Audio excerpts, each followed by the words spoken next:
journey to democracy began with it.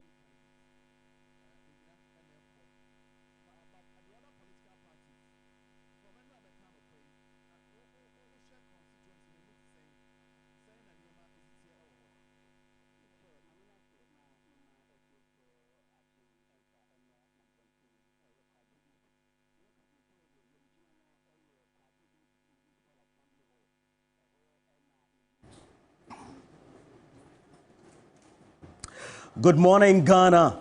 And as it is, the wait certainly is over. Election day 2024 indeed is here, and the moment that certainly will define our future as Ghanaians and also shape the course of our democracy.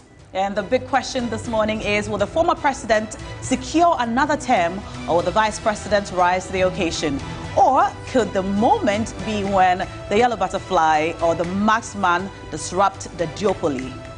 From dawn to dusk, millions of Ghanaians will head to the polls, making their voices heard in this crucial election. Our team is ready to bring you comprehensive analysis, facts, and reliable updates from all 16 regions of Ghana. After moments of campaigning, it all comes down to this day.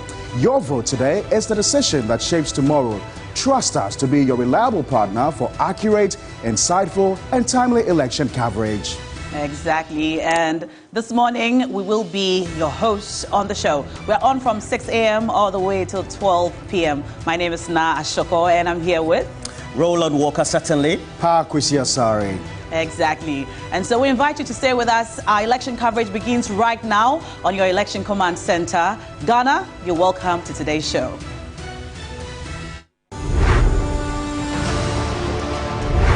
A year that has tested the resilience of Ghana's democracy. The elephant and the umbrella faced off with new contenders and promises, making all the campaign trail unpredictable. From breakoffs to new alliances, party leaders have crisscrossed the nation, seeking to secure the trust of the people. Today, that trust will be put to the test. As the sun rises over Ghana, millions head to polling stations with hope and determination, asking who will lead us forward? What will the future hold? At TV3, we've covered every twist of this election season. Today, we'll take you to the heart of the action, from polling stations to the Electoral Commission, as the numbers roll in and history unfolds.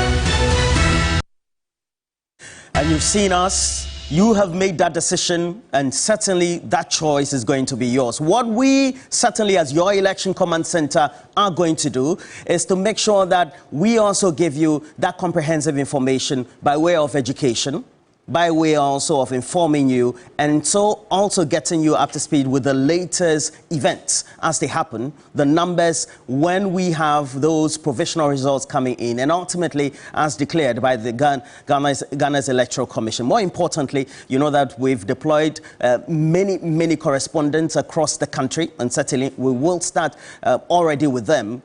Just even before now, we do know, Pakwesi, that a number of our correspondents have already filtered through various platforms, that queues started happening several hours ago, showing how enthusiastic the over 18.7 million people who got to register and make that decision to vote are for this election. However, it turns out, Roland, history beckons. History is going to be made. We probably would have the first comeback of a former president. Right. We probably would have the first Muslim president of this country, or probably the first female vice president of the Republic of Ghana. So there's a lot of history to be made in these elections, a lot of history. Right. And as Roland said, this morning, we'll be going all across the country to speak to our reporters who are scattered across over 276 constituencies, bringing us up-to-the-minute reports on what's been happening. We've also got roving reporters with the various presidential candidates embedded with them, and they will be reporting on who is voting, at what time, and where exactly. We know former President John Mahama has gone all the way to Bole Bamboy, his constituency, and that's where he's going to be casting his ballot. Obviously, former President Kufuor would also be voting. Nana Dankwa Akufo-Addo will be voting. Dr. Bamia, who is on the presidential ticket of the New Patriotic Party, would also be casting his ballot. So we're going to be bringing you all those updates right here on your Election Command Center. Well, certainly. We'll take you through some critical analysis, but in the meantime, also, we'll be speaking to a number of our correspondents. Now, we have also a dedicated platform, and I keep telling you, it is very important for you to also get along with us. So we have 3news.com/elections. If you think it's no pot, look, we have it available. So make sure you log on to 3news.com/elections. This dashboard will take you to an array of information that has been made available. And I tell you, when you get there, you have to make sure you input the type of information. It could be the polling station that you intend to go and vote this morning. And that will be just in about 50 minutes when the polls start across the country. And the constituency those polling stations are, or even the regions and the entire country, what the historical data is about who got what in the last election, before then in 2016, and subsequently as we ride on to 1996. And I have to say, Pakwesi, Election Command Center, we've prepared adequately, and we're going down the wire to make sure whatever information there are, we're able to verify ethically and also bring to you what the clear issues are that are coming on ground and also in studio. We've got the decision room, we've got the balance of power, all this coming up today, Roland. And, you know, in the head up to today's elections, I'm sure you've been monitoring the airwaves, a lot of activity yesterday, press conferences by the NPP. We saw what happened in the Ashanti region with Yamin and the disruption to that press conference. We've got visuals right now coming in from Abluma Central, where voting is about to start. Of course, voting starts at 7 a.m., but there's been a lot of queue forming all day. From about 3 a.m., people queuing up to come and cast their ballots. And it's been a regular feature of elections in Ghana. Our reporters will be on standby and join us shortly to give us updates of what exactly is happening today. Abubakar, who is in Kumasi, our Chief Bureau, and others are all standing by. Our team in Accra, the Electoral Commission, they have a series of press conferences lined up for today, before, during, and after the election. So a lot of information to give you. You've got to stick and stay with us here on your Election Command Center. And as Roland indicated earlier on, you can join us on our social media feeds to also tell us what you are monitoring in this election. Roland, we've got our first correspondent on the line. Well, certainly, Ibrahim Abubakar, always reliable and reliably also on the stream, certainly, to give us the latest. And, well, I do know that in Jamestown, right here in Accra, the whole of yesterday evening, we set up a satellite studio there as well in Tamale, many parts of the country, which we will bring into you. Many voters had ready themselves. And Ibrahim, as at yesterday evening, I do know that even when the Electoral Commission officials for about 3, 4, 5 yesterday were trying to disembark and then also trying to arrange their equipment as well as the things that will be used for this election, a lot of enthusiastic voters were on ground. Where are you? What's the current situation you can tell us? Well, Roland, so I'm currently within the Ayawasu constituency. In fact, this is the Holy Spirit polling station. It's a school, so we have 5 different polling stations at this particular place. And as you can see at the background, people poised to cast their ballot. In fact, as at 5:30 when I got here, the queue was long. You know, this is a Muslim-dominated area. So usually after dawn prayers, which ends at 5, some of them decided not to go home, but come and form the queue so that they will be able to cast their ballot and go. So in that Ayawasu constituency today, we are expecting a little over 108,000 voters in 215 polling stations within 15 electoral area. So you can see, let me just turn the camera back, both the young and the old, everybody ready not to be left out of this year's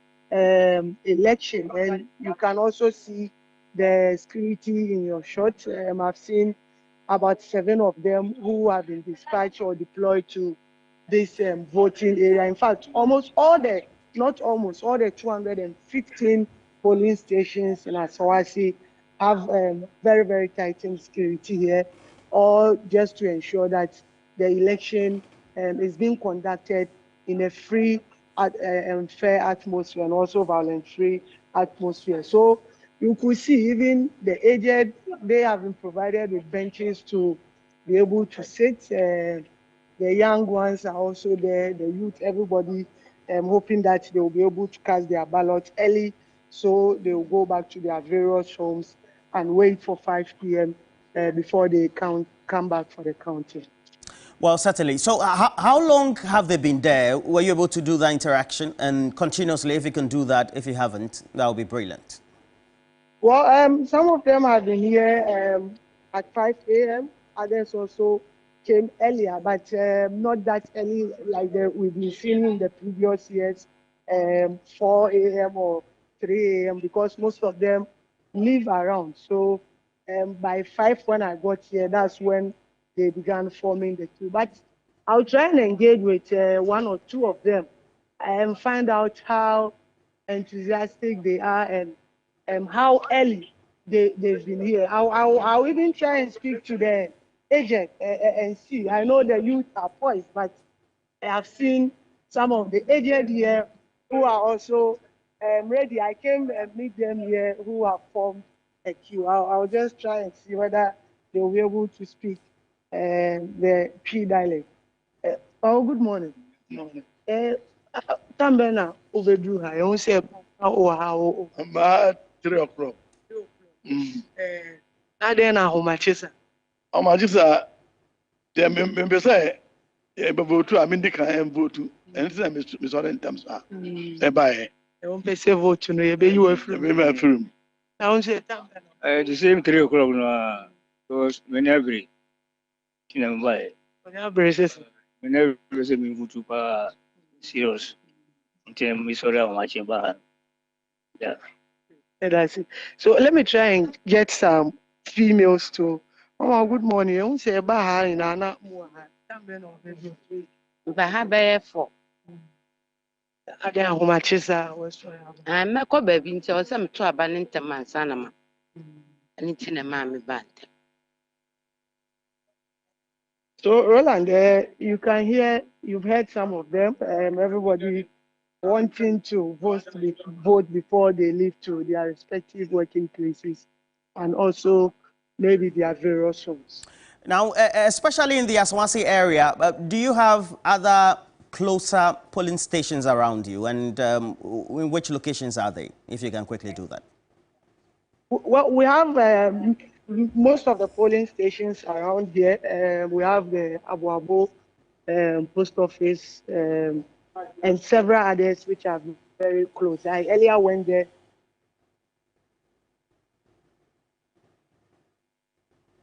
Well, we just seem to fact that was stalled because of. All right, so now let's go to Portia, who is currently at Big Base polling station. And we'll want to get the latest from her as well. But the number of things that we can apprise you of currently, we know that for a number of the constituencies around, it's also important for us to know which ones have been the flashpoints over the period. And then also, certainly, we know that just close by, we have Ayawasu East, Ayawasu West, etc. But let's go to Portia.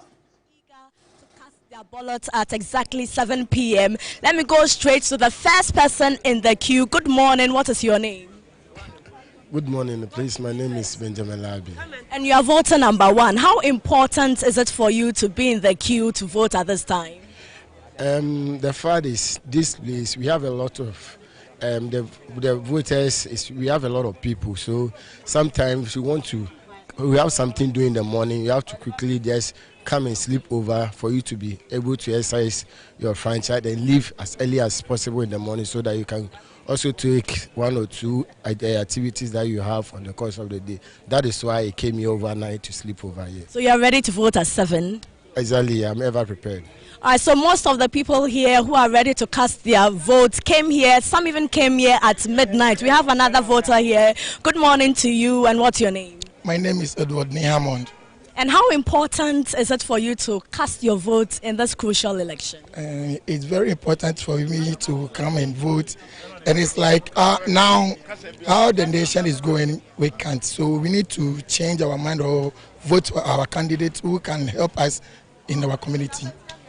So this is the Bay Junior High School. We have election officials over here. Party agents are also over here ready to cast their votes, and we have over 99,000 registered voters here in the Abluma West constituency. Historically, the constituency has been a safe seat for the New Patriotic Party, winning all the parliamentary election since 2012. We have here with me the presiding officer for the Bay Junior High School, one of the polling stations over here, Mr. Matthew Tay. Mr. Tay, thank you so much. You're live on TV3, and it's all set for 7 p.m. Yeah. 7 a.m. Yeah, 7 a.m. Now we are now cutting the seals. So I'm here with my colleagues and the party agents as well. So we are now coming to start everything as well. So you are satisfied with everything so far? Yes, please. So we have been speaking to Matthew Tay. He is the presiding officer for one of the polling stations. There are actually 6 polling stations over here at the Bay Junior High School in the Abluma West constituency. In the 2020 elections, we had 69,638 registered voters. Historically, the constituency has been a safe seat for the NPP, winning the parliamentary election since 2012. The current member of parliament is Ayawasu West. She's been MP since 2012. In the 2020 election, President Akufo-Addo won with 39,097 votes, representing 56.78%. NDC's John Mahama had 29,294 votes, representing 42.54%. And then the NPP in 2012 won with 58.7%. In 2016, increased to 61.9%. On the NDC side, in 2012, they had 40.6%, 2016, 37.3%. Key issues which will be a decider in this election for most voters here in the Bay, in the Abluma West constituency, is the sea defense project. They want it to be continued. They are also asking for increased security, youth employment, as well as education. And in this election, Esla Owusu is standing with the NDC's candidate, Reverend Kweku Ado. He contested in 2016 but lost to Esla Owusu. So that's the situation here at the Bay Junior High School. Many of the voters eager for 7 a.m. to cast their votes. Let me speak to a voter over here. Good morning. What's your name? I don't hear. Ofana mini job. Amisa. Ebisa. Many time obabi. Obabi at 5 me. Ma oba 5 ake oba vote nane. 1 hour vote we wo. No obabi. Alright, yo. So I've been speaking to Emisa. He is a voter also over here in the Abluma West constituency. And since 2012, Madam Esla Owusu has been the member of parliament. In 2012 as well, the NDC fielded Victoria Hammer, and then in 2016 it changed to Dinah Chum, and then we have Reverend Kweku Ado contesting in this year's election. He also contested in 2016 but lost to Madam Esla Owusu. So that's the current situation here at the Bay Junior High School. Voters are eager. It's a long queue over here, and they are eager to wait for 7 a.m. to cast their votes. Roland. Well, certainly. Portia, thank you for giving us those latest updates. But also, we have to take you to the Ayawasu West Wogong constituency. And one of the hotspots, and you will remember 2019 during that by-election, massive event that led to a number of catastrophes, a commission being set up. Evelyn Tengba is one of the key reporters we have deployed in one of those many areas that she's been monitoring, says that there are key issues in some polling stations, but currently in one of those. And Evelyn, where are you currently? What's the latest? What's been happening? What have you been picking up? Right, Roland, I'm currently at the Ladapon Primary School. Here we have 2 polling stations here, 1 and 2. And so as for this morning, we are, in fact, I actually got here around some few minutes to 6 o'clock. And of course, the EC officials were setting up the place. I don't know if you can see. And so this morning, they were here as early as the time I came here, and they were already setting up. But there was a bit of confusion among some of the party agents and one of the EC officials, in fact, the presiding officer at the primary basic 2 polling station. So the issue basically was that the party agents wanted the EC officials to turn the polling booth to a particular side where they could, everybody could see that when somebody is voting, everybody could see the person voting, and not to see the person, the actual vote, but to really see where exactly nobody will be able to do anything fictitious behind the booth. And so that was a bit of confusion that erupted here, and that matter was resolved, and we had to turn the polling booth in a manner that would suit everybody. And so as we speak, there are a lot of people here, but not quite. And they are currently waiting for the table. I spoke to one of the presiding officers, Samuel Reynolds, and he says that they are currently waiting for the tables to start. When it's 7, they will start. And we know it's just a few minutes to 7, but as we speak, they currently do not have the tables. And so he says that they actually communicated with the assemblymen and opinion leaders in the area, but as of now, they've not gotten the tables yet. And so those are the tables that the EC officials will have to put on their materials to be able to take care of the process here. And so they are waiting for such tables now. And so that is what is happening here, Roland. Should we be worried in any way based on these petty misunderstandings? And I have to insist that we're just, if you look on your screens, just 33 minutes away to the hour of 7, where officially we know that voting should start across the country.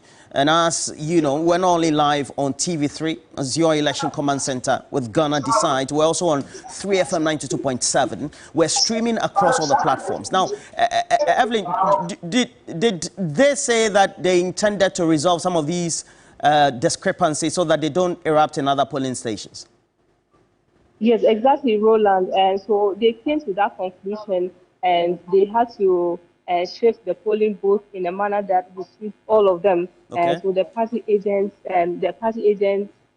insisted that they turn the polling booth in a manner, and that, of course, the presiding officer was not in favor of that. He was saying that people could see if somebody is voting, people could see the person voting, but he is saying that if somebody, how they position it, if somebody should be there, nobody will see if somebody is doing anything fictitious behind there. And so they should be able to see somehow how the person is standing there and voting, but not to see exactly what who the person is voting for. But that has been resolved.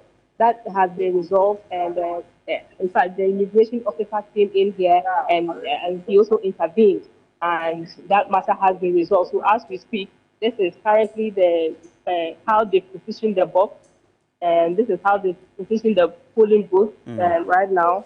Yes, and so that has been resolved right now, and we have a team of the voters who are here. In fact, the numbers are not much, Roland, and it's just a few minutes to 7, but the numbers are not huge. If you can see, I don't know, I'm trying to get very close to the place, so I'm just trying to show you a bit.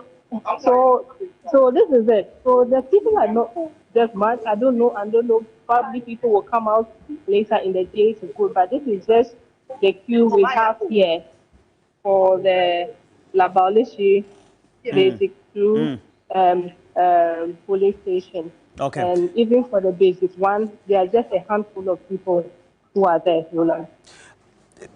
Did you ask them, or can we know how long they'd been there? Because in many of the areas, and per your experience as well, you know that many of them try to come to the stations several hours before the start of the polls. Yes, exactly, Roland.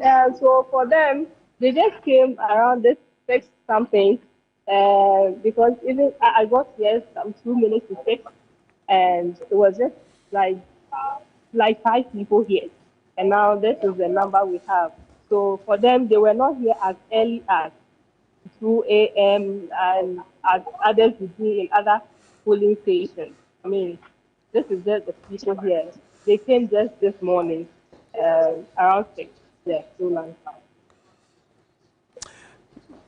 Well, certainly. And Evelyn Tingman, we will certainly get back to you. And we're hoping that at least we can be in a position where we'll know where the 2 leading candidates are voting. That will be Lydia Sairam Al-Hassan as well as John Dumelo, who is the parliamentary candidate for the NDC. And we know that Pakwesi, one of the hotspots, and certainly the events seem to have lived to the billing prior to today.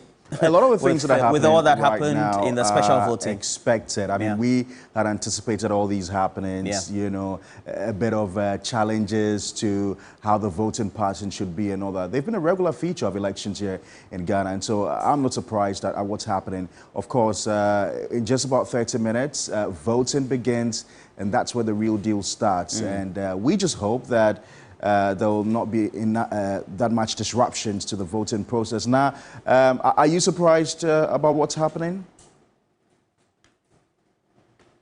Yes, Pakwesi, like you said, not too surprising. These are some of the expected events ahead of voting this morning. But all in all, we're glad that things seem to be calm and smooth.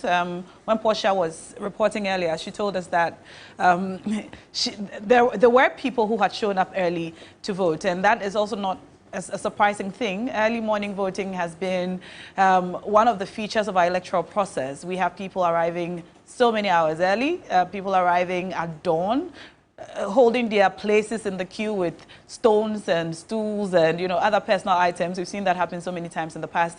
It seems a little slow this morning, though, but perhaps we haven't gone to the constituencies where we normally see so many people massing up to vote early in the day. We hope to cross over to some of those constituencies like the Odojojo constituency, like Lejekuku, and those other constituencies where we normally see this happening. But Roland, we have more correspondents to speak to now. Well, certainly. And we have Castro, who is in one of those polling stations in the Navongo constituency. Now, Castro, you look at the latest figures, just where are you exactly? But just give us an overview of Navongo constituency, so to speak.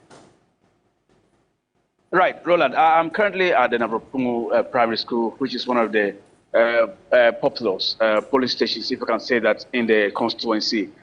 Pickings are quite slim, here, because it's still in the morning. And the people here are not as many as we expected to see. We understand that the cold weather is part of the reasons why people are not turning out as they are supposed to. But the hopes are that when the sun rises and the place is a bit warm, people will step out to exercise their franchise.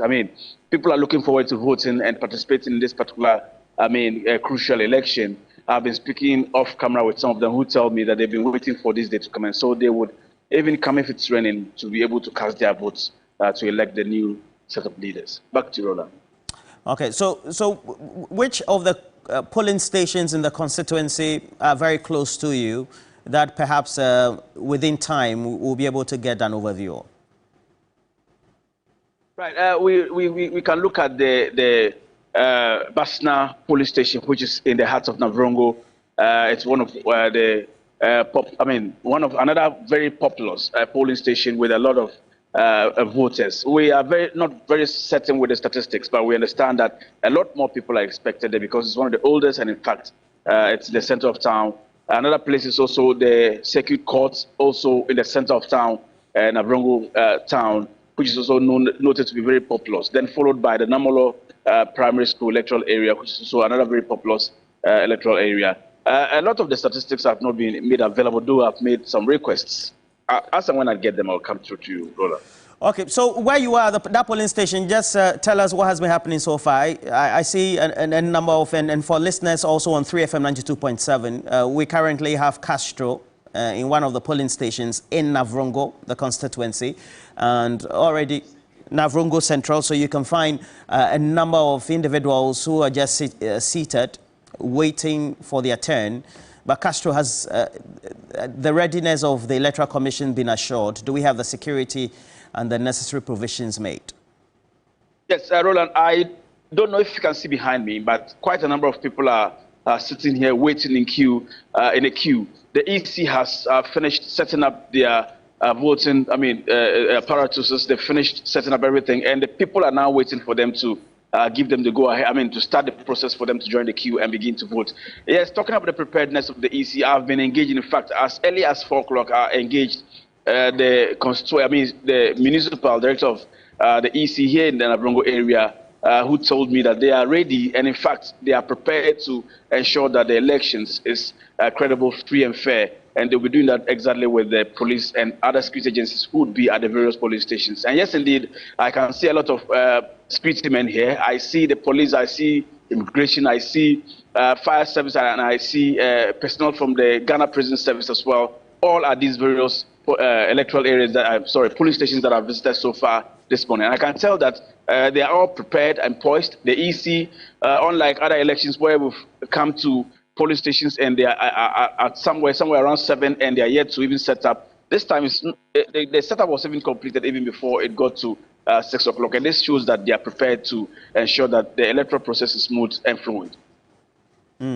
How many people are on the register? Hello, Roland. How many voters are on the register? Yes. Like I was saying, I'm still yet to get the statistics, the number of people who will be voting here, because we understand that there's been an update in the number following the exercise to make some corrections, which were held nationwide. And so they've asked me to hold on a bit so that they put together a document and send to me appropriately as possible. And so I'm on standby to get that. But we understand that we have not less than 58,000 registered voters who are expected to come and vote at the various polling stations within the Navongo Central constituency. Well, certainly quite an interesting wait, and already just 23 minutes more for Parkway. You have to say that 23 minutes more will be a lot of anticipation for many of the voters who have queued in many of these polling stations. It will be, and you know, some of the reports we're getting that although there are people queuing up in certain areas, in some areas it doesn't look like the numbers are that much. We hope that as the voting begins, we're going to see a lot more people turn up, because one of the difficulties, especially incumbents have had after their 8-year tenure is to whip up enthusiasm within their base, because usually there's a lot of apathy among their supporters after 8 years, those who have felt left out. And so it's pretty much difficult for the incumbent to be able to whip up that massive, enthusiasm to get their supporters to go out there and vote. On the flip side, with the opposition party, because they've been in opposition for 8 years, the hunger in them, is to see some change. And so you see a lot of the opposition members, mass up, there's that enthusiasm to go and effect a change. So, based on the analysis we've done over the period, we've said that we don't expect the voter turnout to go as high as it was in 2016 when you follow the trend that has been over the years. But we expect a lot more people to turn out and vote, in this year's elections. So you're still watching your Election Command Center. I must inform you, though, that we're live on TV3, streaming live on your Facebook page, live on your DSTV channel 279. We're also on radio. That's 3FM 92.7. And if you're monitoring the election from wherever across the country, you're welcome to share with us your views, comments on any happenings across the country. Just take your phone, send us a comment or two. Let us know what's happening where you are. It's just about some 21 minutes to voting, the most anticipated day in the history of this country. And as I mentioned at the start of this program, however it turns out today, history will be made. Oh, certainly. We do bring you all the analysis already, touching base with a number of our correspondents. And Evelyn Tingma in Ayawasu West, Wogon, certainly in that La Bauleshi polling station, there was an earlier disagreement with the Electoral Commission officials on the part of the enthusiastic voters. And so far, it looks like it's been resolved. She's going to some other areas. And we know that John Dumelo, the parliamentary candidate for the NDC for that constituency, as well as Lydia Al-Hassan, the incumbent and the parliamentary candidate for the MPP, are having or having a go at each other for that. If you look at what the predictions are, looks quite interesting. We'll bring you the numbers as it is, just to get you up to speed with the latest. More importantly, also, we are currently also having a lot of the reporters who have been deployed across the country. Early on, Ibrahim Abubakar from the Ashanti constituency came through, and so far it looks like for many of the polling stations in the Ashanti constituency, voters decided for hours on end before the start of the polls that will be in the next few minutes, now 7, to decide to queue or wait, etc., for their turn. Even before the Electoral Commission officials are ready. But Pakwesi, it's never something that's a surprise. And now it looks like the enthusiasm is all around. Yes, it is. I just read a debate on one of the Facebook walls of one of our viewers who was asking, are you an early voter or a late voter? And a gentleman responded to say that he's been in the queue since 5 a.m. Yeah. And when he arrived at the polling station at 5, there were already people there. And the interesting thing about the people there is that they're all very young people. And so young people have left their homes at 5 a.m.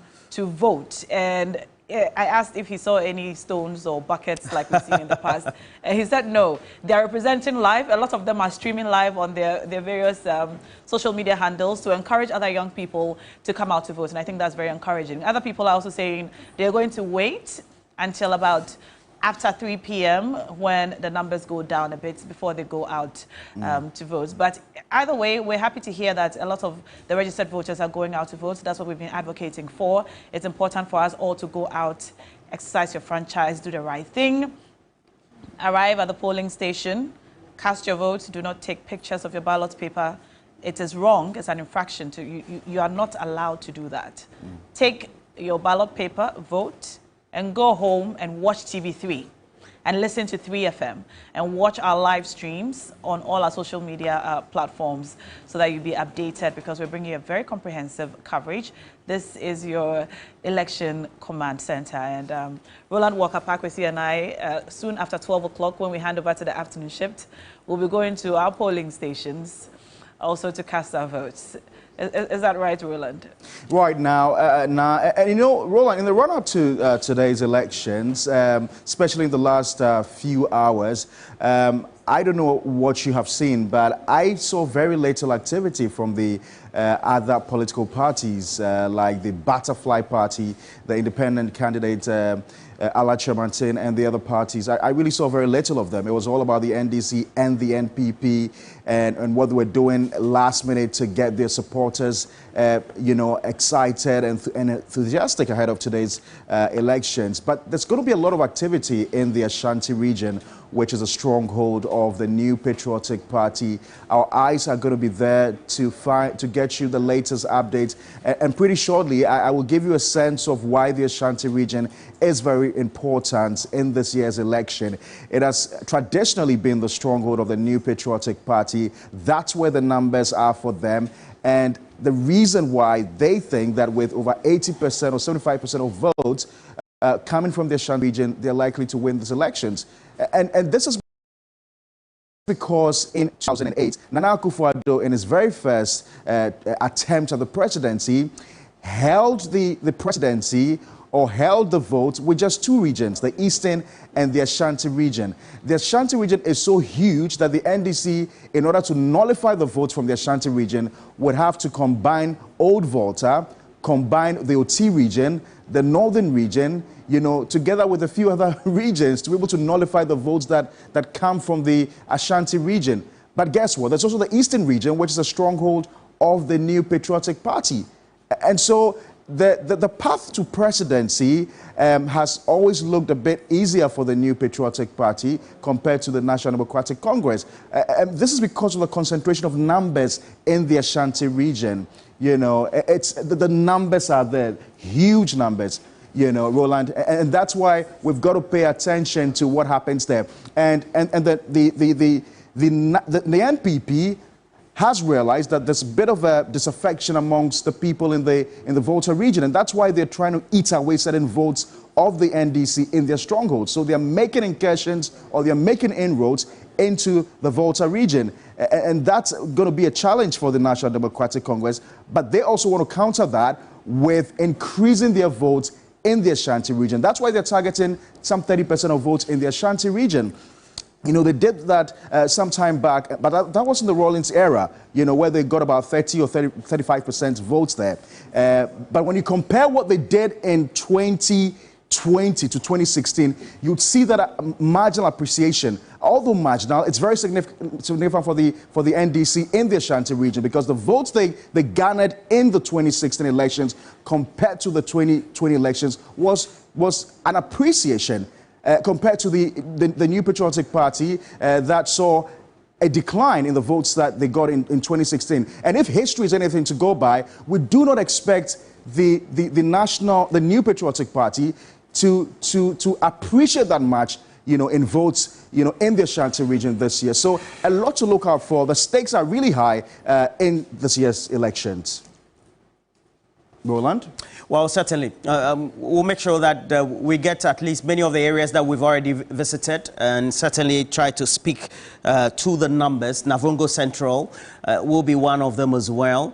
And then we'll go to the Ablekuma areas, the Ododududo constituency, and then we'll look at the Ayawasu West Wagon, where we've already had the latest update from Evelyn Tingba with the latest as well. But for all the things that you have to do, please know that we're also live not only on TV3, but also 3FM 92.7. We're streaming across all the platforms. And if you're watching us, Election Command Center, Ghana decides, please let us know where you are going to cast your votes, and certainly where you intend to do that, because for many of you, some of you would have to travel. So if you did travel, tell us your experiences so far. We're already getting reports that we want to confirm about a number of discrepancies that have been noticed by not only individuals but also organizations as well, relating to security and many other related events. And then we will, as much as possible, make it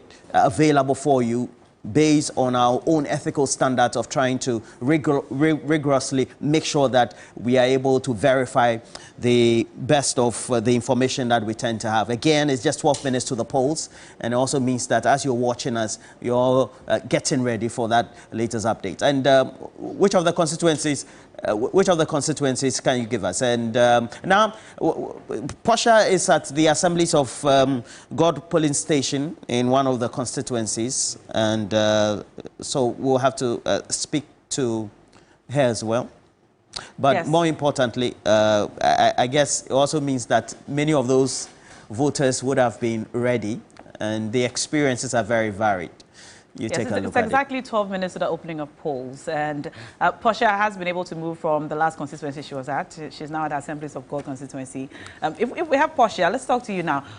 Portia, all right, Portia will join us in a moment, but let's look at some of the facts from the last election. You were just talking about Ashanti being one of the strongholds of the NPP. That's very accurate. In the last general election, the NPP strongholds remained Ashanti and Eastern regions. And I'd like us to just look at the performance of the NDC. So the NDC consistently won constituencies in all regions, both in the 2016 and the 2020 general elections. And some of the gains they made during the last election in 2020 was, of course, winning majority seats in Parliament, 137, compared to the NPP, 137 again. So leading to the hung parliament, which we have over the last few weeks leading up to the elections had to talk about because of the many happenings in Parliament. We still have not seen Parliament go back to the House, but still on split voting, split ticket voting, there's a significant number of constituencies that split their votes between the presidential and parliamentary candidates of the different parties, and that's one of the main things that we have heard the parties constantly advocating that voters do not do, actually asking voters not to vote, so to speak, skirt and blouse. And so we joined the NPP rally 2 days ago. We heard the candidates saying that we ought not, or their voters ought not vote for the NPP, maybe for parliamentary, and then vote for another party for presidential, and vice versa. We've had the NDC also strongly ask their followers or their voters not to do that, because we saw a lot of that happening in the last elections. But that notwithstanding, looking at the time now, we have exactly 11 minutes to go for voting to start. It's 10 minutes now for voting to start. For those of you who are sending us messages on our Facebook feed, thank you, keep them coming in. And I see a lot of you, actually, the people sending us messages, a lot of you are already in queue and you are voting. So I'm just going to read a few of, you're waiting to vote. I'm going to read a few of your messages coming in, and we ask that as you send them, you also let us know exactly which constituency you are at, so that it will give us a good idea, a good appreciation of what's happening. So hundreds of Voltarians are still in Ashaiman waiting for a bus, which was promised by our MP. Majority of them are going to Anglon in the Keta constituency. And this is from Jidula Abe. And just a few more, and then I'm going to hand over to you, Roland. Hansen says, boys, get up and let's go and vote. Oforikum, Akoswoko. All right, 2 of the polling stations. Did I pronounce that right? All right, I see that Portia is back on now. Let's go over to her. Hello, Portia. One of the polling stations here in the Abluma West constituency, and some of the voters have been here since midnight. Others came at 6 a.m. ready to cast their votes in this election. We have everyone here, the aged, ready to cast their votes. Some are seated in the queue and they're just waiting for 7 a.m. the clock to strike 7 a.m. for them to enter to cast their votes. We have some voters in the queue that I'll be speaking to. Good morning, what is your name? Fine morning, my name is Gilbert Kofi. Gilbert, what time did you come here? I reached here around 10 minutes to 6. 10 minutes to 6. How crucial is it for you to vote in this year's election? It's important for me to vote because we need good leaders. Sure. What kind of leadership are you looking out for? The one who will take the country far. The one who will take the country far. Thank you so much, Gilbert. Good morning. What's your name? Good morning. I'm Richard. And how important is it also for you to vote in this year's election? Well, I'm voting based on the economy. I need a leader who fix the economy so that at least all of us can be free. Yeah. And then for those of you in the Abluma West constituency, what are you looking out for? What kind of developmental projects are you looking out for from whoever the potential MP would be? Well, there are drainage issues that needs to be addressed. Our electrical systems, energy problems too. And so if these issues can be addressed, we will be happy. And we need hospitals, education, schools must be built around to enable our children, be educated. Yeah. Thank you so much. So that's the situation. Especially water problem. And the flooding situation also in this country. Sure. What are you looking out for? We need good management to work out for us. So that's the clarion call from most of the voters that we spoke to earlier. So they are standing outside waiting for 7 a.m. We have another voter over here. Good morning. What is your name? My name is Jones Maverick. Jones, how important is it for you to wake up very early to queue to vote in this year's election? Yeah, thank you so much. It's so important to me. Looking at the country, looking at the economic situation in this country, this is a must. and we must stand up for our right, and our vote is our right.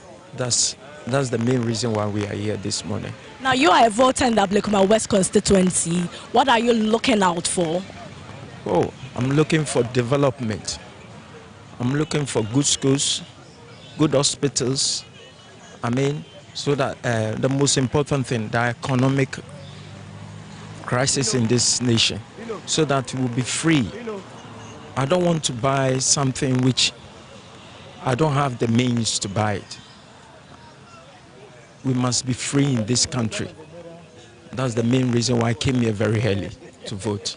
Thank you so much. So we are still here at the exhibition polling station, exhibition Assemblies of God polling station. So as we speak now, the voters are outside waiting for 7 a.m., the clock to strike 7 a.m. for them to vote. So we'll enter and then I'll give you a feel of how the polling station looks like. So Exhibition Assemblies of God polling station at Dansoman in the Abluma West constituency. There are 6 polling stations here at the center. The crowd have been here waiting for 7 a.m. to cast their votes. There are 224 polling stations in the Abluma West constituency with 99,579 registered voters as compared to 69,633 in the 2020 elections. And Madam Esla also has been MP in this constituency since 2012. The NDC has fielded 3 different candidates in previous elections. We have Victoria Hammer in 2012. We also had Dana Chum in 2016. Reverend Kweku Ado in 2020. He will also be contesting with Eslo. So we have the presiding officer over here. Let me just talk to him. Good morning. You are live on TV3. What is your name? My name is Bright Dravison. And how prepared is the EC for this crucial election in the Abluma West constituency? For now, we are ready to go, and then everything is set. Everything is set up. So you're just waiting for 7 a.m.? Yeah, to open the pool for people to come in. How many centers are here? We have 3 centers that are divided into 3. So we have 6 police stations. That is A, B, and S, A. Yeah, A, B, which are divided into 6. So you've checked everything and everything is in place? Everything is in place. All the polling assistants and the PO have all reported. So that's the situation here in the Abluma West constituency. As I said early on, Madam Esla also has been Member of Parliament since 2012. The NDC has fielded 3 different candidates: Victoria Hammer in 2012, Diana Chum in 2016, 2020, Reverend Kweku Ado, who is standing again. In the 2020 elections, Madam Eslousu won with 37,363 votes as compared to Reverend Kweku Ado's 30,733. So that's the current situation here in the Abluma West constituency, and we'll be standing by to give you updates from other polling stations. So much, Portia, for bringing us those updates from the Abluma West constituency. And we are going to be bringing you updates from across the country. We've got our correspondents everywhere. So stay with us. This is your Election Command Center. We're also live on 3FM and all our live streams. Now, last night, we got some news from the Interior Minister, Roland. Well, certainly, and it looks like for all the border towns, the borders themselves have been closed. The Interior Minister, indeed, has issued a press statement. There have been massive reactions already from a number of members of Parliament, and I know that at least for Jifabla Gomashi, the Member of Parliament for Ketu South, she has raised concerns about intimidation,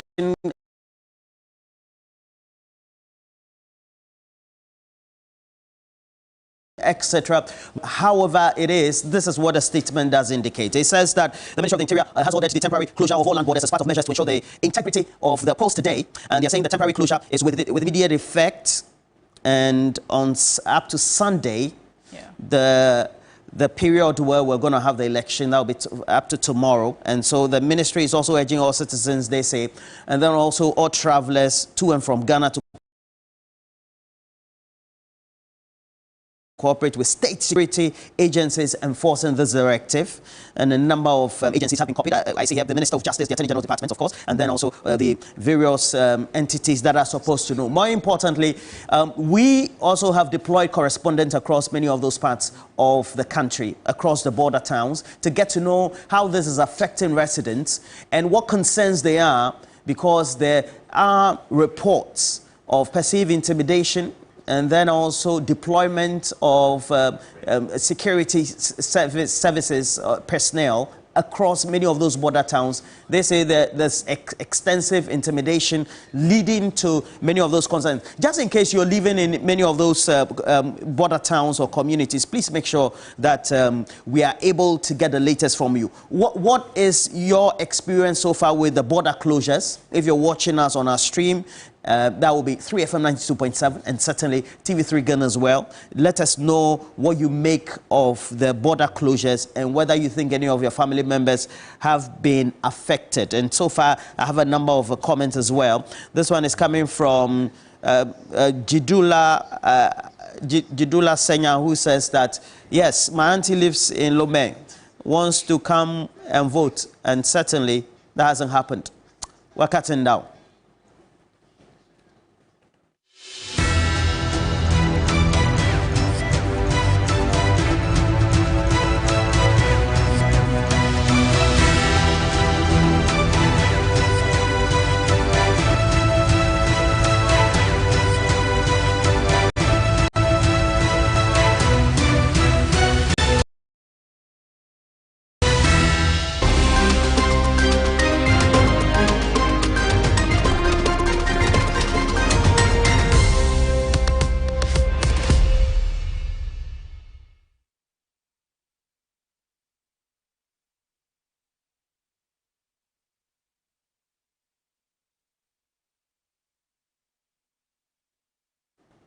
And with that breaker, we officially, Ghana Decides Election Command Center, have to inform you that voting has started based on our countdown. And so if you live in any of those communities, you have trooped into those polling stations, you will know that voting has started or not. Well, if you want to give us the latest updates, let also know, get us started on our social media handles, 3FM 92.7, as well as TV3 Ghana across social media.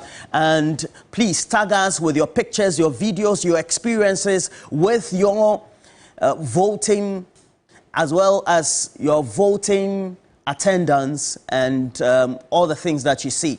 Citizens also could be part of our comprehensive Election Command Center Ghana Decide coverage, and let us know. I posed a question on our stream and I asked where people were going to vote. Already can get a number of comments. This one is from Ebenezer, who says that Baba Turana Korema, and that's where you're going to vote in the Upper East region.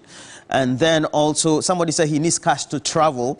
Well, so Romanzi says that he is going to Sever in the Keta municipality to vote, and certainly also in Ofori Chrome, Akosuyako number 2. That's where Hanson Gerard is voting. And please let us know where you're voting. Just share your experiences. We will be touching base with a number of correspondents across the country. Key among them, the Eastern Regional correspondent leading the pack of the deployed reporters we have. Yvonne Nikwe will be joining us, but we're going to have Portia. And do we have her? If we have her now, so far it looks like everything is set. The election process should start by now. And this is where we're going to tell you whether we're having delays in many of those polling stations. But you have Portia, certainly. All right. I beg your pardon. Portia is joining us. She's moved to another polling station. Portia is at her third polling station this morning, and she's just joined us to let us know exactly what's happening. It's 7 o'clock. Voting is set to begin now. Some over 18,700,000 Ghanaians are set to vote this morning and throughout the day. There's a crowd outside waiting behind this gate for the first voter to cast his or her first ballot. So it's 7 a.m., but Voting is yet to begin here in the Abluma West constituency. EC officials are still putting election materials in place to ensure that everything is okay. So that's the situation here in the Abluma West constituency, 7 a.m., but voting is yet to start. And there are voters here in long queues. There are 6 polling stations in the Abluma West constituency. That's the Exhibition Assemblies of God polling station. They are all eager, waiting to cast their votes in this crucial election. So at 7 a.m. and they are waiting. There are 224 polling stations and 999,579 registered voters as compared to 69,638 in the 2020 election. So as we speak now, the voters are still in queue waiting to cast their vote. Let me speak to some voters in the queue. Good morning. Good morning. And how long have you been voting in Ghana's election? Almost since 1960. Since 1960. And how important is it for you to vote? Well, I know it's my obligation. It's my obligation to vote, whether good or bad. Yeah. So it's 7 a.m. You're expected to vote, but you're still in the queue. Time. It's 7 a.m. Are you going to obey the time? It's now 7. So I'm sure the electoral officials are putting the election materials in place for voting to start. Let me speak to some other voters in the queue. Good morning. Good morning. And how are you doing? I'm fine. What time did you come here to vote? Oh, I came here 2:30. 2:30 a.m. and it's 7 a.m. Voting is yet to begin. How do you feel? Oh, okay. I'm feeling fine. If they start, I'll go inside and go and vote. You are patiently waiting. Yeah, waiting. All right. So others are also patiently waiting in the queue to vote in this year's election. Good morning. How long have you been here to vote? I've been here 5 a.m. this morning. 5 a.m. and it's now 7 a.m. You haven't voted yet. Yes, we are about to start, I'm sure. You are hopeful that they'll start? So they'll start very soon. So here at the Exhibition Assemblies of God polling center in the Abluma West constituency, it's 7 a.m. They are yet to cast their vote. So we'll be waiting patiently until the electoral officials are ready for the voters here.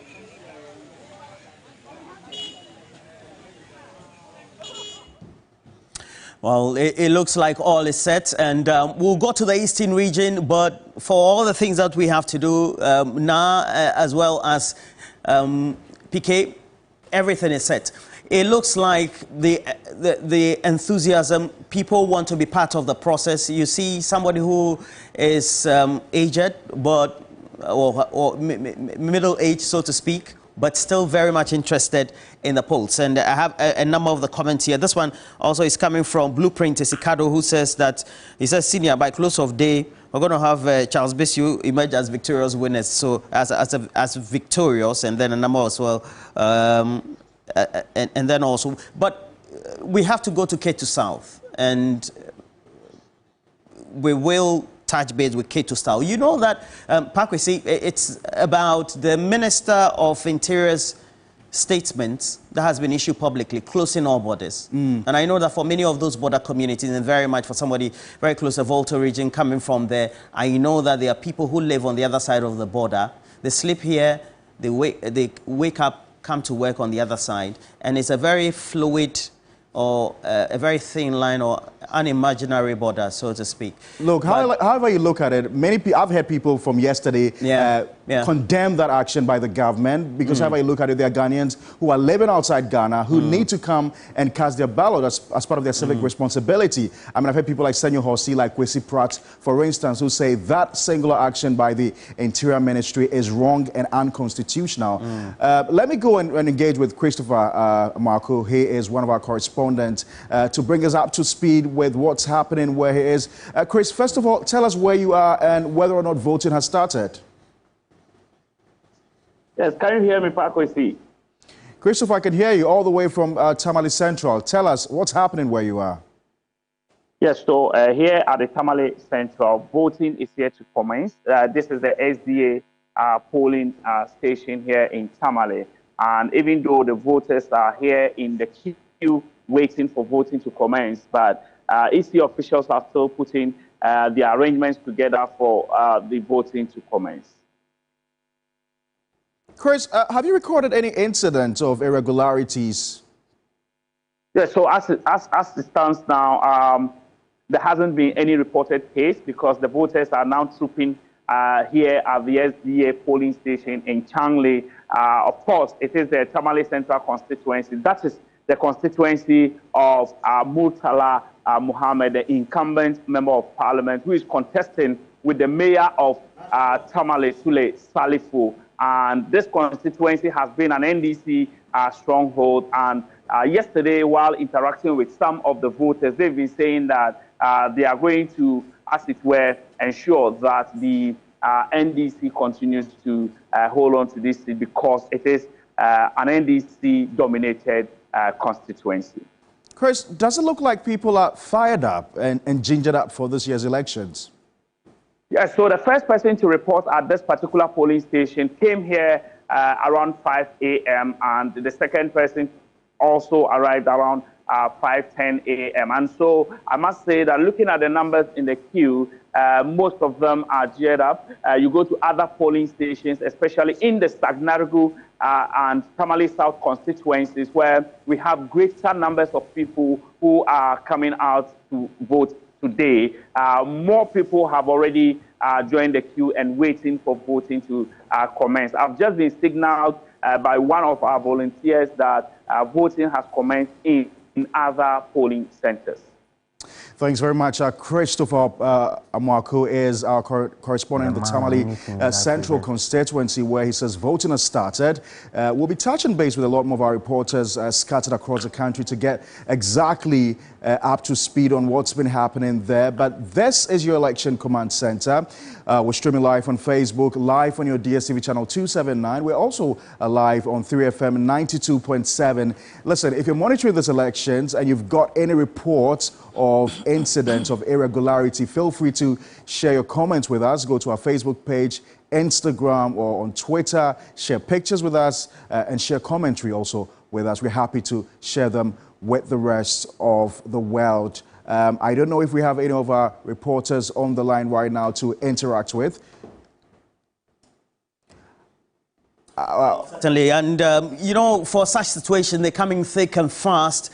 But it is the behavior of the voters at these polling stations that become very critical, and especially because of the tension that currently is being experienced. It also means that for many of the time, citizens who want to vote have become more vigilant. If you are at one of those polling stations anywhere across the country, you're watching us currently on our stream, TV3 Ghana or 3FM 92.7, certainly give us your own views. What are you saying? What can you tell us?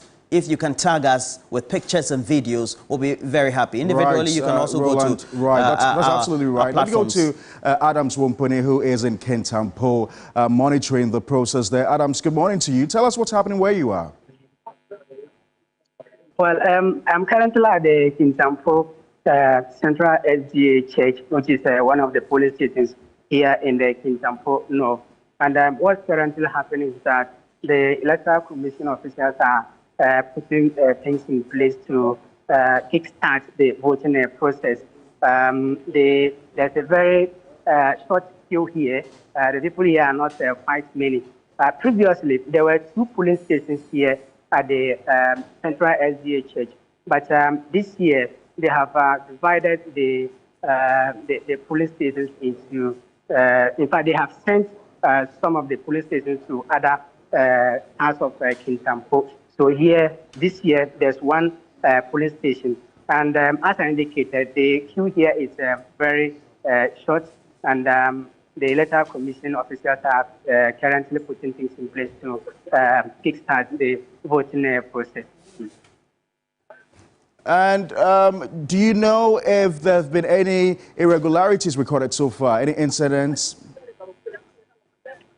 Well, so far, we haven't heard of any irregularities being identified here, but as I indicated, the Electoral Commission officials are putting things in place. But one particular thing I've observed here is the fact that today is a Saturday and the election is, as I indicated, this particular police station is SDA church polling station. And when you come here and see, the church is currently closed. I've just spoken to one of the pastors in the church, and he tells me that mostly sometimes they open the church from this particular time, but because of the voting, they don't want to open it early so that someone, stranger can come and then enter inside and do whatever. So what he's telling me is that the church will be open later for the members to enter and then observe their prayers, after which those who are ready to cast their votes will cast their votes, and those who are not ready to cast their votes will also, know what to do.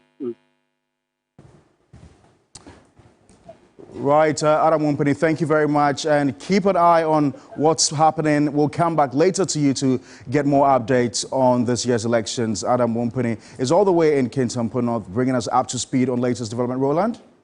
Well, certainly, and it looks like just close by, we also got some unconfirmed report about some incidents of before today, deployment of security people with a lot of a cache of ammunition, etc., just being deployed there in the Bandai area, but just unconfirmed report. We'll try and confirm some of those reports, but again, what we can tell you is that the elections have started in many polling stations across the country in earnest. Our reporters have confirmed that enthusiasm among many people, already a number of individuals who are watching us, loyal viewers of TV3 as well as 3FM 92.7 streams, as well as Election Command Center Ghana Decide, telling us that they are willing to go cast your votes. If you're willing to go cast your votes, let's hear from you. The Interior Minister has already issued a statement indicating that the borders around us have been closed with our neighbors until 6 p.m. of tomorrow, Sunday. If you live in those border towns, you also intend voting, or you know people who have been affected by these border closures, please let us know also. Tell us your experiences, and let's have some conversations on the subject as well. What we're trying to do is to get the latest also from the Ketu South Member of Parliament, Ablaji Fagoma. She get the latest from her. She'd been raising concerns about the security detail that seem to be patrolling many of the communities in the constituency and other adjoining ones. And the latest that she's concerned about is that some of those ones could lead to intimidation of the residents who want to go cast their votes this morning. So we want to get the latest. We also have been there, so we'll bring you the latest report from our correspondent. But more importantly is to make sure that you also get out there to go cast your vote. Where you're voting, you can also share those experiences, certainly for us. And now we have Stanley on the streams to give us the latest. Stanley from Ashaiman.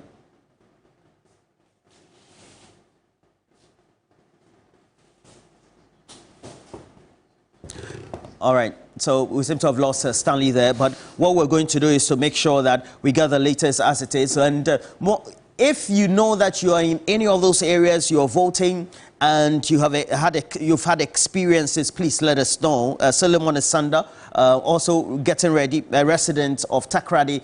And for many of those residents in Takrady, we'll do some analysis on what the residents tend to look at, and then also what the voters tend to look at as well. And so now, what can we get by way of the sentiments and then also the views on social media across our streams as well? What ordinary voters, people watching us, are saying about their own experiences so far? Yes, well, and soon after you read that release from the Interior Ministry, I read a debate that had erupted about why the borders had been closed, while some people said that, well, borders were closed in 2020 as well. There's a counter debate which claim that, well, in 2020 there was COVID, and it's because of COVID that we saw those closures. And so people who live beyond the border, who are Ghanaians, need to cross over to be able to vote. But let me go back onto our stream and read some of your messages coming in now. TV3, you're doing amazing. Thank you so much. Santino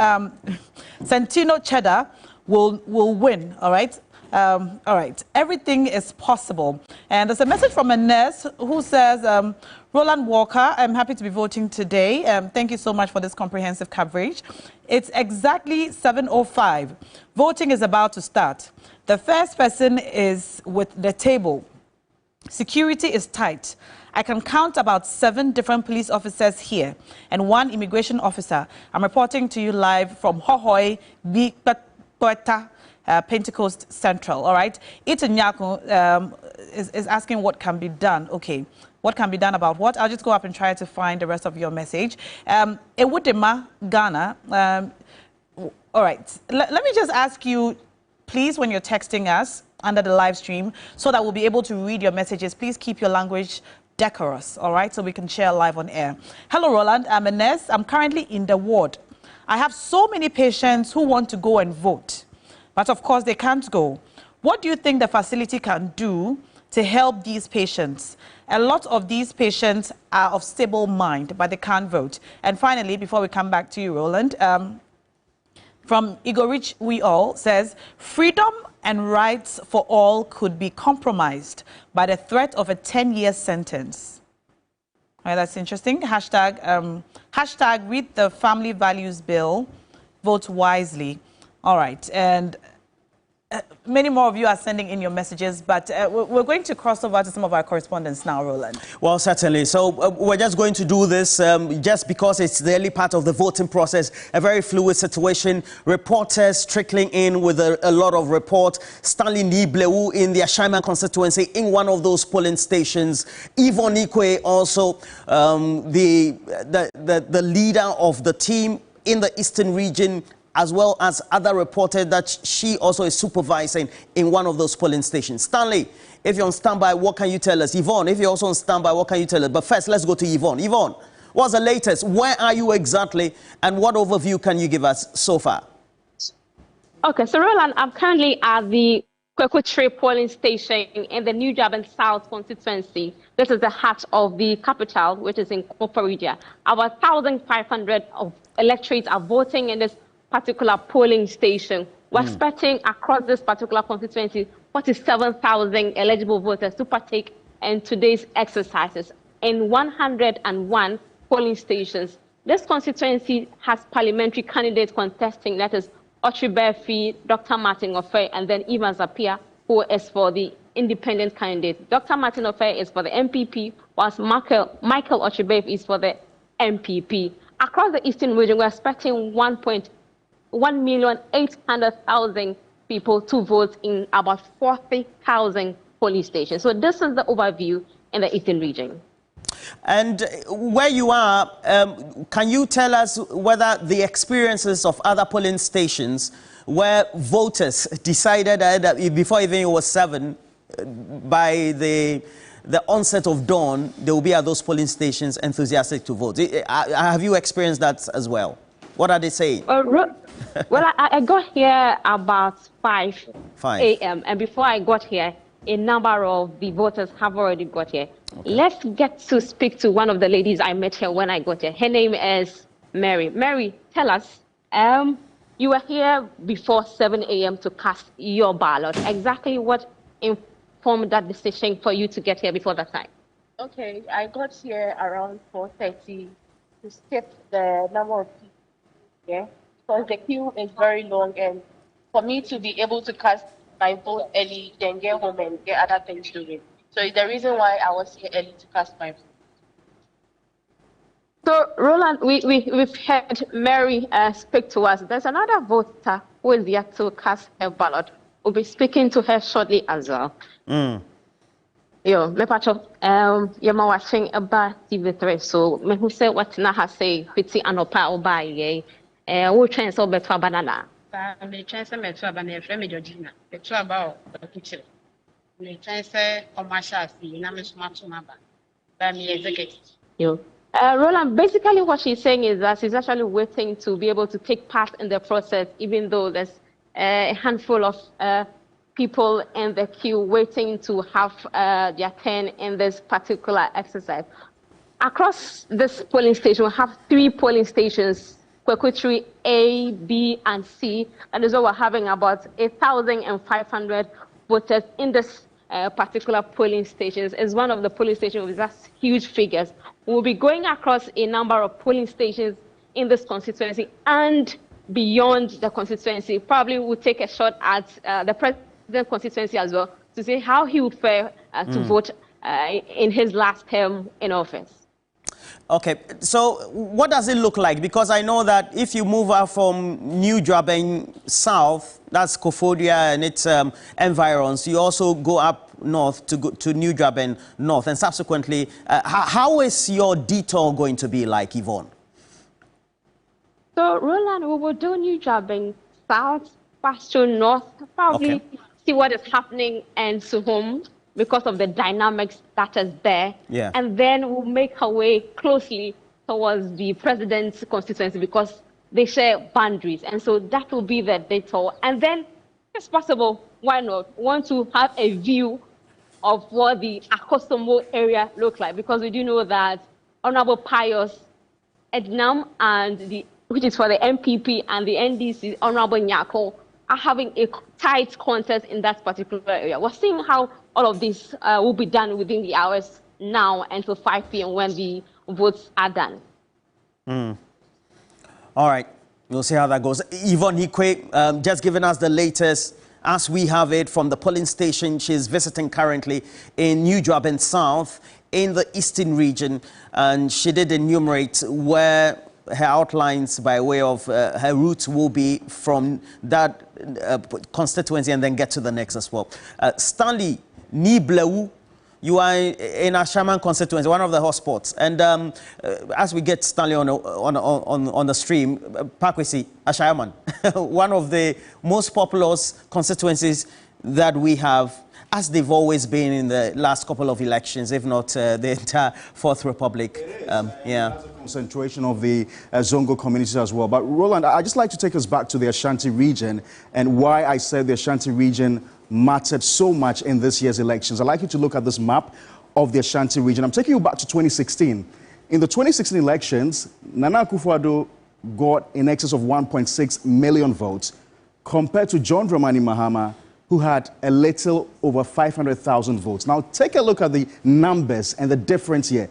1.1 million votes. That's the difference between Nana Akufo-Addo and John Mahama in 2016. Such a significant amount of votes. And that's why the Ashanti region matters so much in the scheme of affairs in these elections. 1.1 million votes. And mind you, the NDC is making one of its biggest votes in the Ashanti region, even probably more than the Volta region. Over 500,000 votes in 2016.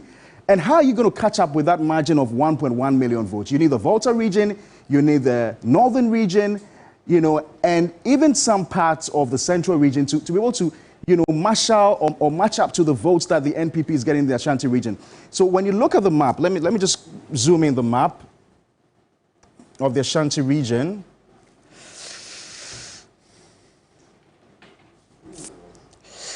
Okay, so for the parliamentary, you realize that the NDC was getting 3 seats. This seat for the NDC, this one as well, and then this seat.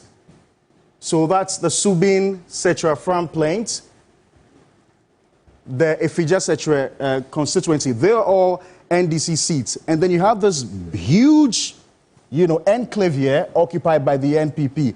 And I told you that the NDC did far better in 2020 compared to 2016 in the elections. I'll take you to 2016 and what the number 2020 and what the numbers look like for the NDC. So this is 2020. Let's go to the Ashanti region.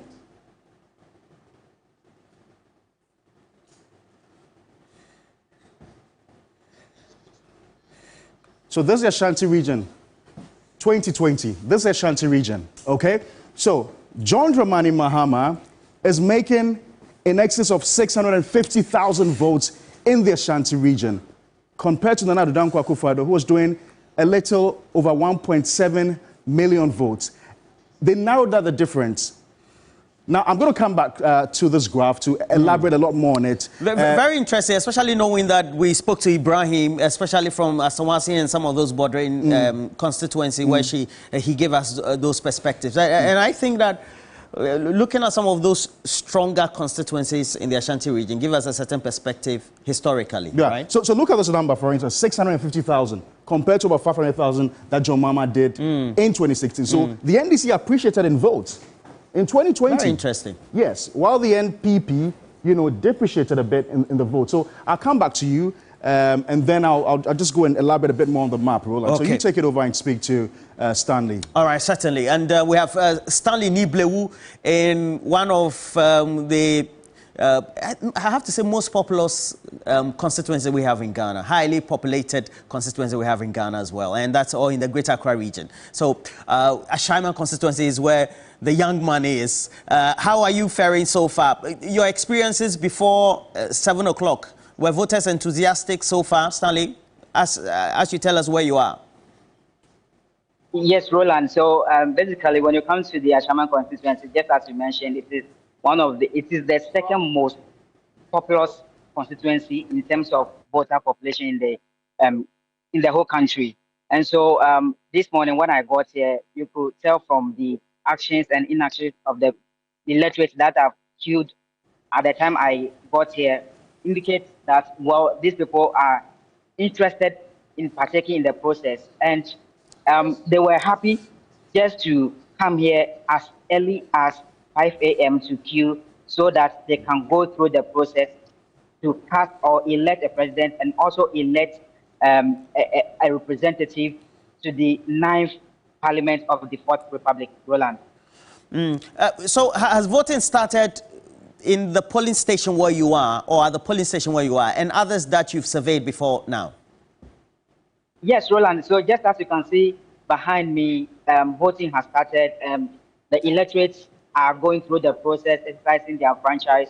And I must say that I'm at the Evangelical Presbyterian Church auditorium, and this center is actually playing host to 5 polling stations, 4 behind me, and then 1 also here. Then when you go to just outside of these premises, there are 2 other centers outside. Those ones are at the Apostolic polling centers, and so they are there, so making 7. But I must also say that the entire constituency has 357 polling centers, inclusive of 2 polling centers for the special voting. When you collapse that one, we are going to have 355 active polling stations where electorates have massed up to queue to vote this morning. All right. What's the level of security at that polling station and the other places that you visited, knowing that if you take a look at many of the hotspots that usually, including in this very election, that we've been told Ashaiman is inclusive? Yeah, so Roland, just as you mentioned earlier in your submission, the security situation here, I must say that, has been beefed up. And then just a couple of minutes ago, a van full of police personnel also came in to patrol the place and then left. But we have some police officers stationed at all the centers dotted in the Ashaiman constituency just to ensure that there is calm for the electorate to go through the process. All right. So I'm sure you're getting all those assurances there. So what's it looking like, the numbers where you are, that polling station, and the nearest that you've been to? Great. So I would like to turn the camera to for you to focus on the people that are actually in the queues partaking in today's exercise. Okay. So the numbers are very appreciable. Okay. But not all of them have been allowed entry into the premises. Some are outside because, according to the security personnel here, they don't want this place to be overcrowded so that people will begin to commit troubles. And so they come in batches of 10s. So when these people that you are seeing right in the shot, when they are done voting, another set of 10 will be ushered in to come and vote. That methodology is being applied to all the other polling centers dotted in these premises. All right. Stanley Nible, fantastic work so far. And you take a look at all the things that have transpired. Ashaman constituency should be in the thick of affairs back, we see. Right. And so we zoomed our map into Ashaman constituency. That's right here. In the 2016 elections, Nana Akufo-Addo was making about 36,000 votes.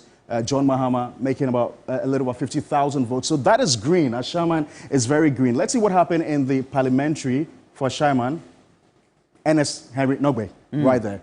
So Ashaman is green parliamentary. It's also green presidential. So I hear that's actually your area. Yeah, so it's a green community. They vote massively for the National Democratic Congress. There was a change though, but I think you can always. So there was this one was time in an 2016. MPP MP in the year 2000, 2004. Okay, but up until 2016, since then, it's been NDC. So this is what the map of Ashaman looks like. We'll take you back to 2020 also and see how the figures look there. But we're sure that it was green in 2020 as well. I'll just bring you the figures shortly on that. But now, what more do you have for us from our viewers? Well, there are more comments on our live feed, and I should say that we have over 2,300 people watching us right now, and a lot of you are reporting live from your polling stations. I should say we appreciate that so much. While we have our correspondents across the country, we can rely on you also to tell us exactly what's happening where you are. So Baba Sterling says, at exactly 7:19 a.m. when you sent this message, you said, voting has not yet started. EC officials are yet to set up. They are doing their best to start. The security officials are also here and ready to assist the election process. Electorates are also very calm and waiting on the EC officials to start. And this is from the Pusiga polling station in Zwarungu Chief Palace. All right. A lot of you are also seriously campaigning under our posts. Interesting. Now, I'm watching you guys from Inshireso, Momponua. Ashanti is green. GM all the way. Media freedom, rights for all can be compromised. Okay. NDC and Afafranto and the new force will get exactly 35%, and that will send the MPP into opposition. All right, and this one from Japa in the Upper West region says, the NPP team shed buckets of corn yesterday, but I can confidently tell you that she has no choice, she has no chance at all. And then Jacob says, it's really too late to campaign. Can we stop the campaigning now? All right, and Henry Kwate, all right, Henry Kwate can send the military on all the streets and cover the whole of Ghana with canopy and with soldiers lying on top of it. Still, the NPP will lose like a tsunami. All right, and finally, one more message. Good morning, Roland and Na and Pakwisi. Let Ghanaians know that nurses should be included in the special voting exercise in subsequent elections. Most nurses cannot vote because they are taking care of patients in the wards. So I'm suggesting that during the next general election, you should try to add nurses as one of the group of people who should do special voting so they can go back to the wards to take care of sick people on election day. And I think this is a good call. Okay, we hear her. We'll let Ghanaians know about it. This is a good call. We'll tell the authorities as well. Roland, so we're taking you back to the Ashaman constituency, and I need you to pay attention to the figures for 2016. So Labaran Yakubu Bari, he was the NPP contestant. Yeah, he got an exit of 36,000 votes. Yes. You know it very well. And Esnobe made 52,000 votes. Now let's see what happened in 2020. The same Ashaman constituency. And Esnobe is now making 73,000 votes. From about 60-something votes. So that's appreciated in votes for the NDC. Right. The NPP, 45,000 votes. I think from 40,000, right? Yes. Can you go to 2016 and let's see something? Okay, let's go back to 2016. Okay. So there's a differential of some close to 20,000, almost 20,000. I see around 18,000. For the NPP? No, the difference between the votes. Oh, the difference between the two. Right. Okay, so go back to 2020 and let's see. Okay, 2020. And you see that difference here? So almost 40,000 you get it. So that's over 20, that's 23,000 thereabout. About 26,000 votes. 26,000. Yeah, okay. Perhaps we can take a cue from some of the issues that were raised in our community manifesto sessions, where they said that they wanted the MPs to be more involved. involved. And then if you see that the Volta region votes numbers seem to be reducing, right, it's because there's migration from the Volta region and some of those areas into Ashaiman constituency. That's why you find the differentials there. Okay, because usually people from Ashaiman will travel and go and vote. Okay. And so here, I'm sure because of the COVID period, they were able to stay in Ashaiman to be able to vote. Right. Yes. Right. Very interesting. I think that it will be good for some bigger analysis. But let's go to Ladapon. The current member of parliament, Rita Udote, is also SOA, is also there as well. But at the end of the day, we want to take a look at that. We did community manifesto in that constituency, women's manifesto as well. But Crosby, Anna, what can you tell us? Where are you? What's the level of participation so far? Well, Roland, so if you come to the Ladapon constituency, which is somewhat considered as one of the affluent constituencies in the country because of communities like cantonments, there's Osu, there's part of Bermakam, Ayawasu. It is bordered by Ayawasu East and West, as well as the Flotekole and the Lejokuku constituencies. At the moment, I am at the Ghana International School, the polling center here, divided into two centers.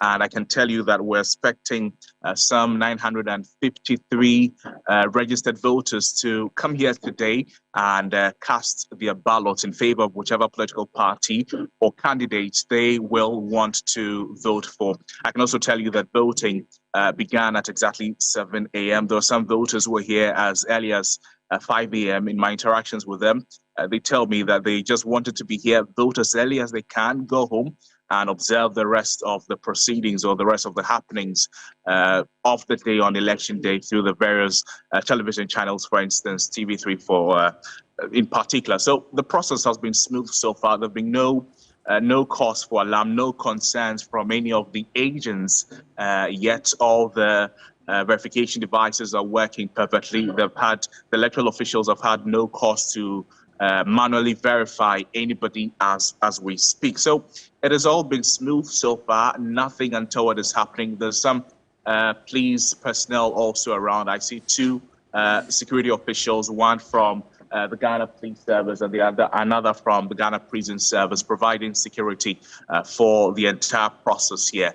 This is just one of the constituencies or the voting centers in the Ladapon constituency. There's some 264 voting centers or polling stations here, and we'll attempt to visit as many as we can. And we're expecting some 126,503 people to vote at the various polling stations in the Ladapon constituency, Roland. What's the level of security there? Because I know that it's one of the many areas where the security agencies say we should watch out for if there are flashes, so to speak.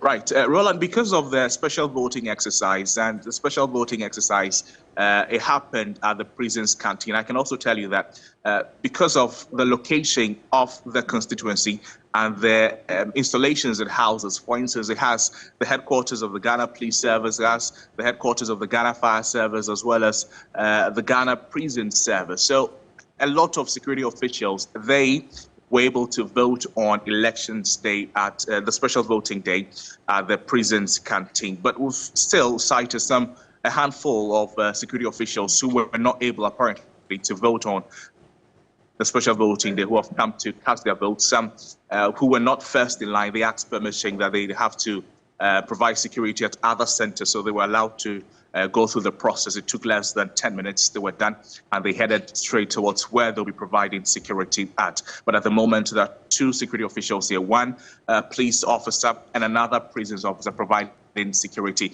I should also tell you that hardly do they expect anything untoward to happen in this area. Voters tell me that has been the practice since, for instance, this polling station, it has not recorded any election violence since they began using the polling station. So they don't anticipate anything away from the norm of a peaceful election, of a transparent, cordial process happening. Maybe because of the kind of people who vote here, maybe a contributing factor.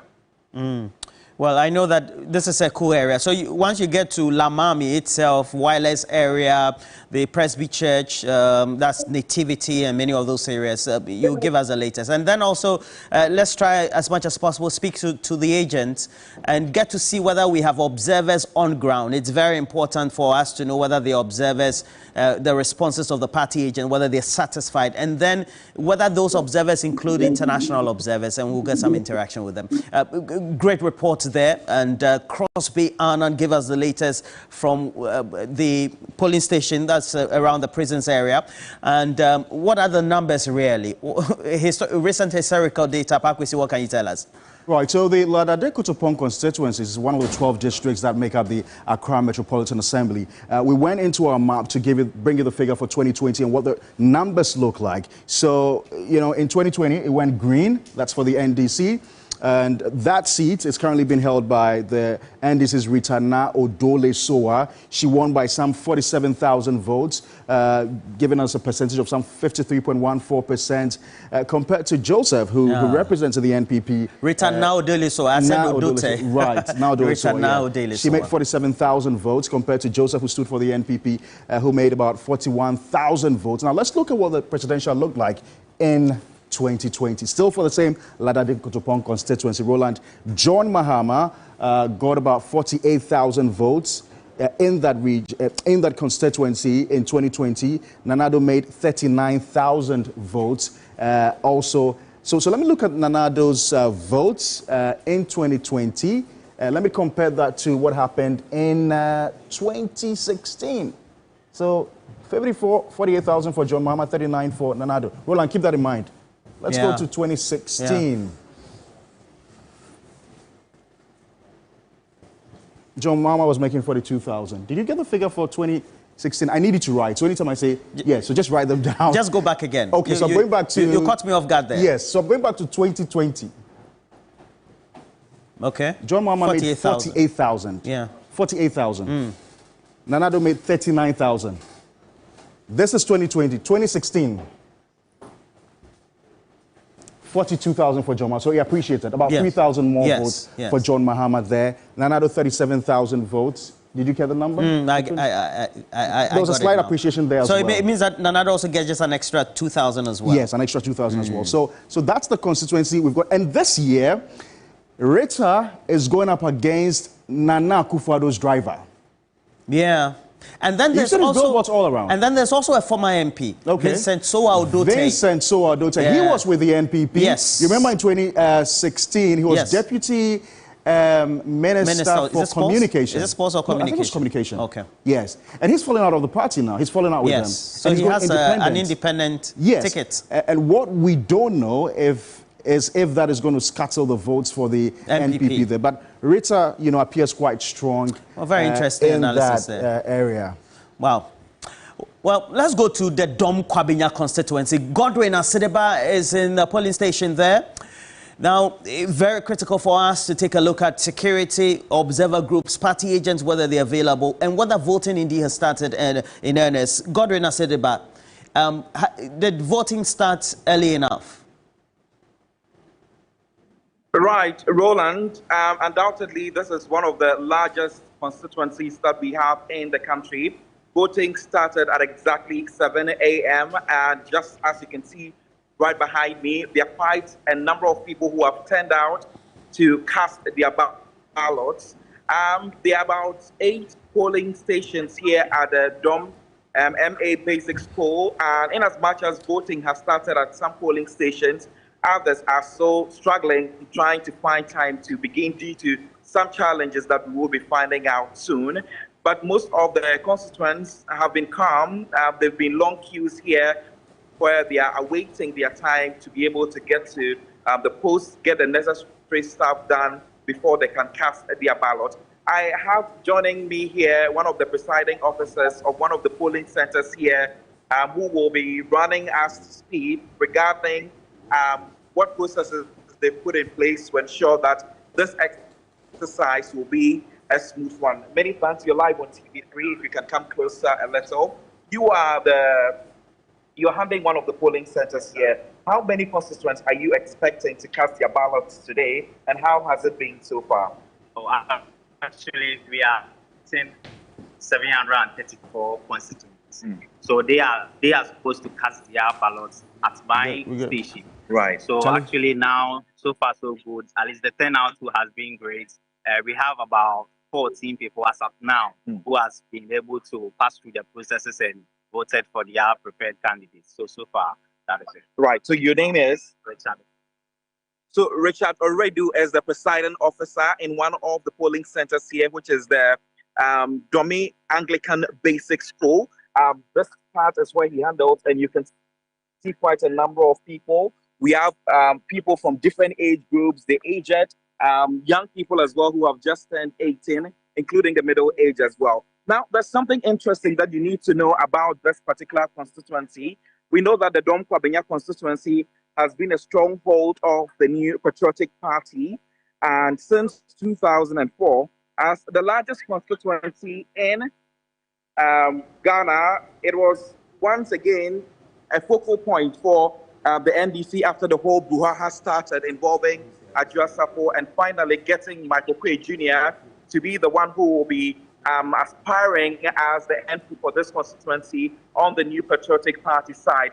But Faustina Eliklim Akubu, who is standing the second time after 2020, is hoping that she could win because due to the reactions that came from the side of Ayawasu, she is so confident that this time around, most of the constituents, maybe, just maybe, might be twisting their attention towards the NDC side to see where, they would be getting to at a point. But let's go to other polling centers as well. Just like I indicated earlier, we have about 8 of them here, and the voting has begun in some sides, but others are also yet to begin here. And that has been quite challenging, and most people are even angry. Some have left already, and we are just hoping that when it begins, they will be able to come in here to cast their ballot as well. Now, on the other hand, just like I was indicating, Faustina Eliklim Akugu is making her second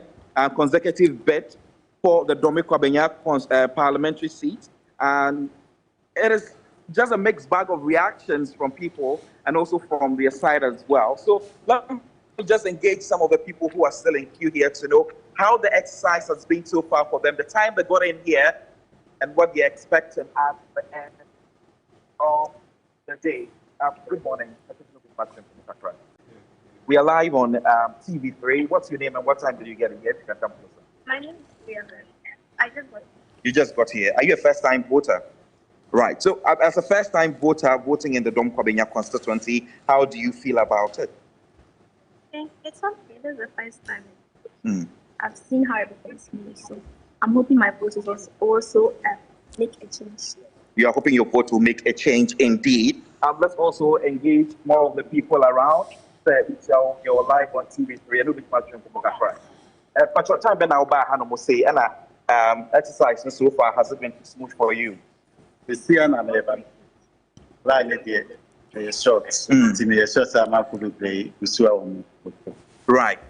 Right. So they are all expecting to cast their ballots as soon as possible.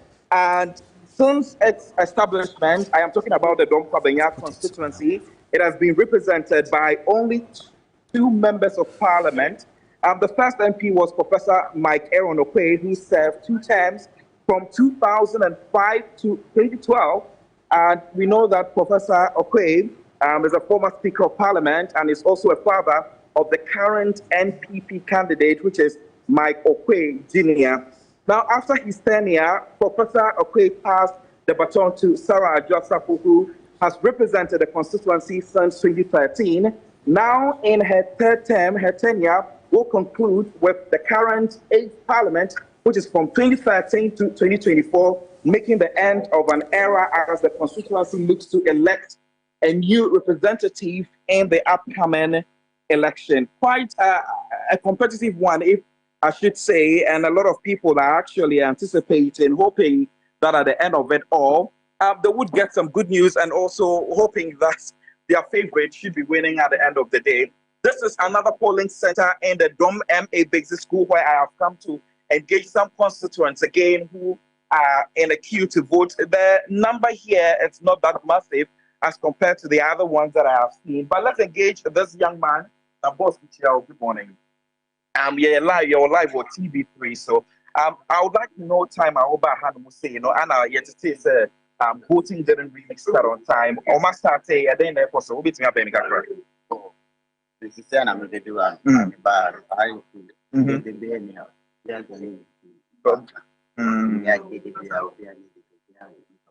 Oba ya no must start voting on time. Oba when you are doing kakra mine. Me buy no must start but me buy no me cook beside I'm sure me ID card and say baby I'm one. Me the ma I'm sure me say the me dina na me vote it. Come go join you. And to send your bibia e post wo ha no mo say no ya dia we need you one bibia.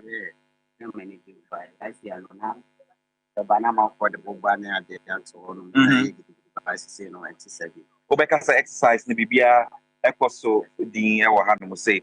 Right, so he is just in the queue here. He was the last person that I had to drag out to engage briefly.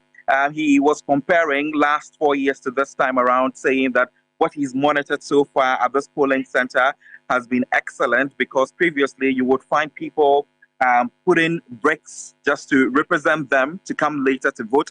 But such a thing is not happening here. And just like you can see yourself, people getting their names rectified so that they will be able to head to the right place to cast their ballots as soon as possible. Now, voters in the Domi Kwabenya constituency, like many across the country, are becoming increasingly sophisticated with a growing appetite for extraordinary demands from their leaders.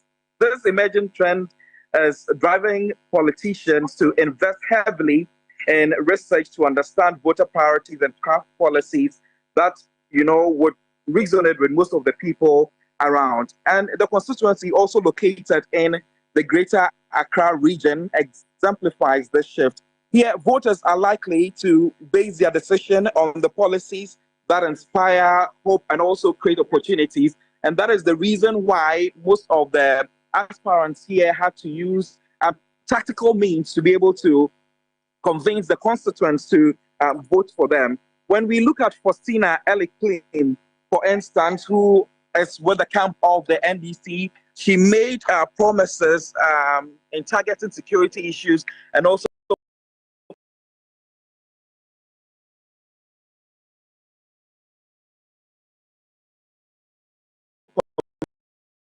community development, saying that he will continue from where the New Patriotic Party has stopped. But the reactions that came from Sarah, you know,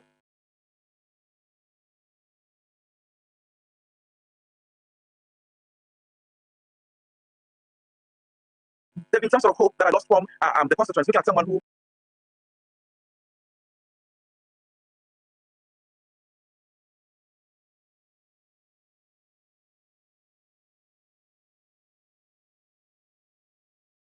has been on for quite time, and they were expecting some sort of we'll also bring it to you. Just to give you the latest analyze what the content are. You know that, again, we have to reiterate. We'll try and touch base with the Member of Parliament for Kinto South, Jifa Blagomashi, to get to see how residents in that constituency are reacting to that that statement that has been issued by the Interior Minister. Borders close up to 8 p.m. tomorrow or 6 p.m. tomorrow. We'll see how that goes.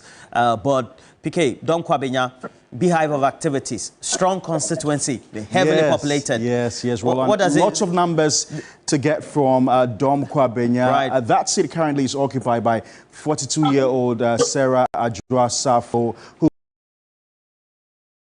burst into the political scene in 2013. Very bright, pretty young lady, you know, lawyer, politician, daughter of respected industrialist Apostle Kojo Safo, and also we know mistress of Kennedy Ejapon, who is a former you know, MP for Tamale Central. Look, this is what happened in 2020 in that region. Sarah Adwoa-Safo managed to garner about 75,000 votes in Domi Kwabenya compared to Faustina Eliklim, who garnered 52,000 votes. Roland, it's instructive to know that since 2012, the NDC has been closing in on the numbers. Really? I'm telling you. I mean, from 2012, the gap was so huge. You know, when Sarah Adwoa-Safo first burst onto the political scene in 2013, the gap between the NDC and the NPP was so huge. But guess what? up until 2020, see what we're having now. Just a little over 25,000 or so votes, you know, difference between, I mean, it's significant, but when you compare to 2012, you know, the numbers were that huge. Just around 23,000, 24,000. Thereabouts. Right. Thereabouts. And there's a lot to get here. There are lots of numbers in Domi Kwabenya. What's 2016 looking like? 2016, let's see what 2016 is looking like. 2016, Domi Kwabenya, there you have it. 29,000 for the NDC compared to 63,000 for the NPP, you know, and then fast forward to 2020. Because that's a difference of 52,000, 75,000. So the gap is closing. And even now, there appears to be a lot of discontent amongst the NPP. Okay. We saw what happened. I mean,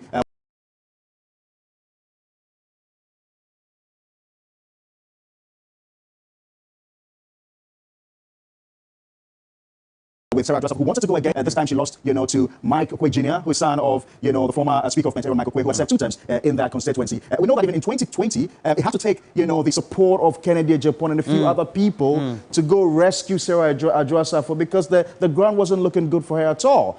And then subsequently, you know, this year, she loses it. So it's one of the key areas you've got to keep a close eye on. Let's see what it is like for the presidential in that area. Domi Kwabenya 2020, John Dramani Mahama is making about 50,000 votes compared to Akufo-Addo, who's making a little over 78,000 votes. So clearly that region is very blue, very, very blue. But you cannot discount the inroads that the NDC is making in that region. Yeah.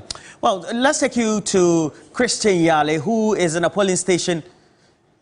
Okay, in the Odododo constituency, but we'll see how that goes. Because just not for the issues of our security, early on, the unconfirmed report about security personnel who have been deployed prior to today to many areas, including areas in the Bono East region, raising concerns about them having a cache of weapons and whether those sort of ammunition should be used during the period of election, you know, following the border closures as well.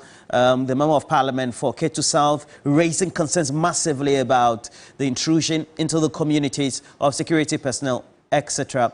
But let's take you, Oh, Roland, that's Nira. I've got to take it up. Hi, Nira. What's happening where you are? Hello, Anita.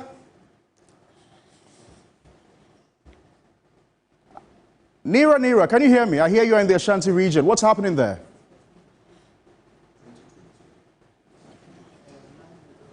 Hello, Pakweti. Yes, I can hear you very loud and clear. Tell us what's happening where you are. So I'm currently here at the Apejefie polling center where vice presidential candidate of the MPP, Dr. Matthew Opoku-Prempeh, is expected to cast his vote. Well, he's arrived and he's gone into the Apejefie, and so we're waiting for him to come out and then cast his vote. But earlier, his mother also was right here to cast her vote, and so that is basically what is happening. His whole entourage is here, and we're just waiting. In a bit, we're sure he'll be out here to cast his vote right here at the Apejefie. So that's what's currently happening right here in the Ashanti region, Apejefie to be precise. And is that in the Mencha South constituency? Yes. Yes. So that is where we are at the moment, and hopefully when he comes out and he's casting his vote, we'll bring you all the sights and sounds right here. Hopefully we get to talk to him as well after he's done casting his vote. What is his composure? What is his mood like? He arrived very calmly in a convoy, very highly protected, and the team allowed us to sort of go in with him into the Apejefie. But at some point, they told us that we cannot go any further. But he looked really calm, as always, if I can say, looking very calm, and then ready to do the needful and then move on with his duties for the day. All right, thank you very much, Nira. We'll come back to you later for more updates when you get to speak to Dr. Matthew Opoku-Prempeh. I hear you've got one of your first guests to speak to. Yes, thank you so much, Bakrisi. Thank you. And to all of you who continue to send us messages on our live stream, thank you so much. As promised, we will keep you in the loop. We'll be reading your messages as they come in. We'll ensure that we don't go beyond an hour without coming back to your messages and ensure that you're part of the conversation. And if you are not able to watch our live stream, you can listen to us on radio. We are on 3FM. You can watch us on TV. We are on until the results are declared. We're bringing you a 24-hour coverage here on your election command center. Now, one of the very important things we need to talk about going into the elections today, it's already started. It's exactly 3 minutes after 8 o'clock. And so voting started an hour and 3 minutes ago. Now, we need to talk about security. Following the last election, the 2020 general elections, there were some major issues that occurred: loss of life, violence, and other issues that are still unresolved. Going into today's elections, one of the things that we have hoped for is calm, peace, and no security-related issues. But we still need to look at some of the flashpoints and the things we need to be concerned about. And in the studio with me, joining me this morning is Adams Bona. He's a security analyst, and he's going to, well, take us into it, all the security-related issues. Good morning, sir. Good morning. It's great to have you as always. Great to be here. Now, I was looking at the Electoral Commission flashpoint numbers from the 2020 general elections, and the numbers are over 9,000. Yeah. So that's a lot of flashpoints, if you ask me. Before we go into the numbers, can you just tell us, in your estimation, what we should consider flashpoints? Well, thank you very much. So what we should consider flashpoints. Good morning to viewers and good morning. I haven't voted yet, so you can't see any indelible ink on my fingers. I needed to, your producer told me to be here very early. Thank you so I have for to honoring our invitation. Yes, to be here early, but after here I'll go and vote. Very important. Yeah, so prior to today, we had gone around, myself and my team, trying to collect data on what will constitute the flashpoints. Okay.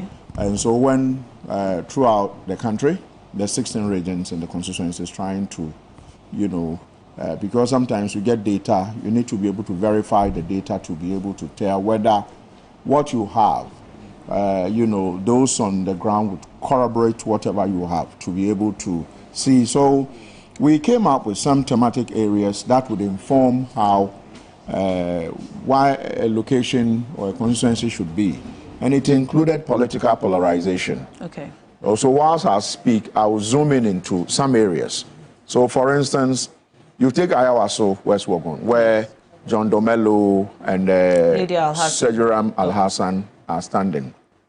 You can see it's an area that consistently, it's an area that you will say has a higher density, or you have a high population of young people, because you have UPSA, you have University of Ghana, you have JIMPA, you have Wisconsin, and so it's an area. Then you have East Legon itself, and parts of you know, East Legon itself, and East Legon proper, and probably maybe parts of I think parts of Jowulu and other areas. Okay. And this is an area that you say are affluent, you know, middle class and above. Yes, elitist sort of. Elite sort of community.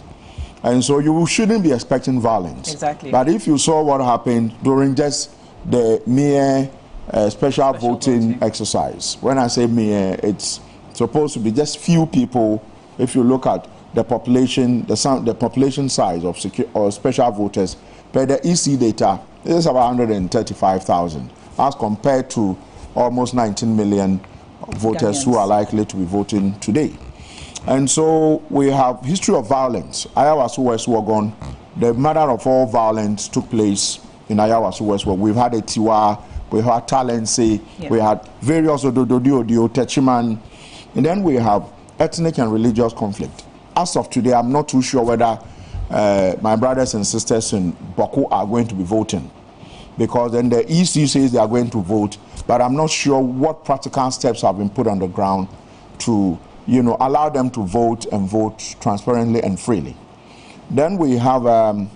you think that the ethnic conflicts in the region would affect the elections? Oh, yes. A huge number of people have left Boko Township. Okay.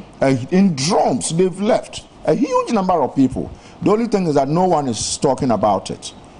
No one is, but a huge number of people have left to other communities. And you know, the CJ, decided to close most of the courts in the area. Even areas that were not affected by the conflict, like Binduri, other, he closed them. I'm going to ask you to just hold on, and I might be doing this a lot because we are corresponding, with our correspondents. Issues are coming, issues are coming up, and Portia has just joined us again on our coverage this morning. Portia is with one of the candidates in Ablekuma. Hello? Hello, Portia, can you hear us? All right, we'll come back to Portia, but she's going to come to us with a live interview with one of the candidates in Ablekuma West, the NDC candidate. All right, I'm back to you. So I'm just taking you through what we figured out, brings about, flashpoints. Then we have disputed boundaries. Yesterday, I'm, itemizing them with examples and practical examples. Yesterday, the incident that took place in the Senya East also, the Kaswa issue, where some soldiers were nearly bent down. Initially, we had an issue where some few police officers I called initially said, that is not within our territory. Okay. So you see, the Kaswa area, there are people in Accra who don't know they are in Kaswa, and there are people in Kaswa who don't know they are in the central region, literally. So disputed boundaries usually brings about, for instance, as we speak, there is no dispute between Ghana and our neighboring countries, but all our land borders have been closed. Yes. Do you understand me? Yes. If you know our nature, where we came from, and how we have lived, we have lived, crisscrossing borders, because these are some colonizer or the colonizers' thin lines they drew, and so what we have done is through a ministerial fiat, nobody is crossing. All right. And so there are people in the other side of, Togo, who are literally in Ghana. Yes. So if you say you have closed, where have you closed? So these are some of the issues. This has actually sparked a lot of debates online and actually on the show this morning. But I'd like us to look at one of the flashpoints, which, even without a security perspective, is known, by all, the Odududuoduo constituency. Yeah. And Christian Yale is actually there now, reporting live. Hi, Christian. Hello, Christian. Hello, now can you hear me? Yes, I can hear you. Thank you for joining us. Are you at the Odududuoduo constituency? Exactly, and I'm currently at the cinema arena. We have about 2 polling centers, your stations here. And in this constituency, we're looking at about 109,017 voters who are going to cast their ballot across 253 polling stations. Voting is underway. I've been touring a couple of the polling stations. I've been to the Jamestown police station where there are 2 polling stations there where voting is underway. Right here at the cinema arena, number 1, A and B, voting is underway as well. There are a couple of people who are in queue right now, waiting for it to get to their turn, and then they'll cast their ballot. And so, this is one of the key constituencies to watch, what you would call a hotspot, due to the history that we have. But we also know that this year we have fresh candidates for both the NDC and the NPP. And so the NPP is bringing on board the candidate in the person of Abdul Manaf, and we have the NDC bringing Nikote Ashi. We know that the current MP, Nilante van der Poel, who has served for 3 good terms, is backing out of Parliament. And so that is why we have a new candidate. It is one of the hotspots, really. And so we'll seek to get an understanding how the process has been, and also engage the presiding officer here to get an understanding the number of voters who are expected here, and then how the process has been so far, and then we can get an understanding. But what we know really is that it is one of the constituencies that you want to look forward to, and people are waiting with bated breath to understand how things are going to pan out. Now let me engage the presiding officer for polling station to get an understanding how things have been so far. You are live on TV3 Ghana. This is our special coverage of the 2024 elections. What is your name and how has the process been here? I'm Vivian Tete. Yeah, the process has been smooth. I think the people too have comported themselves very well. So everything is going on well. So far, we had no problem fighting. Were you able to start on time, and how many voters, eligible voters, are we expecting in this constituency, which is Royal Cinema number 1A and B? For A, we have fewer number of about 422 so far, so we are not many.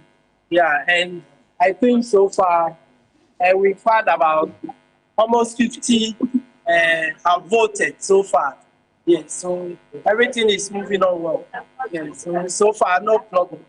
As you can see around, yeah, the people here, they've comported themselves, and I think they will be commended for that. Yes, so far they've done very well. So far they've done very well. That is the presiding officer that we have been engaging. There are a couple of security officers who are stationed here, and as you can see, the EC officials are crossing the T's and dotting the I's and trying to go through the verification process with all voters who have showed up here. And as you can see, it has been so far a smooth process. I've been touring a couple of polling stations now, and generally the atmosphere in this constituency, Ododo has been very calm and very amazing. I mean, one that you would commend, maybe for starters. But let's try and see if we are able to engage some of the voters themselves, especially those who are waiting in queue for it to get to their turn in order to cast their ballots. But like I said, they are fresh candidates who are contesting this time around, and it has been a stronghold for the NDC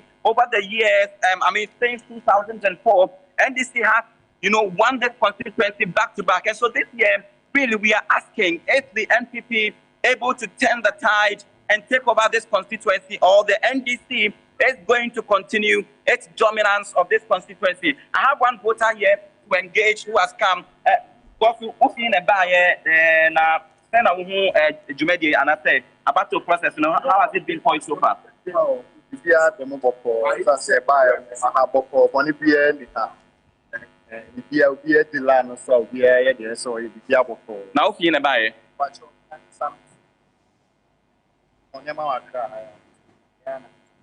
okay, that is good. And now, when you check, the queue is very manageable. It is not one that is really long, as you may call it. But maybe let me take you to the number 1B, which is the other polling station, which is right here. And now you see, it is very beautiful. When you look at it, Ghanaians have turned out in their numbers, and they are exercising their franchise to elect new leaders for this constituency and for the country in a whole. And so this is the number 1B, the Royal Cinema polling station here inside of the Dodio constituency. And yes, and so like you can see, a couple of voters who are here, who have joined the queue, and they are coming to cast their ballots. Let me try and see if I am able to engage some of them for a quick chat. Senior, good morning. You are live on TV3 Ghana. There's our special coverage of the 2024 elections. Time Ben Awaba, and what is your expectation? I'm from the market. So as I come here, I'm not like 20 minutes yet. Okay. I'm about to. Okay. Okay. Oh no, I mean, since he came here, he is just about some 15 minutes to 20 minutes here. Let me also try to engage this gentleman to know really what time did you come here, and what is your expectation? There is a small queue. Have you been here for long? Just came here within 6 minutes ago. Okay. Yeah. And what is your expectation? And also, I mean, going forward, looking at the history that we know about the Dodio, what is your expectation going into today's process? This process is calm. Everything is calm. As I from towards here, I thought everything will be giddy or something. But you are coming from Kaswa. Yeah, I came here. Everything is okay here. Why did you two transfer your vote? Have you been voting here over the years? Yeah, they call me the do. I did my everything at the do, so I like here. You like here? Yeah. So you came from Kaswa this morning? Yeah. That's good. Interesting. And even earlier now, I mean, we had an old lady who had to be supported.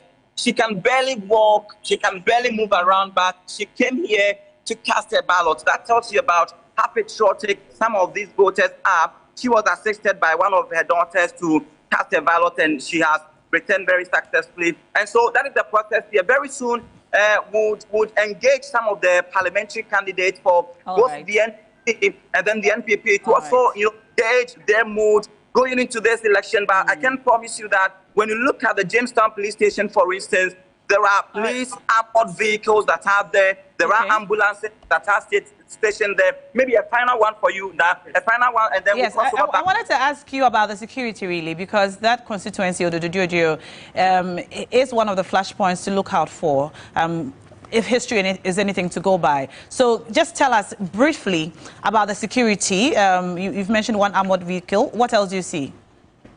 Exactly. There are about 2 or 3 formed police unit vehicles that are here. I spoke to the returning officer for the constituency, Domi Kwabenya, who tells me, for instance, that there are areas like the Kinkam area around Bukom, around Salaga, and some of those areas that they are watching keenly due to how dire things can go in those areas. And so those are some hotspots that they are looking at. They have already arranged with the security to ensure that all of these areas are well guided and guarded. And so I can tell you for a fact that when you come here, it is not only even police officers that you see. There are other security officers who are here that you can see. And so there are police officers here. There are other security officers here. Ghana Armed Forces, those from the immigration, those from the fire service, who are all here, and they are all working together to ensure that security is at its best. Yeah, just about to cast Christian, a ballot. So beautiful now. Christian, can you confirm that you said the Ghana Armed Forces? No. That was just a start. What I'm about other officers here from the Ghana Fire.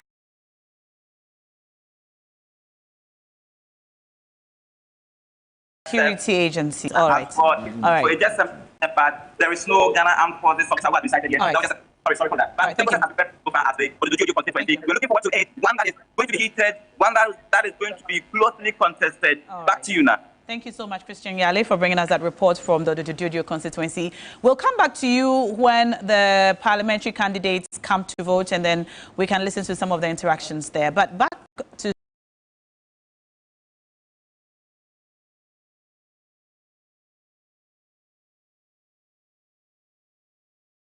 studio. Mr. Bona, you were just talking to us about some of the specific examples of hotspots from the 2020 general elections and what we need to I mentioned some of the things that would make a place, a constituency, an area, a hotspot. And I think I got to the disputed boundaries of the high stakes and weak electoral administration. You notice the back and forth just for special voters in the western region. Yes. They had to postpone that from and the eastern region. And the eastern region. And so I'm only hoping that it's early days yet. It's early. I don't know what is going to happen by the close of day, or maybe in the middle of the voting, whether we are going to have issues. But eventually they have to pull out all the printed ballot boxes for these 2 regions. Our elections doesn't require us to continue to vote beyond 5 p.m. today. And so I want to believe that the EC is putting measures to ensure that we don't have issues like that, where 2 regions are going to be affected, and they have to say we are calling, we are stopping the elections and maybe postponing that. That would be good. The other thing has to do with what do you call it in our survey, in our research with regards to the flashpoint. So we picked between 1 to 1,000. 1 to anywhere, like Ayawasu West Wagon. 1 to 1,000 flashpoints? No, 1 to 1,000. If you win with a margin of 1 to 1,000, or you lose with a margin between 1 to 1,000. So you mean keenly contested areas? It means it's keenly. For instance, Ayawasu West Wagon would come into, an area between 2 to 3,000. Yes. Because I think Domelo stood against the current incumbent. Yes. And the difference was just about 2,300 2,473. Okay. So looking at what is going on, it's going to be another keenly contested constituency. Yeah. If John is lucky she's going to beat Lydia around this time. Looking at some of the things that have gone in there, if everything, and some of the things that came up, you know, you remember Ayawasu West Wagon, you want to look at it and say is the mother of all violence when it comes to elections in this country. It looks like that ended all violence in this country. Looking at it, I think subsequently we really haven't had violence in that nature. The Lally, the 2009 by-election, when the Lally stood, that was, you know, when we had this issue. Then 2020, we had, you know, clash between MPP supporters that resulted in, what do you call it, injuries and damage to property at rallies. But fortunately, you know, there were rallies held in Medina and the University of Ghana. The University of Ghana. The police managed it so well, so much so that it went without any incident. Yes. So I want to believe that if it goes well, then chances are that the person who might have lost with that margin, if you've done your work well, then chances are that it could fall for you. If things stands the way probably repeat itself, the chances are that we might not. We are going to count it in 2028 as another flashpoint. But like you said, from the way they have conducted themselves this year, I mean, going back to the special voting exercise where there was a clear election infraction where we saw, allegedly, so to speak, Lydia Al-Hassan handing out some bags to people in the queue. Now, ordinarily, you know, this would incite anger. Yes. All right. And even though we saw the parliamentary aspirant for the NDC, John Dumelo, clearly talk about how upset he was, he petitioned the special prosecutor. So he rather, you know, went the way of the law instead of, you know, physical altercations and so on. Which is good. So so it looks like, and then you mentioned the rallies, all right? They were both in the same vicinity. The police were concerned, everybody was concerned, but they were able to handle themselves well. Correct. So going by these two examples, can we say that we can be confident that there would not necessarily be physical altercations or destruction to property? My checks as at last night to see how prepared the police and the internal security agencies are pointed to a direction where they are very prepared for Ayawasu West Wagon and other flashpoints. They said they are so prepared. They picked all the indicators, they picked all the intelligence, and it is out of that intelligence they gathered that helped them to police the rallies we saw. Those mammoth rallies we saw in Medina and the University of Ghana campus. And we didn't see no water was pelted at anybody, which is very good. And so I think that they should maintain that posture.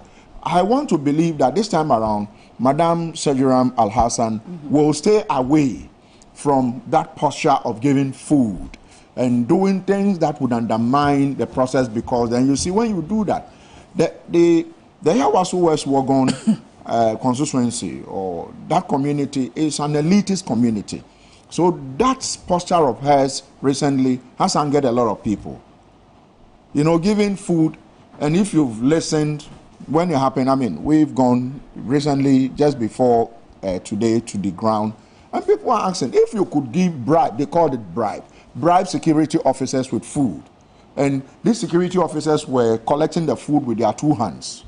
If they had a third arm, they would have used it to collect the third food. Some of them had one, and they wanted two. Tells you that we have sunk so low with the aid, with the taxes support of some of the people we have put in position to ensure that these things don't happen. And so I am optimistic that going today's election D-Day, we are not going to have that incumbency effect of believing that I have resources, I'm going to give it out. Because then it looks like that is rather angering a lot of people. So with what happened at Ayawasu West Wagon, it's very shaky, if I may say so, because a lot of the people who saw this in the area, I mean, I live within that catchment area, not far away from the place. And so when you listen to people and the commentary that you are bribing fire service officers, police officers, that is not very good for especially you know, let me be, you know, gender friendly. For you, the women, you want to associate a lot of the bad things to the men. Is that so? But when we see the women veer into it, then we say, when the men are doing bad and the women are doing bad, who is going to advise the other? Because then usually you would, I mean, if you, in a home where I grew up, in a home where I grew up. Gender-related No, issue. what I'm trying to say is that I usually don't want to see some of our women, when I say some of our women, in that position. They should be behaving that way. They should live as example. Right. To, I mean, both men and women.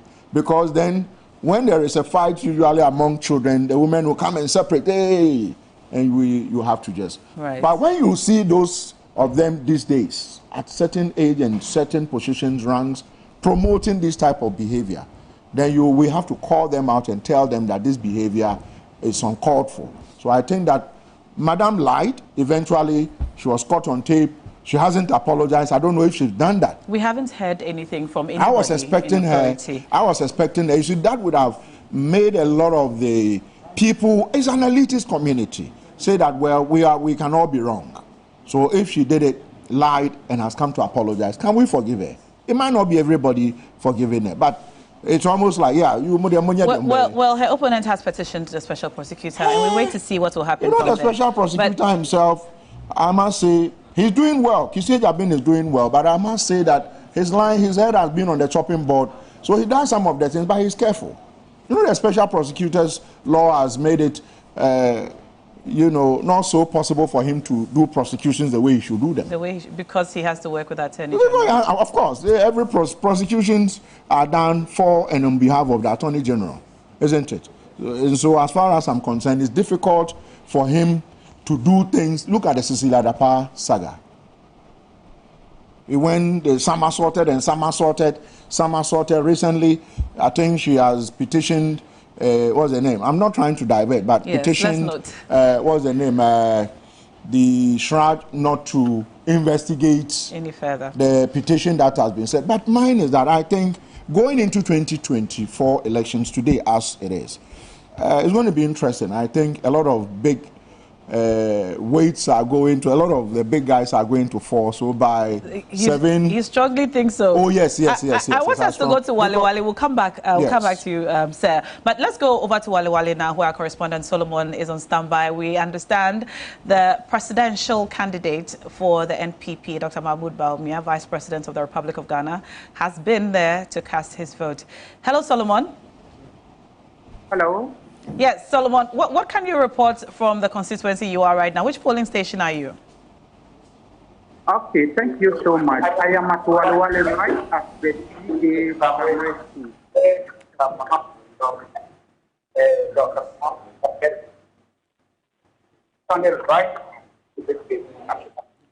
Solomon, the connection isn't so great. Can you move a bit so we can hear you? Hello, Solomon. All right, we'll come back to Solomon in a moment, but he's coming to us from the Wale Wale constituency, where the Vice President has been to cast his vote. As you can see on the screen now, that's the Vice President wearing his white smock. I guess white is a sign of victory in these parts. So he's over there collecting his ballot paper and walking to the box to cast his secret ballot. And not so secret, I guess, but he's going to vote, I suppose, for himself. And yes, so what do you mean, suppose for himself? I suppose. You think you vote for somebody else? You think you vote for your mama? It's a secret ballot. You never know. It's Solomon back on the line now. Hello, hello, That's Solomon. Solomon, can you hear me? Yes, great. We can hear you now. I can hear you. Yes, Solomon, what can you report? Did you get the chance to speak to him? Yes, please. After the Senate voting, we had an interaction with the media. All right. What you have been saying is he is sure of this election. However, he said that he is not certain about that will All right, the connection is still choppy. We can't really hear you there, Solomon. I think we'll call you again. We'll call you again, all right, so that you can bring us a clearer narration of what you saw this morning when the Vice President arrived to cast his vote. You're still watching our very special extensive coverage of Ghana Decides today on TV3. We're also live on 3FM 92.7. We're streaming across all our social media platforms. Soon after the Vice President went to cast his vote, he spoke to the media. Let's take a listen. Thank you very much. Good morning, all of you, members of the press. I've come in and I have voted.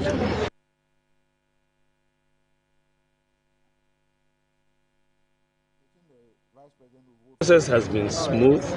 The lines I can see are very orderly, and we are expecting a very peaceful election. And I'm encouraging all Ghanaians to get up and get to the polling stations, queue.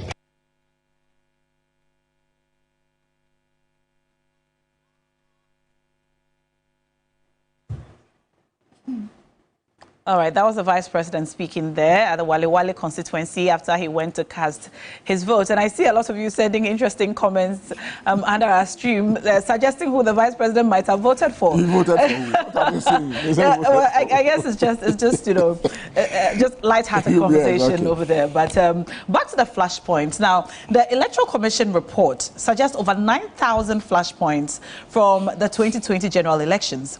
Now, this year, according to their report, the Electoral Commission, that is, they are anticipating over 7,000 flashpoints, 7,250 hotspots today. And it is a decline from 9, the 9,644 flashpoints that it identified in the run-up to the 2020 general elections.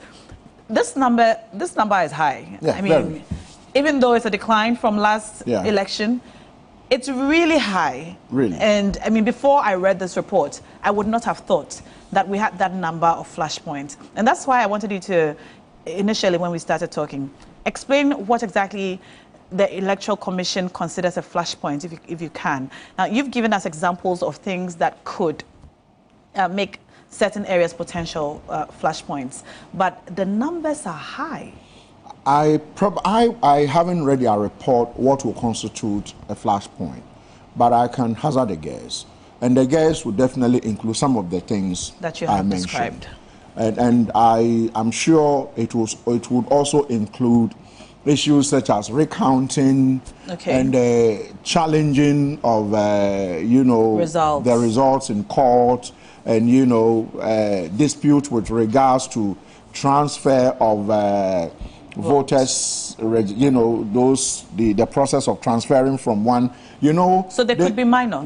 Yes, so I'm sure they might have factored in some of the things that you would want to neglect. Ignore. Meanwhile, they see them to constitute what they will call a flashpoint. All right. And so I think it's good, so that it puts us probably on alert. Yes, and also let us put in measures. I think that is what has culminated into, I haven't read the security task force, election security task force policy or report, but I'm told they have something in the range of about 5,000-page policy, which they hope probably to make portions of it into law, to be able to help our electoral security process for the next 3 decades.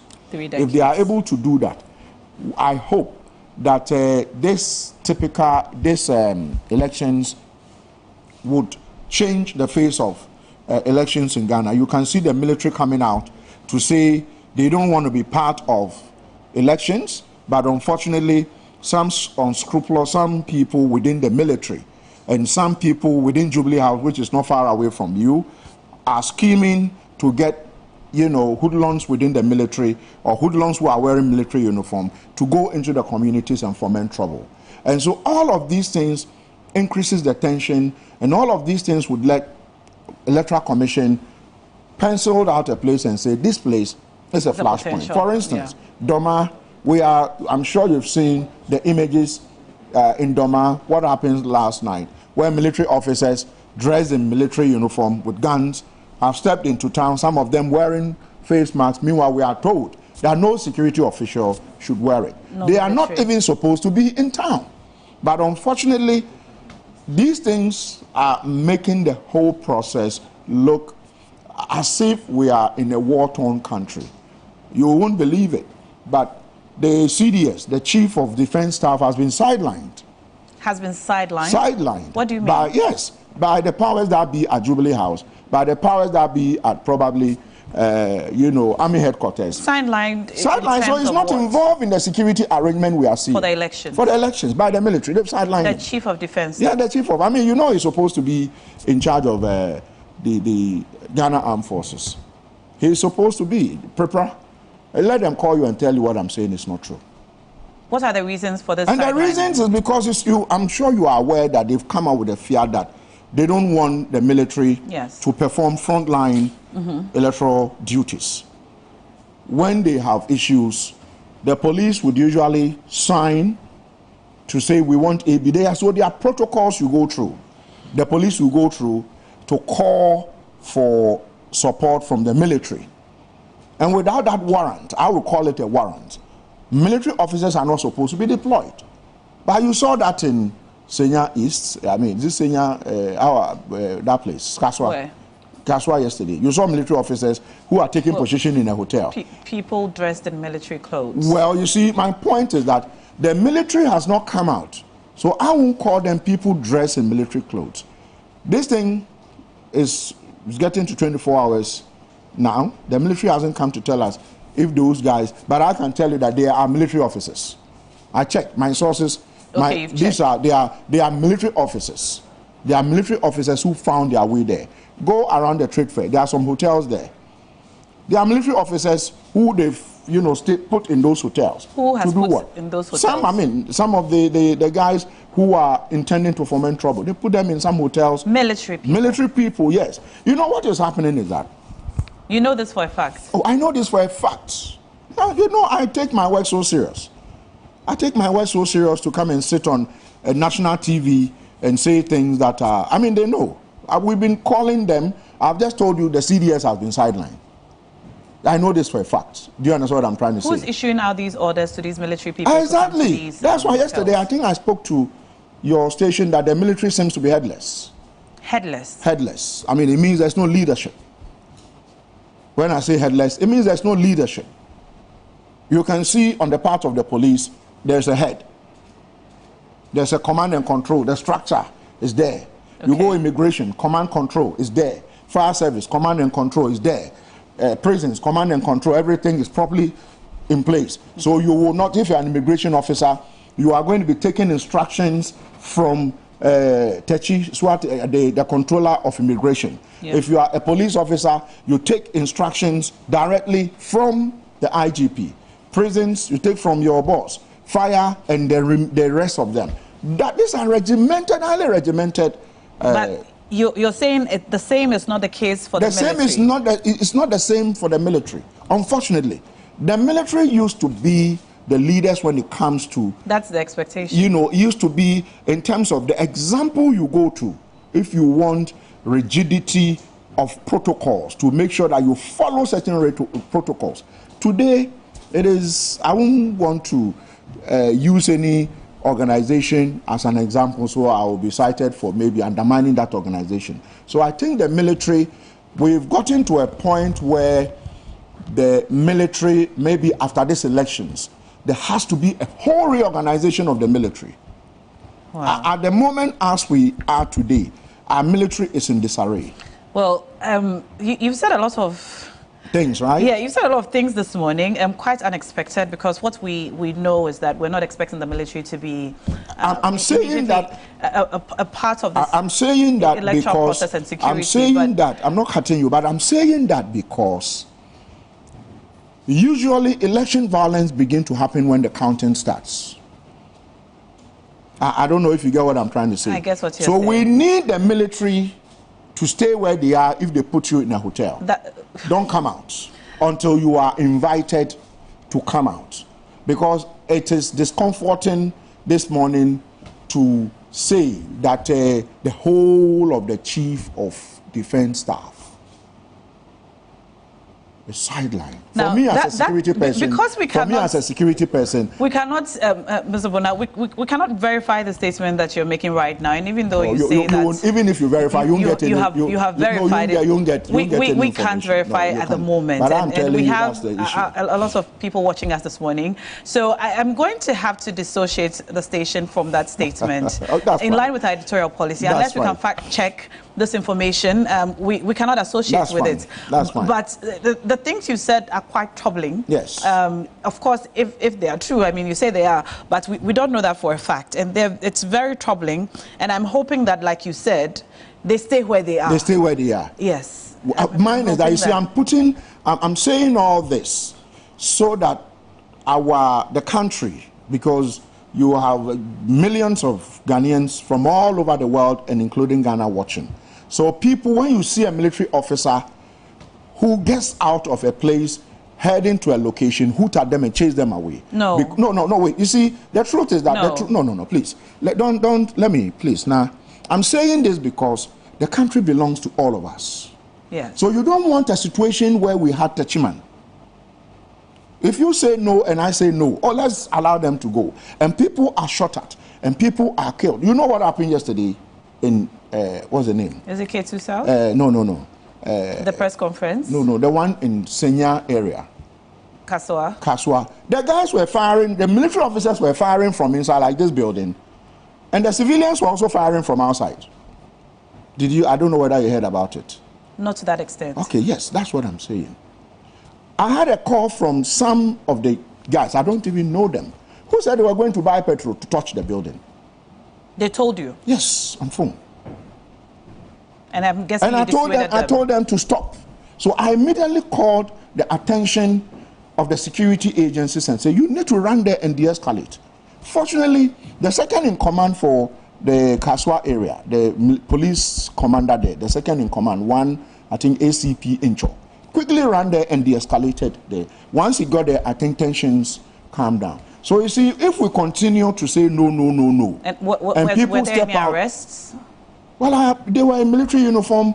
It looks like eventually they de-escalated. If you watch the videos, you can see a police officer who was not happy having a banter with another military officer and said, you think you are trigger happy.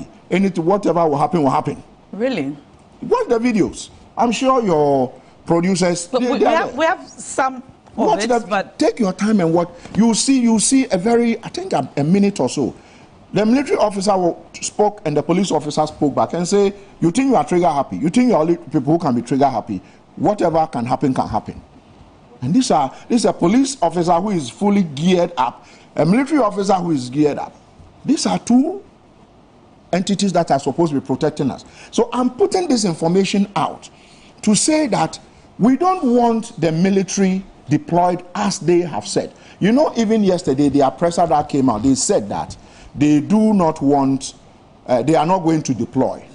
I am saying that, please, they should stay wherever they are. Don't allow whether your boss or whoever to defy the CDS. He's still the head of the Ghana Armed Forces technically. And hierarchy matters. When hierarchy, so it's so important that whatever he has agreed on, because things are done, even though the president is the commander-in-chief. When it comes to the army proper, he's supposed to be there. You have COAS and all those people. And so I think that whoever he delegated to go and represent him at the security task force meeting, or whether he was there himself and they agreed. For us as Ghanaians, that is the warrant for us to say, stay away until we see the police call you to come. And I'm putting all this in place. 9, 9:50 I have to cross over to another constituency now, and then we're going to come back to you. The time is 8:47 a.m. now, and we're getting reports from the Musuku Presby Church. All right, the Musuku Presby Church, where our correspondent Pakwisi is. And the reports we're hearing is that there are no voting materials currently at the Musuku Presby Church. Godwin Asideba is there now. Hello, Godwin. Hello, Na. Yes, Godwin Asideba, We're just hearing. So there's quite a little challenge here at the Gilgo Presby Church, Musuku 1 A and B. At the moment, they don't have no seals for ballot boxes. There are no forms and stamps for the ballot papers as well, and they have no indelible ink. So just behind me, you can see quite a number of the constituents who have been locked at the entrance point to the voting site, and it's just quite challenging for them because most of them came here as early as 4 a.m. hoping that they will be able to get into the queue and cast their ballots before leaving on time. But most of them are really angry at the moment because the challenge is persisting here, and they're trying to still comprehend with the situation. But I will confirm to you that voting, however, has started at Gilgo Presby Church, Musuku 2. There are about 3 of them here, so they have Musuku 1 A and B, but 2, it's voting. So that is the challenge here. But I've also spotted the editor of the Inside newspaper, who has also been here since morning, Chrissy Pratt, hoping that the materials will be in soon for him to be able to cast his ballot. Let's have a quick conversation with him. You're live on TV. If you can join us.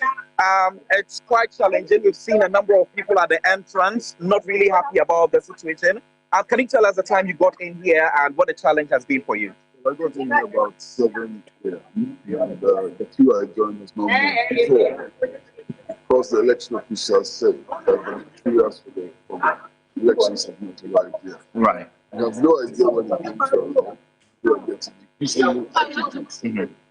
Right, so I'm sure you've voted here quite a number of years. Has this always been the challenge? This is the first time. Okay. You're someone who has a lot of experience when it comes to elections. When things like these happen, how is the ending looking like? Well, it's not looking good. First of all, there are some people right. Which then mean that they have been disenfranchised. There are people who may stay here and it may lead to a situation whereby 5 o'clock there's still more people in the queues. And giving the electricity supply situation of people generally can bring some complications. Right. But have you been able to hear from the EC officials? Are they bringing in the materials so voting can proceed as soon as possible? They have indicated that the materials are but they haven't arrived. We've waited for 2 hours. Right. Right. So they have waited for 2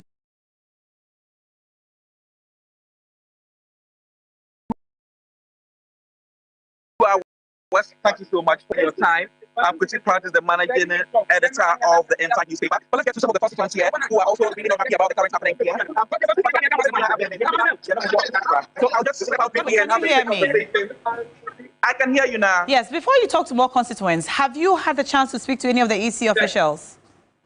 Absolutely. So they were the ones that mentioned to me that they don't have the indelible ink. Also, they are also trying to ensure that they will be able to get their stamps as well so that everything can proceed. So if I am done engaging most of these constituents who are so stranded at the entrance, I'll have a quick conversation with the officials here as well to get to know how they are handling the situation. Yes. Let's find out when they hope to get these materials so voting can begin. Absolutely, absolutely. All that will be done now. You're live on TV3. Obet me actually at time I'll have any challenge now. Faces. Me ba say an past 7 o'clock. Right. Constitution say about 7 o'clock. Electoral process here then and started. About me na up to now. Yenya hu so bi yislo bi bia private church say yem na meku aba me nyeme say aduma ene yesu ye yo. Say we say o man na etimu no. Say ye aduma constitution ye aduma e de bo o man no. Ene ye nyina ye aduma de abo o man na. No, Abana paid Madia Maya. You say, Koya Bedman Kababesa. Right. Yeah, individual work. Yeah, you man never say any about to about 1 year, the Omoyano. On my constitution, and yet you mamma, and the account was say. I've been having a conversation with you as well, and you mentioned that you've been here since dawn, waiting that everything can be able to proceed as soon as possible. What time did you get in here, and what are they telling you? Oh, I got here around 7:45. Right. And when I came over here, they told me that, they checked my card and they said I'm 04. Yeah. So I should stand over there. So I stood there, then I asked, what is going on? They said our stamps are not in, but they've contacted the Electoral Commission. But they said the stamps are attached. Right. And up to now, nothing is going on. Right. And we have a lot of things to do. And up to now, they've not even told us anything. Right. So we don't know what is going on. Absolutely. Yeah. Right. So let me move on and engage others as well. As a constituent, this is a challenge that you were hoping wouldn't happen in this constituency. I've already engaged the people who mentioned that this is usually not a situation in here. Is this your first time casting your ballot here, and what does this mean to you? That be when you first time. Okay. I mean, what other I don't know. Okay. I feel no person, and I want to see. So, if you know about it, I'm going to put out my card and you registration of me and follow us. Right. And now, I've been putting this in front of me. Maybe papers can be. I'm right. And then, paper now, get the about I'm a brother. The person, you know, what paper because the thing right, so he is basically saying that they should ensure that the materials would get here as soon as possible so that they will be able to cast their ballots. But also, you can see quite a number of people seated here looking really frustrated about the current happenings here. And let me engage a few of them because they would want to express their frustration and anger as well regarding this rather unfortunate situation that is happening here at Musuku. What time did you get in here? Yesterday, 10 o'clock. Right. Yeah. Since up to now, I'm not voting. I don't know what is going on. Right. So you people have to tell us what is going on now. So we don't want to sit here. We are going to work. So why you'll be sitting here? Yeah. You're not doing anything. Right. You don't understand you people. Right. So that's what you are saying. Right now, so it's time for me to engage some of the presiding officers at the movement to get to know how they're communicating with their team out there to ensure that the materials would get here on time as soon as possible. She is looking really disturbed because the constituent wouldn't allow her to feel free. I mean, because of the challenge, of course. The SGT Tete, who is the presiding officer of Musuku 1B. You're live on TV3. We want you to tell us the challenge in here and how you're trying to resolve it. Okay, so we came here very early in the morning, around 4. Yes. We came, they brought the ballot box, but the stack is with the stamps and the other stamps are not packed. So we are still waiting for them to bring it and to start with our voters. How has the communication been going on? Will they be here as soon as possible? Yes. Because we can clearly see that the constituents are disturbed and it is getting to you as well. Communicated to our officers, we are bringing it. What was the response? They said, I think it's messed up, so they are rearranging the staff to bring it. Right, so we have been... All right. We lost you there, Godwin Asedeba. But Godwin is coming to us from one of the constituencies, from Domi Kwabenya at the Musuku Presby Church polling station, where, as at the time he called us, just a few minutes ago, around 8:48 p.m. this morning, all the voting materials required for the voting this morning had not arrived at that polling station. And over there, he was just talking to some of the EC officials. They say some of the materials came, some did not come. The voters there are obviously very upset. It's currently 8:56 this morning. It's just 4 minutes to 9 a.m., almost 2 hours since voting began, and they are yet to begin voting. And like you were saying earlier, Mr. Bona, that we have to end at 5 p.m. Yes. According to the rules. And so if 2 hours in, they are yet to receive the material, so we don't even know when they are going to begin.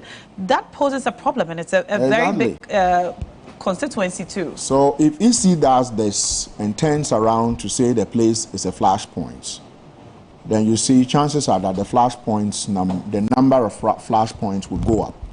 Because then I'm not sure how anyone can explain this to me.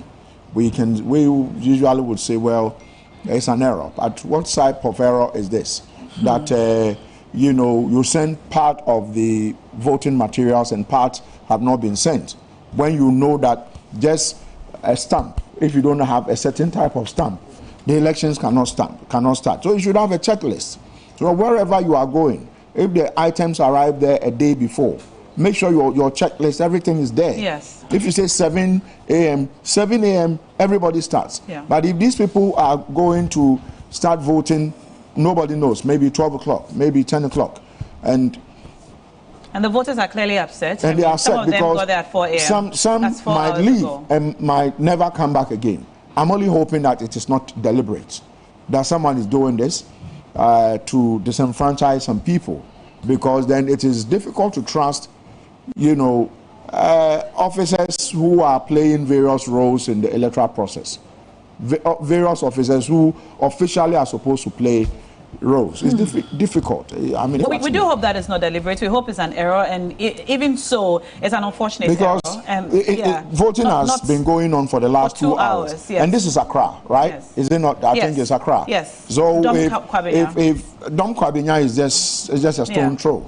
And so I'm sure this should have been reported, and if it's reported, why is it taking too long for this to be resolved? Are they going to say that particular area they will vote till 7, or the same rule? I think that logically the 5 p.m. rule shouldn't apply, unless of course you but can then again, say, we don't want to be voting in the dark. I think we don't want to be voting in. Is the reason why EC, for God's sake, should have put in all the measures to ensure that 7, 15 past 7, voting everybody else would have started. Well, anyway, in an election like this, where someone says I'll break the 8, someone says that I have the 8s. Do you understand what I'm trying to say? I mean, I think that they should have that we get some been very circumspect and put in all the measures in place. Well, we're bringing you a very comprehensive coverage from across the country. We've set up some satellite studios to bring you live reports from wherever you are in the country. Stay with us. This is your Election Command Center. We're on till the results are declared. And so do not leave. Watch us on television. Listen to us on 3FM 92.7. Watch our live stream. And also, we're going to be joined by Cookie. She is coming to us from our satellite studio in Tamale.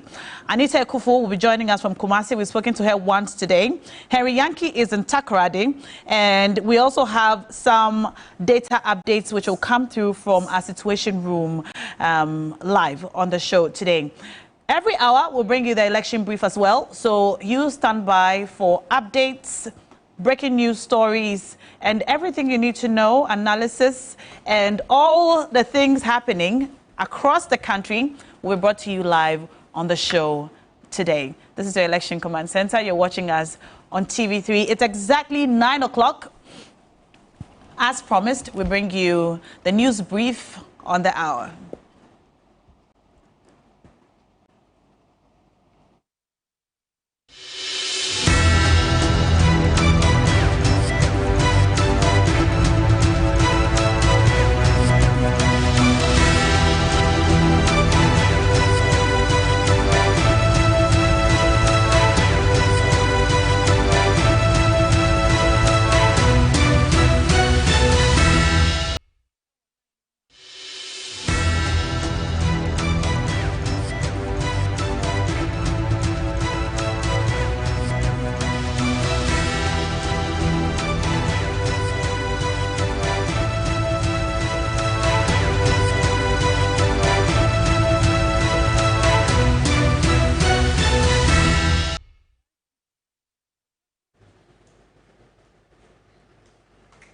Hello and welcome to the news brief on the hour. My name is Minu Aful. Now, voting is underway across the country as Ghanaians in all 276 constituencies head to the polls to elect a president and 276 members of parliament.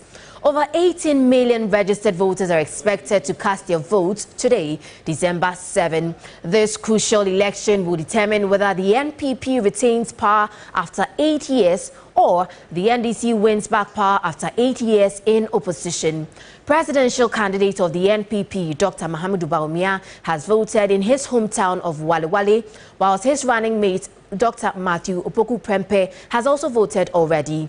Special voting for security personnel, journalists and election officials who will be on duty today was held in 14 regions on Monday, December 2, and in the Eastern region and Western regions on Thursday, December 5.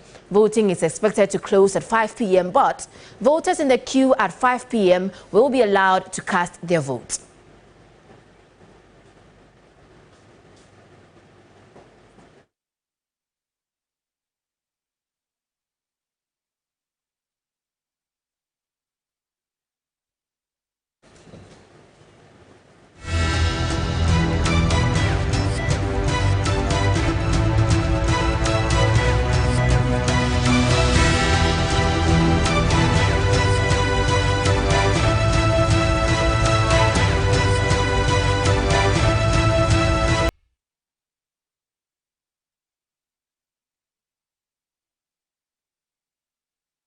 And as it is, the latest news roundup on the hour, certainly also giving you the latest update, and that is why we always encourage you, log on to that dedicated portal, 3news.com command center. It certainly means that you have to log on also through social media platforms. Get to join our streams. Let us know what are some of the things you're noticing as just a normal citizen of our country, somebody who is enthusiastic about this very election, and then the coverage by your election command center as it is. We'll have to continue with this comprehensive coverage. A lot of information coming in thick and fast. Ibrahim Wangara from somewhere in Nandom will be bringing to us the latest as it is. But Eric Mawina Egbeta also in a polling station in the constituency. So straight away we go to him. Eric, where are you?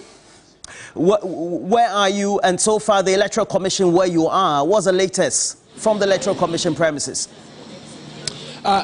Right, Roland, in about a few minutes, as you can see behind me, the Electoral Commission will be addressing the first of a number of press conferences they've lined up today as part of providing up-to-the-minute detail to the ordinary Ghanaian as the voting process will start. The National Coalition Center as well is just by my right-hand side as well, but we're anticipating a press conference by the Electoral Commission 2 hours since voting started.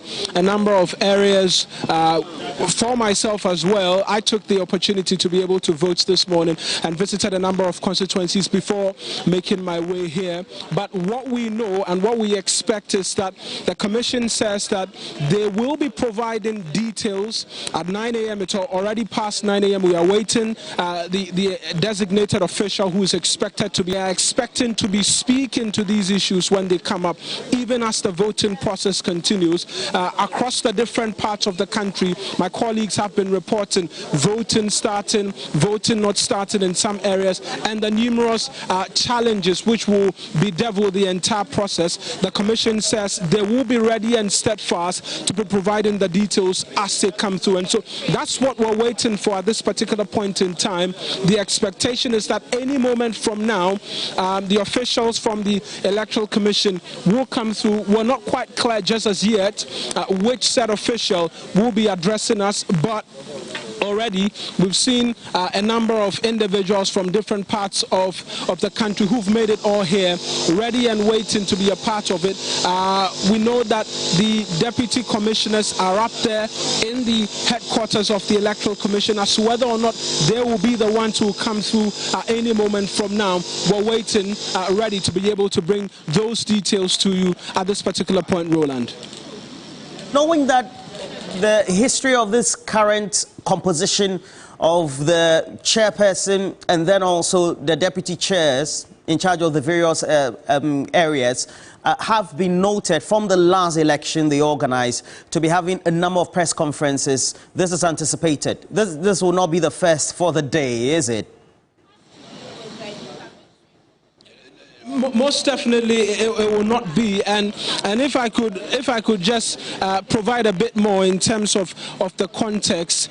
We know there's been a lot of things happening even in the lead up to today in the Ayawasu South, the Electoral Commission, the Ayawasu South constituency. The Electoral Commission issued that release where they, amongst many other things, confirmed that their district election official was transporting ballot papers without official police escort. There's been responses from the NDC who are demanding that that said official be recused from the entire process. The Electoral Commission in their statement stated that, look, that official could not or cannot in any way be able to influence voting in any way or form, but the NDC in that particular constituency is insisting that the said official be recused. These are the many issues which the Commission is anticipating, reason for which they've outlined a number of these press conferences which they'll be responding to. There's this one at 9 a.m. I mentioned it's past 9 already, 8 minutes past 9. Then they anticipate one officially to take place at 12 p.m. as well. Then there'll be another one at 3 p.m., another one possibly at 6 p.m., another one at 9 p.m. But outside of these scheduled press conferences, they say that as and when issues come up, they will not hide at all.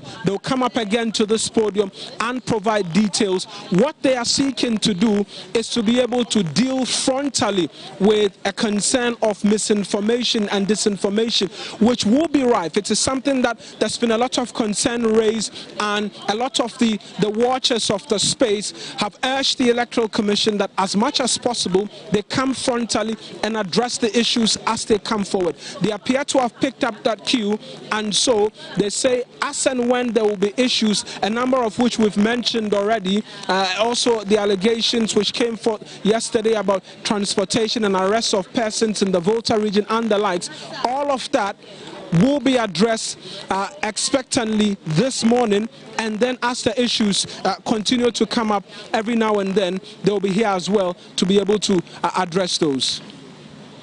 Now, as it is, we're getting a lot of information. As a responsible media house, what we do by way of our own editorial policy is to make sure we cross-check and cross-check again before we're able to go through with the publishing or broadcasting.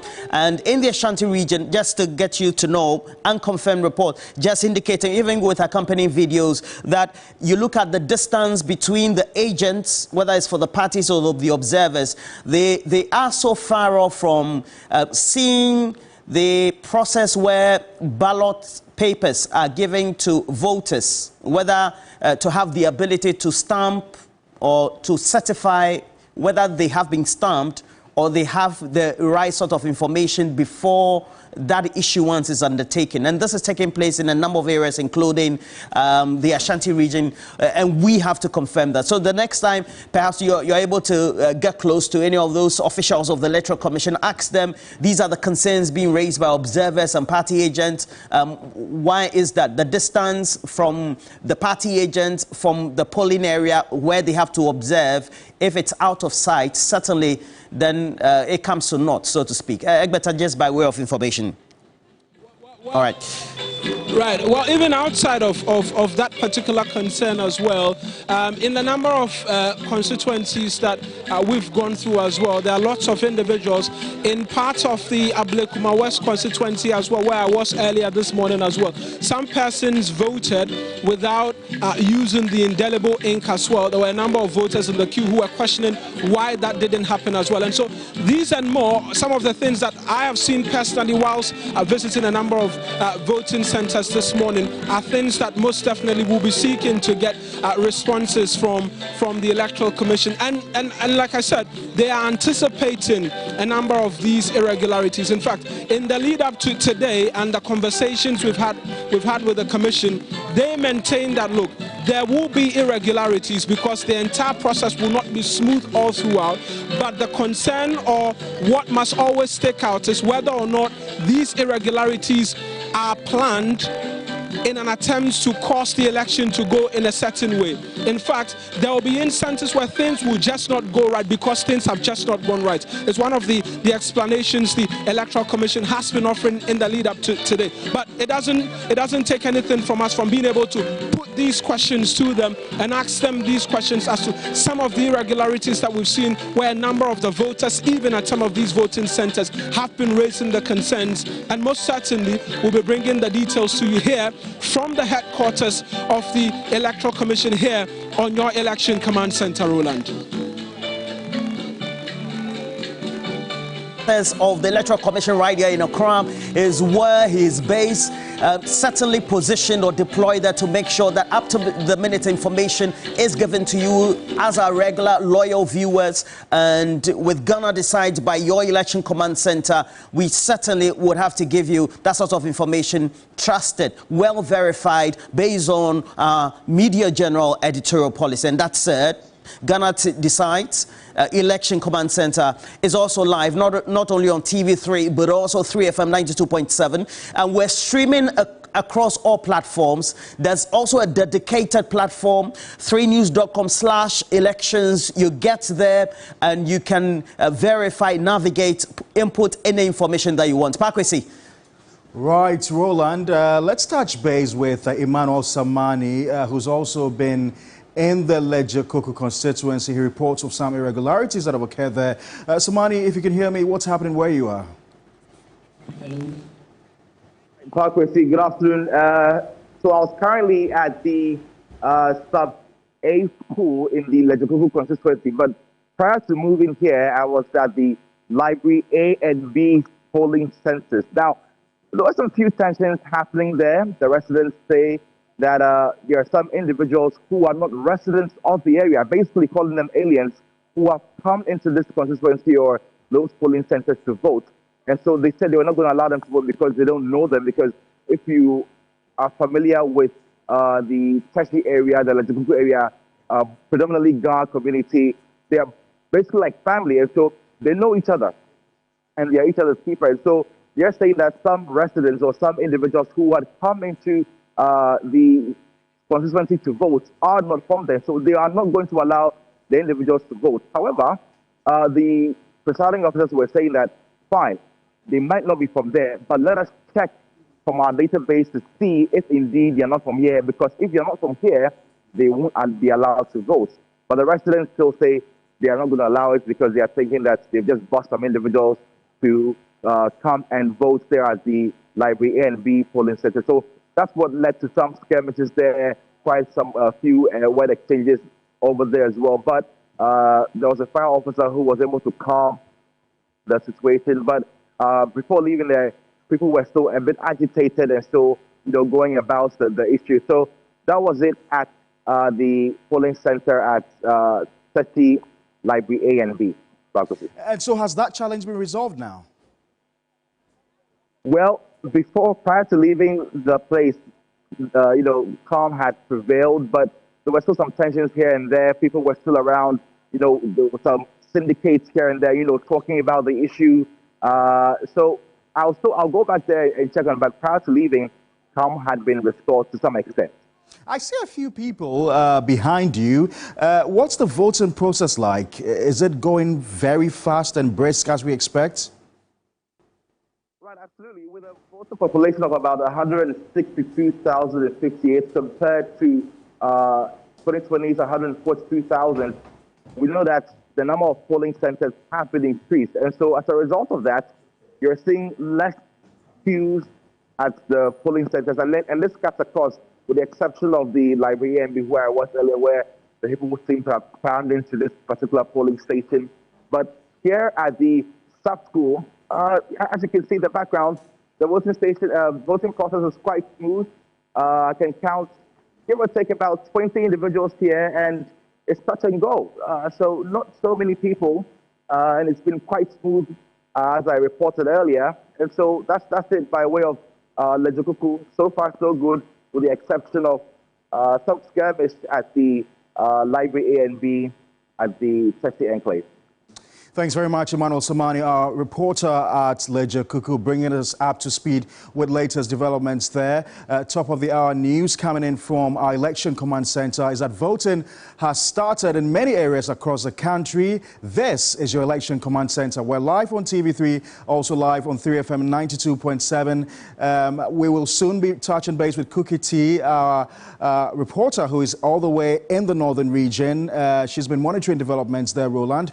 I don't know if Cookie has joined us yet. Well, and she is among many of satellite studios that we have been able to set up across the country. So in Tamale, we have Cookie T, who is managing that setup, and then there's a lot of feeding of information, visual news content to be able to also do the broadcast for us. And subsequently, right here in Accra, in the Ododo constituency, we also have a satellite studio there, and in Kumasi, in many of those areas as well. And that certainly is what we're going to do, to make sure that for all the things that have come, we are able to give you what is relevant, what is important, as your election command center with Ghana Decides. And we early on told you that we have to go to Nandom, and we are right there because Ibrahim Wangara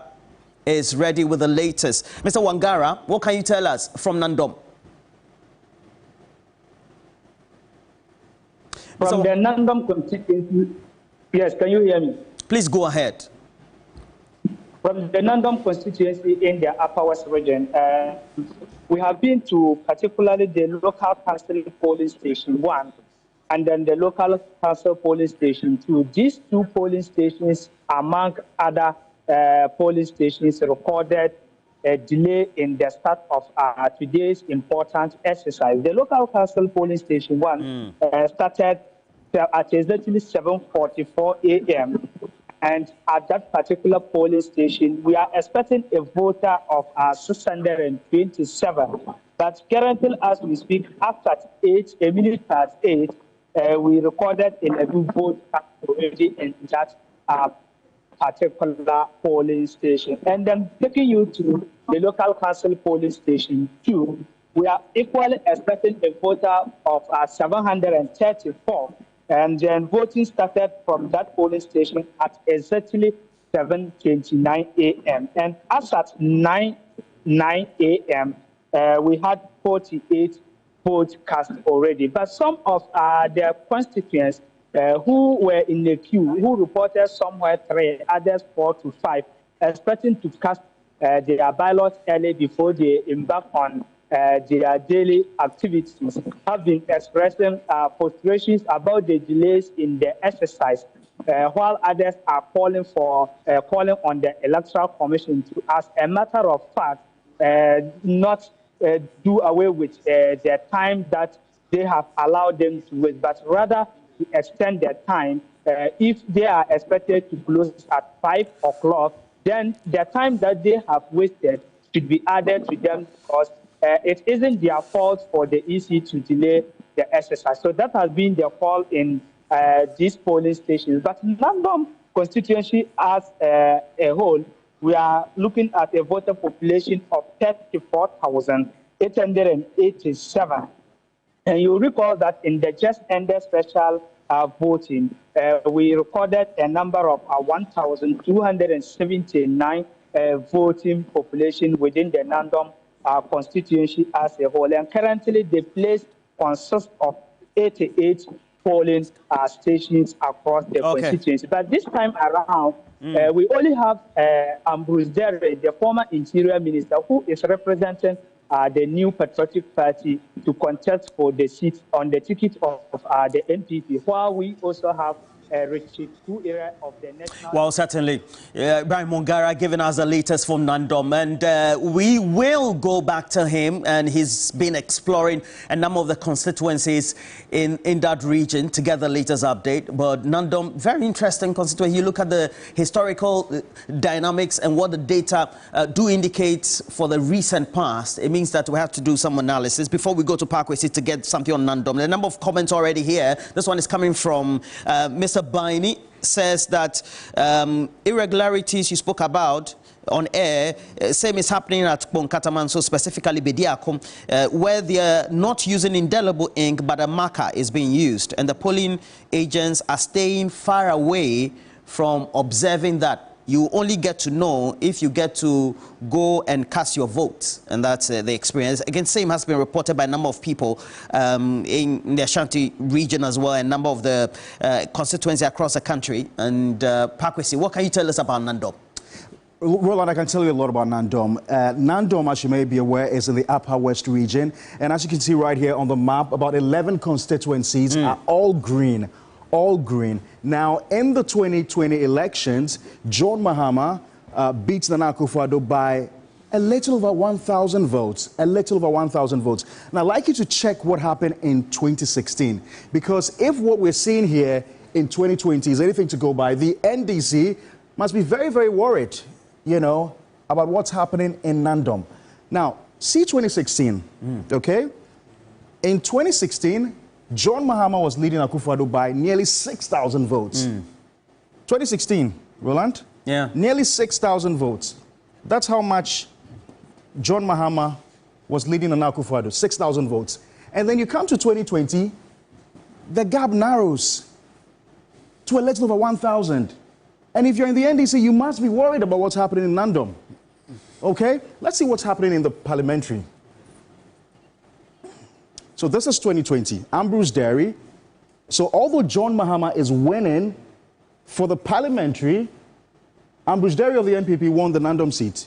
He won by a little over 15,000 votes compared to Richard Curry, who represented the NDC, who got 11,000 votes. So that's a total difference of about...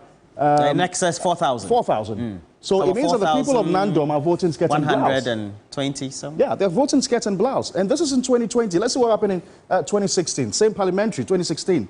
Ambrose Derry won again. Okay? This time, the vote difference between the same Richard, okay, is just about 1,000. Okay? At least it's closing the gap. That's a difference in 2016. Let's see the difference in 2020. Oh, he widens the gap. 4,000. That's very, very interesting. But you know, at the time, the minister, he becomes a minister, Ambrose Derry, I mean. In 2016, he's not. You can say that for many people who want to get into parliament, the leading politicians who are into government, they tend to have more resources at their disposal. You think that's what's happening? And that also, an example will be Peter Amu, I mean, clearly. But this has been a traditional stronghold of the NDC. Yeah, there are a lot of dynamics in there. And if the NPP is closing the gap... So it means that for the last 2 elections, there have been a pattern in Nandom of voting skirt and blouse. Skirt and blouse, right. They gave it to John Mahama because they naturally, by the order of historical data interpretation, are more green.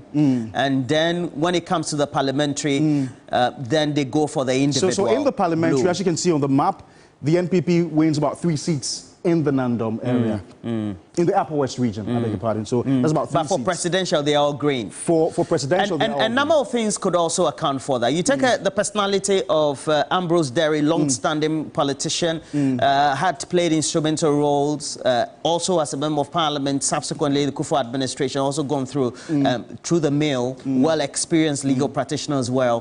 And so you look at the demographics and the characteristic of this individual, his relationship with the constituents will certainly play a key role. Not only that, you know, a lot of credit has been given to Dr. Bawumia and the sort of, you know, inroads that his coming into politics has built for the NPP. I mean, ever since Bawumia burst onto the political scene in 2008, we've seen the numbers in the north, you know, the 3 regions of the north, you know, rise sharply. And this has been attributed to Dr. Bawumia and his influence in the party, you know, and that's the reason why the NDC must begin to, you know, watch the numbers there and to realign. And we're hoping, I mean, they are hoping that, you know, this time around in the 2020 elections, a lot of difference, you know, will be made. But listen, Roland, if I'm in the NDC and I'm seeing what's happening, you know, with the, you know, votes difference in presidential, I should be worried.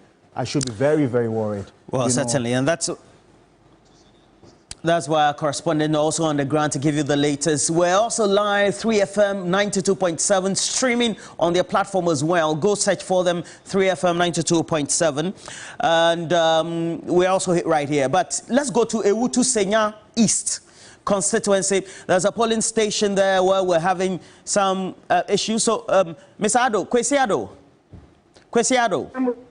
Yes, Roland, I am on. A lot of activity behind you.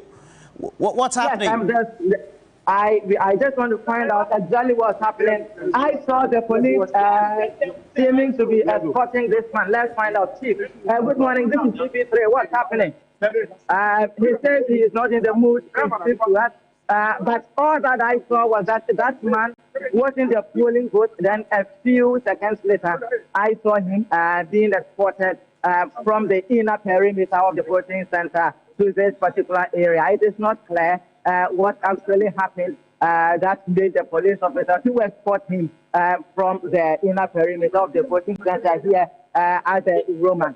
So that is what is happening here, Roland. Aside from this particular incident, let me say that since morning, this particular place has seen some level of calmness.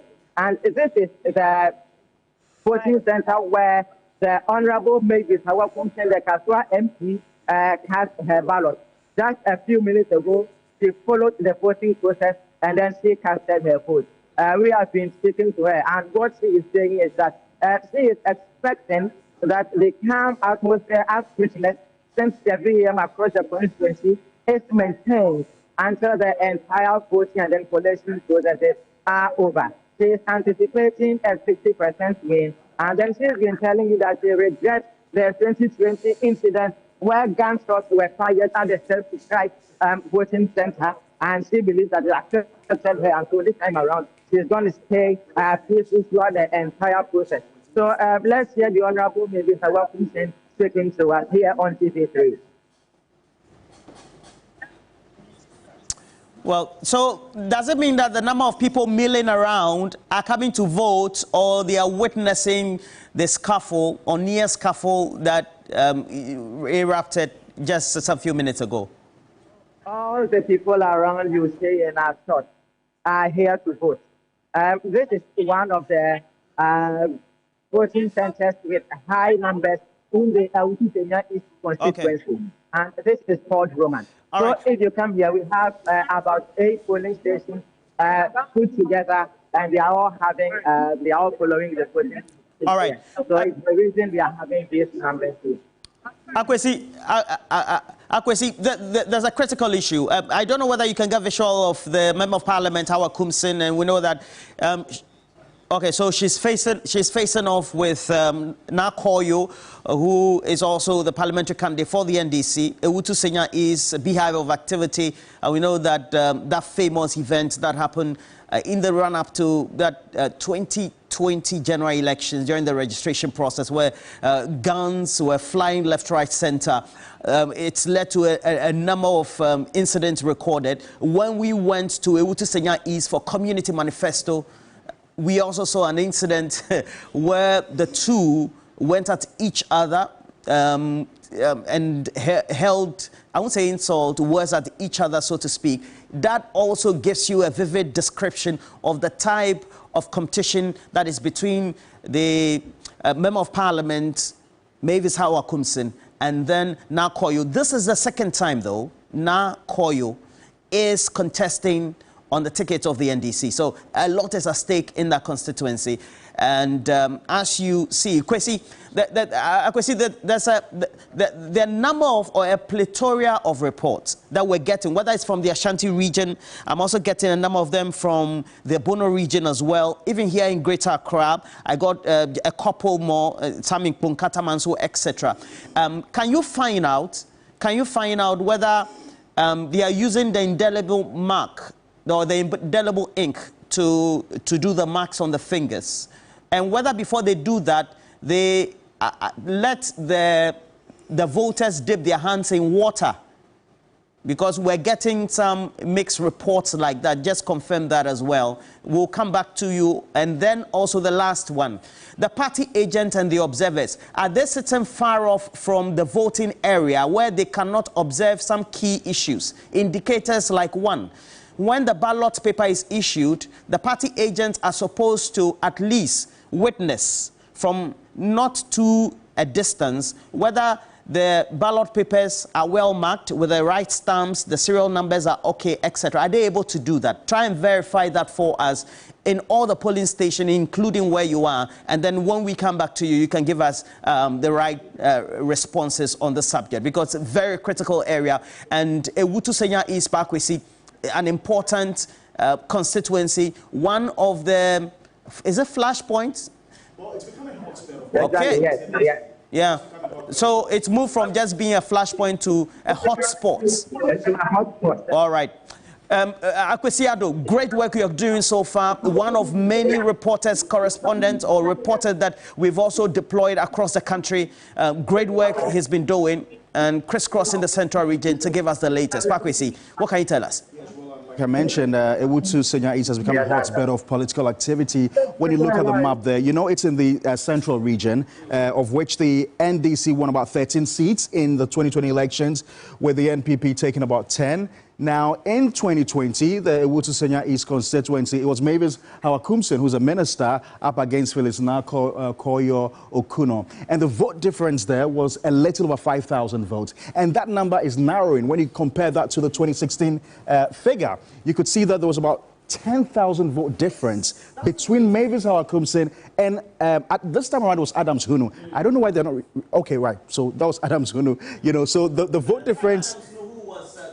for the area. Okay. Yes. Okay. Yes. So he had a bit of grounding in that area. Yes. Because of his position. He did a lot of a campaign, especially focusing on the interchange that had been built. And you know, if you take a look at the Kaswa interchange, it includes other ancillary services. There was supposed to be a hospital, school, some markets. So they formed the composition of the entire amount that had been agreed or signed off in Parliament. Right. And so it was being used as a campaign tool. Right. So in 2016, when John Mahama was president, yes, then, at the he time, was the MC. At the time, yes, he was the MC. Okay. Adams Nuhu. All right. So he lost by a whooping 10,000 votes. Fierce competition there. To maybe South Massive.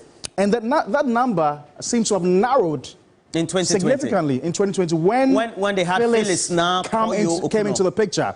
And that brings it to what? Just a little over 5,000. So I think that, you know, the NDC is quite certain that this is a seat that they can win, following from their performance in 2020. But you cannot also discount Mavis Hawakumsen. I mean, he's like become the Margaret Thatcher, the Hawaku. No, the regular name she has is called Kaswa Van Dam. I see. Kaswa Van Dam, yes. Kaswa Van Dam. I mean, it's in the local parlance there, and so when you get there, they call it Kaswa Van Dam. And throughout the period, she's been campaigning in market areas. And you talked about the Constituency and then also watch. you even see her sharing. Is it cooking oil? Yeah, cooking oil and some of those rice. You talk about the Constituency watch that you had in that community manifesto and the sort of, you know, friction that occurred between herself and Phyllis. So it's a place to watch out for. Let's see what the presidential has been offering us. So this is presidential for 2020, presidential for 2020, and we see Nana Addo Dankwa Akufo-Addo also beating John Mahama by, you know, just 6,000 votes. Yes. Okay. 6,000 votes in 2020. But the parliamentary candidate got just a little 5,000. A little over 5,000, yes. A little over 5,000, you know. And so, you know, it almost follows the same pattern, you know. And then in 2016... Just same pattern, 4,000? Oh, that's massive. 8,000. About 8,000. Yes, this is 8,000. You know, 8,000. You know, 700. 8,600, 700. Yeah, massive. So 6,000, 8,000 in 2016. But then it also the gap is closing in, but you know it's still a bit wide. No, but that was 8,000. Then Nana Addo Dankwa Akufo-Addo saw a dwindle in the fortunes by way of the votes that he had. But it also shows that perhaps some of the residents of the constituency, is maybe drifting away from the president but yes, so it looks like actually the gap for the presidential is widening compared to the parliamentary. Okay. You know, so that's the picture, you know, that we're seeing in that constituency.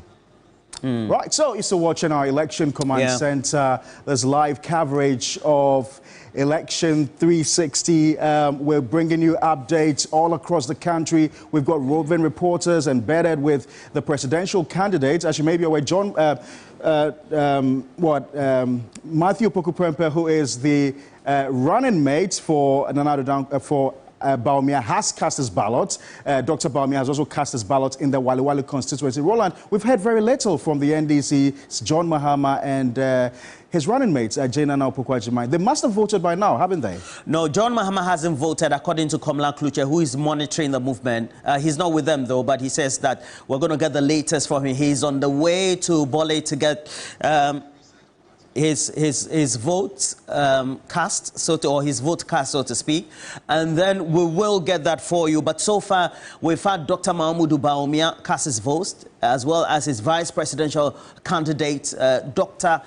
Matthew Opoku-Prempeh, also cast his vote in Minsha South, where originally he currently is a member of parliament. And he's outgoing, certainly, of course. So, so far, a number of things have been happening. And many of you have been giving us what it is, your own observations and views about your experiences at the polling station And these are not reports you're seeing on social media, and that's why we love you. So far, you can clearly see a number of you haven't joined us, in excess of 2,000 views also on Facebook, and a number of them also across social media, meaning that you're in tune with what we're doing with Ghana Decide 2024 by your Election Command Center. We will love it. Give us more of your views. What so far have been your experiences with you going to cast your votes? And so to speak, your experiences with the trust or the work or the task that has been given to the key officials there. A number of things being said on social media. And I just want to go through a few others based on concerns that have been raised, and then we will get to know. There is a number of Yao Do is raising a concern. He says that when you go to Sunyani West, I think there's a polling station there, he says a pink sheet has been signed.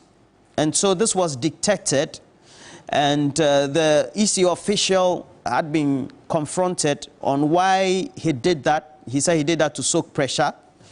Well, we'll see how that is done, because you don't have to sign the pink sheets before the voting ends.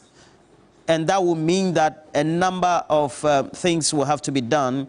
This one is coming from Emmanuel. Emmanuel Yeboah says, currently at Minsha South, there's some form of intimidation. You will find that in most polling stations there, as well as other constituencies, they have positioned the box, the voting booth, I think that's what you want to, in such a way that people will be afraid to cast their vote openly.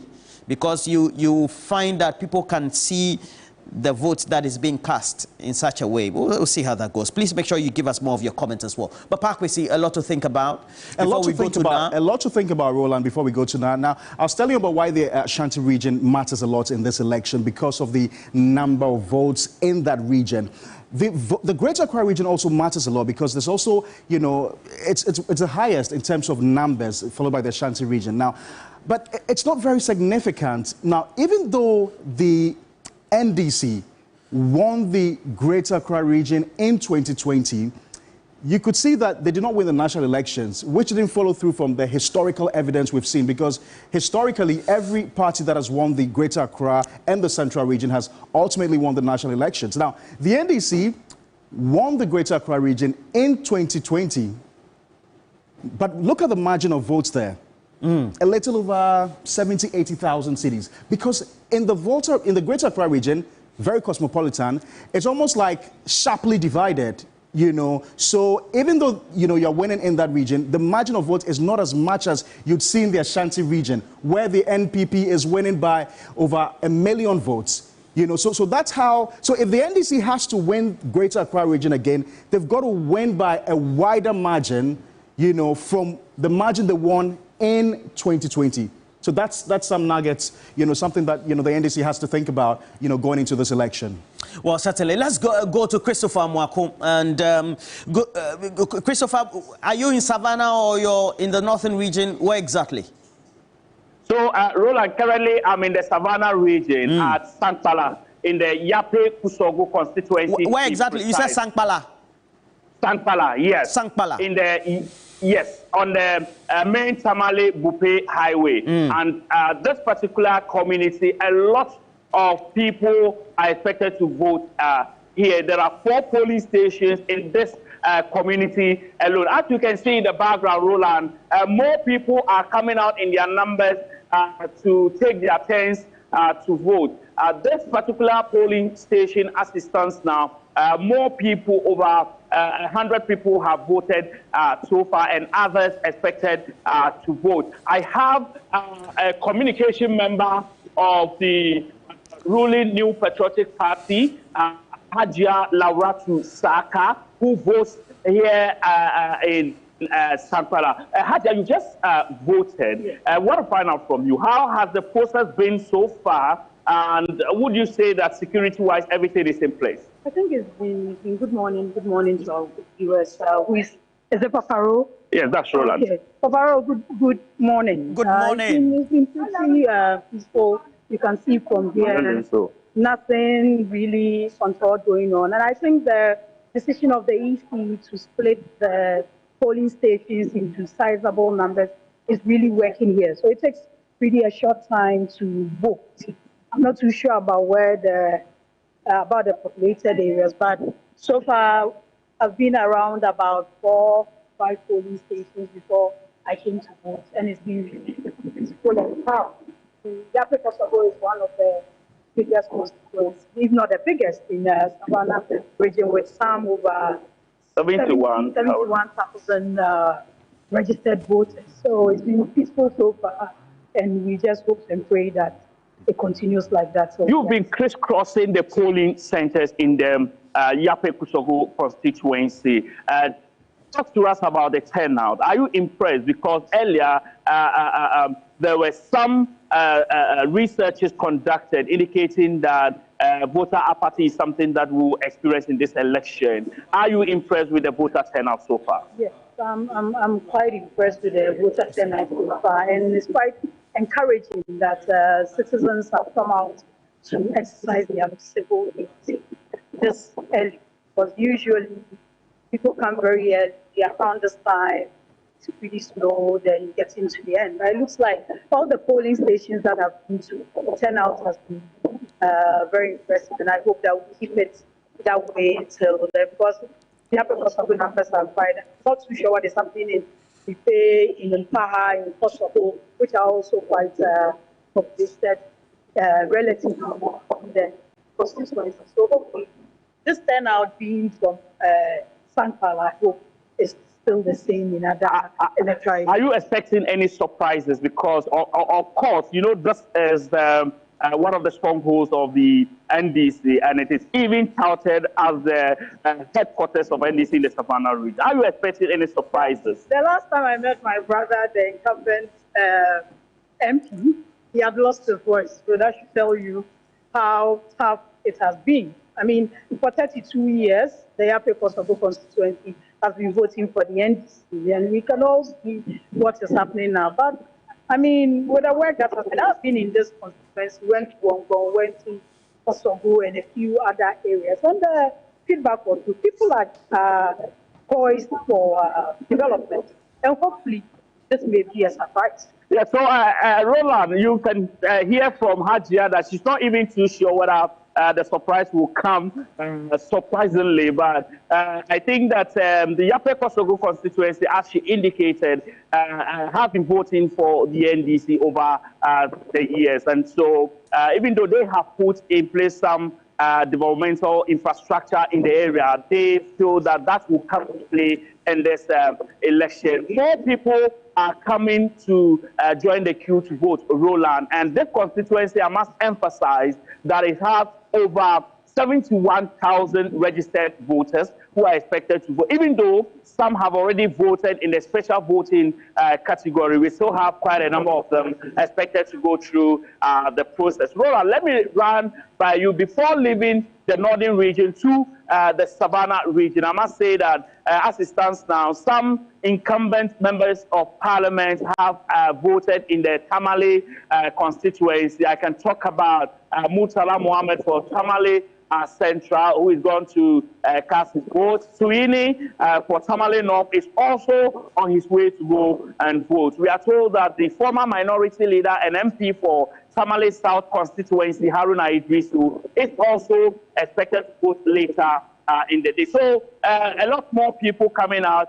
Motor riders are going about picking people to go to the polling stations to go and vote. But the principal streets of Tamale and the main Tamale Kumasi Highway seem to be not to be so busy as it used to be, Roland. Well, Chris, very instructive that you were able to get Hajia Laura to also have that interaction. She's a regular right here on TV3, especially on big issues where we tend to have more, much interaction. We're live, 3FM 92.7, and certainly right here on TV3. We're also streaming across all those platforms, all those subsidiaries, 3FM, TV3 as well. Go search for us. Let us know what you think just under the stream. But more so, we have a dedicated platform for you. And when you log on to 3news.com/elections, it also means that you got to have a dashboard of information. So all this that we're saying, great analysis, our reporters coming in from various polling stations, and then also you coming as our viewers with your own concerns about what you're witnessing on the ground. Then you get to follow through.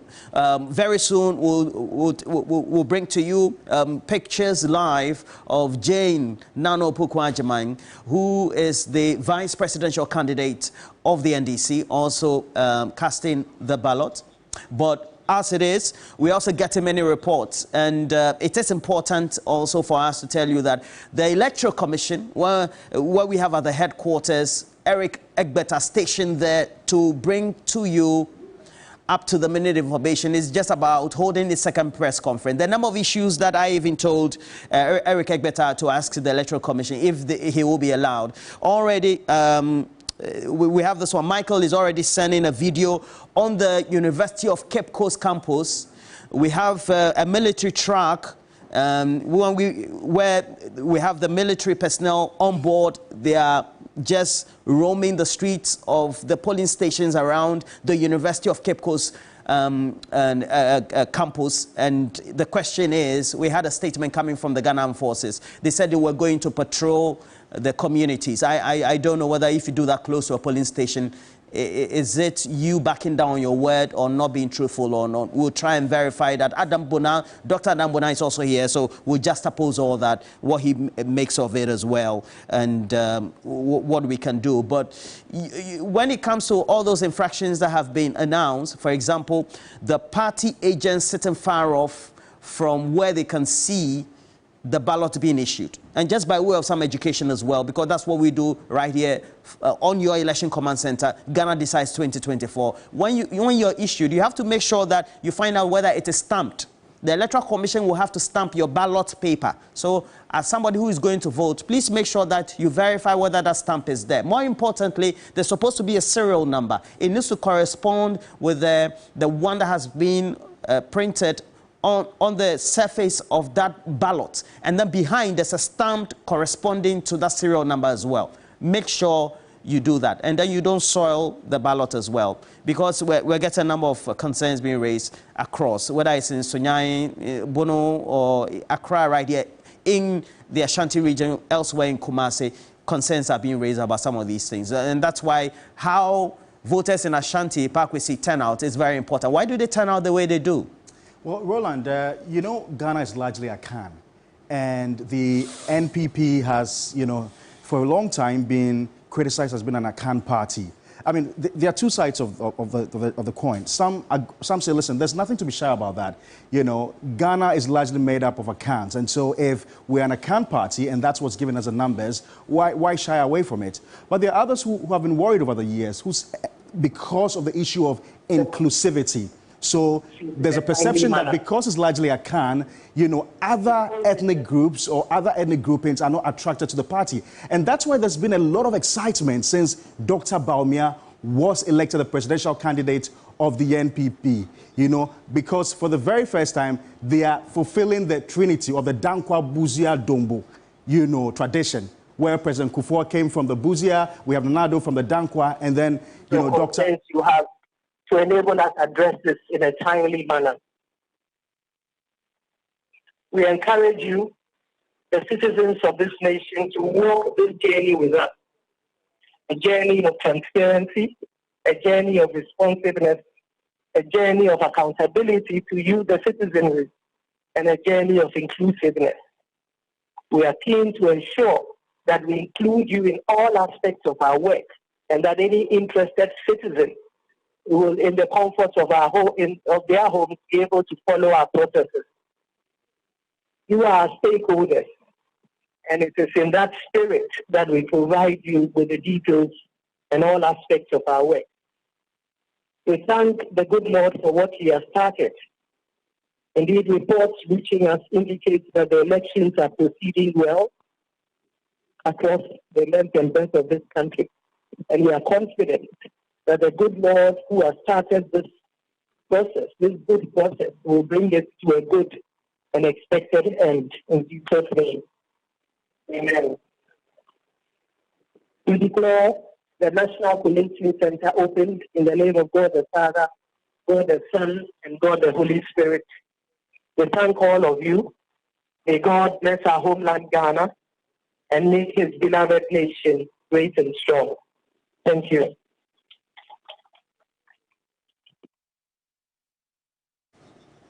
Well, as has become very symptomatic of the way this Electoral Commission operates, during the period of the elections, they tend to do the press conferences, no questions asked by journalists. It's supposed to be a press conference. I think this is more like a press statement, but as it is, we'll try as many times as possible to see whether we'll get the opportunity to ask some of these critical questions.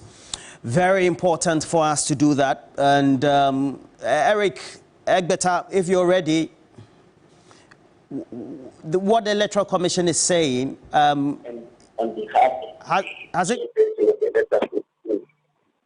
Who happens to be the returning auditor for the 2024 presidential election, the head of the director, and the entire staff of the commission, to send to you the first briefing on the 2024 general election.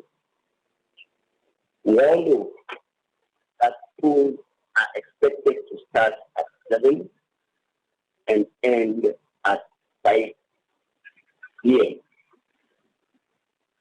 The report indicates that after 7 a.m., all polling centers, almost all polling centers, are open across the nation.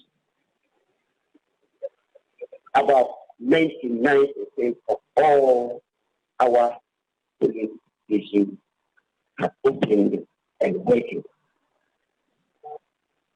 With respect to our equipment, the main one, which is the biometric verification device, most all the devices were functioning perfectly, with the exception of 1 or 2 polling stations where we had reports of problems with starting the DVD. However, we know that we have technicians who put those things or fix them. They quickly went there and rebooted DVD. Apart from that, we also have spare DVDs. So in case a DVD is not able to start, we fall on the spare. So currently, as we are speaking, all the DVDs at the polling stations are effectively working. We also deployed all our election material to the polling stations before the start of poll. All election material were deployed to the polling stations before of poll. And all officials were also present at their polling stations. At each polling station, we have the presiding officer, we have the name reference list officer, the verification officer, the ballot issuer for the presidential, and the ballot issuer for the parliamentary.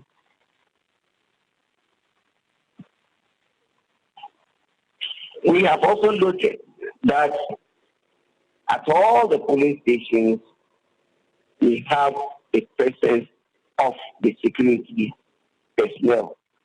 And you can also attest to the fact that this is one of the main reasons why we have very peaceful environment. We haven't actually had any reported incidents of either violence or quarreling or whatever.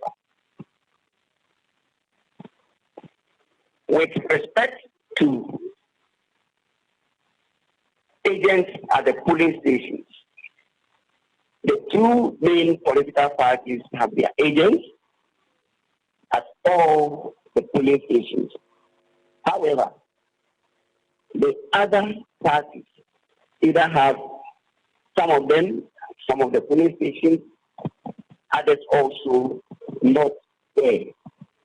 But we have agents on the average for Mr. Alan Chematin, Nana Kwame Didiako, the LPG, we have the GCTP, and then the APC.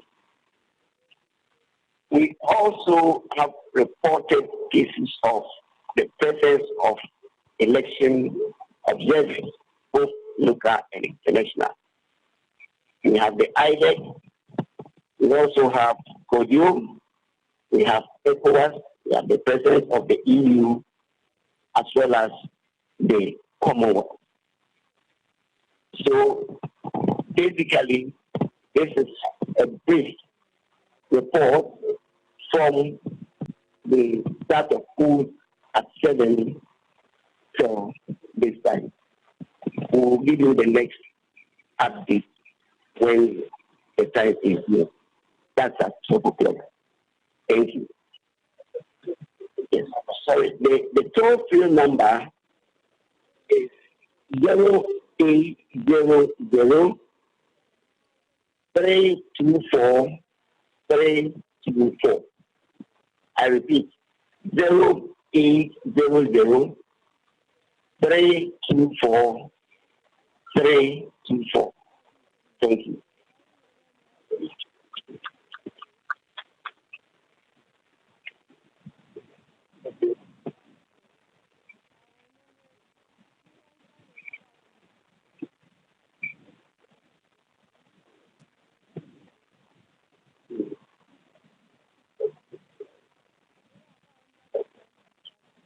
So, voters can still check their names to find out where they are expected to vote. Thank you. Thank you.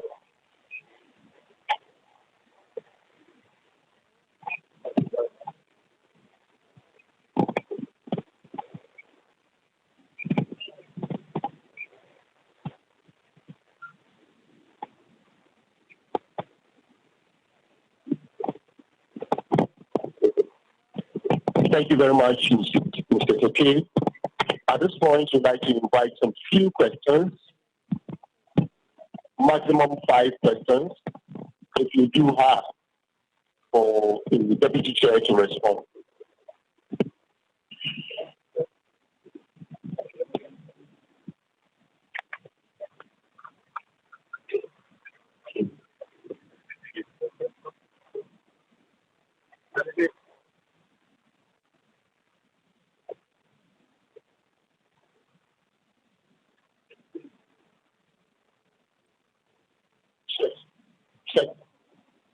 Media, any questions? Please, your question should relate to the first 3 hours of polling. Good morning. My name is Abluma West. I work with Nandom TV. I want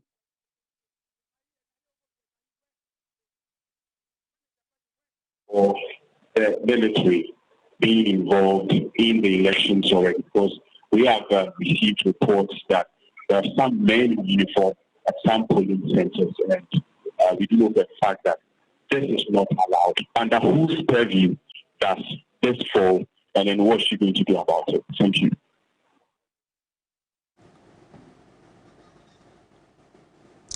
And that's somewhat to tell you of the Electoral Commission. Earlier on, we had the chair, Jane Mensah, also addressed the media on why, and this just within the last 3 hours of polling, the second press conference they're having. But more importantly, we're also up to speed with what is happening. Just before we came on, the question was about the suspicion and then the concerns and the evidence that people have. Many of you have raised it as well. The military, apparently, military personnel deployed in areas close to polling stations, which is contrary to what the Ghana Armed Forces themselves had issued in a prepared statement publicly, that they had vowed for this election no military person or personnel will be deployed at polling stations. Areas or precincts of polling station, do they also include military patrols? So these are some of the questions Eric Egbeta will be asking. But more importantly, we have to go to Samani. Samani, as you're located there, have you been to more polling stations in the constituency where you're reporting from? What's the latest you can give us? Right, Roland, absolutely. I've been crisscrossing the various polling stations within the legislative constituency, and currently I'm at the Faith Academy A and B polling center. Unfortunately, at the B polling center, since the beginning of polls at 7 a.m., not a single ballot or vote has been cast. You ask why? The biometric verification devices are not working, the backup is not working, and on top of that, there is no presiding officer for the B section of the Faith Academy polling station. And so the residents here are agitated. Most of them are saying that this is an inside job. It is in a bid to rig the elections because they apparently some MPP party soldiers or whatever have voted elsewhere, and then they will bring those votes here. That's what they have been saying, allegedly. And so from the beginning of polls, which started at 7 a.m. till now, over 3 hours, not a single ballot has been cast. And as you can see, the people are right behind me. A lot of them are saying that they are upset and they will still wait, but most people have also come and have left. And so all these individuals are just waiting. And as you can see right here, there's nothing in here.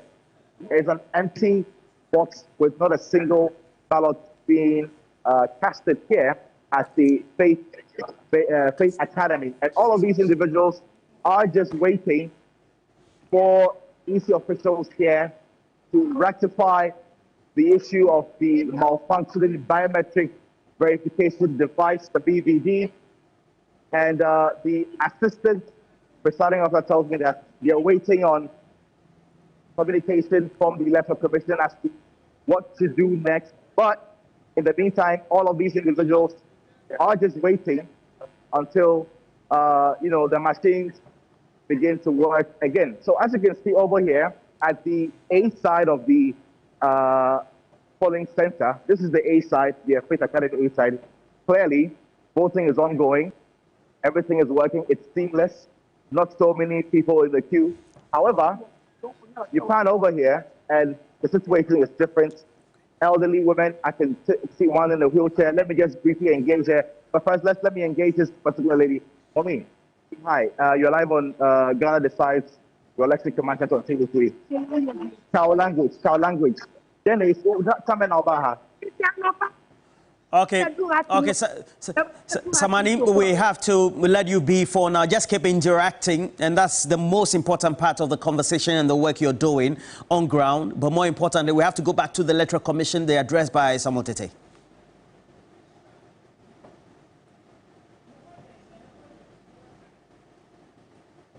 Immigration, the head of the customs, the head of the fire service, the head of the army, the head of the army, and I believe the head of the immigration.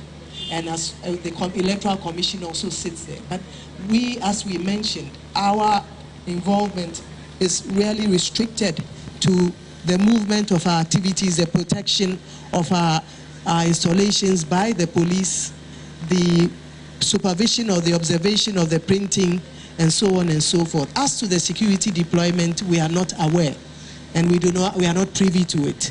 So we would, we would investigate these issues that you have made. It's important that when you make these, you raise these issues, you are very direct and you provide information as to where those things are.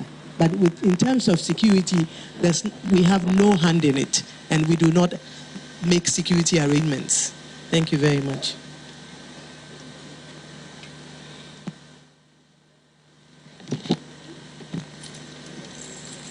Thank you very much.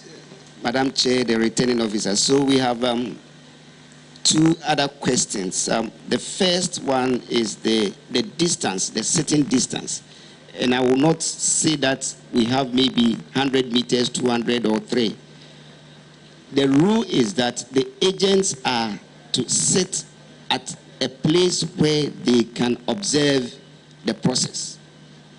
It is only in this part, or let's say this place, that you have agents sitting on the neck of election officials.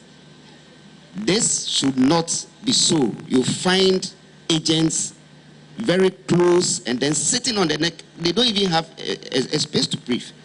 They are expected to sit at a distance that they can observe the process. Then this issue of exposure of some validating stamp. What we do is very simple. What is in the public domain is wrong. When we are packaging the election materials, we put them in an envelope and put it into the ballot box. It is only the indelible ink that we put into a rubber because of a possible what? Spillage.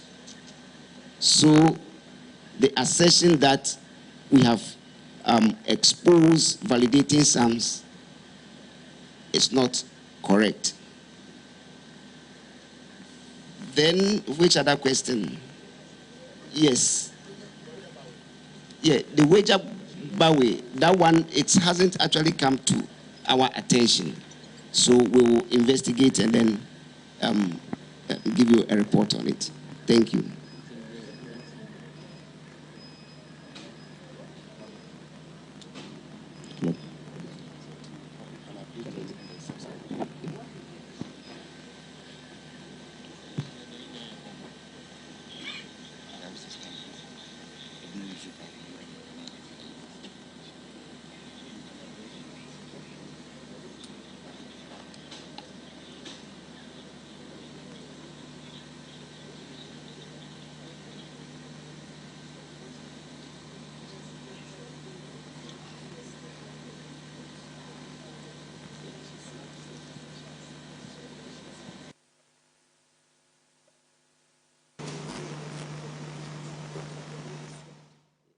So that's the update from the Electoral Commission, and interchangeably the chair of the Electoral Commission, Jay Mensah, and Samuel Tay, or also all the deputy chair, making sure that they respond to the media. The second in 3 hours as voting has started. Time check, 11 minutes past 10, and as it is, we with Ghana Decide 2024 by your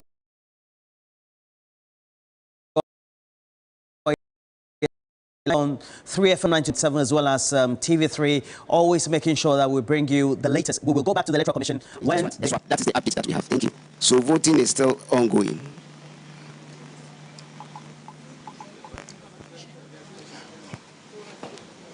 Thank you very much. As you've been told, we're going to give you 3-hourly updates. All right.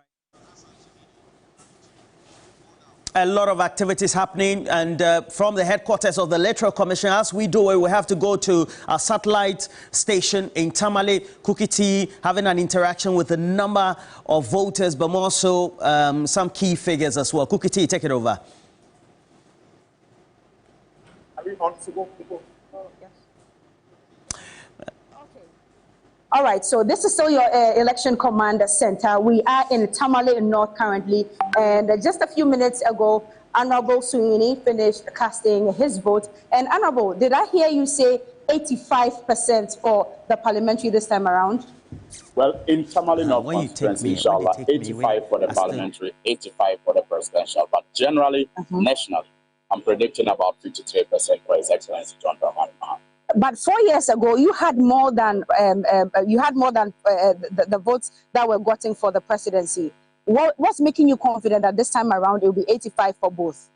I'm quite confident because if you look at the work that we have done over the years, the people have come to the understanding that most of them have been as a result of our relationship with His Excellency, the President John Dramani Mahama, who has enabled us in many ways than one to carry out some of the developmental projects that we have been able to carry out in the constituency, even though we came into parliament in opposition. I mean, we won in 2016 when the party went to opposition. Many did not think that we could deliver the level of development that we have delivered in the area of health, in the area of education, in the area of sanitation, and in the area of social empowerment, youth empowerment, you know, and the rest. And many of these things have been made easier for us because of the advice, the guidance, and sometimes the support of His Excellency John Dramani Mahama. And the people have recognized this. And so they think that this time around, it should be, I should be going together with His Excellency the President. I should be getting the same votes as they call him, my father, in the constituency. And that's why I'm quite confident that this time around, he may even do better than me. But your critics are also saying that you are not reachable in the constituency. They do not see you. There isn't much interaction between you and the people. What would you say to that? Well, I think that there's a very popular saying that every man is guilty of what he didn't do. Or what he hasn't been able to do. You are guilty of what you have not been able to do. What you have been able to do, it doesn't count. You know, and to be honest with you, I consider it as coming from a place of love. When people speak like that, it comes from a place of love. Criticizing you is from a place of love? From a place of love, because sometimes I hear such criticisms from people who saw me a month ago.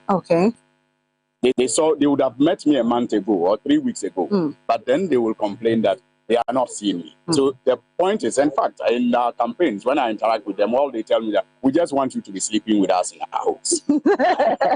That's what they tell you. Exactly. I mean, so that's what I'm saying, that it comes from a place of love, because no matter how much I try to reach out to the constituents, and I have done that. I mean, in the last 8 years, there hasn't been a period where I have been away from this constituency for more than 3 weeks. Every 2 weeks, I'm in the constituency. I engage with the people, I visit the communities, I talk with them. But like I said, if I meet a group today, in about a month or two, if they don't see me, they'll start complaining. But you can imagine how large the constituency is. If I visited a community a month ago, and I was to do that, you know, on a weekly or bi-weekly basis, the next time I'll get back to that community would have been about, you know, 3 or 4 weeks later. And then you would have started hearing that, oh, we are not seeing you, we are not seeing you. But the point is, I mean, you know that even when I'm not in the constituency, I'm accessible on almost all social media and regular media platforms. So I am saying that when I hear these things, I take it as, you know, concerns. Not criticism, concerns coming from a place of love. And I'm telling you, I mean, we have videos of that. You get to the community and then you remind them that, oh, they say, oh, we haven't seen us. Then you remind them that, oh, but a month ago we had this meeting here. And they say, but we just miss you. You know, we want to see you. So the people just want you, for a lack of a better phrase, in their armpits all the time. Absolutely. I thank God for that grace, and I pray that God will continue to guide us and help us to, you know, endure that expectations that people have of us. Let's talk about today's process. So far, so good for you? Well, at this station, which is my first station that I'm visiting this morning, so far, so good. And I don't know about the other areas. I've not received any, you know, disturbing reports from my team that is on the ground.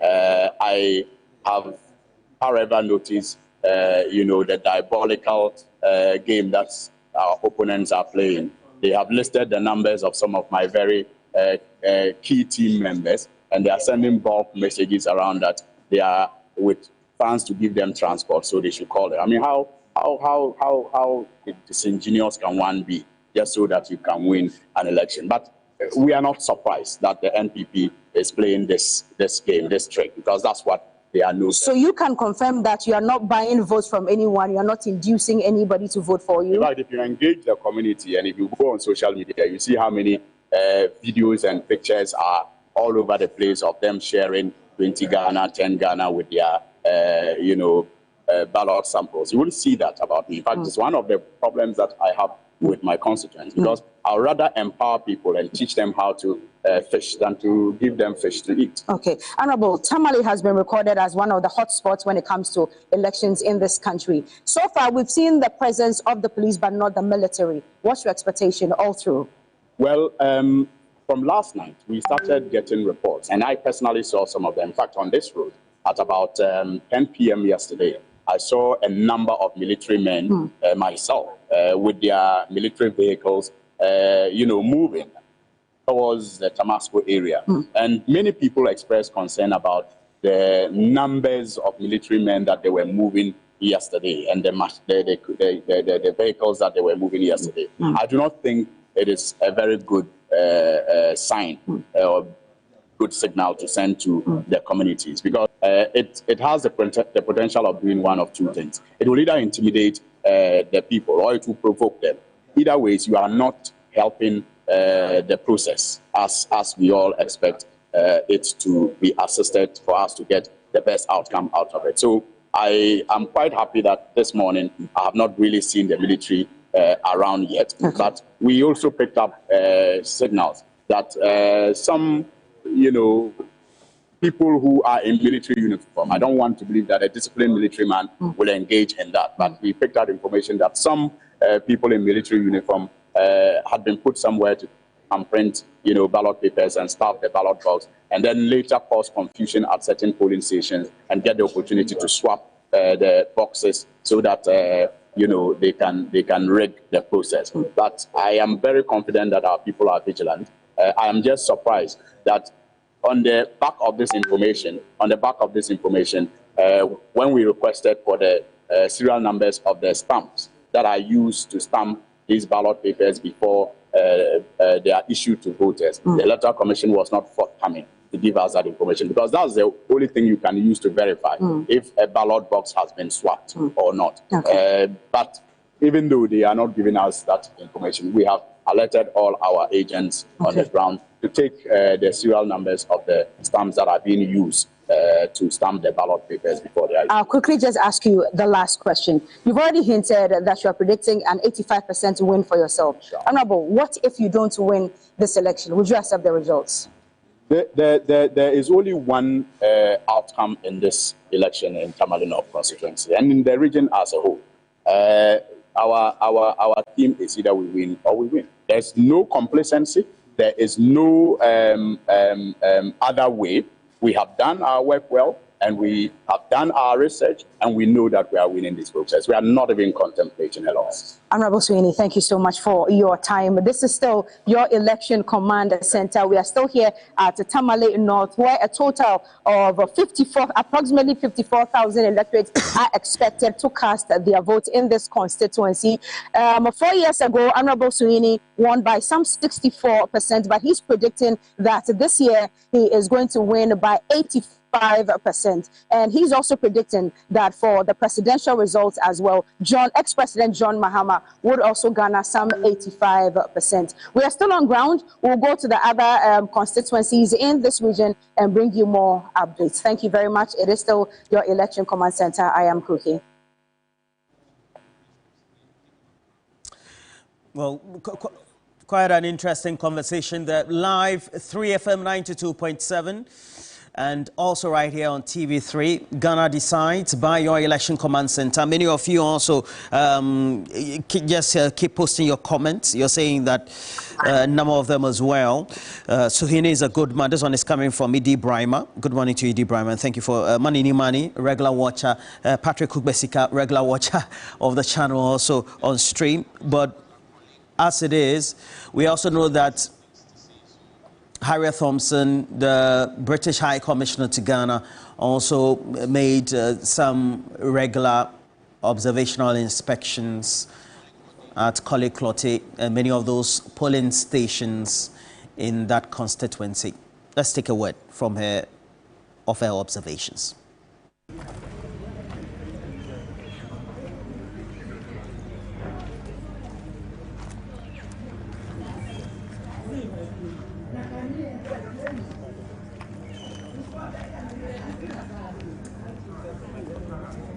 Good morning. Good morning. So far, how do you make of the process, the electoral process? Well, it's very early days so far, but as you can see, things are proceeding very smoothly and calmly here. No queues, very quiet. We hope that today continues in this way. Right. Initially, we were having concerns about our security issues. Ghana Armed Forces or the Security Task Force assured Ghanaians that they are not going to be part of this electoral process. Yesterday, there was a statement that was issued that we have military presence or military deployed. What do you say about this? So it's been really helpful to see the very clear messaging coming out of Ghana Armed Forces, coming out of the police service, and also from the candidates, from the Electoral Commission and others at the signing of the peace pact last week. Those outward strong signals of commitment to peace from the key actors in this process are absolutely crucial. It's very clear from the statements from the armed forces and from the IGP the circumstances, limited circumstances in which the armed forces would be called in to deal with any situation. But I know from conversations with the Inspector General of Police that he has led the election security task force very impressively. They have very comprehensive plans in place, and so we're confident that those correct protocols will be followed. So that means there are no issues with the deployment of the military? So my understanding from what the armed forces have said is that the military will be present, they will be ready to act should they need to act, but they will only act if the Inspector General of Police calls on them to act, and that's entirely as it should be. Okay. You have been to a few of the polling stations in the protocol constituency. What do you make of the general opinion? So this is the first polling station I've been to actually this morning, and as you can see, it's very calm, very peaceful, no queues, and as I said earlier, we very much hope that's how things will continue through the day. Okay, so on the whole, what's your expectation this year's election? So my expectations is we're a close run thing according to all of the polls, but we know how unreliable polls can be, so that's no guarantee of what will actually happen. In terms of the process, the various bodies who have a role to play in running this election are very, very well prepared. We know that Ghanaians are deeply committed to their democracy. That's one of the values that the UK and Ghana absolutely shares. And we are hoping to see Ghanaians come out in their numbers to exercise their democratic right to vote. Ghana enjoys really high electoral turnout, better than the UK, and that's a real sign of commitment to people having a say in who runs their country and the leaders that they choose to serve them. And we hope to see more of that this year as well. Sure, thank you. Final one on the special vote. There were concerns of vote buying. Well, the British High Commissioner to Ghana, Harriet Thompson, during a round or a visit of some of the polling stations in Koliklote, and as it is, it also signifies the observation being made by the diplomatic corps, their members as well, the leading multilateral and donor partners of Ghana, but also the observer groups that are in country to make sure they also add up to ensuring that we keep the peace, more so there's free and fair election. Alfred Techimensa is going to join us very soon. He's in one of the polling stations in the Amasaman constituency. And Alfred, you take a look at what you've observed in many of the polling stations you've been to now. Would you say everything is right? Security, they started on time, etc., where you are? Well, Roland, thank you very much. I think currently I'm at Amasaman constituency, a town called... Alfred? We seem to have lost Alfred there. Some technical... Yeah, registration. Okay. Hello, Roland, can you hear me? Please go ahead. You froze a bit. Please go ahead. Very well. Like I said, currently I'm at Amasaman constituency, and there are a certain polling station called Mennonite. They are finding a lot of challenges over here. The issue has to do with the ballot papers. As it stands now, they are not having any ballot paper which can give them the citizen to vote. It has been expected over here, and currently the citizens are not happy with regards to how the EC and the other officials treating their issue. The problem has to do with there is a different polling station, what do you call a ballot papers, we basically exchange to this particular polling station, of which the citizens are not aware, and they just draw attention to the EC officials. They just go to it and find out that it's a different polling station that has been exchanged to this particular polling station. So quickly, they went to where this particular document has been. Unfortunately, when they went there, this very polling station, they don't have that particular ballot paper that they need to vote on. So as it stands now, they are still standing. If you can really see from my back, you can clearly see they are just standing there idly, but they are waiting for the papers to arrive before they will start. But I have the EC, the PO here, is really want to share one or two issues regarding what is exactly happened. Marilla, you welcome to TV3. Thank you. How are you doing? Briefly, just tell us what is exactly happening.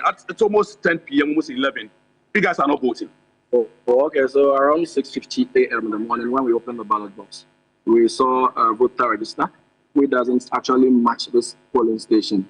And so I sent it to the rightful police station to find out if we can actually get hours from that very police station. But upon reaching them, hours wasn't there. So quickly, I had to call the EC office, and then I actually reported the issue, and they assured us that they are getting us a new polling register. So to that effect, even the EC boss himself was here to actually address the voters.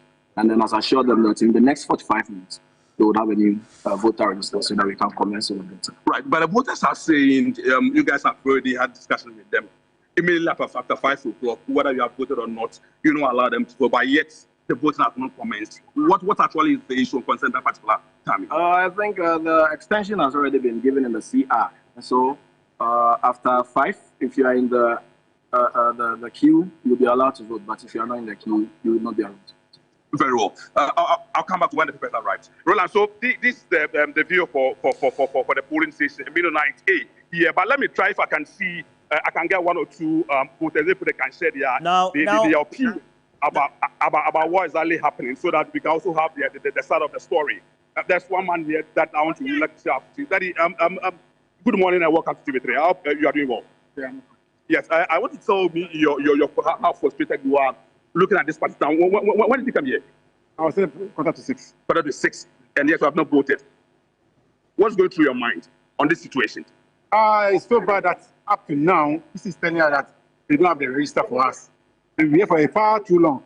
For some time now, we'll be here and they are not telling us anything. We are just telling PQ, no excuses, nothing telling us. So we don't know what's going on. And some of them have gone. Some of them have even left. Well, some of them were here for 4:85. And they were standing here for a long time and this thing happened. They were frustrated, so they are going. And they fled and gone. All right. Roland, can I still continue and speak to these voters basically about their opinions? There's another person. Good morning. Good morning. Bibi Aboko. And then the question, Salamunian to Abba, we say other voters say to Abba. Then the question. The question you say, the people say, Bishop Swat to mix it into your watching, you move, your life, no, your pursuit, you peaceful.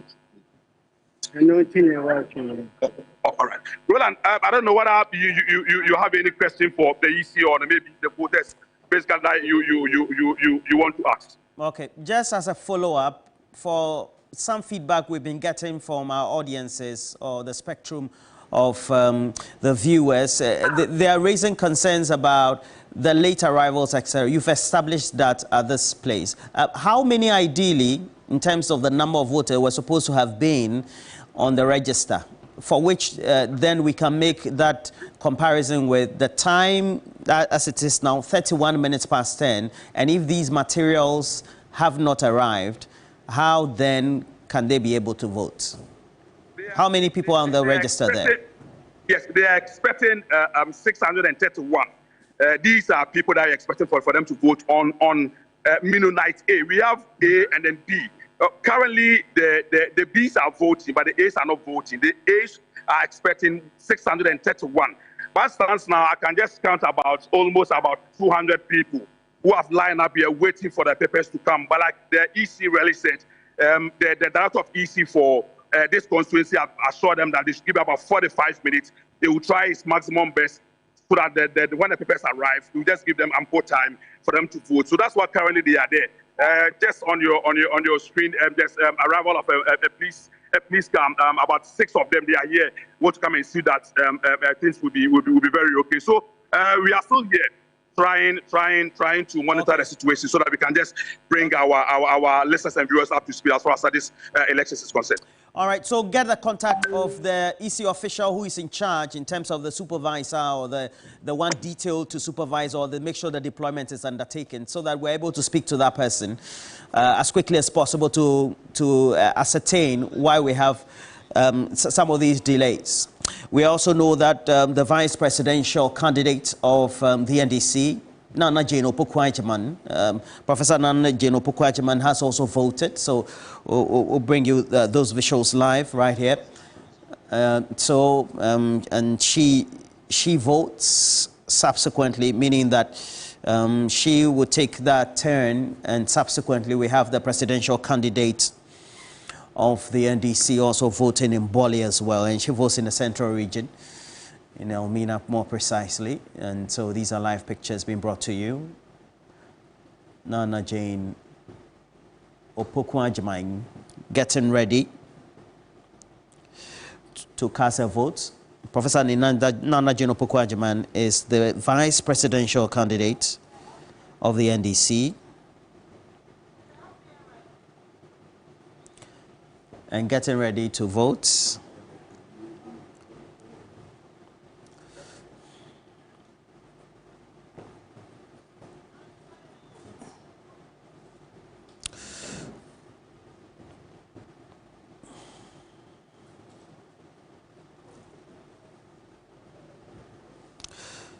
And live pictures to you, Professor Jane Nana Opoku-Agyeman getting ready to vote.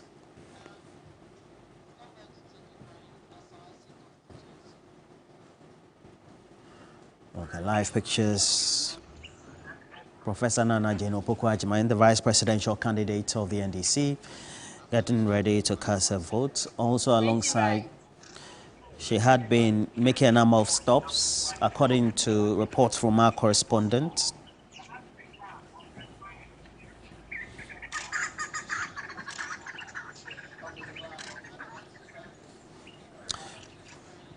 Right, as you've seen there, Professor Nana Opoku-Agyeman. But now we have some latest updates from the Ashanti region now.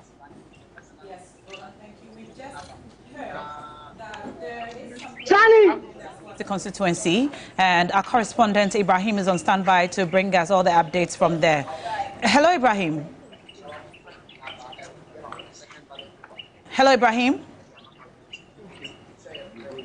Hi, so I'm currently at Asawasi. This is the JHS, Akram JHS polling station, and this is where we are expecting the parliamentary candidate for the New Patriotic Party, Manaf Ibrahim, to cast his ballot. Now, just about 30 minutes ago, he arrived here, and usually when the parliamentary candidates come, they don't join the queue. They quickly go to the voting area and cast their ballot. But he has decided to join the queue, and this decision sparked some confusion here because the NDC agent here said they will not allow him to join the queue because this will amount to campaigning on the voting day, and for that matter, it was a heated argument here. In fact, some blows were even flying in the air. But I will try and briefly engage him why he decided to join this long queue and what he makes of this decision and this confrontation so far. But as you can see in the shots, this is the queue. So prefer joining the queue than skipping the queue for them. So this is a queue, very, very long queue. In fact, it had to take the intervention of the police and some officers here to come near. Manaf is here. We will engage him. Briefly. He's also engaging some media as well. But it's something that happy race here. They are saying that he joining the queue alone and also having the opportunity to engage with the voters who are going to campaigning on the 14th day. So briefly, that has been the confusion that was passed here at the Akron JHS police station some few minutes ago. So there was a physical altercation just because he decided to join the queue. Well, this is an unusual thing to report. We're going to have to look up what the regulations say about a parliamentary aspirant joining a queue and whether it in fact amounts to campaigning on election day. But can you confirm that Calm has returned?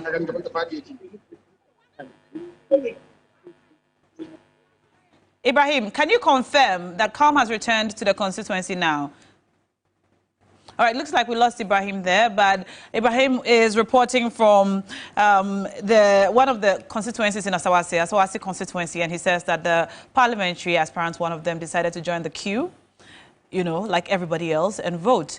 Unlike the usual practice where we see the candidates just, you know, walk in, go straight to the polling agents and vote. Now, staying in the queue or attempting to stay in the queue caused some altercations as people on the opposing side felt that it amounted to campaigning on election day. We'll look into that and we'll bring you more details on that matter. But you can join the conversation online with the hashtag Election Command Center across all social media handles. We'll be reading your messages, and you are also live on 3FM 92.7 and all our Facebook, Twitter, and other pages. We're going to bring you more visuals from the Asawasi constituency now, where it has just been reported that there has been some physical altercation, confusion on the ground. Let's take a listen.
Those are some live visuals there from the Asawasi constituency where Ibrahim has just reported some confusion because the PC for the MPP decided to join the queue instead of, you know, just walking in and voting like it's not done normally. We're still looking at what the rules say, but what we know to be normal practice is not what he did today. And some of the voters believe it amounts to some sort of campaigning on election day. And so that's resulted in the physical altercation there. Still in the Ashanti region, we're going to cross over to William Evans Inkum, who is joining us from the Ojira Setredumase constituency. Hello, Evans. Well, hello. Hello, Evans. Thank you for joining us. Which polling station are you reporting from? Well, so this is Asakoko voting center, LA primary. We have about 4 voting centers here. That is Asakoko voting center A and B. And on my left, sorry, A1 and A2. And then on my left, we have the B1 and then the B2. This appears to be one of the most populated voting centers as far as all the over 170 voting centers across the Ejura constituency is concerned. That's been pretty smooth right from morning 7 a.m. when voting commenced here one of the hotspots as far as the Ashanti region is concerned. But it has been generally calm. There hasn't been any incident reported so far, only to say that in one of the voting centers, or at one of the voting centers that I've visited, the Ayawasu voting center, that appears to be almost or a relatively deserted place because the voters are not coming in their numbers to vote, even though they're supposed to have a voter population of about 200. As at the time I was living there, only 30 had come. Here we have over 500 voters who are supposed to go through the process, but the last time I checked, 150 have done so. One other thing that we also need to bring, to the attention, the fact that you have the tactile jackets. Only one person has access to that, and this one is reserved for people with disabilities, especially the blind. Only one person has been able to access the tactile jacket. And so far, it has been pretty smooth as far as a drastic dramatic constituency is concerned. All right. Did voting begin at 7 a.m. exactly? Well, absolutely, it did. It did. Some, like I said, some of the voting centers are recording some level of low turnout, but maybe it's early days yet because we've not even crossed half the day. There's a farming community, so absolutely. Some of the voters are in the farm.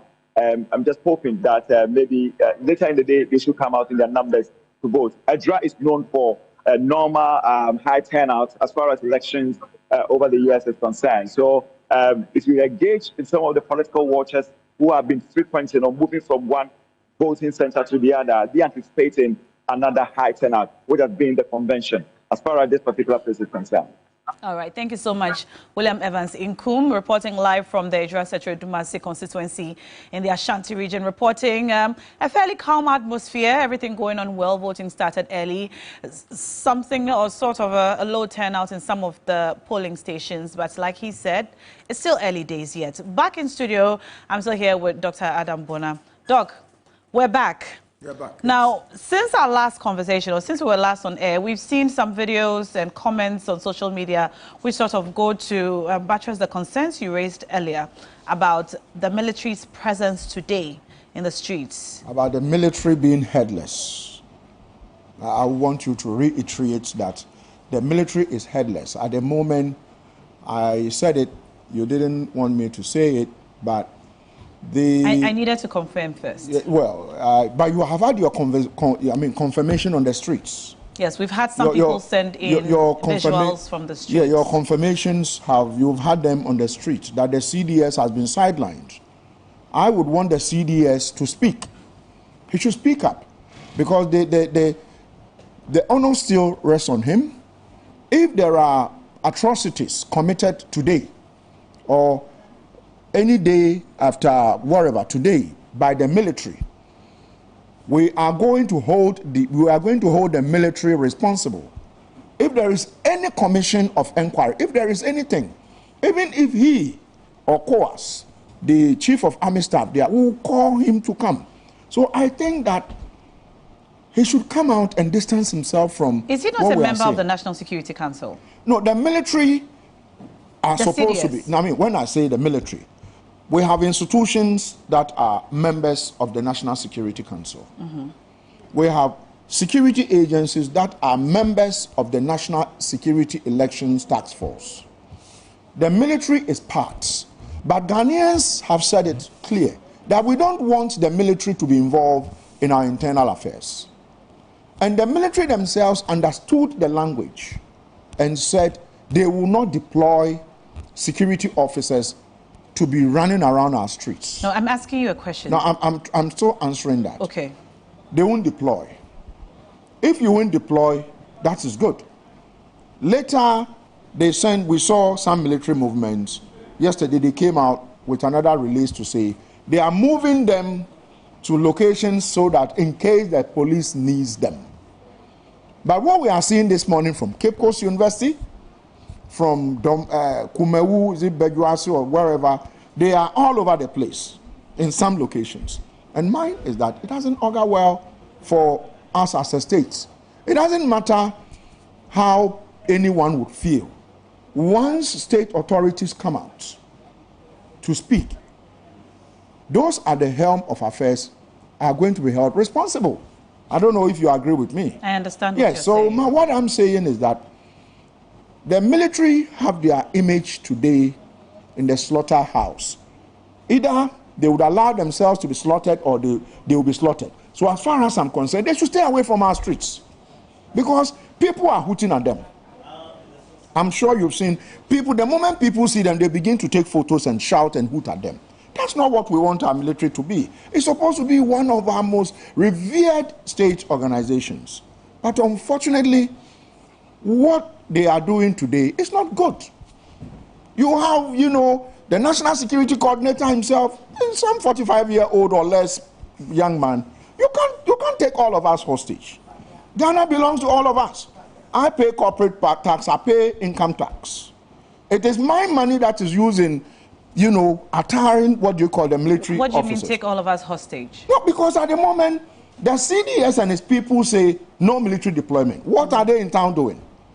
We have been voting for the last 3 hours and 45 minutes. It means that the more we go into the afternoon, the more, you know, we get into the night. Already you can see some areas they haven't started voting. Yes. So if during the day they are out, can you imagine what happens in the night?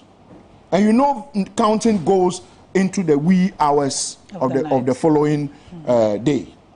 And so what has that supposed to? I know that the IGP and the security task force, they put in measures to make sure coalition centers are cordoned off and all that. But you see, we don't need a military in town.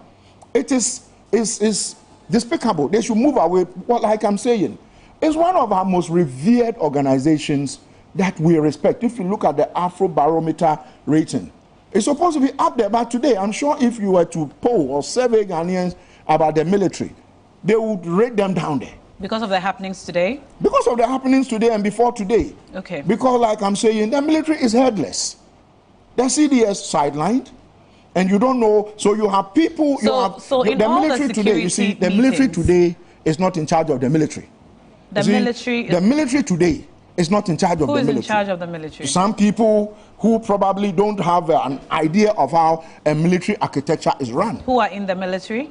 Well, some of them, by, you know, sponsored by their paymasters. Do you know who these people are? Well, I mean, I wouldn't want to mention names, but what I can, you know, the 2BN, the guy at 2BN, Takrade, the Brigadier General Poku at Kumasi, Ashanti region.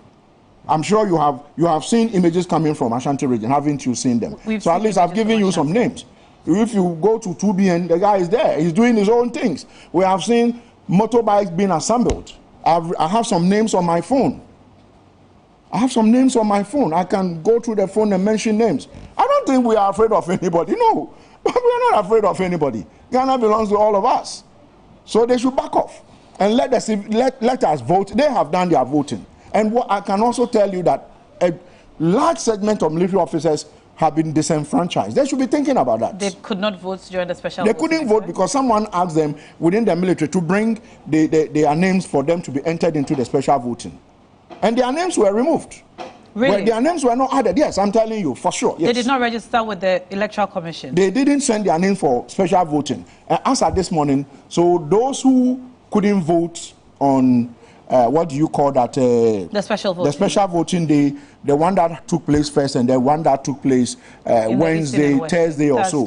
If you didn't take part in that voting and you have been sent out from your constituency, from your area of where you registered, it means that the likelihood that you will not vote is high.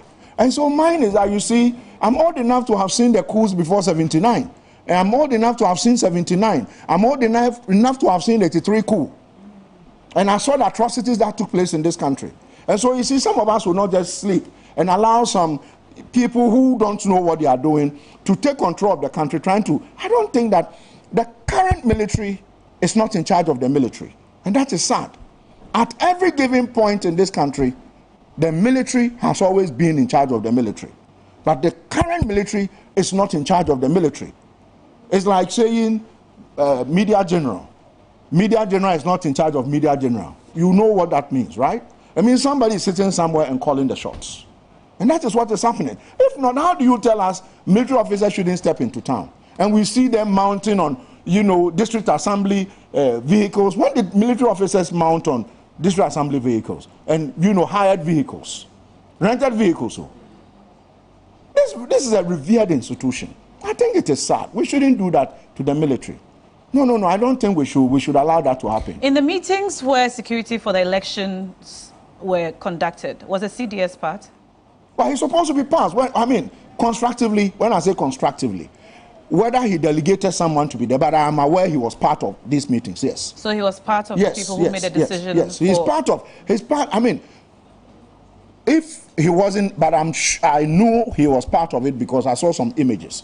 Okay. Yes, I saw, but what I am saying is that, I mean, privately, I can tell you that some of them don't want to see what is happening happen. When I say they don't want to see it, because some of them are almost, you know, on retirement.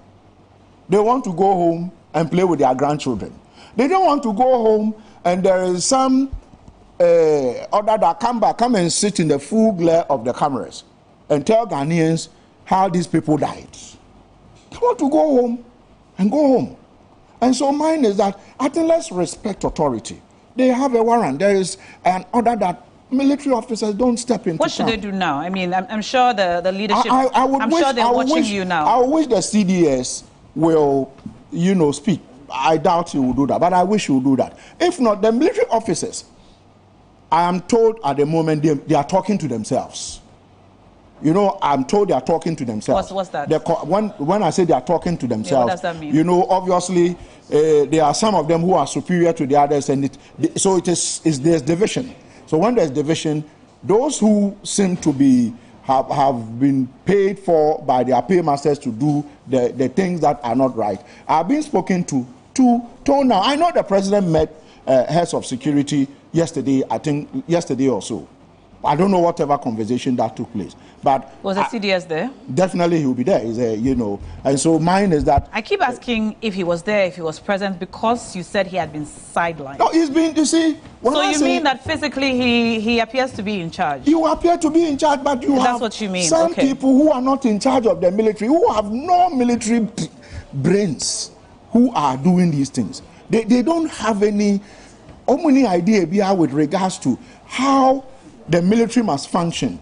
Either they got promoted through some goodwill, they got promoted through bootlicking, they've gotten to the top and they are just misbehaving. I think they should stop. At the end of the day, Ghana must win. Whoever wins the elections, Ghana must win. And that is what some of us are talking about. Ghana must win. And if Ghana must win, then somebody else would have to learn to say that, you know what, enough is enough.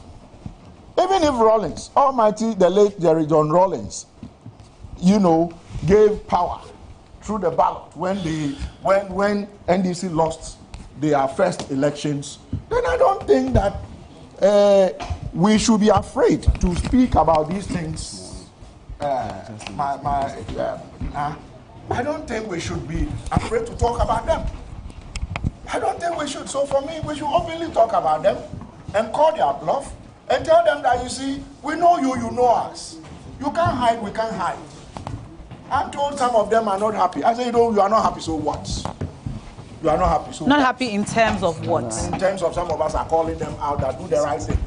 If calling you out to do the right thing will not make you unhappy, then I will double call you. I will call you and call you and call you out.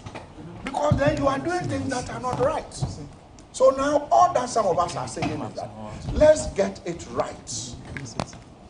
If Ghanaians want to vote for you as an MP, they would vote for you. If they want to vote for you as president, they would vote for you. No amount of scheming and machinations and, you know, dirty dealings would save anybody. And we will not allow that. So for me, and I'm aware that you have a good number of them in Jubilee House here. It's just here. It's just here. You see, the point is that even Jubilee House was built with our money. Okay. The officers there are paid with our money. So we will call them out. There is nothing fictitious about it. So all that I'm saying is that enough is enough. We don't want the military in town. When citizens see them, they should ask them to leave. Because I hear citizens are already hooting at them. So when they see them, They should ask them to leave. We don't want them anywhere. Or else it's getting into, very soon we'll get into the night. And if you are not careful, things get out of hand. And you will call me. You will call me to come and give an account. Hopefully and I don't want to give any. I want to give an account of a peaceful of only Ghana. good things. Yes. Thank you so much, Dr. Adabuna. He brought us a lot of insights into what the hotspots are, the issues on the ground, things that should not happen that are happening that needs to be checked so that we don't have any problems moving forward, especially as the hours go by. We've been voting for exactly 4 hours now. We're looking forward to the rest of the process running smoothly so we don't report any confusion or any problems. Thank you so much for joining us and for all the analysis that you've brought us. We're going to cross over now to Hohoi, where our correspondent Faisal is on standby. Hello, Faisal.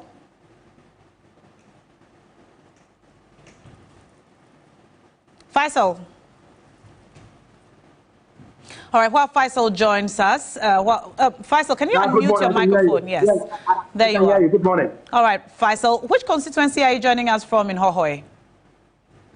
I am in the Hohoi constituency and currently at Alavanyo, where there are 2 police stations at the Alavanyo sector. Currently, as I speak to you, we are the very police station where the parliamentary candidate for the NDC has just voted, where I'm told there are about 503 persons on the register. So far, close to 140 have already voted. All right. The situation in Hohoi is a very calm one, as I reported last night, except that more security officers are being brought to the police station. I spoke to the Volta North commander, police commander earlier, who told me that they are only doing so to ensure that the place remains calm throughout the day until polls are over. And so the situation in Hohoi constituency is a very calm one. When we got to the center here, we were told that 5 persons on the process list, people have come here to vote for them, only to be told that their names are not on the register, even though the 5 names are already on the process list. And so the 5 persons who came here to vote for them have been turned away. Let me try and engage the presiding officer to give us a bit of highlight on that very issue. All right. Presiding. Let me have it. Okay, so I'm getting him shortly. He's joining me. Let me understand exactly what the situation is as far as that is concerned. Is that fine? The presiding officer has declined to speak to us on camera, but the parliamentary candidate for the NDC, Thomas Walanyo Teko, is still here. Let me try and engage him. He's just gone through the process. Good morning. You are live on TV3. You have just gone through the voting process. First and foremost, what do you make of the process? The process, thank you very much. The process has been very smooth. So far, we haven't recorded any major issues in Hohoi, but I've taught some of the centers, and I've also getting feeds from most of the centers. The only challenge we had is at Ahado, one of the police stations, where before they brought them, they had to wait for 1.5 hours before. So the voting at that particular police station delayed for about 1.5 to 2 hours. That's a major challenge that we have encountered. Security is okay, and then everything is moving on.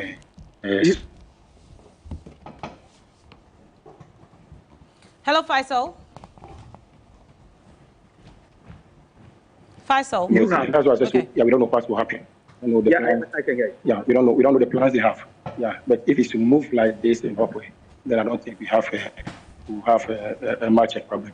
The only problem we are anticipating is an intel given to us by some security officers that we should prepare for evening, because the light will surely go off at centers that the current the outgoing MP seems to be losing.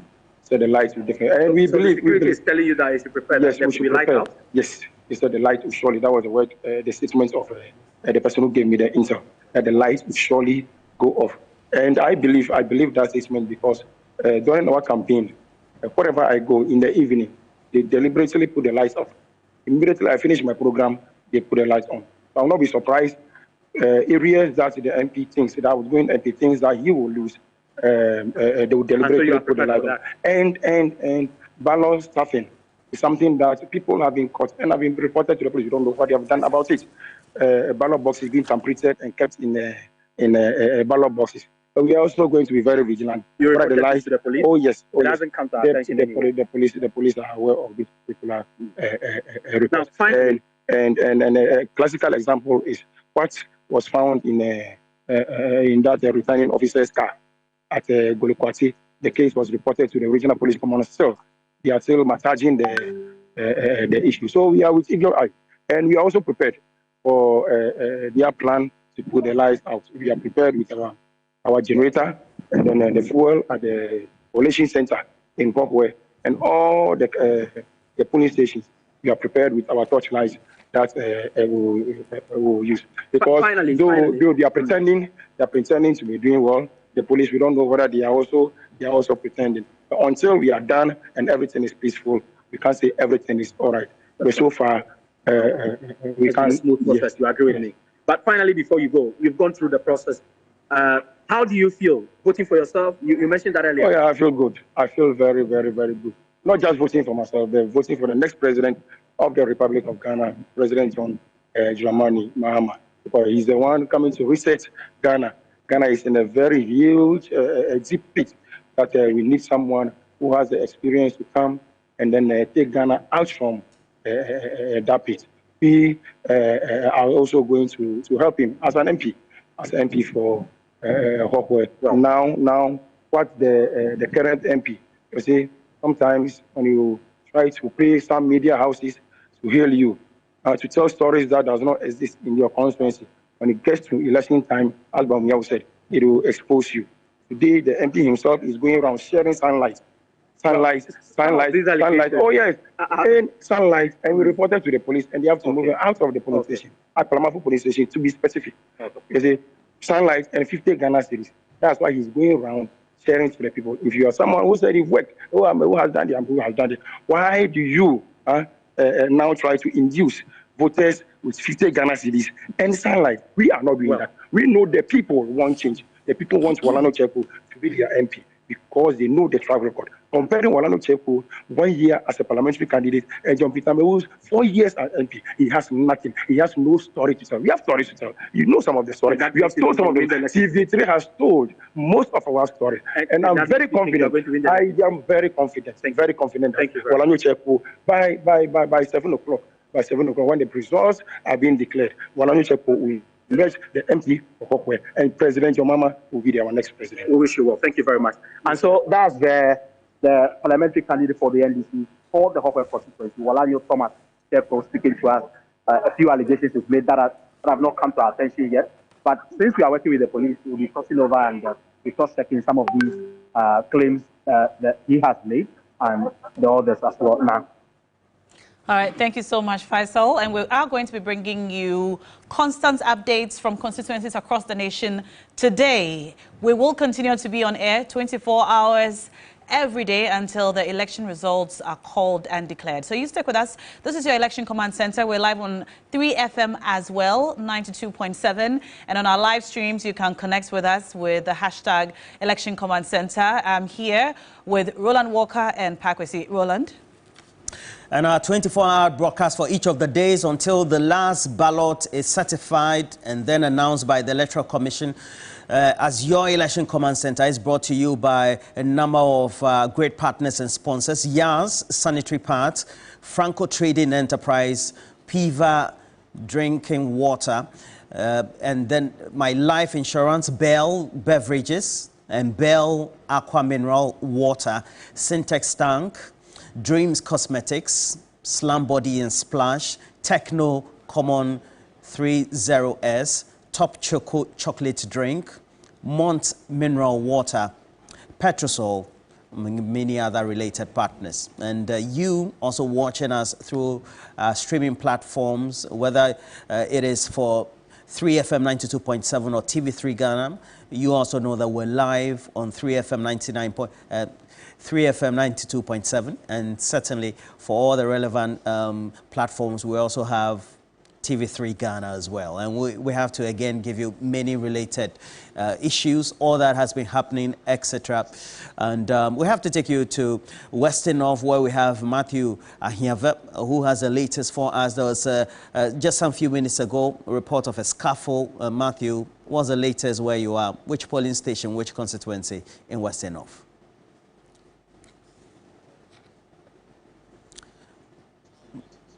Matthew, please unmute yourself. Roland, I'm in the so constituency. The staff room to be precise this morning. Okay, where did you say you were again? Your sound was a bit muffling. Especially also constituency. The staff room to be precise. Okay. I do know that you made report of some incidents earlier. Can you just apprise us of that and what really transpired? Yes. Roland, I take an information from someone when I was on my way coming, and I have to rush quickly to a staff room, Anglican primary school number 2. That is the polling station's name. And when I got here, in fact, one disabled man gave me some information that there are some people pretending and also some party agents helping some other healthy people to help them vote in their booth. What he told me was the guy was really helping them go to the booth, vote for what the guy wants them to vote for. So I have the man here who has more to tell me. Please come. Well, we seem to have some challenge with the connection there, internet connectivity, obviously, on the stream. We'll try and re-establish that by a phone call and try to get some clarity on what Matthew Ahiave is reporting to us from the Ayawasu constituency in the Western North region. And the latest we're having, there's been a number of incidents already reported by Ibrahim Abubakar from the Ashanti constituency, but we can also do a number of recaps as well, with the incidents being reported of the military also doing some patrols, and subsequently concerns being raised by ordinary voters as well due to their presence. More so, we also know that the borders have been closed following that release by the Interior Minister that will take effect until tomorrow about 6 to 8 p.m. So that'll be it for now. But in the meantime, now we have a lot to talk about. Yes, we do. Yes, we do. And we promise to bring you expert analysis on the various issues live in studio. We've spoken about security. We had a lot to say about security because already we've received some reports that are a little unsettling, but we're trusting our security agencies to ensure that everything stays calm and that there are no major issues reported moving forward.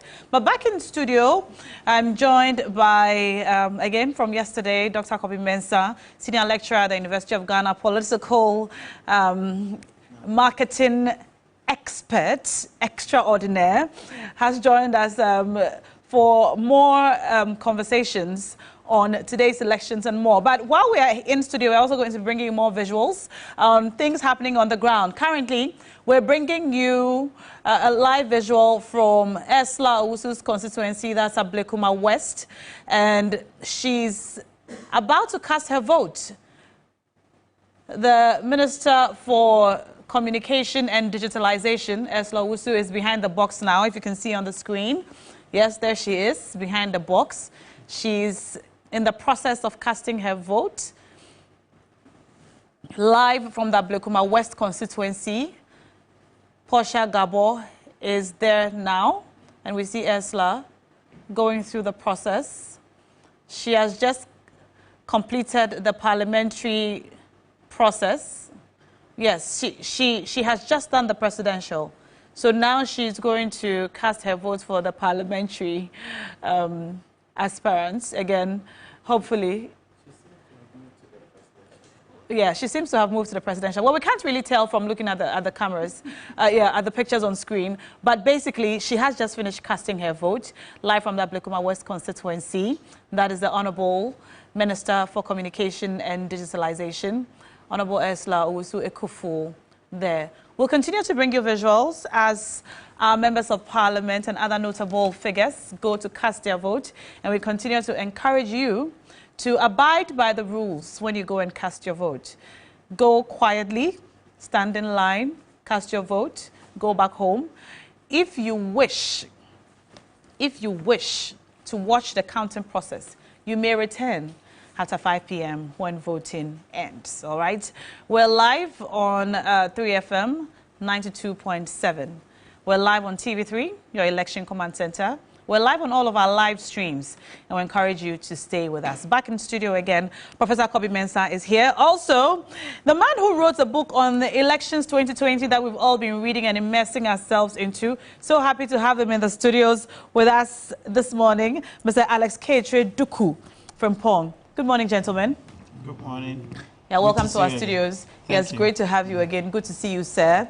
And we've been live since 6 a.m. monitoring pre-election activities, and then when voting started at 7 o'clock till now, a lot of things have been reported. Some places very calm, other places not so much. But before we look at today, Mr. Frimpong, I'd like us to take a look. We'll go back in history and look at an overview of how elections have been conducted in the past versus how the 2024 general elections have been conducted and how it's going so far. Thank you, ma'am. Today's election is the 9th. Yes, this is the 9th. But if you go back, we can talk of 1951, where we had the very first elections. And in fact, 3 elections before we became independent. But since in the previous elections, some of the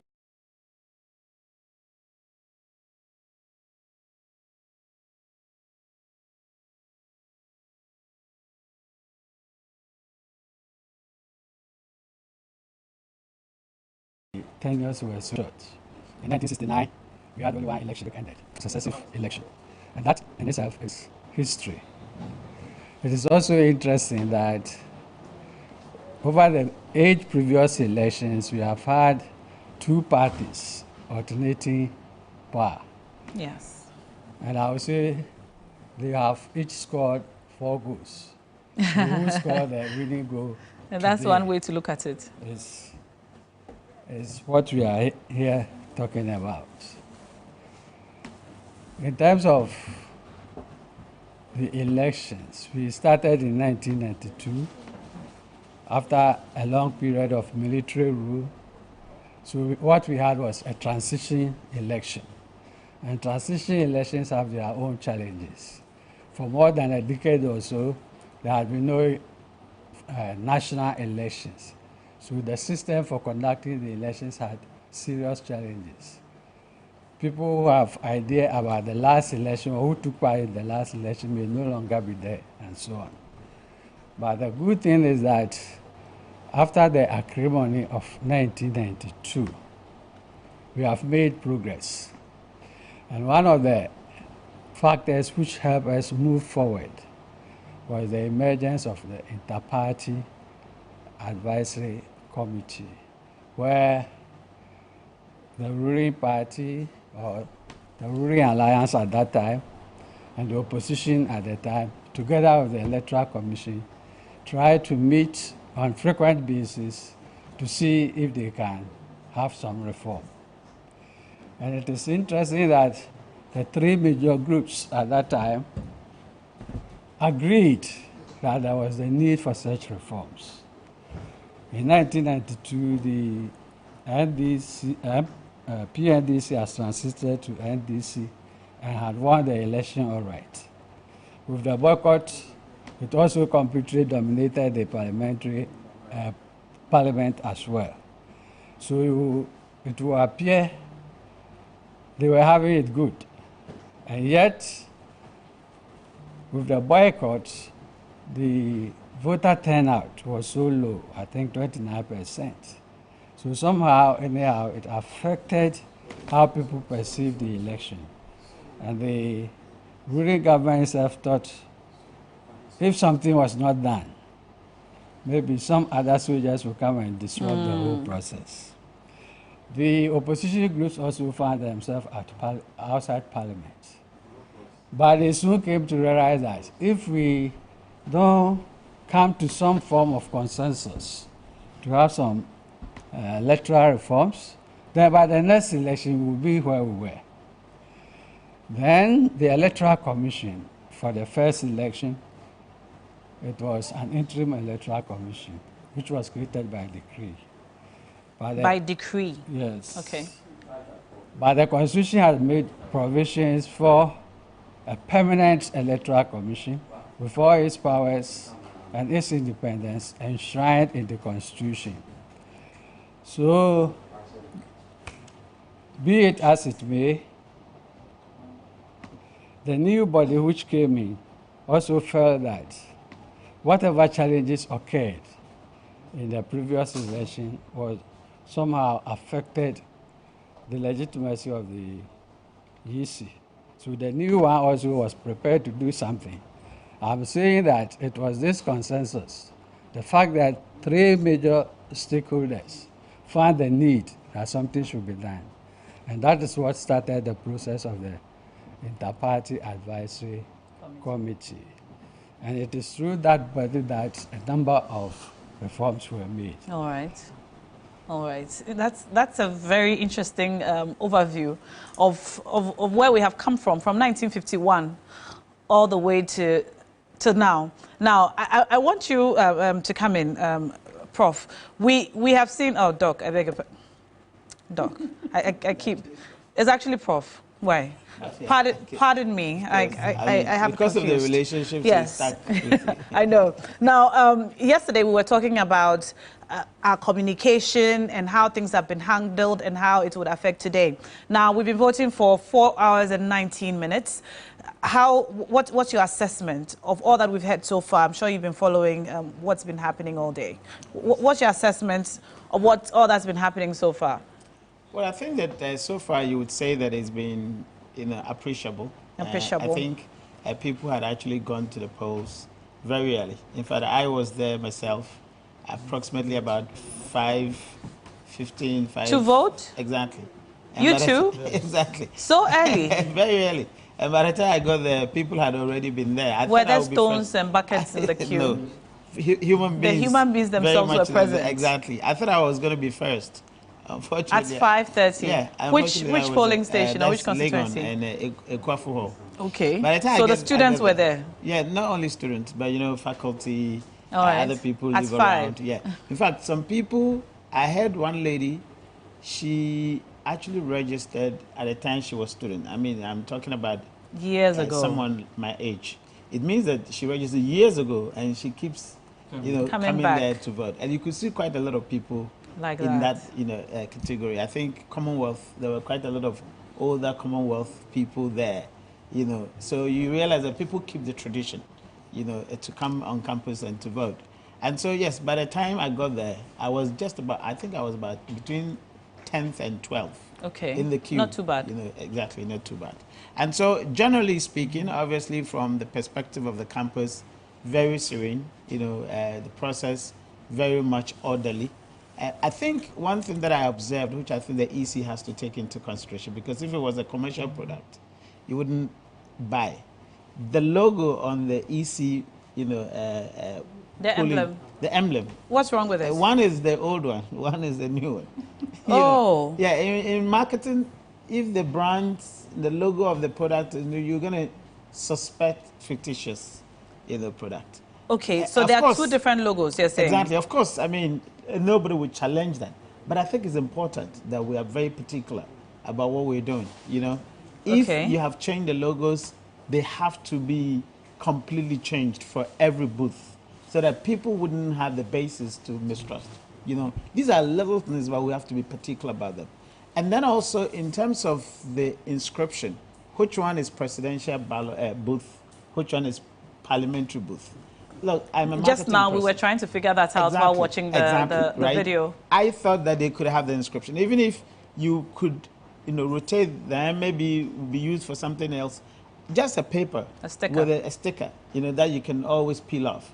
Presidential, parliamentary. So in the queue, you could see where you're going, and then when you get there, you could. Did you experience any confusion personally? Well, I didn't, but I think that it is important because some people could, find it confusing. And then when I query, the gentleman or the lady says, "Oh, it's written." I think it's a gentleman. It's written on the but I said no, but that's too small. That notice that is on that the ballot box. I think it's too small. But the booth could have that inscription so that when you get there, you could. I mean, we're learning, but we have to make sure that we're doing the right things as we learn. So I'm hoping that in the next electoral cycle, they would have a proper, demarcations. Okay. So that it doesn't actually. But other than that, I think it's been appreciable. Now, we were just now talking to one of our correspondents who was reporting from a constituency where one of the parliamentary candidates had decided that he will not jump the queue, so to speak. So he arrived at the polling station and then he decided to join the queue, all right, with everybody else. People from the opposition party got upset because they thought that was some sort of campaigning on election day by trying to join the queue and be with the people. And before we knew it, they were exchanging blows at the polling station. Now, while I am not very clear about the rules about a parliamentary aspirant joining a queue to vote on election day, because that's not the norm, but I'm not clear on what exactly the rules say. I mean, you're a political marketing specialist, analyst, expert. How do you assess the situation? I think that this definitely will be at the blind side of everybody, but as we're learning, perhaps we could also start looking at that because as a learning institution, or as a learning, entity, whenever something happens, you probably might have not legislated. It's a novel situation, so you probably could take. I can understand why they want to join the queue. I wouldn't want to jump a queue. I always want to be in a queue. I'd been offered to jump a queue at the airport, and I told the gentleman, no, I'm sorry. I said, oh, Prof, I'm not going to take you money. I said, no, it's not about you taking me money. I'm not used to that. I find it a little bit irritating when people want to join the queue, and so I don't want to do it. So I can appreciate why the MP or the PC, would want to join the queue. But also the opposition, you can understand. Right. Association, brand association. I'm sorry, I'm going to have to catch you. I might do it often because we are connecting with a lot of our correspondents from across the country. And right now, we're going to cross over to the Chebi constituency, where the President of the Republic of Ghana, His Excellency Nana Dankwa Akufo-Addo, is set to vote right now. Let's cross over to you, Yvonne Nikwe. Are you with us, Yvonne?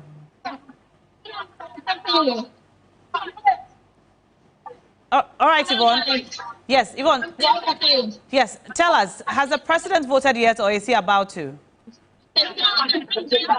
Yes, just about 5 minutes ago, he's going through the process to cast his ballot. What he lots of applause for him at the Rock of Ages Preparatory School where he's casting his ballot. This is a constituency where he was an MP for 3 consecutive terms before moving on to become a president for the Republic. All right, so if you could just turn your camera and let us see exactly what you see over there. So show us visuals from there. Is the president within sight?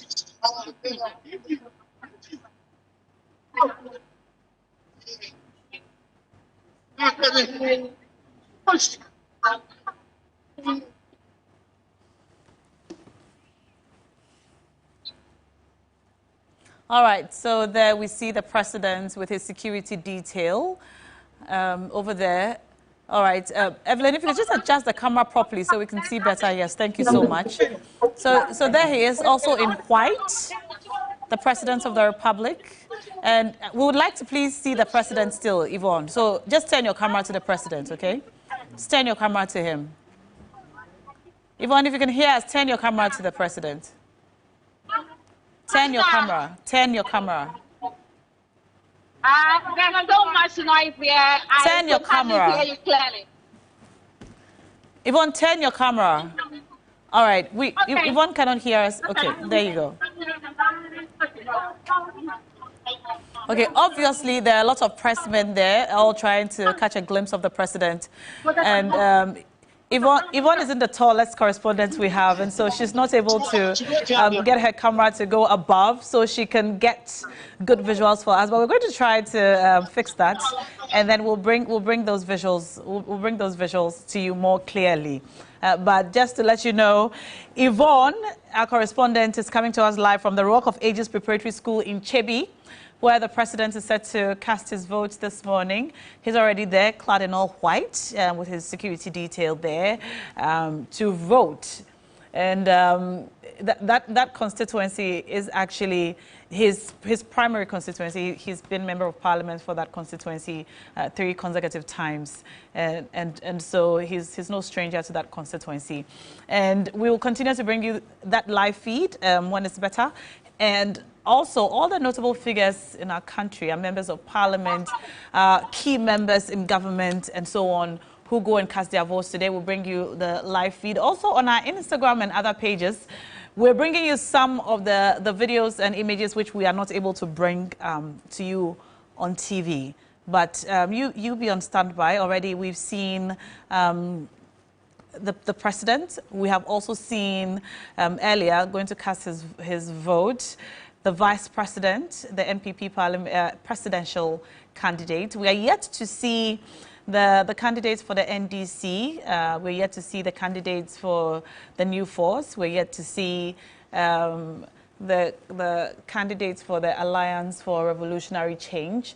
We're told that this morning the candidate for the NDC, former President Mahama, is currently visiting the grave of his father, and he will go and vote after he's done with that visit to his father's graveside this morning. So you be on standby. We'll continue to bring you the visuals, and I must say we are grateful to you. We see you on our live stream.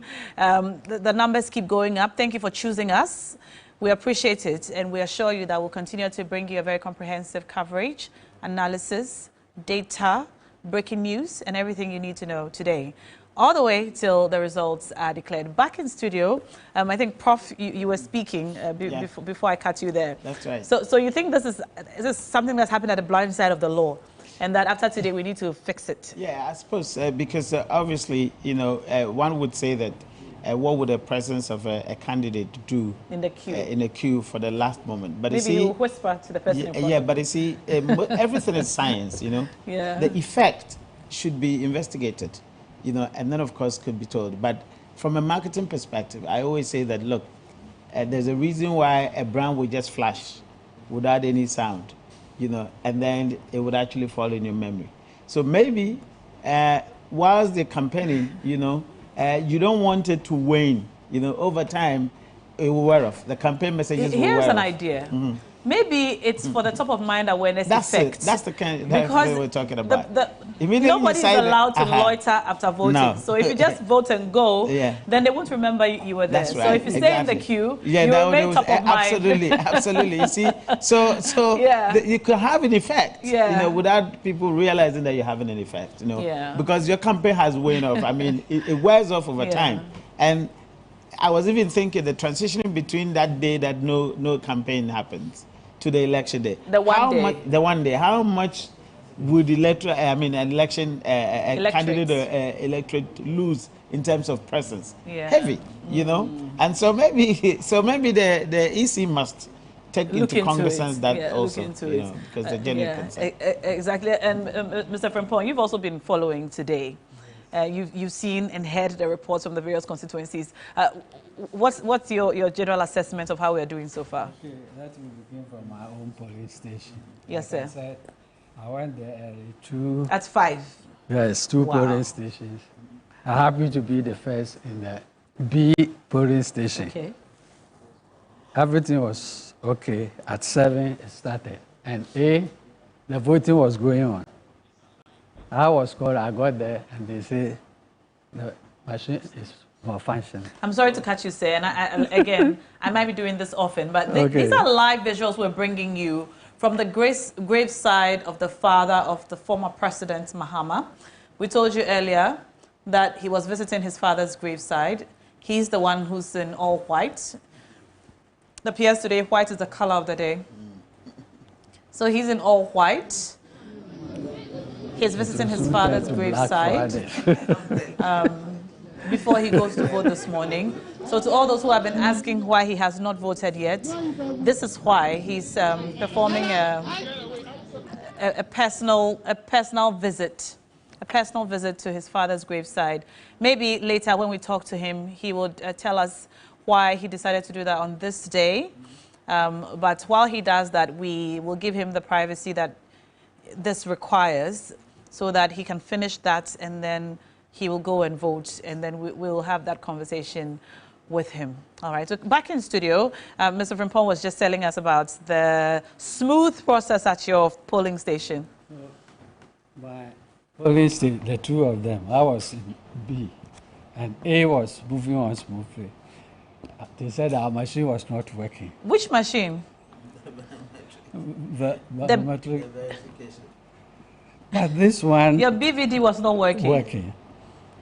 But the other group was moving on all right. They took another one. They said it was... So they had a spare BVD? Yes. Okay. They said it was the same. Then I told them that, let's contact the one in the other side. It happened is my son. Oh. Who has also did his service at the Electoral Commission. So I know he has that experience. Okay. So he came and fixed the thing. Oh. So that was what happened. But the patience people had, even when the other side was voting and we were not voting, was very commendable. And the place looks far calmer than it was 4 years ago. So that was the experience I had. I'm glad you mentioned patience and calmness, because that's something I would like you to give us a comparison of between 2020 and 2024. I was listening to some pundits earlier who said that the tension and the anxiety and the general mood that characterized the 2020 elections is a very sharp contrast with the mood that's characterizing this particular election. And they were sort of attributing it to the fact that, well, a party has been in power for 8 years, and after every 8 years, the party sort of doesn't put in as much as they would when they've been in power for 4 years, and so the opposition and arguments and so on. You tell us. I mean, you've seen all the elections. What's your perception, about the mood this year, at least versus the last election, 2020? Okay, 2020, we can't talk about it without talking about COVID. COVID itself brought a whole sort of uncertainties surrounding the incident. So people... All right, I'm sorry to cut you, but we have to go over now and take visuals from the polling station where Lordina Mahama is currently voting. Yes, we see her casting her votes there. That is the former First Lady of the Republic of Ghana. Casting her votes there, all right, casting her vote there.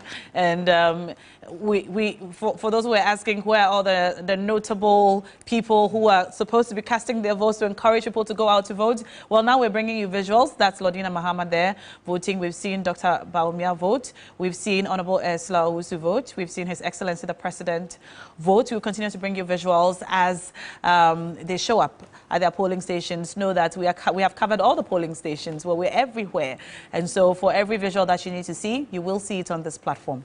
Yes, sir, back to you. We're talking about the COVID effect and the 2020 elections. What about a whole lot of uncertainty? Yes. Right from even the registration, whether it could come on, and what happens, are people not going to contract COVID and all that?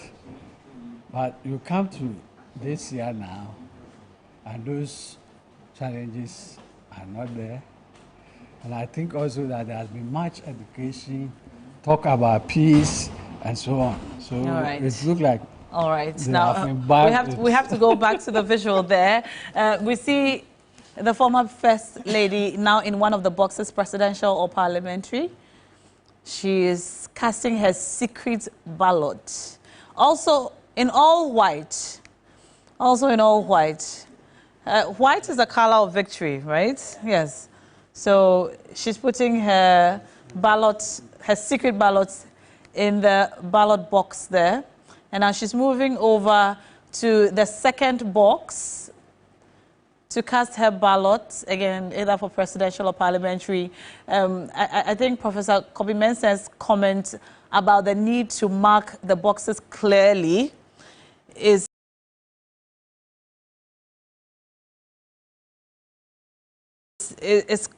quite right, because we should be able to tell which of the processes she's going through now, presidential or parliamentary, but we see that she's there and she's casting her vote. She looks just about done there. All right. She looks just about done there. All right. Live visuals. This is happening right now. And she's putting her ballot paper in the ballot box. For those of you who are listening to us on 3FM and you don't have the benefit of the visuals, we're showing on screen now the former First Lady, Lordina Mahama, casting her ballots there at her polling station. She's looking very lovely in an all-white outfit. She's smiling a lot. She seems very happy this morning. And she's just done there. I think when you finish casting your ballot, you're required to go and get the indelible ink. She's having some conversations over there with other people at the polling station. All right, so there we have it. Back to studio. There we have it. All right, back to studio. We were talking about just an overview, a comparison between last election and this one. Yes, sir. So we were very concerned about COVID and whether we would even vote. Yes, you think that's what caused the tension and anxiety and a lot of anticipation also? We were not sure what is going to happen at any point in time. Okay. But that aspect is now reduced. Then I think there was more education this time than before. But even, I mean, before COVID, before the 2020 general elections, in other elections, we see people wake up so early and, you know, by 4 a.m., 5 a.m., there are so many objects in a queue, you know, and people showing up later, people getting upset that, well, I didn't see you, I saw a stone. There was so much of that. But this time, the voter turnout so early is low, you know, and I'm hoping that people will show up to vote, except they are not showing up as early as they did. But back to the Abluma West constituency, where the Honorable Minister for Communication and Digitalization, Ayawasu, we saw her casting her vote earlier. She's talking to the press now. Let's cross over and listen.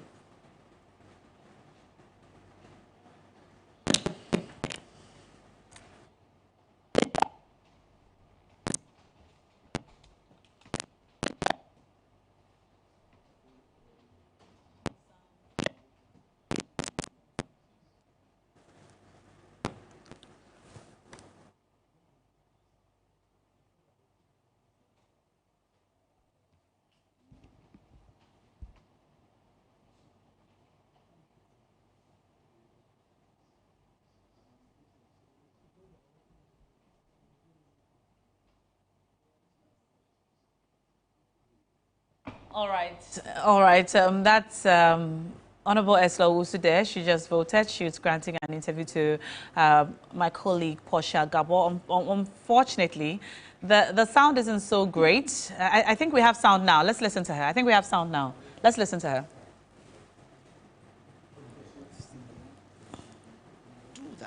And I think it's incumbent on the journalists to accurately report incidents and not create alarmist situations. We never do that.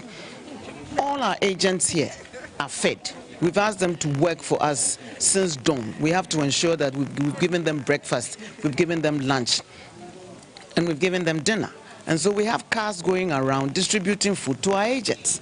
They got to the Assemblies of God polling station, and the NDC were insisting that we had stuffed the food packs with something, and so they created a scene there. And I've read online portals carrying it as if the voters there were hooting at food that we were sending to people. people in the queue. That's grossly inaccurate. And I'd be grateful if at least you take the trouble to ascertain exactly what's going on. I mean, if I'd come here and people started shouting for whatever reason, not everybody in this constituency votes MPP. So definitely they have NDC people whom they can induce to create unnecessary tension and confusion here. We don't want any incident in Abluma West. Everybody wants to come out and vote peacefully. We've conducted our campaign peacefully. They are determined to create something just for making news. We are not interested in that. We're interested in creating the conditions for people to come out and demonstrate that they fully support the Member of Parliament and are going to throw their weight behind Dr. Mahmoud Bawumia. So I'm sending this note of caution to them. We will not tolerate any such incident from them. I and my people are prepared to do whatever it takes to promote the peace in this constituency. But if they come and misbehave, we'll meet them squarely. And I charge you reporters to report accurately. The food we are sending is food we send to all our agents in every polling station, every election, and you are aware of that. So if we're sending food packs to our agents, how do you create the impression that we're seeking to induce voters in the queue with food? We've never done that there. So where from this?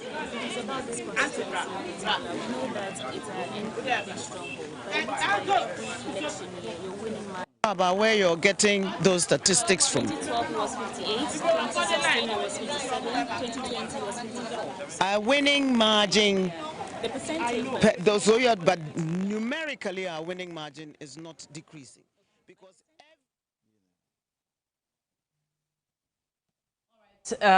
there we have the Honorable Esla Owusu over there explaining some of the videos that are making rounds on social media and saying that they need to be fact-checked. But yes, you did not see that on our platform because, we would only bring you what we are setting off, all right? So that's what she was explaining earlier. In case you're wondering if you had seen it on our platform, you haven't.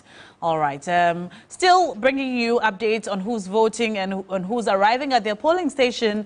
The former president has finished his exercise that he performed this morning at his father's gravesite. And now he's arriving at his polling station to cast his vote. We're bringing you live visuals from there now. We see the vice president, the former president, I beg your pardon, arriving at his polling station to vote this morning. And he's also clad in all white. All right. We saw him earlier in his white outfit. Everyone, I think all of our politicians and former politicians today are all in white, which is quite usual. It's a usual election day attire for our politicians. So he's just arrived to cast his vote. It's a very calm scene over there at his polling station. We see a few people standing around, waiting for him to come down. All right, he has just arrived. Former President John Dramani Mahama, he's the fourth president of the Fourth Republic, arriving to cast his vote. He is also the presidential candidate for the NDC. And normally, with the arrival of the presidential candidates, you see a lot of jubilation and you'd see a lot of, activity. But we're very calm today, and the calmness seems to be the general mood.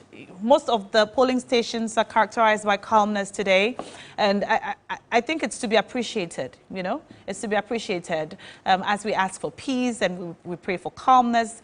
It appears that the general mood in the country this morning is calm. But while we wait for him to step out of his vehicle, we're going to cross over to Bema Camp, where my colleague Kamla Kluche is on standby. Hello, Kamla.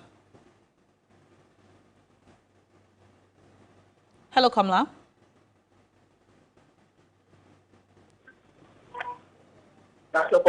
Yes, I can hear you. Awesome. Thank you for joining us.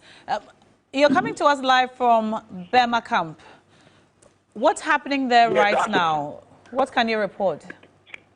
Yes, absolutely. If you know the senior executive event luxury sector, it's is about 100 meters away from the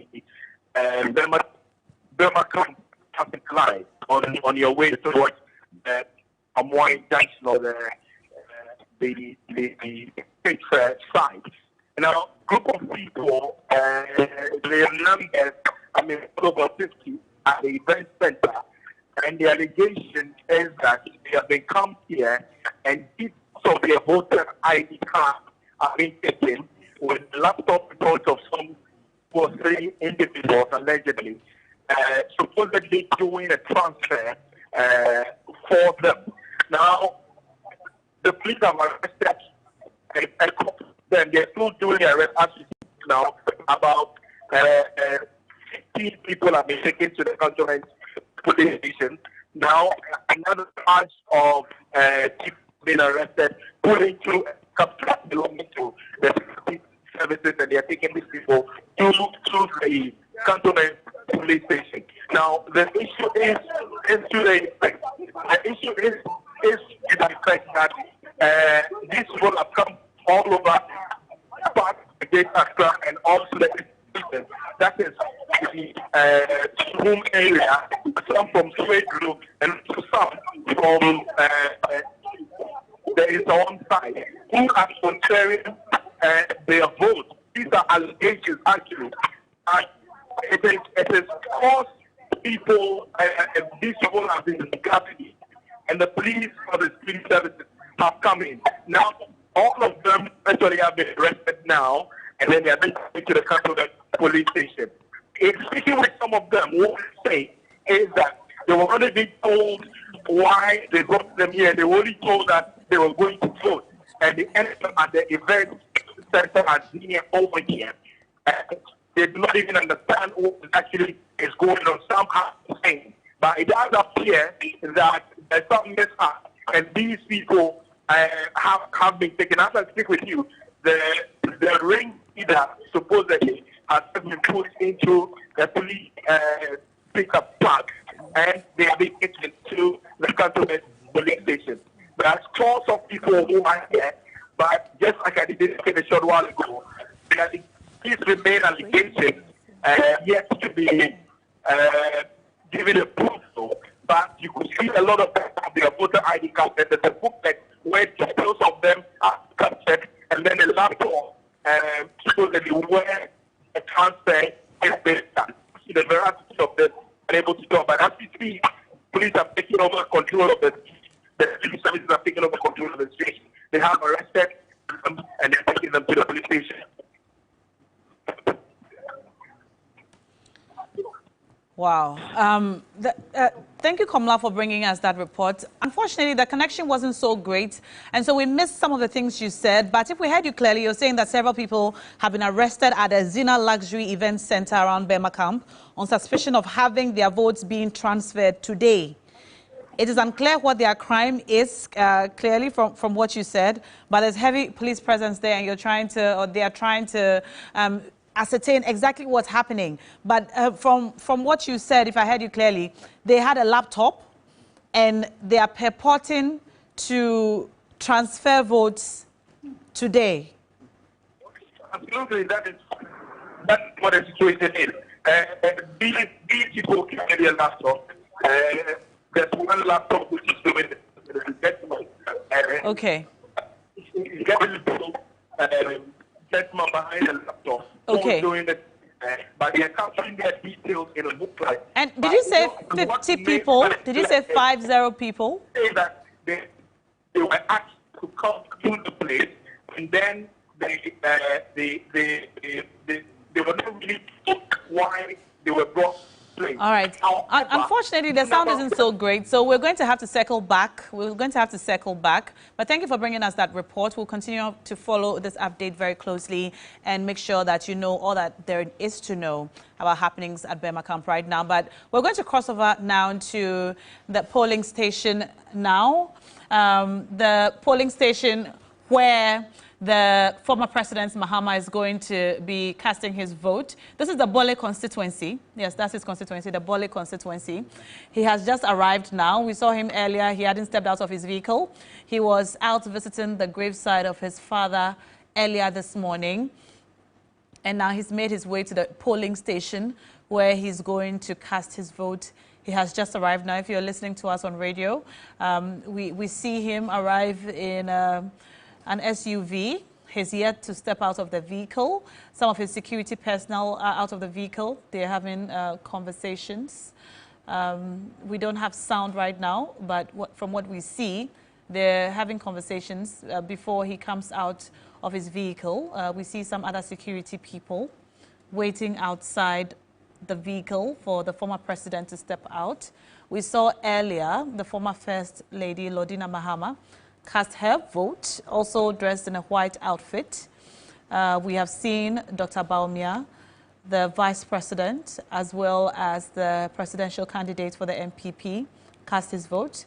We have seen the president, His Excellency Nana Addo Dankwa Akufo-Addo, cast his vote. And now the former president and presidential aspirant for the NDC, His Excellency John Dramani Mahama, has now stepped out of his vehicle to cast his vote. And earlier, when we were bringing you the visuals, we said that, you know, it was very quiet, but now we see some excitement, yes. We see some excitement. We see people pulling out their phones to capture some, you know, pictures and videos of him as he makes his way to cast his vote. His security, and is that his daughter? Yes, I believe that's his daughter he has arrived with to cast his vote, also wearing a white outfit as he gets closer to cast his vote. So he's at a table now. He's at a table now. Presidential or parliamentary, we cannot tell from the visuals we see, but we know that he's about to do one of them. Yes, he's about to do one of them. His demeanor is generally very calm, you know. He has had, I think, a morning of introspection from the visuals we saw from the graveside earlier. So his demeanor is still very calm. He's donning a white baseball cap with the flag of Ghana on the side. Yes. Yes, all right. So he's in front of the electoral officer there, who seems very serious, you know, doing his job. All right. And I think his finger is in the ink now. All right. They're wiping his finger. I guess, of course, after they dip your finger in the ink, they wipe it off a bit. And we see a lot of cameras crossing our cameras, but it's expected. Everybody is sort of excited to see him arrive and excited to see him cast his vote. So he's doing that now. He's casting his vote. He's casting his vote. He's in one of the boxes now. I think you do the parliamentary before the presidential. Is that right, Prof? You do the presidential before parliamentary. All right. So he is voting. Earlier, when Dr. Bawumia was voting, there was a funny comment about who he might be voting for. so we have former President Mahama also voting. I suppose we know who he's voting for. All right. Oh no, his daughter seems to. All right, that should not be happening. All right, that should not be happening. I believe you should be in the box by yourself, at least by the regulations that we have been told. Your ballot should be a secret ballot, and you should be there by yourself. So, yeah, I think someone is prompting her, right, to step aside now, because earlier she seemed to hold out her phone, but, well, she's been prompted, right? Yes, yeah, that should not be the case, but anyway, we see here, yeah, we see him completing the process. He's going on to vote for the parliamentary candidates now. Similar process.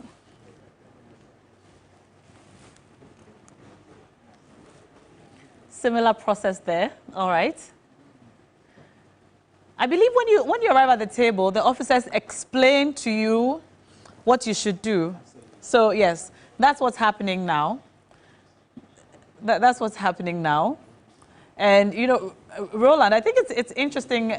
and common, I mean, from watching our politicians vote over the years, that they would arrive in all whites. It's a sign of victory, isn't it? Well, certainly. Even though it's over the years, it's also been an activity and a fashion that seemed to have now become very famous, as introduced by former Finance Minister Ken Ofori-Atta. Oh, he was the first to do it? I think he made it very fashionable. Okay, okay. Jerry Rawlings used to do that as well. Rawlings during his period will wear usually a white shirt and a batakari. Okay. Yeah, okay. Okay. He usually would do that. Yeah, for many of the times, and he always loved many of the times the media he will have to wait for a lot of the times, get the media around, and he will walk majestically. I remember. In the year 2000, when he was voting in what is now the Ayawasu West Wogon constituency, still then at the time, he'll wait. And he also happens to be voting at the time in the same constituency with former President John Ejekom Kufuor. But John Dramani Mahama, a man who became a distinguished politician subsequently, rose through the ranks. So has been an assembly member, a member of parliament, a deputy minister, a minister, a vice president, and a president.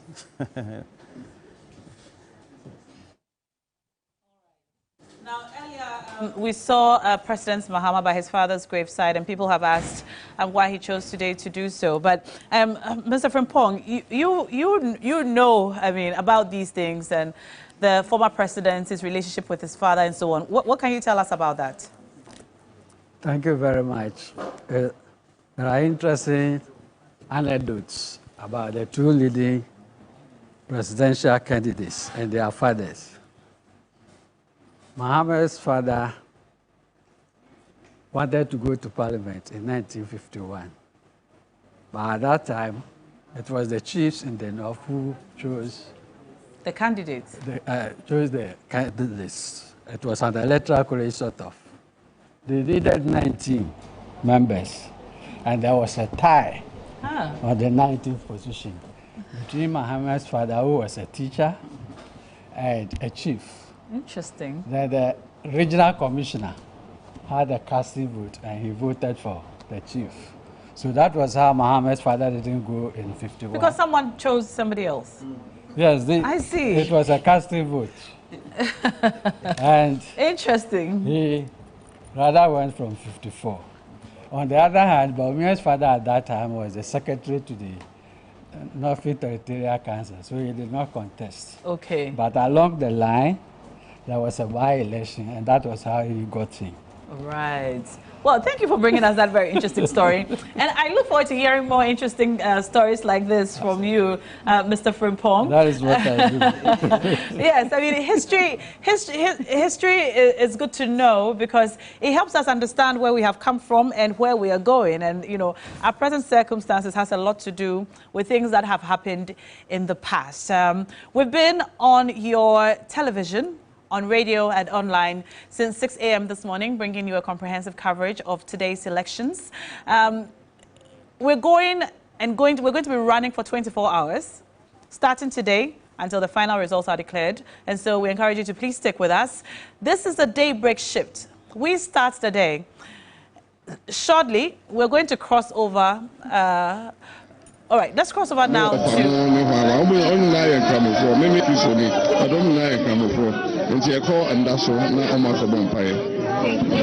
President Baba, you've been monitoring the process. What's your assessment? Wait, let's start. Who do we start with? Yeah, join us. Yeah. Then GTV. Hi, GTV. Okay. President Baba, please, what's your assessment of the process so far? The process, as I've seen it here, it's smooth and very easy. It didn't take more than 3 minutes for me to finish voting in both the presidential and parliamentary. If it's the same everywhere in the country, then I think we'll have a successful election. Global Info Analytics, EIU, have all predicted victory for you. Are you confident of a parliamentary victory as well?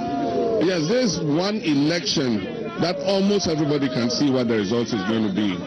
Other elections have been not as obvious, But with this one, everybody can tell the direction in which it's going. And that's... All right, that was former President Mahama speaking there. We're going to continue to bring you all these updates from across the constituencies and polling stations as voting continues today all the way till 5 p.m. All right, we're now going to cross over to the Menshia polling station where the Otumfuo Osei-Tutu himself is expected to vote shortly. So we're going over to Menshia now. These are live visuals from the polling station at Menshia in the Ashanti region. This is the polling station where Otumfuo is expected to vote. Again, it's very calm. The atmosphere there is very calm.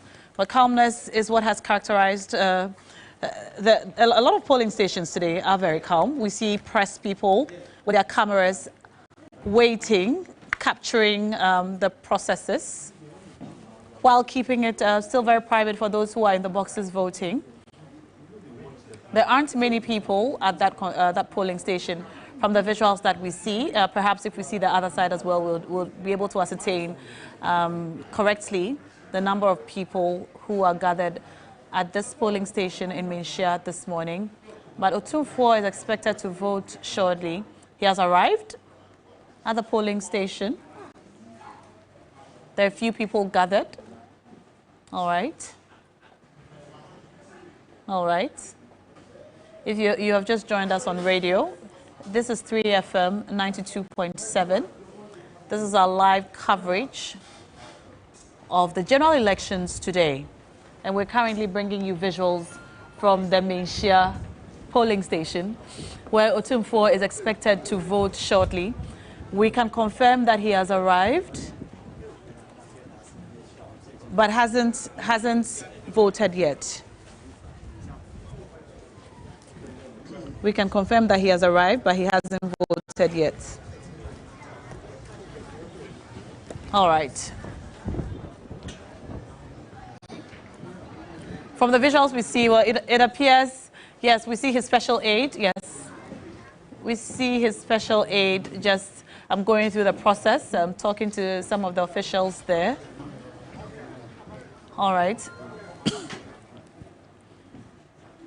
I believe he's trying to, go through the process to, verify the process and how everything is supposed to run.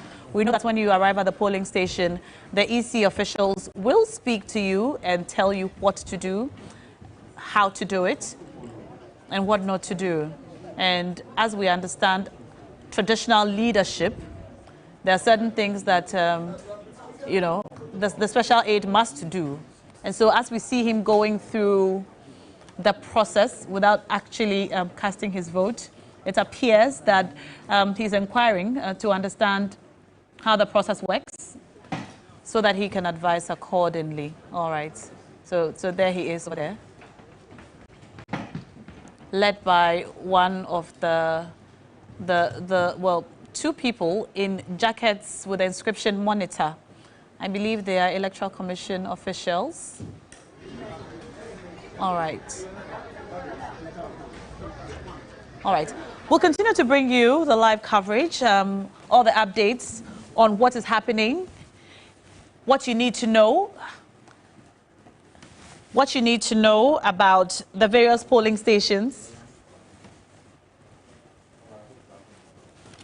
and so much more. All right. All right.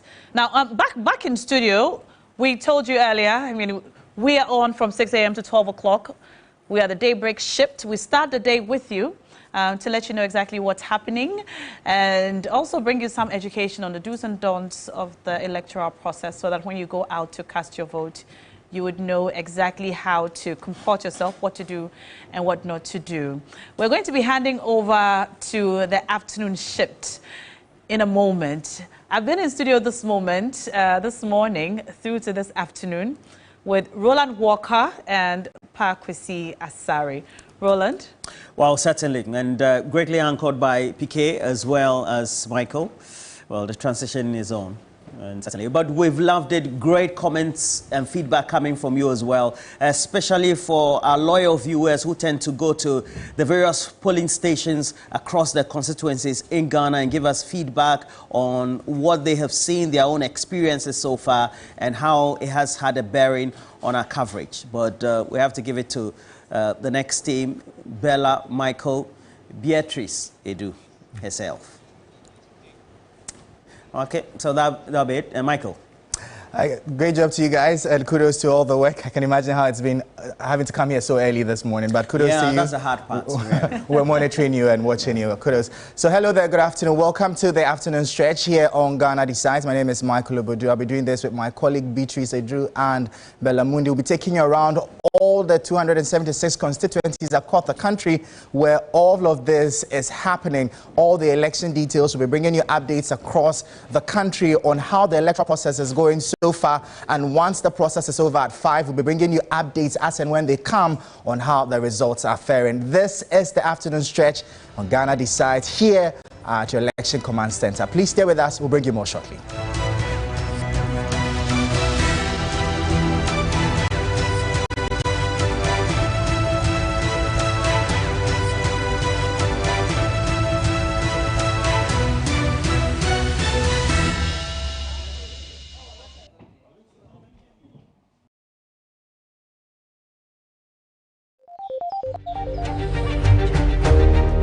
Hello, my name is Roland Walker. This election season, peace begins with you and I.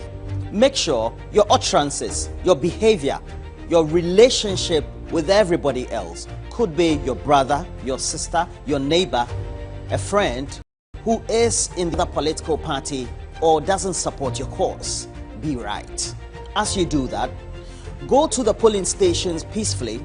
After voting, make sure you leave that polling station and vote right. Peace is needed right here this election season. Be a good citizen. Ghana needs peace.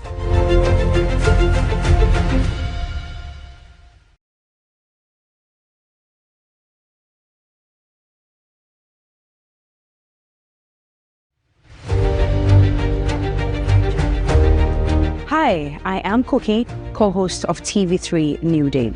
In just a few days, Ghana approaches this critical decision moment.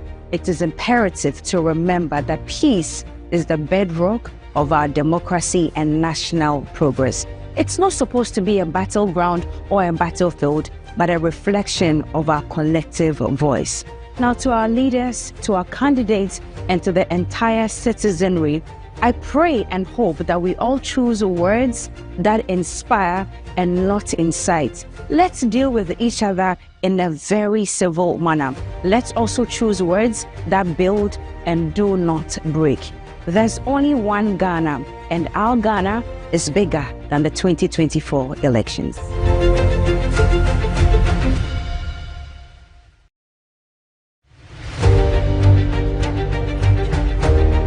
Hi, I am Cookie, co-host of TV3 New Day. In just a few days, Ghana approaches this critical decision moment. It is imperative to remember that peace is the bedrock of our democracy and national progress. It's not supposed to be a battleground or a battlefield, but a reflection of our collective voice.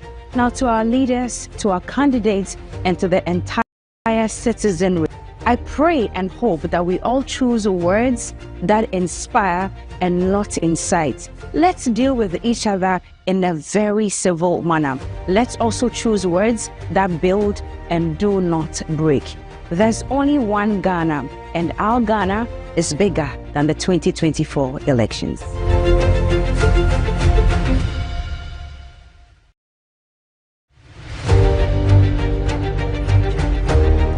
Hi, I am Cookie, co-host of TV3 New Day. In just a few days, Ghana approaches this critical decision moment. It is imperative to remember that peace is the bedrock of our democracy and national progress. It's not supposed to be a battleground or a battlefield, but a reflection of our collective voice. Now, to our leaders, to our candidates, and to the entire citizenry, I pray and hope that we all choose words that inspire and not incite. Let's deal with each other in a very civil manner. Let's also choose words that build and do not break. There's only one Ghana, and our Ghana is bigger than the 2024 elections.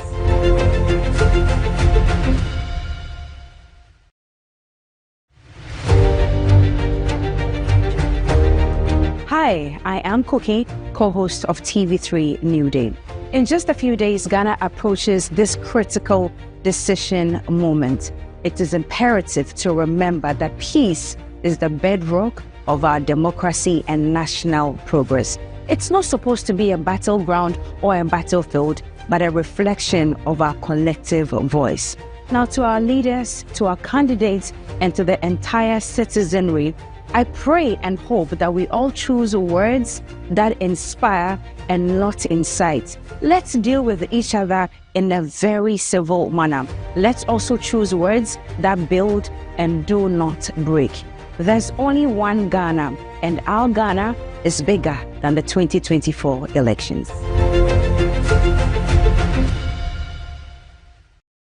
Make sure that you go with a peaceful heart, with a grateful heart, that you are alive and living and everything is going to be all right. You don't need to fight nobody from any other political party. Just stay true to yourself, go in there, go vote and go home, wait for results and be happy. It's Christmas, you know, so we can't jinx it up. God bless you, stay safe, one love, Stoneboy. Beep.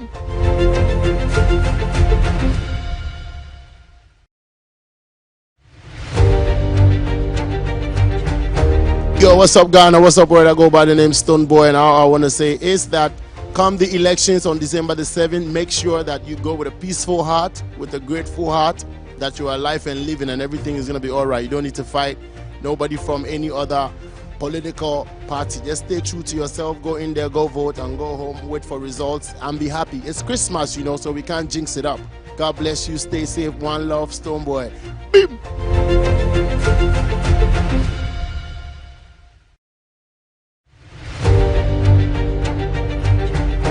Yo, what's up Ghana, what's up where I go by the name Stoneboy, and all I want to say is that while we seek to develop this country, we must also apply our...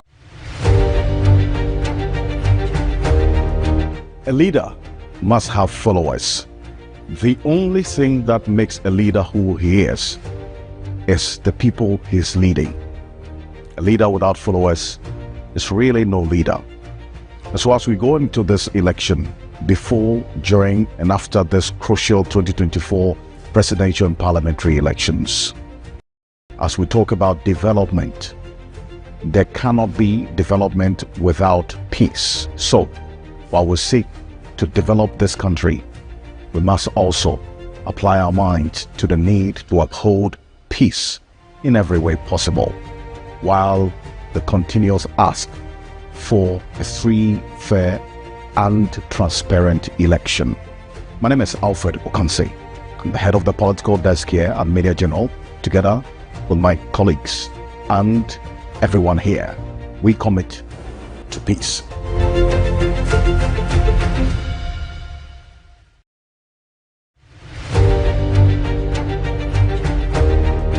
A leader must have followers.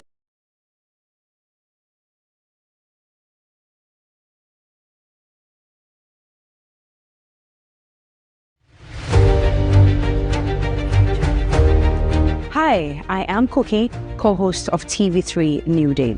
In just a few days, Ghana approaches this critical decision moment.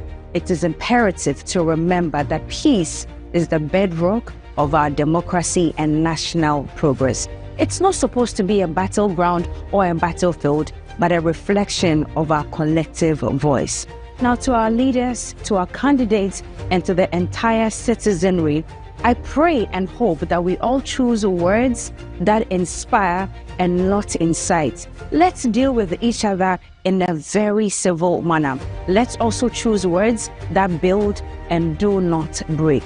There's only one Ghana, and our Ghana is bigger than the 2024 elections.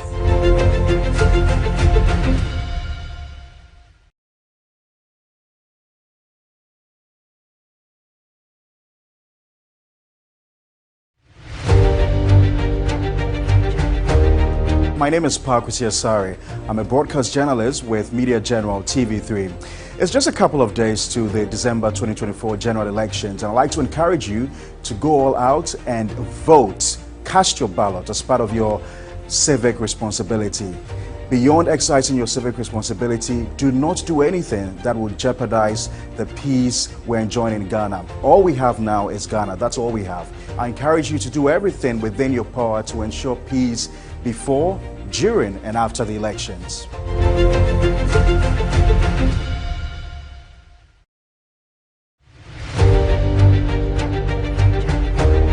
My name is Pakwisi Asare. I'm a broadcast journalist with Media General TV3. It's just a couple of days to the December 2024 general elections, and I'd like to encourage you to go all out and vote. Cast your ballot as part of your civic responsibility. Beyond exercising your civic responsibility, do not do anything that will jeopardize the peace we're enjoying in Ghana. All we have now is Ghana. That's all we have. I encourage you to do everything within your power to ensure peace before, during, and after the elections.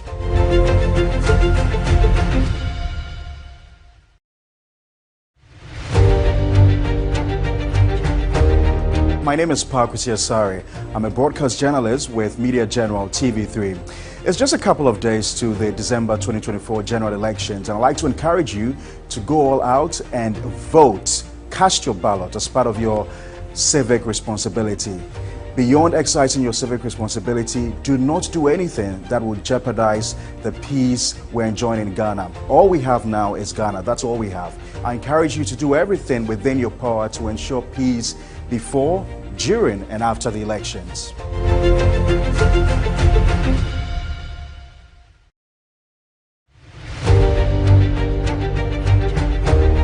My name is Pakwisi Asare. I'm a broadcast journalist with Media General TV3. It's just a couple of days to the December 2024 general elections, and I'd like to encourage you to go all out and vote. Cast your ballot as part of your civic responsibility. Beyond exercising your civic responsibility, do not do anything that will jeopardize the peace we're enjoying in Ghana. All we have now is Ghana. That's all we have. I encourage you to do everything within your power to ensure peace before, during, and after the elections.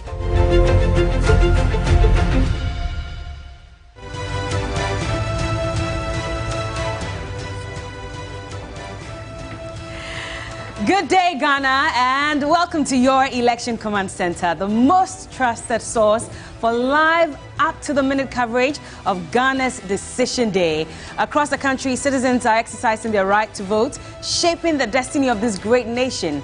The stakes are high, the atmosphere is absolutely charged, and the world is watching. Indeed, Bella, from the bustling streets of Accra to the serene landscapes of the northern region, the numbers will soon be trickling in. Tensions are rising and all eyes are on Ghana. Remember, the race is tight and this nation stands on the brink of history. The question on everybody's lips, will the NPP's Dr. Mahamudu Bawumia succeed in breaking the 8, or will the NDC's John Dramani Mahama reclaim the seat of power? The stakes have never been higher and the answers will soon unfold. In just a few hours, the picture will become clearer. By this time tomorrow, or in a few days, Ghana and the rest of the world will know who will lead this nation from the Jubilee House come January 7, 2025. I'm Bella Mundi.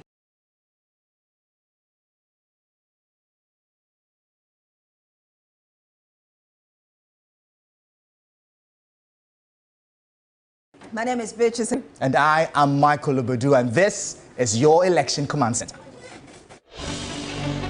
A nation rich in history and culture stands at the crossroads of democracy once again. As the sun rises over this beautiful land, millions of Ghanaians prepare to cast their votes, driven by ideals, visions, and the hope for a brighter future. At the heart of my vision for economic revitalization is the implementation of a 24-hour economy. My government will increase the stock of student accommodation. I also introduced new policy that within the next 2 years, we will be producing our own spare parts in Ghana. We should start industrialization to help build our nations and our country.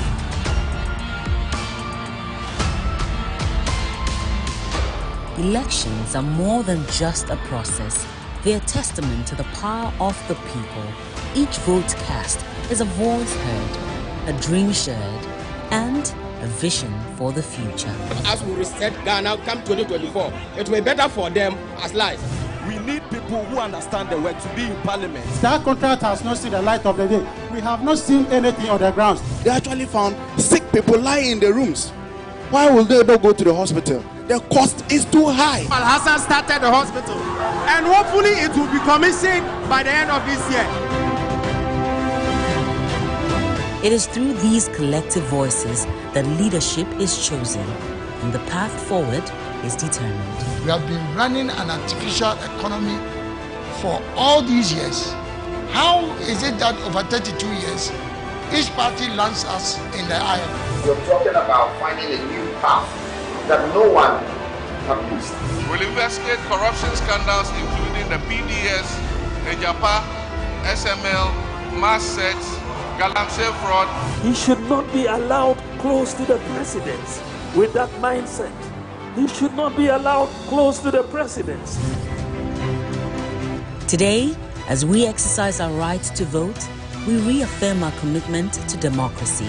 We choose leaders who embody our ideals, who share our visions, and who will lead us with integrity and purpose. And now we go over to Menu Afol in the decision room, and of course she'll be telling us exactly what to expect when the cameras pan to her. Menu, can you hear us? What can you tell us?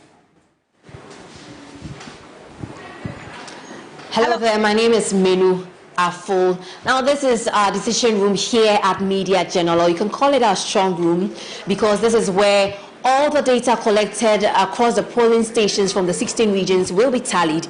Now this will inform us, or help us let you know the voting trends, and also bring you credible and informed projections on who is leading in the race to the Jubilee House. Now stay with us. We are your election command center, and we'll bring you all details of that. Well, thank you so much, Minu. And I believe Senna should be there as well to tell us a lot more from the strong room, exactly what he will be doing as well. Senna, can you hear us?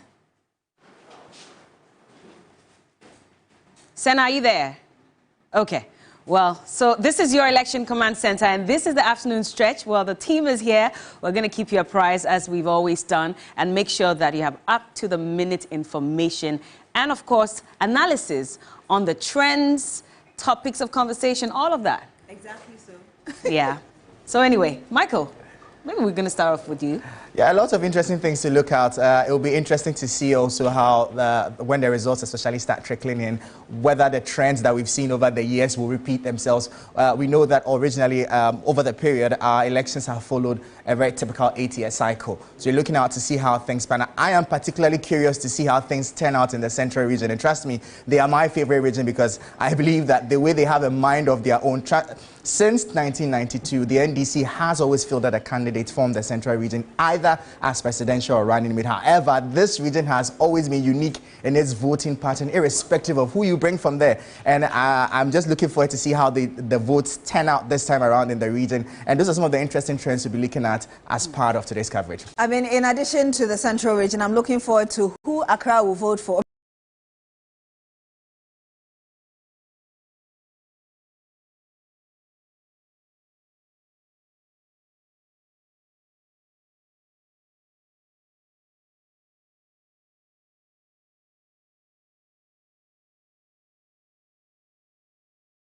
Because in 2020, they voted for Mahama, who didn't eventually go to the Jubilee House. And of course, I'm looking forward to the Western region as well, the Western North, and hey, the 5 regions at the end of the day. Absolutely, and of course, the MPP will be looking to win a lot more than just the Northeast region. If you look at the 5 Northern regions as well, they're making some inroads in the other regions. So let's see how it goes. So far, so good. And the earlier team brought you some updates. We've seen the former President John Dramani Mahama cast his vote. We've also seen President Akufo-Addo as well as the running mate for the NDC, Professor Nana Jane Opoku Ajima. We'll bring you some more updates on everything else that happens throughout the day. But let's remember to keep and maintain the peace. This is the afternoon stretch. We'll be right back.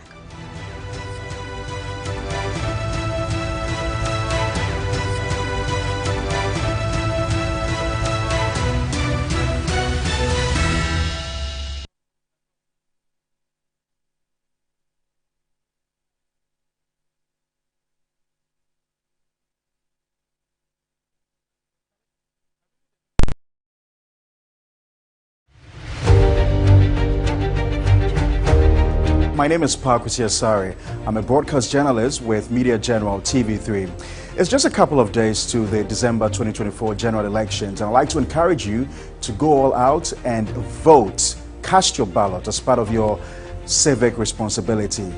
Beyond exercising your civic responsibility, do not do anything that will jeopardize the peace we're enjoying in Ghana. All we have now is Ghana. That's all we have. I encourage you to do everything within your power to ensure peace before, during, and after the elections.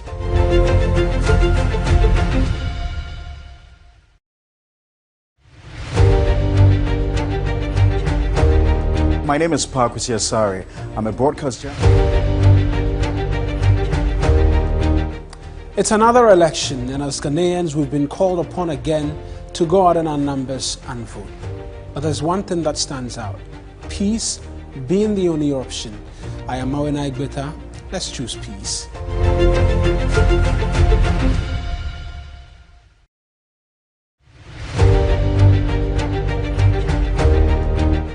It's another election, and as Ghanaians, we've been called upon again to go out in our numbers and vote.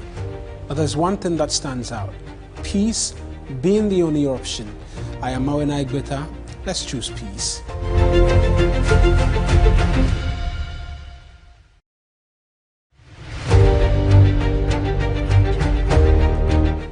It's another election, and as Ghanaians, we've been called upon again to go out in our numbers and vote. But there's one thing that stands out: peace being the only option. Hello, my name is Judith Brown. I'm a broadcast journalist here at TV3 in Media General. The election is here, and it's our mandate to maintain peace and stability. Remember that peace does not only start with our political parties. Peace starts with you and me. Let's stay safe, because there's life after elections.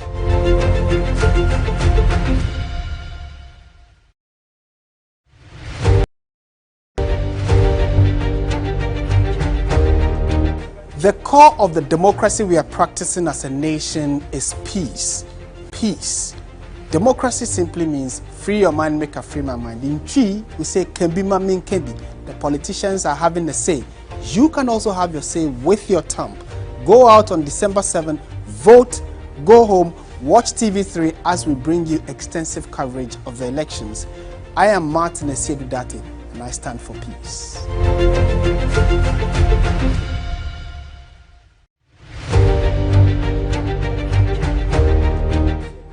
It's important to note that the power of the thumb is mightier than any weapon you can find, and that's why I want to tell you, encourage you to maintain and sustain the peace as we enter into the December elections. Remember, when you vote, go home, stick with your election command center and await the results. If you win, jubilate judiciously and responsibly, and if you lose, don't be a sore loser. There'll be another 4 years, another chance for your candidate of choice. Let's not throw away the peace of this republic. I'm Kemeni Amano, and I encourage you to maintain the peace this election.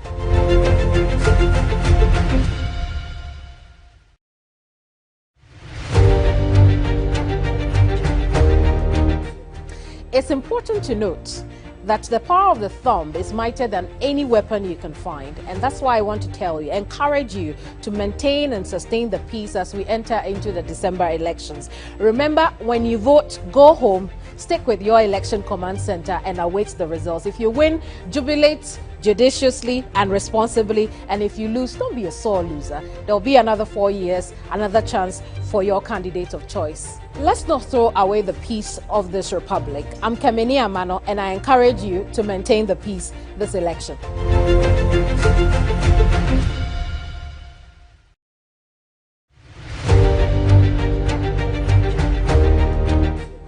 It's important to note that the power of the thumb is mightier than any weapon you can find, and that's why I want to tell you, encourage you to maintain and sustain the peace as we enter into the December elections. Remember, when you vote, go home, stick with your election command center and await the results. If you win, jubilate judiciously and responsibly, and if you lose, don't be a sore loser. There'll be another 4 years, another chance for your candidate of choice. Let's not throw away the peace of this republic. I'm Kemeni Amano, and I encourage you to maintain the peace this election.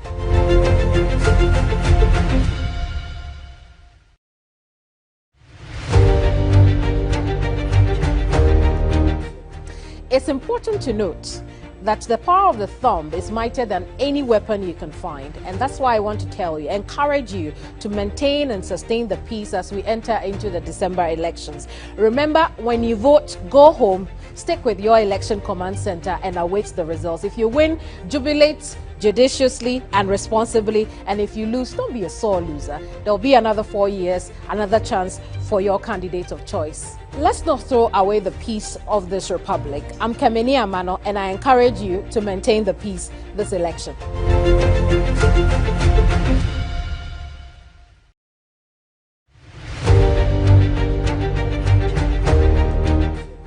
It's important to note that the power of the thumb is mightier than any weapon you can find. And that's why I want to tell you, encourage you to maintain and sustain the peace as we enter into the December elections. Remember, when you vote, go home, stick with your election command center and await the results. If you win, jubilate judiciously and responsibly, and if you lose, don't be a sore loser. There'll be another 4 years, another chance for your candidate of choice. Let's not throw away the peace of this republic. I'm Kemeni Amano, and I encourage you to maintain the peace this election.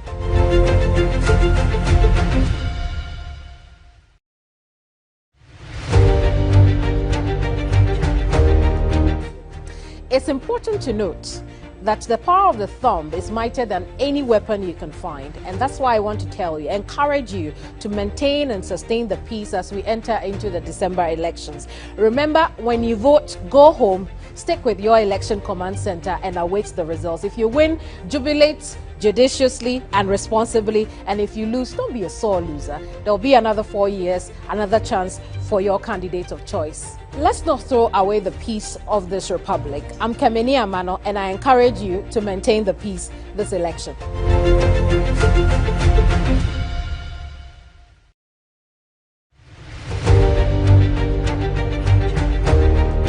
Hello, my name is Roland Walker.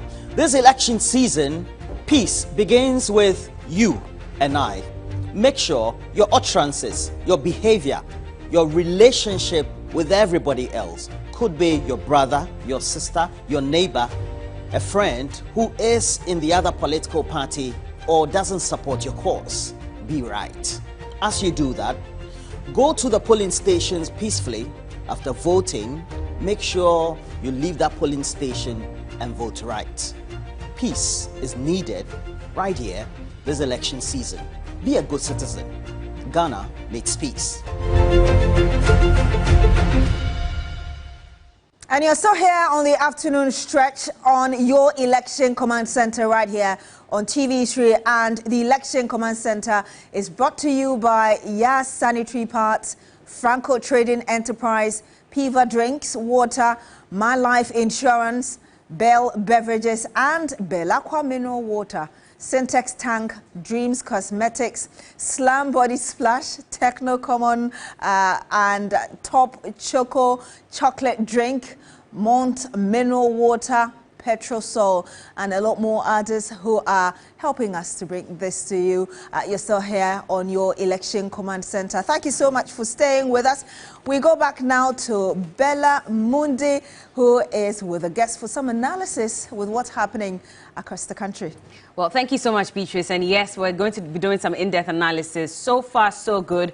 What are the thoughts of my guest about, the elections, EC's preparation up until today, and some of the issues that have arisen from 7 a.m. when the polls were open up until now. We know that it's up till 5 p.m. that polls will be closed in many of the areas where polls opened exactly at 7 p.m. In other areas where there was a late start, we believe that the EC will communicate eventually what time polls will close. But up until then, we're here to update you and to give you all those details as well. And in the studios, next to me, I have Nanaya Chimpim Jantoa. She is the former General Secretary for the CPP, and it's been a while since I saw you. Good to see you. I miss you. How are I've you? missed you too. How are you doing? I'm fine, thank you. Good to see you. Have you been able to vote yet? Yes, I went to Kumasi to vote. So you're coming from Kumasi? Yes. This morning? Yeah, this morning. Wow. Left very early, and I'm here today. Well, thank you Right so now. much for Yeah, honoring our I'll invitation. vote, yeah. I see that. And also next to Nanaya, we have Professor Enoch Opoku-Entry. He's a governance expert. Good morning to you. Good afternoon, Rabbi. Well, good afternoon. I'm so used to the morning show. I keep saying good morning. Good afternoon. I'm thrilled to be here. Yes, good to have you as well. Yes, I've also voted in Korea. Awesome. This morning. I was the second in the line. So did you have to queue? Yes, I was second in the line. And the good news was that the first in the line was an Adventist, 70 Adventist. Wow. Yeah. I was so thrilled to see that. I'm an Adventist myself. Okay. So I enjoy to see 70 Adventists voting this morning. It's our civic responsibility. We all have to go and vote. Well, there was an earlier concern about voting on a Saturday, especially because that's the day the Seventh-day Adventists will have to go to church as well. So I guess that there was some understanding that was arrived at. But also, we have Mr. Kweku Ansah Asare. He's a former director for the Ghana School of Professor Kweku Ansah Asare. Mr. is fine. Yes. Okay, well, he's a former director of the Ghana School of Law. Good to have you in the studio as well. And I hope you're well. Yeah. All right. And then finally, but of course, not the least, John Kwesen. John, do I say professor? I want to get it right, so I should stick to Mr. Okay. John Kwesen is a constitutional lawyer and also a governance expert. I hope you're also well. Yes, please. Indeed? Yes, all right. Well, we've seen the president of the nation vote, and of course, he has very limited time because he is officially on his way out of his second term, and that gives way for whoever is on that ballot paper, if that person wins, to take over the reins of power and ascend to the throne at the Jubilee House. But we saw him vote earlier today. We also saw former President John Dramani Mahama vote. And even before that, he went to his father's grave, as tradition expects from what we are told. And after that, in a very somber mood, he was able to cast his ballot. And we also saw the vice presidential candidate for the NDC, Professor Nana Jane Opoku Ajiman, also cast her vote. And we'll keep updating you when the pictures come in. Of course, we'll be crossing over to the various constituencies with our correspondents to let you understand fairly what's going on. But Nana, let me get your general assessment so far. From 7 a.m. up until now, it's 38 minutes past 12. What do you think? Well, you started again. I haven't started. I'm just getting your general assessment. That's all. I just came from Kumasi. And good afternoon to your viewers. Good afternoon to Ghana. Good afternoon to my uncles and my brothers. I just came from Kumasi. I woke up very early. As I was going in the morning, I saw around 5 a.m. I saw people in the queue, and I saw benches and stones.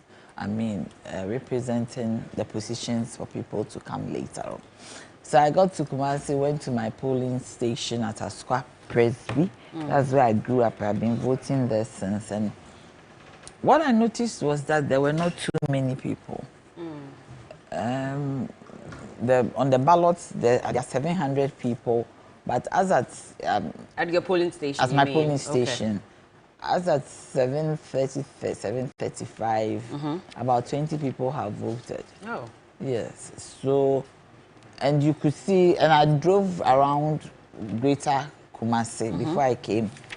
I can feel some apathy. I don't know if people want to stay and vote later on because they want to be part of the collation and the counting. But what I saw in Kumasi, especially in Greater Kumasi, as I know, the enthusiasm was not there. So as I came and I got to Accra, I was in a rush to come here, listening to the radio, I heard areas like Adjoa Safo's place, that a certain polling station has 648 and only 28 people had voted as at 11:30. So I don't know whether it's going to be across board. If it's going to be across board, it's a bit worrying because my concern is that we said we wanted change, we said we want things to be different. But we are not ready to vote. I cannot say that for now. It's early times yet. It is. What time is it? Maybe 12 o'clock, 12:10. 12:41 at the moment. And that's. I hope the people are coming out to vote. And if they haven't done so, I'm encouraging them to come out and vote. Whoever you vote for is your secret, but we should be able to go out there and vote. You see, when you speak to Ghanaians in the churches and in the taxis, they tell you they don't want Ghana to be a one-party state. In their view, breaking the 8 is like a one-party state. But if they don't want Ghana to be a one-party state, then they should go out there and vote. It is very important that they do so. They do. Well, it's pretty early to determine whether the voter turnout is going to be high or not. But I mean, if you look at even the statistics with regards to the special voting, the fact that we're told that we recorded a high voter turnout. In fact, the lowest turnout per polling station was 83%. And so we're hoping that by the end of today, we're going to have enough people who step out there and vote. And it's very important because you cannot decide to stay away and allow someone else to make that decision for you, only for you to complain as well. So we'll see how it goes, especially because in the Ashanti region, the MPP is looking to make about 85%. Yeah. And I was a bit surprised to see that kind of lackadaisical atmosphere. And I'm an Ashanti. I grew up in Ashanti, and that's my base. It was as if nothing is happening, because when you enter Ashanti region during an election, you feel the euphoria. I remember 2016, 2020, you feel that something is going on. This time around, you don't feel it as much. And it's as if, okay, we are there, yes, we'll vote. But people even come in and walk around, mail around and go back. And I ask them, are you not voting? They say they'll come back later. Yeah. So I don't know what is happening. As you said, maybe later on in the day, you find them coming out. But this kind of apathy should be cured before 5 o'clock. We need the numbers to go out. If the special voting was 83%, at least, we should look at, for nothing at all, we should do some 80%. Well, we'll see how that goes. But let me go back to Beatrice. And we're told that there's some heavy rains in the Domi Kwabenya constituency, and that may be disrupting voting. Tell us more. Indeed, and Godwin Asidiba is a man who is monitoring this constituency for us, a very key one, has been a stronghold for the governing New Patriotic Party for a long time. Godwin Asidiba, if you can hear us, just tell us really how bad this rain is and how disruptive really it's been to the exercise as at now. A stronghold for the New Patriotic Party, indeed, Beatrice. But it is drizzling here. In fact, I should say it is raining at the moment. The clouds are settled, and you can clearly see some movements going on in here. It's been raining at this particular polling station that I find myself at the moment, which is the New City Lodge Type 1. And we have about 3 polling centers here, and the rain are sort of disrupting the exercise, if I should say. But the EP officials are trying to make everything possible so that the exercise can be able to proceed. Initially, when I arrived, you could see most of the officials seated at that point where the camera is panning through, and with their feet soaked in water, still ensuring that the exercise will be done and done properly. They didn't have canopies when the exercise began, but because of the rains, they had to provide ones. They have to provide some, I beg your pardon, as soon as possible so that everything can be able to proceed. Basically, you can see a number of the constituents who are assisting to ensure that it is mounted properly so that they will be able to proceed with the exercise. This means that it's going to be delaying a little bit. They are expecting about 450 constituents to cast their ballots here, but I have been engaging with some of the officials of the presiding officer, Joseph, who will be joining me shortly to run us through exactly how challenging it has been for them since the rains began. We are live on TV3. I've been engaging, you have seen most of your officials, their feet soaked in water, trying to do a lot of movement to ensure that the voting will proceed, and at the end, everything will be done properly. How challenging has it been for you? If you can speak loudly so we can hear you. Okay, it has not been easy, actually. We started the voting at 7 o'clock. Everything was going smoothly when we saw the cloud. At that time, we were not even having a canopy. Right. So we went to the heat. When the rain started, luckily, we had a canopy. Right. And the canopy were only 2. And we're having 3 police stations here. Absolutely. So this is saying that it's not adequate for the exercise because so we have to move from one end to another end. We have to change again because that place is sloped and water is passing. Yes. So will you say that this unfortunate happening is going to delay the exercise and this polling center? It's not delayed because we are ready to serve. Right. When the voters are in, we serve them. Right. Even when it was raining, we were still voting. Right. So I don't think it will delay So that's Desa Efui, who is the presiding officer at this polling center, Beatrice. Let me run you through the vicinity so you can get to see exactly how the place looks like and what is happening. You can still see quite a number of people coming in here to assist them move the canopies to this part as well. Initially, they were seated here, but you see a pool of water in there, which is making it quite unfriendly for them to sit in there. Let me also run you through some of the polling centers that I have been through. I have been engaging with the aspirant who is under the New Patriotic Party, Mike Okwe Jr., who happens to be the son of the former Speaker of Parliament, Professor Mike Okwe. Speaking to him, he mentioned that he is very much confident that he will be winning the parliamentary seat in the Domi Kwabenya constituency because it is the stronghold of the New Patriotic Party. He mentioned that he is just continuing from where the NPP stopped and that the aspirant from the camp of the National Democratic Congress, which is Faustina Eliklim Akugu, is never going to give him a run for his money. And in fact, he was very much confident about that. But we are hoping to get Eliklim as well to get to know how she feels about running for the second time in the Domi Kwabenya constituency. We know that she competed or contested against Sarah Ajuasafo in 2020, but she lost. But this time around, because there's been some drama around the NPP regarding Ajuasafo and the constituency as well, they are thinking that this might open up, the opportunity for the NDC, maybe, just maybe, to be able to win the Domi Kwabenya constituency. And that will be historical, I should say, if Godwin, so that means that they are discounting the fact that this is a man whose father has been a Speaker of Parliament and an influential one as such. They believe that irrespective of that, perhaps the NDC will have the chance this time around. Sorry, Beatrice, if you could come again. Yes, I'm saying that the NDC camp wants to believe that because of the drama that happened in that constituency where Ajuasafo had been absent for a long time, the call for Parliament to even sanction her and all of those, and eventually the son of Professor Michael Okwe Jr., Professor Michael Okwe was elected during the MPP's primary.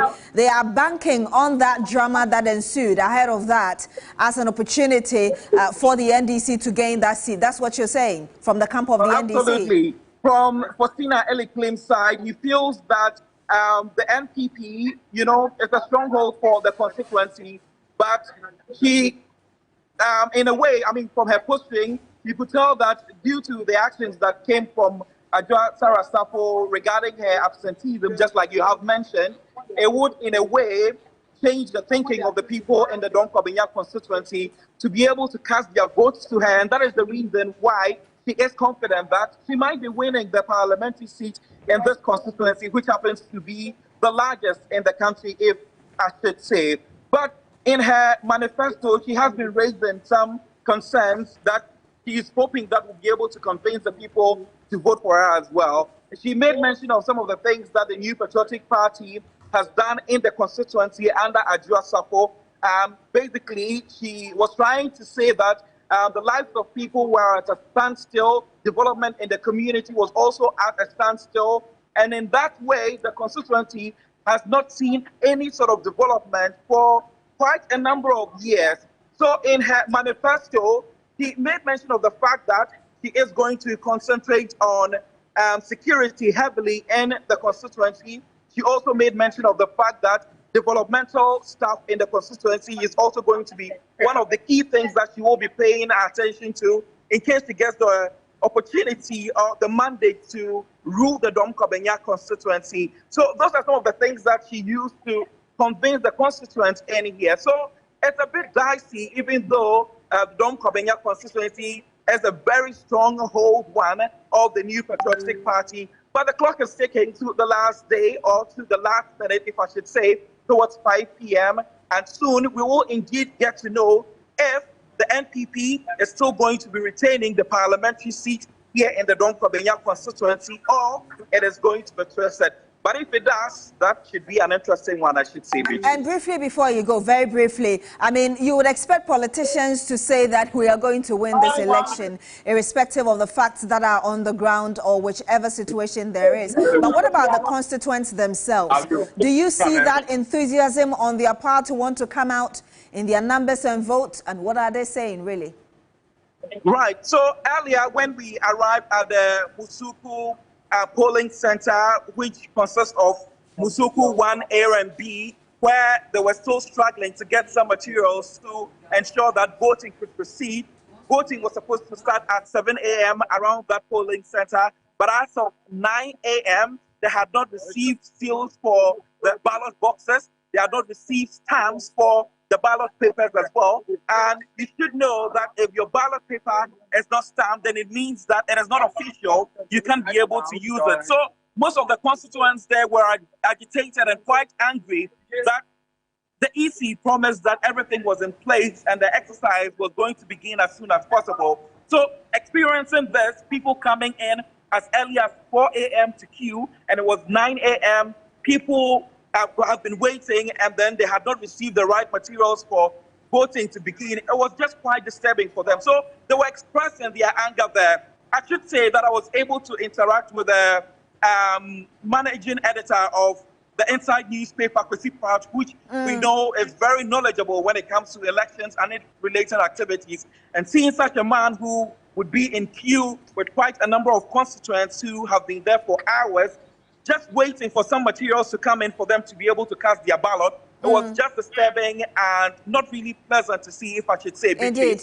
But before I wrap up, I just would say that because of that anger, most of the constituents started speaking out, saying that the cost of living is very high, things have not moved on in the Domi Kwabenya constituency, and they are looking at changing Thank you so much. Thank you so much, Godwin Asidiva. We know you have a lot of information. We'll certainly come back to you because that's a key constituency, not just for the governing New Patriotic Party, but also Ghanaians who are really watching to see whether or not the people are going to punish the MPP because of what happened with Ajasafo, or they are still going to keep their loyalty. But let's go back to Bella on the other side to continue with the conversation. Thank you, Beatrice, and very insightful what's happening in Domi Kwabenya. And of course, that's where we're discussing voter turnout as well in general.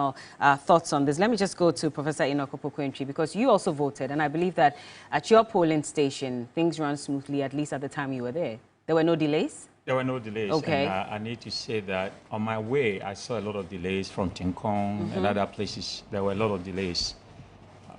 We need to prepare well for elections like this. I saw old ladies with walking sticks trying to find a place to sit, and there was no benches.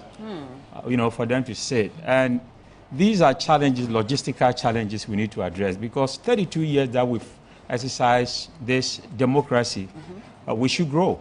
Yeah. And to see that we are atrophy in the way we are growing in providing logistics, I think is a worry.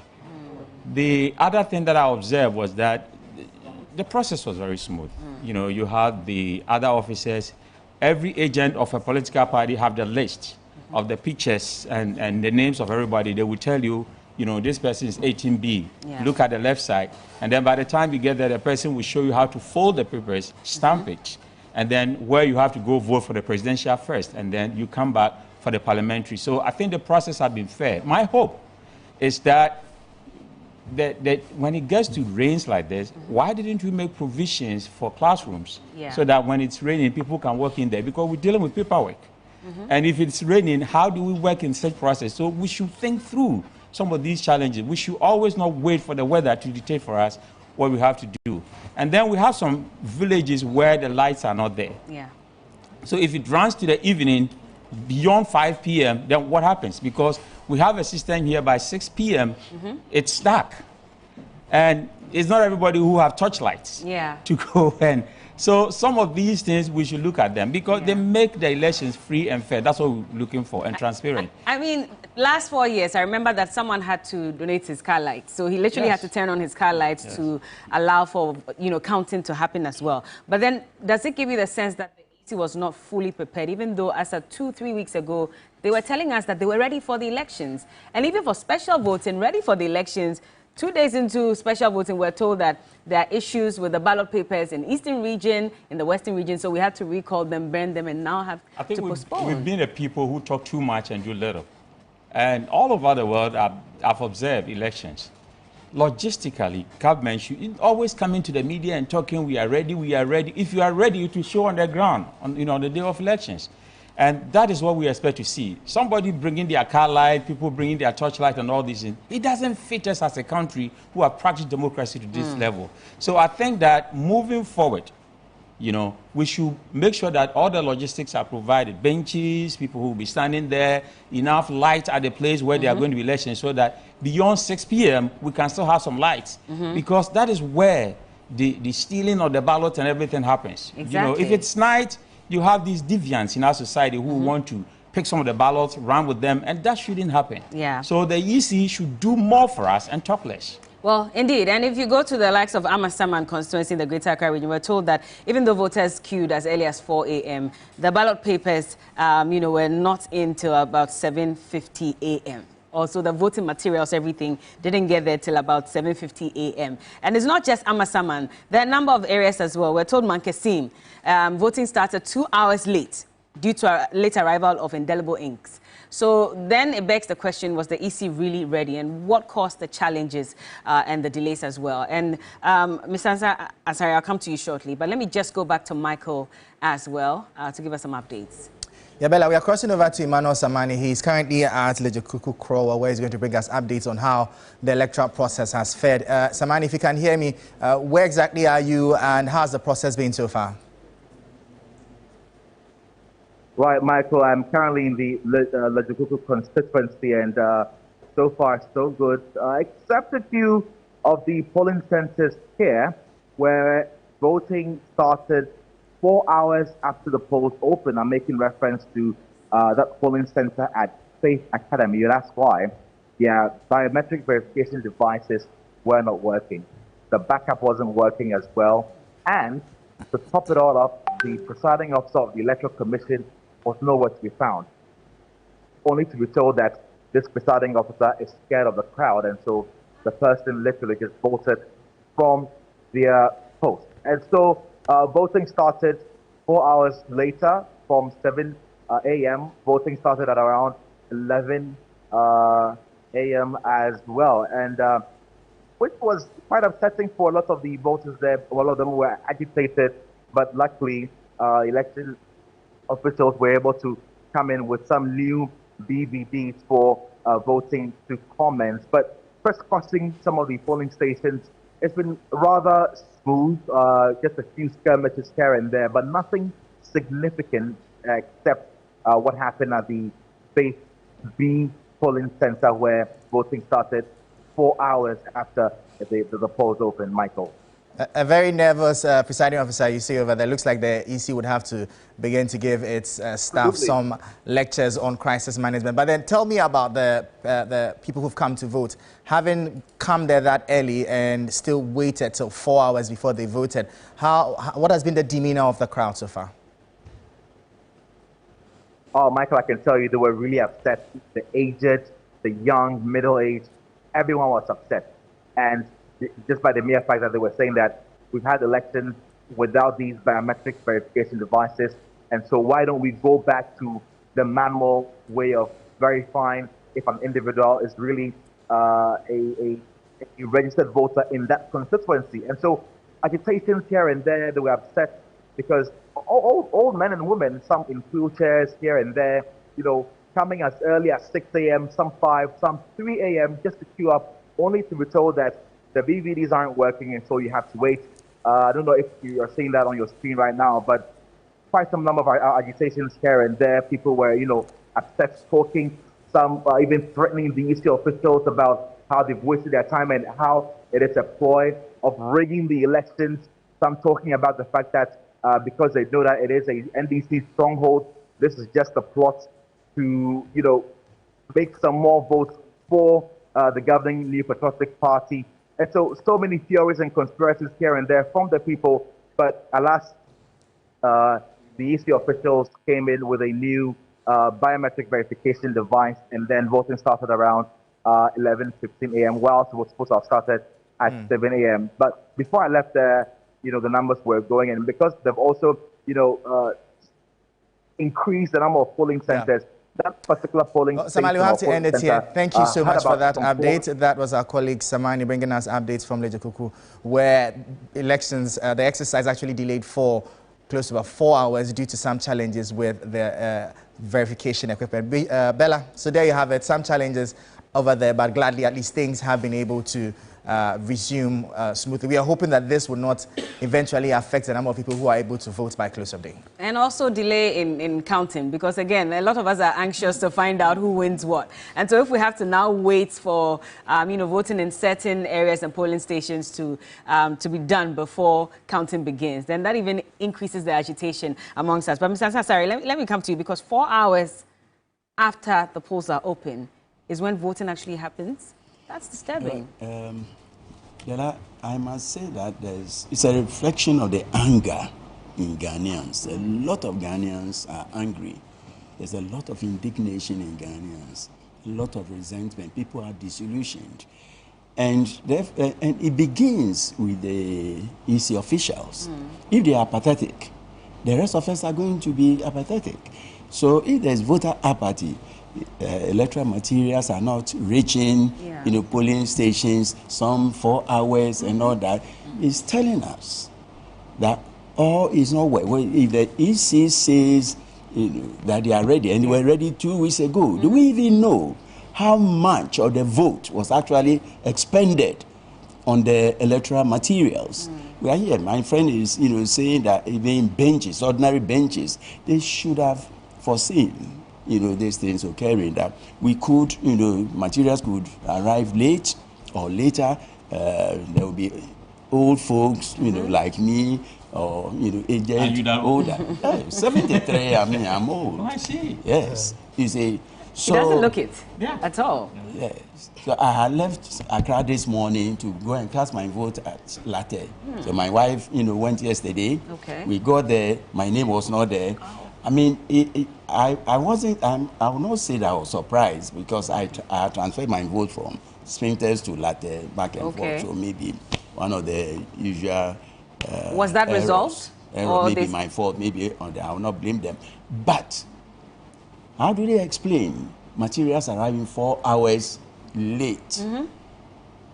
It's inexplicable. Yeah. They have no answer for that. But the answer resides in the anger in us.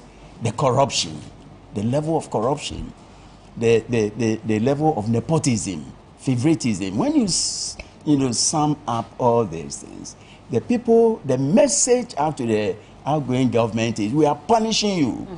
And if there's apathy, it will kneel to the in favor of the NDC, not the MPP, because it is their people who are staying away. She had just come from Kumasi. Yeah. We are not even told. But the milling crowd, the usual milling crowd, is not noticeable. It's no longer visible. I drove from Accra to Latte and back. I didn't see any lines. No? No.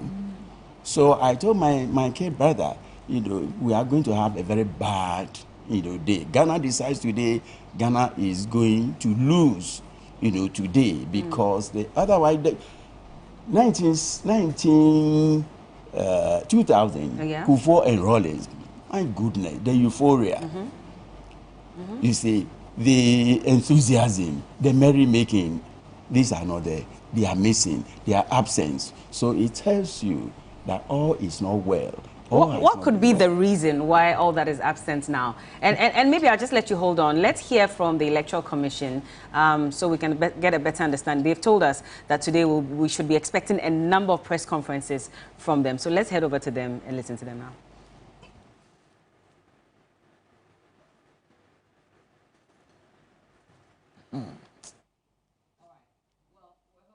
This is the toll-free number.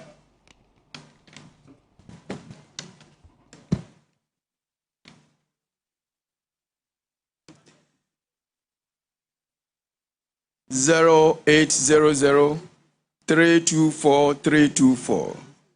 Thank you.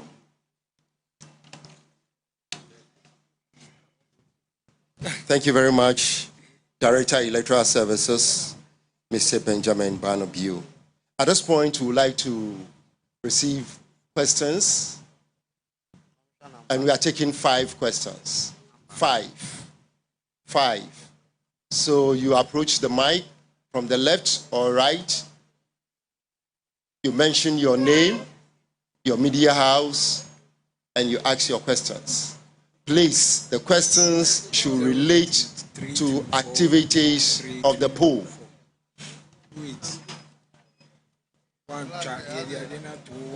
The directors, commissioners are here to respond to your questions. 5. And please, answer one question at a time. We beg you. Ask one question at a time. So that others also can raise their questions. Thank you.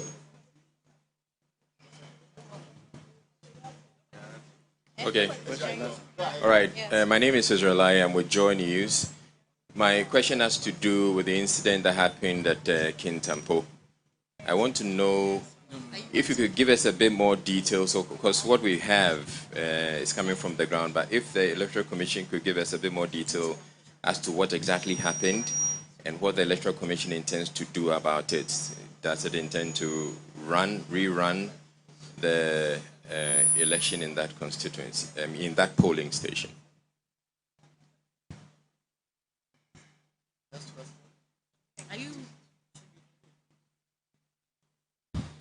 Good afternoon. My name is Fawzuma Saudu. I work with CTFM and Channel 1 TV. So prior to today's election, Electoral Commission was very emphatic about the group of people you had recruited to man affairs for you at the various polling stations. You were very emphatic. You said the process was very vigorous, and you were very cocksure about the nature of people you had, entrusted such roles into them. I would just want to find out at what point or how did the Electoral Commission, lose its guards, and what is the assurance that we do not have such more persons still manning affairs at the various polling stations? Thank you.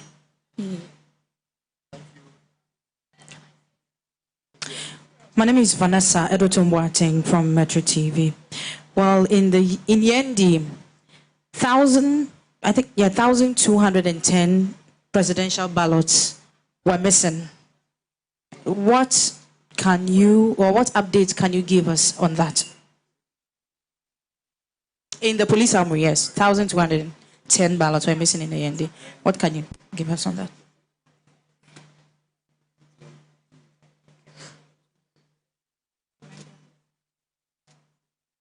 Any question? Yes, please go ahead. Good afternoon. My name is Na Anyema Collison, journalist from Adwa Television.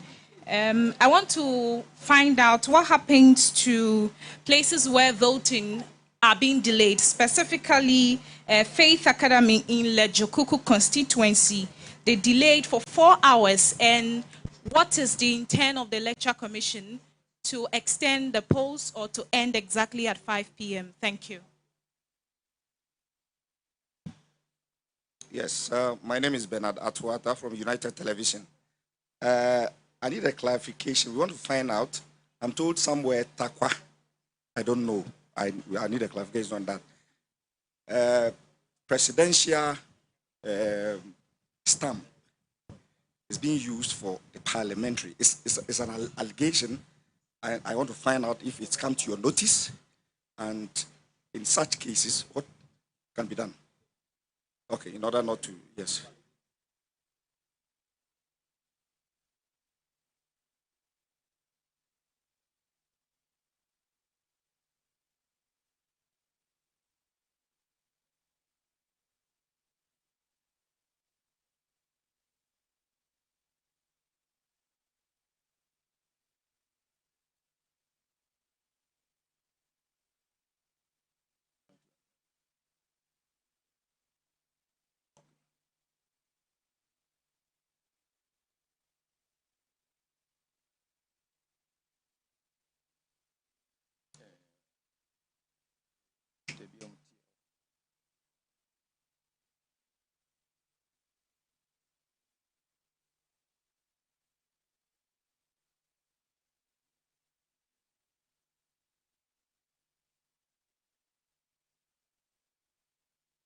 Okay, so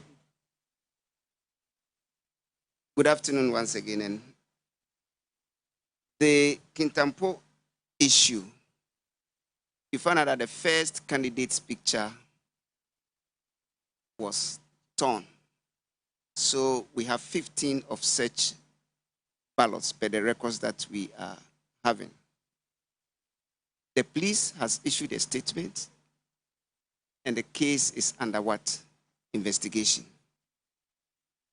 The commission is yet to take a decision on that. With the Yendi issue, the 1,210, we have found out that the ballots are fake. And for that matter, they cannot be used. The story is a fake one. Thank you for the correction. Then, with the delayed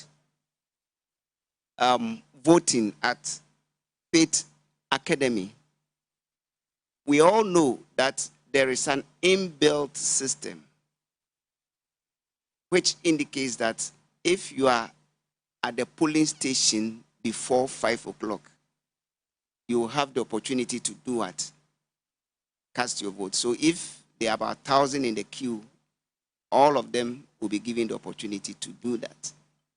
So we encourage all voters at Faith Academy, once voting is ongoing, to be there by 5, and they will have the opportunity to cast their vote. The rest will be taken by the Director of Electoral Services. Thank you. Thank you, sir.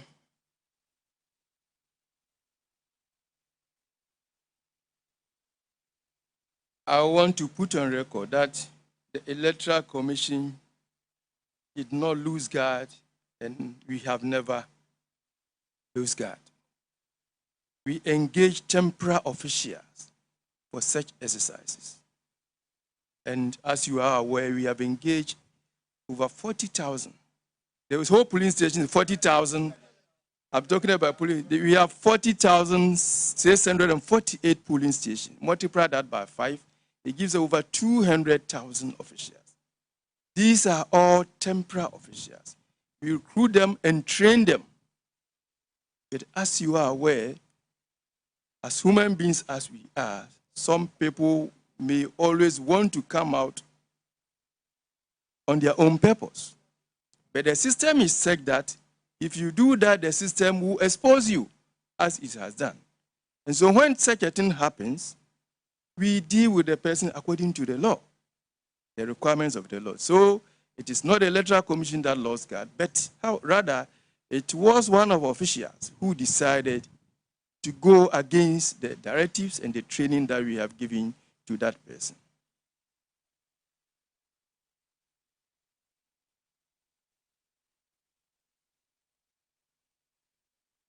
I think that was the only question that was left for me.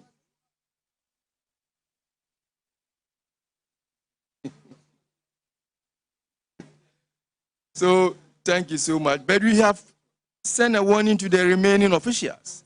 Anyone who does anything untoward will be taken care by the law.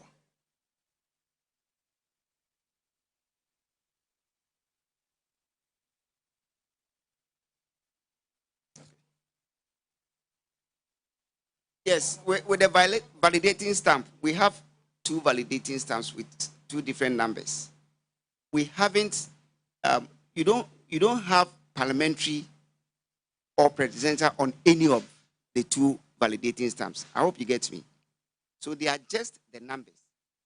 So you can use any of the numbers for either the presidential or the parliamentary. We haven't written presidential or parliamentary on any of the distinct validating stamps. Thank you. Thank you, sir. It is for consistency. That's why we said use this and use that. But the purpose of the validation stamp is to enable us to identify any foreign material that will be found in the ballot box during counting. So even if it is swapped, it can still play that role. What I mean is that even if it is swapped, it can still play that role. You look at the spirit of the law, the purpose for which it was brought. That is the most important thing. Thank you very much. Thank you very much, members of the press. Our next update will be at 3 p.m. We'll continue at 6 p.m. and then 9 p.m. Thank you very much. We'd like to thank you, commissioners, deputy chairs, directors, and deputy directors for coming. Members of the press, thank you. We bring our update to an end. In the next 3 hours, we'll come back. I think it's almost 2 hours. Yes, we'll come back to you. Thank you. See you. Bye.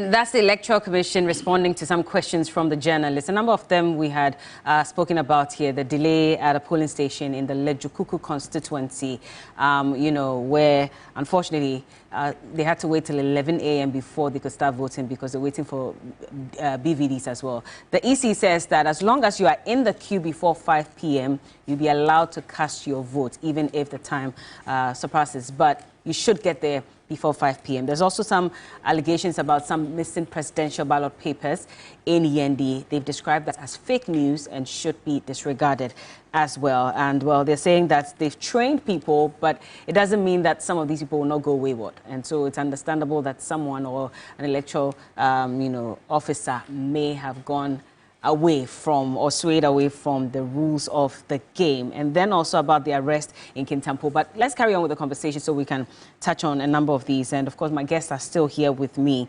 Let's go to Mr. John Kwesen. Of course, I mean, you've heard what the EC has to say in response to some of these concerns. What do you say? My initial reaction, on my way here, at least I passed through some of the constituencies. Okay. It's in line with what Mr. Ansasari also said. In the 2000 election, the build-up alone, the euphoria surrounding it.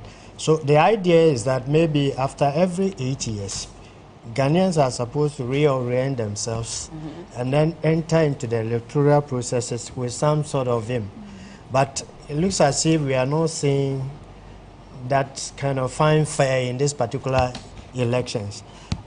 Maybe it's due partly to the fact that in 2020 elections, this particular EC downgraded and then divided the various polling stations into sections. Maybe that's how we are not seeing the overcrowding and then maybe the long queues. So if it was one polling station, now they have it A and B. So we don't necessarily expect to see this long queue.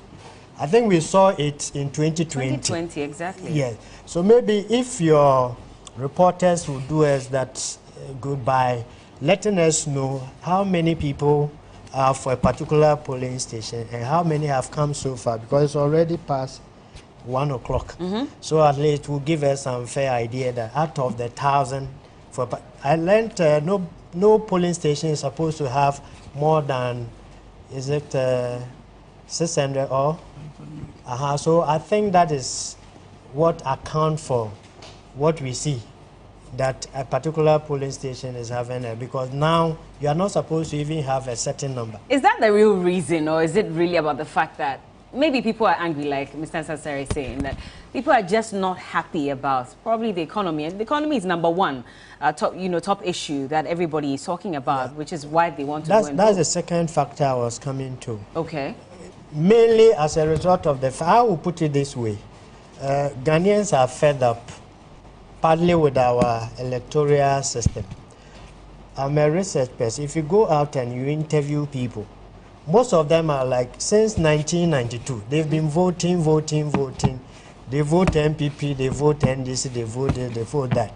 So for the past 10 years coming, they wish they had an alternative. Ghanaians wish they had a third force of a sort. Don't they have different forces? I mean, there's movements for change. No, the system will not permit them. Unfortunately. We have all those smaller parties. Yes, APC. APC. Unfortunately, the system will not permit them. We are human beings. We all incline and align ourselves. It's just like football. You come and meet Kotoko and Hearts. Despite the fact that we have some other, there's no way. We are human beings. Once you tune your mind that this is where I belong to, this is where, and most of us have even been born into 80 years. Look at most of the youthful, you see, they were either born into MPP or NDC. So, majority are fed up with the system. They don't really see the point in voting. But they have choices. And so does it mean that as Ghanaians, we are not even ready for the change we're asking for? Because there are other choices there. Why are we still stuck in the door? The perception goes that if I go and vote for the other party, that particular party will not win. The candidate will not win. You are as well going to waste your votes. So automatically it becomes like the same MPP and then the NDC. So I come to the point that as citizens, whatever we are doing today, we are also wasting our time if majority of the citizens are thinking that way. So it's high time after 30 years, we as citizens will have to, or maybe as leaders, okay, we'll have to think through and see how best we can amend our point or review our laws to suit the situation of our time. Which laws in particular would you say we should review? For instance, I have been a proponent of the school of thought that believes in the aspect that Africa, we don't need this system of democracy. It's not helpful to us. If we could still have democracy in place, but not with this particular system, you see that democratic way will still be there, but not necessarily this multi-party system that we have. Break it down further. I'm sure someone is watching you and thinking, what is he saying? Kwame Nkrumah, as long as in the 50s, meant good for Ghana and then Africa. He has been in the United States of America for a very long time, but then he realized that no, this multi-party system, if we really want to go with it, Africa will still be lagging. But we misunderstood him. We thought maybe he was power drunk. He alone wanted to become the leader, but no, that was not it. Either way, you will not even be fighting for the other African countries. Fast forward, Gaddafi also thought through and realized that no, this divisive attitude of us as Africans is not helping anybody.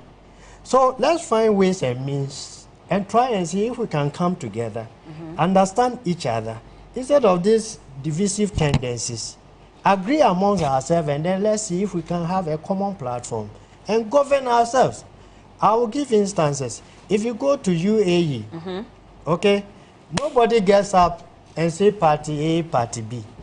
Yeah. If you go to South, and then so many countries. So the countries that practice monarchy? Not necessarily. We may term them as monarchy, but we are in modern world. In practice, you don't see them as being monarchs. What are they? They have a system in place, but you can pick the one we refer to. You'll be amazed they are also practicing democracy. But we term them as monarchs. And erroneously, because of the textbooks definitions we had back then, we still feel that if you are one-party system or that you are dictatorial and so on and so forth. But that is not. Countries that adopted a one-party somewhat sort of system are benefiting, and they don't have this fight this person, kill this person, do this and all that. They are focused in development. Look at China. You see, they have come together and they are developing their country. So Africa, it's high time we needed to adjust our system so that it won't be like every 4 years Ghanaians are going to vote for people they are not even ready to vote for. What about, for example, Alan, and I'll come to my other guests so they can respond. I just want to check with you. So if you go into the GTP, the Great Transformational Plan by Honorable Alan Chematin, he says that one of the things that he's going to do if he should win is to extend the presidential term to 5 years instead of 4 years. I remember back when former President Kufuor as well had spoken about this and said 4 years was not enough time for any party to be able to go through its developmental policies. And now we're seeing that repeat itself in Alan's GTP manifesto as well. Is that enough? Is that close to the kind of change? It's still not enough. It's still not enough. There will still be other opposition parties that will be cutting you morning, afternoon, morning, one party state is what you are asking for. And I do agree to that. You don't agree? No, I don't. You see, me, I call a spade, and sometimes it gives me trouble. Do you get me? What we are seeing is a product of election 2020. It's a product of election 2020. Yes. In what sense? Because you see, election 2020 was not, the word is not coming back, it wasn't clear. The election was announced 5 times. We went to court. The fact that even the election the figures were announced 5 times, we should have annulled that election. You see, Bella, weekends, I make sure I don't do much. And because of that, I'm broke. I can't do my work. But I don't do media. I travel. And you see, as I interact with the people, they tell me that, look, we are fed up. We are angry, but we are not too sure that the ballot will be protected. So I asked them why. They said, look, 2020 we were here. It happens once in a while, but the 2021 was massive. That is not the outcome we were expecting. And these are people who are in the grassroots, people who are markets. Me, I go to the markets. I disguise myself and I talk to them. Talk to the women and I ask them, who are you going to vote for? They tell me all manner of things. But at the end of the conversation, it is about the ballot should be protected. Otherwise, we will not be interested. You see, Bella, this EC, they are very peacockical. They're very what? Peacockical. Okay. They raise up their feathers and hide their head in the sun. The attitude of the electoral officer or director, and always me, I was in IPAC. They do not accept blame for their errors. When they were talking, they didn't even tell us why they didn't put in enough logistical support for the Lejikuku constituency. If they had new BVR machines, why didn't they send it there? What is in that machine that they later on they brought it? They are not accepting blame for anything. And they speak like, oh, like they are politicians. They don't speak like they are professionals, that they have a job to execute to ensure that Ghana is intact. You see, without the EC, if the EC does not behave properly, that is where we have issues. Bella, at this time, with all the errors that we have encountered, all right, today. I'll let you hold on, Anaya. Okay. We're told that there's some development in the Ododo constituency. Beatrice, take us away. Indeed, and Ododo, I'm sure you're aware that is one of the hotspots in terms of hotspots across the country. In 2020, about 2 people died, 6 were injured during the elections. And we do have with us Stanley Blewo. He is in that constituency monitoring events for us. Stanley, just tell us what's happening in Ododo, where you are.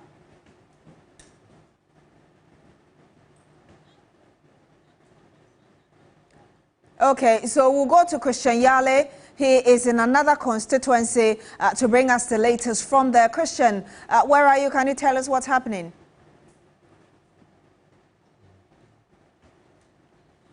Okay.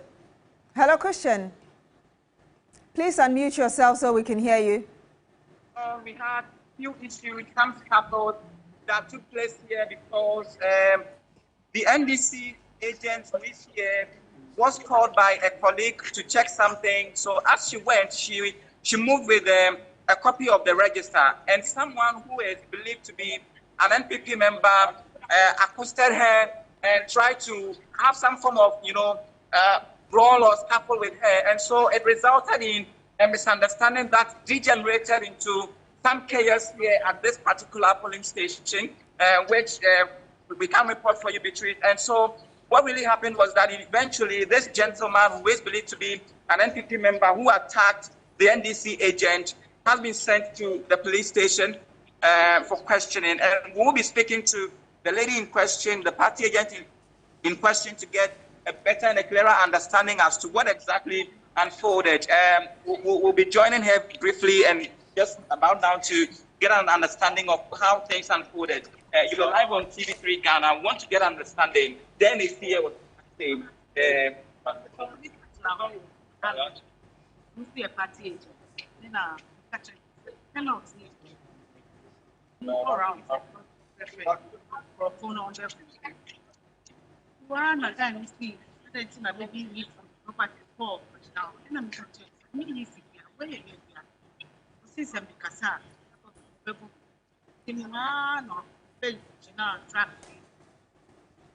So you are just watching there, Christian Yale interacting with that woman he earlier described as the center of the event. But earlier he spoke to the same person and some other people. Let's just watch exactly the conversation that transpired.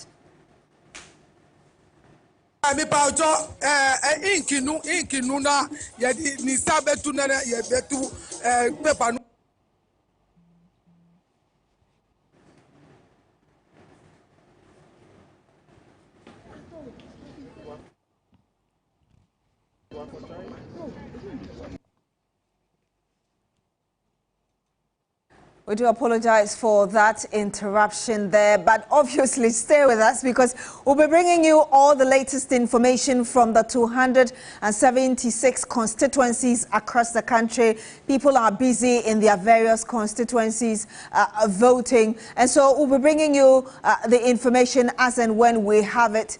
But we're going back to Christian Yale, who is with us still on the line. Christian, I know you've been speaking to some of the voters as well. Just tell us what their sentiments have been casting their votes.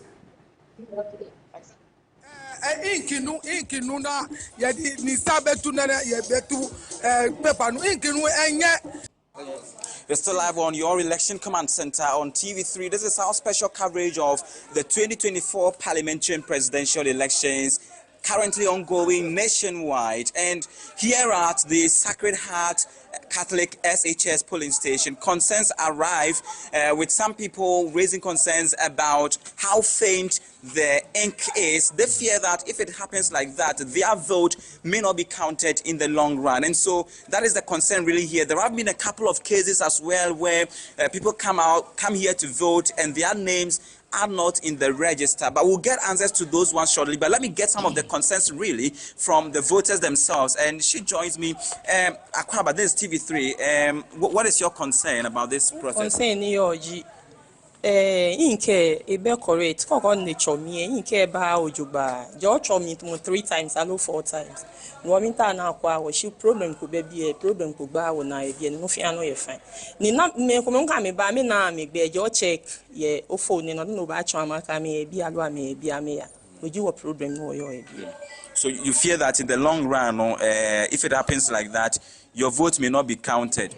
One shake be mu ake shi ale no ekole ka kan ya wake ne inke fa no sana gm mi pa ojo inkinu na ye ni sabe tu na ye betu paper no inkinu enye ya kasa omu nsisa enti na me ba na me baka cha use won ka kire omu nsisa inkinu na o ka se inkinu enya say na won se udi unsa ye ka okodi ne train ke no o ka ma wolu no e ba le papa e wo no ni mba yuo inki ameba chake inki ya ka inki efe papa ana ko vote. They are raising the concern that they fear if it is faint like that, their ballot may end up being discarded or not counted because you may not be able to figure out who exactly they even voted for. They just kind of slide their hand and then would want to see it deep on the paper, which wouldn't work. So they need to really apply the thumb very well before the thumb prints the ballot. Once we are able to see something that shows that you voted for Mr. A or Party B, we are going to count it for you. it doesn't matter how deep or how faint it is. Once there is a proof that you voted for Party A or Party B, it's going to be counted. But so with that, knowing that these are some of the issues coming up, how do you sensitize them even before they go to vote? Yeah, so what we've begun doing is that before they go to vote, we try to talk to them. So if you go, do it this way, and you'll be okay. And there is another lady I met on the way here who said she registered to vote at this particular polling station. She came and her name is not in the register. So we have had countless of that, and that has to do with the people themselves not coming to confirm their names during the exhibition exercise. So, you know, during the limited registration, it was done at the district office. So at the exhibition, they were supposed to have come, confirm if their name is in the register, and then at the very police station, they wanted to, but they don't. And then today they come and it happens that.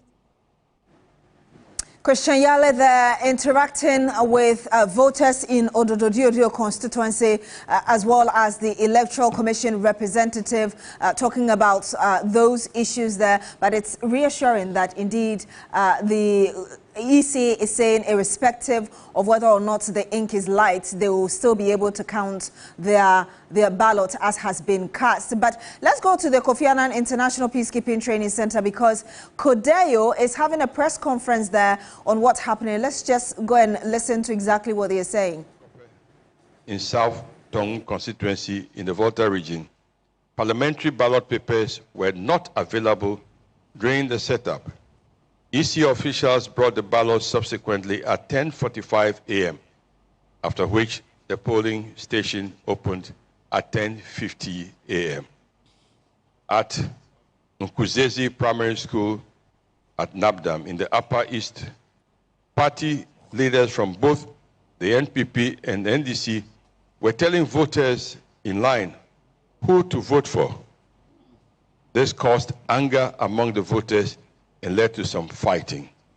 A police officer later arrived and calmed the situation. At the Brekuso Daycare Center, one in the Kwapim South in the Eastern region, a voter was seen videotaping his ballot paper after marking it. At the Nungwa polling station, one in the Greater Accra region, 2 verification machines did not function properly for 2 hours. Voters were asked to go and return. At 10:15 a.m., the manual verification process was used to commence voting. The ballot paper booklets at the Baptist School, Santa Maria II, Anya Soutum, Greater Accra, contained an inconsistent number of ballots ranging from 98 to 101. In Lejokuku, in Greater Accra, electoral material, including result forms, was damaged due to rain as it was kept outside of the EC district office. Conclusion. Ladies and gentlemen, Kodeo knows some of the initial challenges that characterize the opening of polls at some polling stations, including the late opening of some polling stations due to the late delivery of certain sensitive materials. Kodeo, however, acknowledges the EC's swift resolution of most of these challenges, which have enabled voting to take place in a normal function. Kodeo urges the general public to remain calm and exercise their right to vote if they have not already done so. God bless our homeland, Ghana, and make this a great and memorable day. Thank you.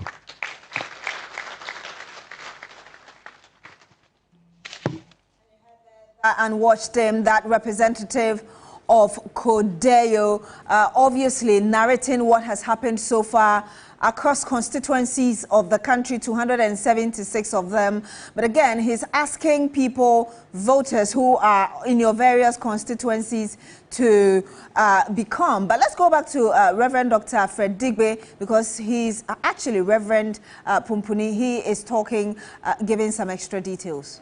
This is based on using our statistical principles, we're able to estimate, get a sense of the quality of the process so far.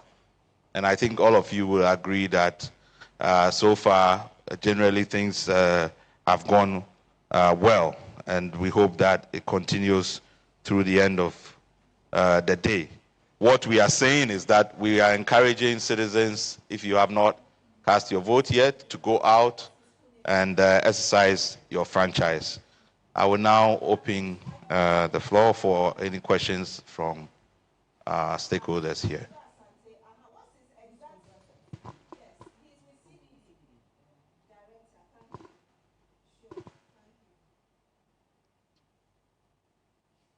I think everybody is generally satisfied. Okay, all right. So thank you very much for coming. Codewo will release its close of day post statement.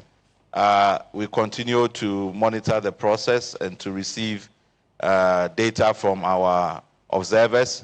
We presented the PVT statistics to you, but as you know, we have deployed 4,000 observers across the country, and they continue to send us data for the 4,000 polling stations, but also on incidents that we continue to confirm so that we share with you. Tomorrow at 11, we would release our preliminary statement on the entire voting process, and we'll share with you our estimates for rejected ballots and turnout when we do that press conference. So thank you for all your support, all the solidarity missions, international observer groups that have been here to support Ghana's election. Continue to watch the process as we go into the... And you just watched and heard that Dr. Kojo Asante.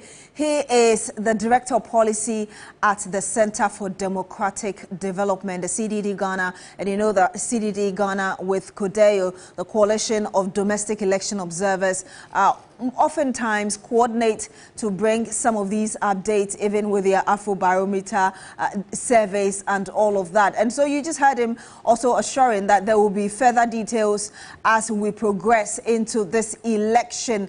This is your Election Command Center, and you're here on the afternoon stretch. I'm handing over to Bella now, who still has her guest with her to delve into the matters that are coming up. Thank you so much, Beatrice, and very worrying developments there. We do hope that when the EC next addresses the media, it would, like Nanaya is saying, take responsibility for some of these discrepancies and, of course, tell us the way forward. But Nanaya, I'll let you just land on your statement earlier, and then we'll go into the concerns that Kodeo has also raised. You see, Bella, I was saying that the EC should take responsibility for all these errors. The errors started from day one. And anytime you complain, they'll tell you they are on top of the game. Then the errors keep mounting. For the kind of election we are having now and the kind of tensions that are around, we don't expect the EC to be making mistakes on the day of the election. It's a human institution. They are ill-prepared. It is a human institution, but they have to understand that the sanctity and peace of this nation depends on how they do things. So even though it's a human institution, the margin of error should be so minimal that it should be negligible. We should not be feeling this. Now, these are areas that we have seen. What about the other areas which are so far away? Tashafran Place, Jobonso, Inzulezu. All these areas behind the water lake. Do we know what is going on there? Even in the city of Dodododio, there are issues. How much more the villages? How much more the small towns? And when these things happen, they just say that, oh, you see, well, if we train 40,000 people, we expect that there should be errors. No. You should be very circumspect. You should be very clear in what you do. Because then the minutest mistake can bring problems to this nation. But you do not care. Look at the body language of the director of elections. Oh, we train 40,000, as if it doesn't matter. How do you expect him to behave? I mean, if you look at his body language, what are you saying? No, he should take responsibility and say that we made a mistake. Yes, there are errors. We are prepared to correct A, B, C, D error, and we promise you there's not going to happen again.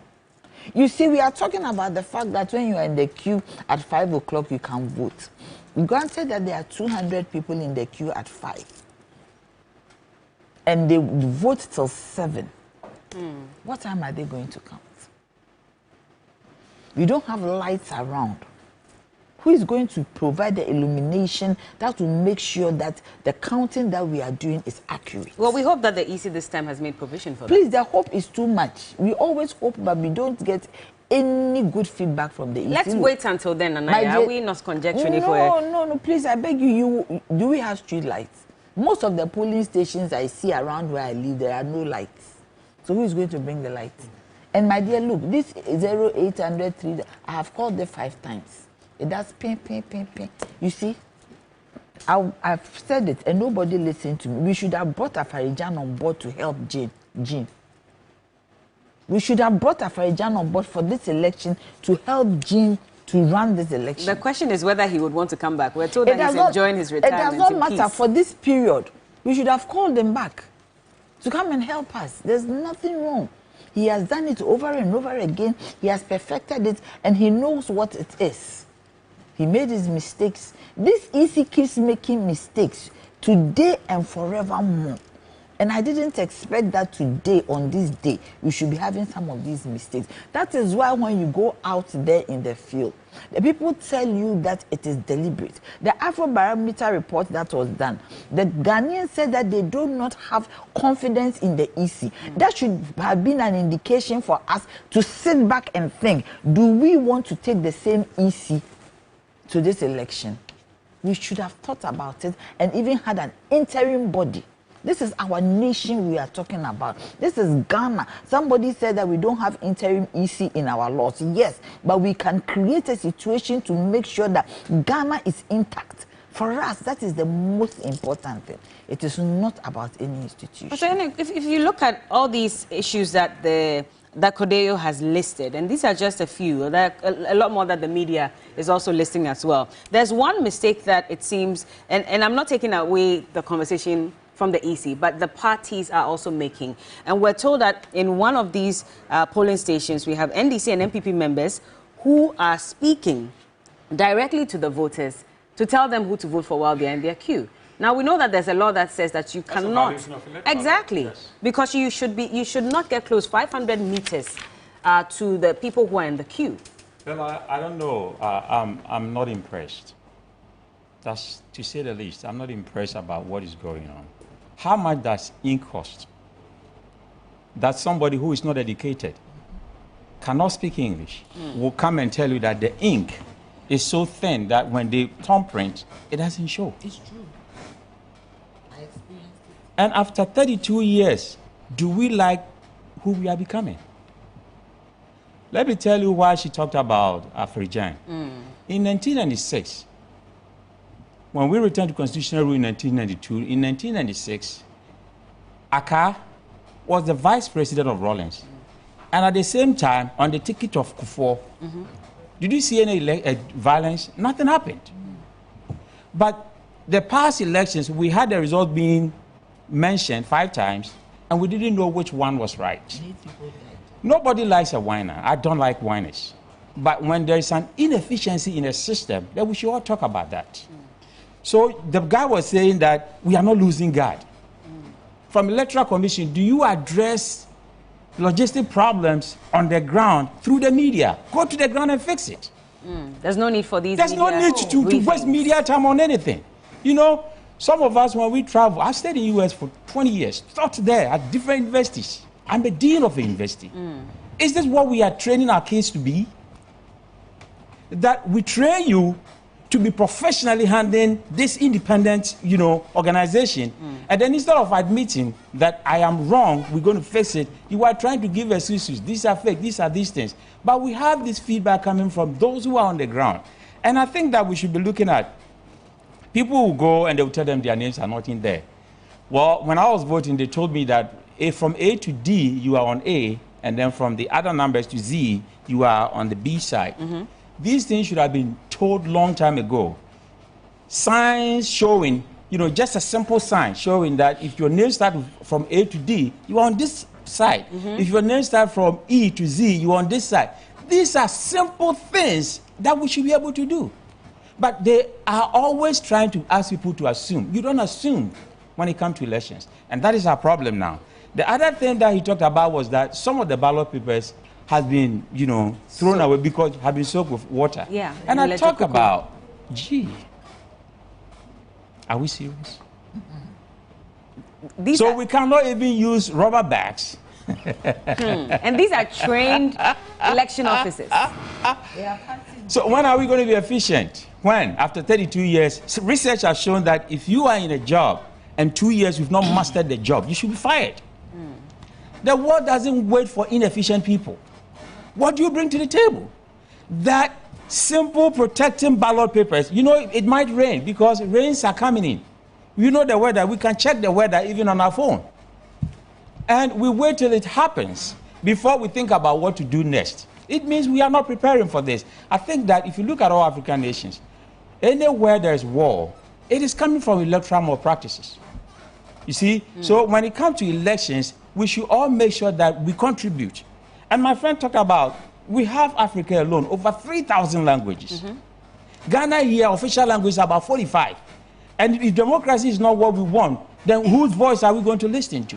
So the democracy is the best for us. Since independence, that Ghana was the first to have, we've had over 100 military generals in Africa. What did they do? They stuck our monies in accounts, Swiss accounts. So that military rule will never help us. Democracy means that kabi. You say yours, I say mine. Choice is very important in our world because even God who created us do not interfere in our choices. Well, if God interferes in our choices, then he cannot judge us. I'll let you hold on because we have to head back to the Ododo constituency. And again, we're told that there's some misunderstanding, some new development there as well. And so Christian Yali is still on the ground. It's the same constituency where, the voters were complaining about faint inks. And the EC said, regardless of that, they were going to ensure that they count the ballots as much as possible. And so Christian Yali is there now. And what we can see, it looks like someone is bleeding at the moment, or must have been punched in the face or in the head. We're not sure exactly what led to that, but we can see blood in his shirt. Very disturbing as well. And he seems not to want to relax, even though he is hurt, he is harmed. And this is the Ododo constituency, the Manche Palace polling station. And so you see that there's a crowd there. They're redirecting him. We're not sure exactly what led to this. But at the same time, this is a young man, probably a voter. We're not sure. We'll wait for Christian Yali to give us those details. But you can see him being pulled away by the crowd, of course, preventing him from either confronting whoever it is that caused the harm or not. But this is at the Manche Palace, and it's in Ododo constituency. It's been one of the hot spots. Almost every time there's been an election. Last 4 years, it was one of the hot spots as well. And, we hope that there'll be some peace and calm at this constituency in particular.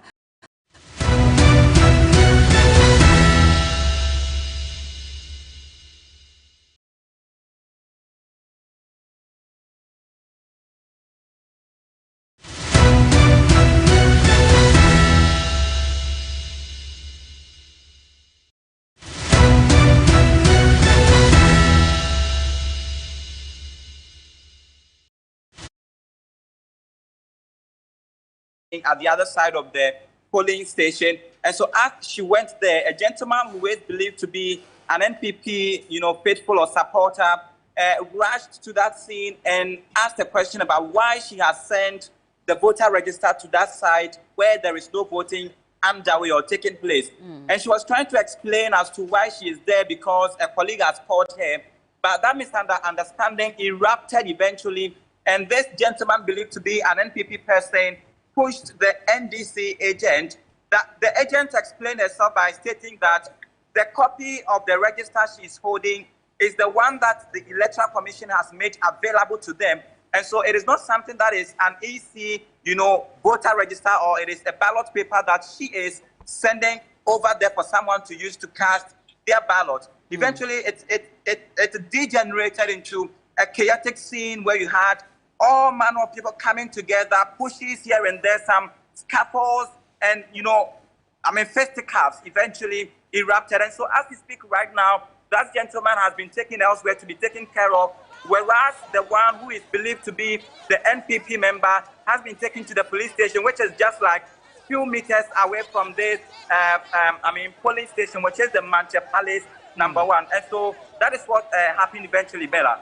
What is the security situation there like, especially when this is all happening? Exactly.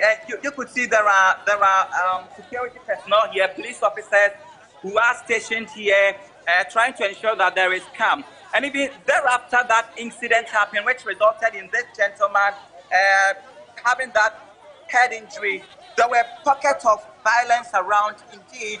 And so it is really an opposite situation of what we saw earlier in the morning, where there was a total quiet everywhere. And even Bella, for a matter of fact, we met some youth along the way through our visitation to the various police stations, even tell us that this year they are not going to fight for us to record them. And I even had an interaction, an off-record interaction with the district or municipal police commander, who told us, for a matter of fact, that they had engaged the two leading candidates for the NPP and the NDC, and they have been urged to, talk to their supporters to ensure that there is total quiet, there is total calm throughout the process. However, we are experiencing some of these pocket issues, especially at this particular place, which he told me, for a matter of fact, that it is one of the areas that they are paying close attention to ensure that matters do not de-escalate into tension and chaos,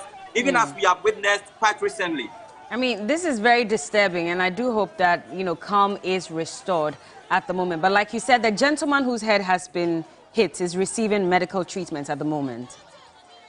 Exactly. We know that he was quickly whisked away, even though he seemed a bit resistant, but he was taken away. What we are trying to do, Bella, right now would be to quickly dash to the police station, and even there we have 2 polling stations there. As of the last time we checked, there was no queue, and which is another thing that we can talk about voter turnout so far, which has not been very impressive. All the polling stations that we have visited, and you hear some of the elderly women mention the fact that, hey, this is Teshi, for instance, this is Jamestown, for instance, and it is surprising to them that this year of all years, people are not so enthusiastic about coming out to cast their ballot. That has been the development. We'll get an update from the police to see what exactly they are going to do with this gentleman believed to be an NPP person who pushed the NDC agent, resulting in that chaotic situation we saw, Bella. Well, thank you so much for the details, and we hope that we can cross over to you one more time so you can give us some further details on this matter. But if you're looking at the hotspots that have been recorded for this year's election, as at October 8 this year, the EC had told us that it had identified some 7,250 hotspots ahead of the 2024 general election. This is a decline, actually, because if you look at the figure that was put out by the EC last year, it was 9,644 flashpoints, and that was in the run-up to the 2020 general elections. I remember quite clearly that Odododio was one of the hotspots that had been identified ahead of the 2020 general elections. It is a stronghold of the NDC. In fact, the NDC won in 1996. And then in 2000, from 92, literally, Odododio has been an NDC stronghold. In 2000, Nibi Aibonte of the NPP won. And then in 2005, unfortunately, he lost it to Nitaki Komi, who took over. Then Ni Lante Vanderpoel continued that winning streak for the NDC. 2012 to 2024. Now he says he's not running anymore, and so the NDC had to choose a new face. The NPP, well, there's a gentleman who had tried to unseat Nilante Vanderpoel. He tried about twice, it didn't work, and then he tried the primaries again. Unfortunately, he lost in the primaries as well. Ni Lante Banaman. And remember in 2020 when the president was there, he raised his hand and he was trying to get people to vote for him, but he ended up mentioning Nilante Van der Poel's name, and that's why he said, man, can you cry? But unfortunately, Nilante Banaman lost the primaries to Abdul Manaf Soa, and the NDC is presenting Alfred Kote Ashi as their new face for the party. And so this is going to be an interesting run. We're hoping that, especially when the Peace Pact has been signed as well, we will not...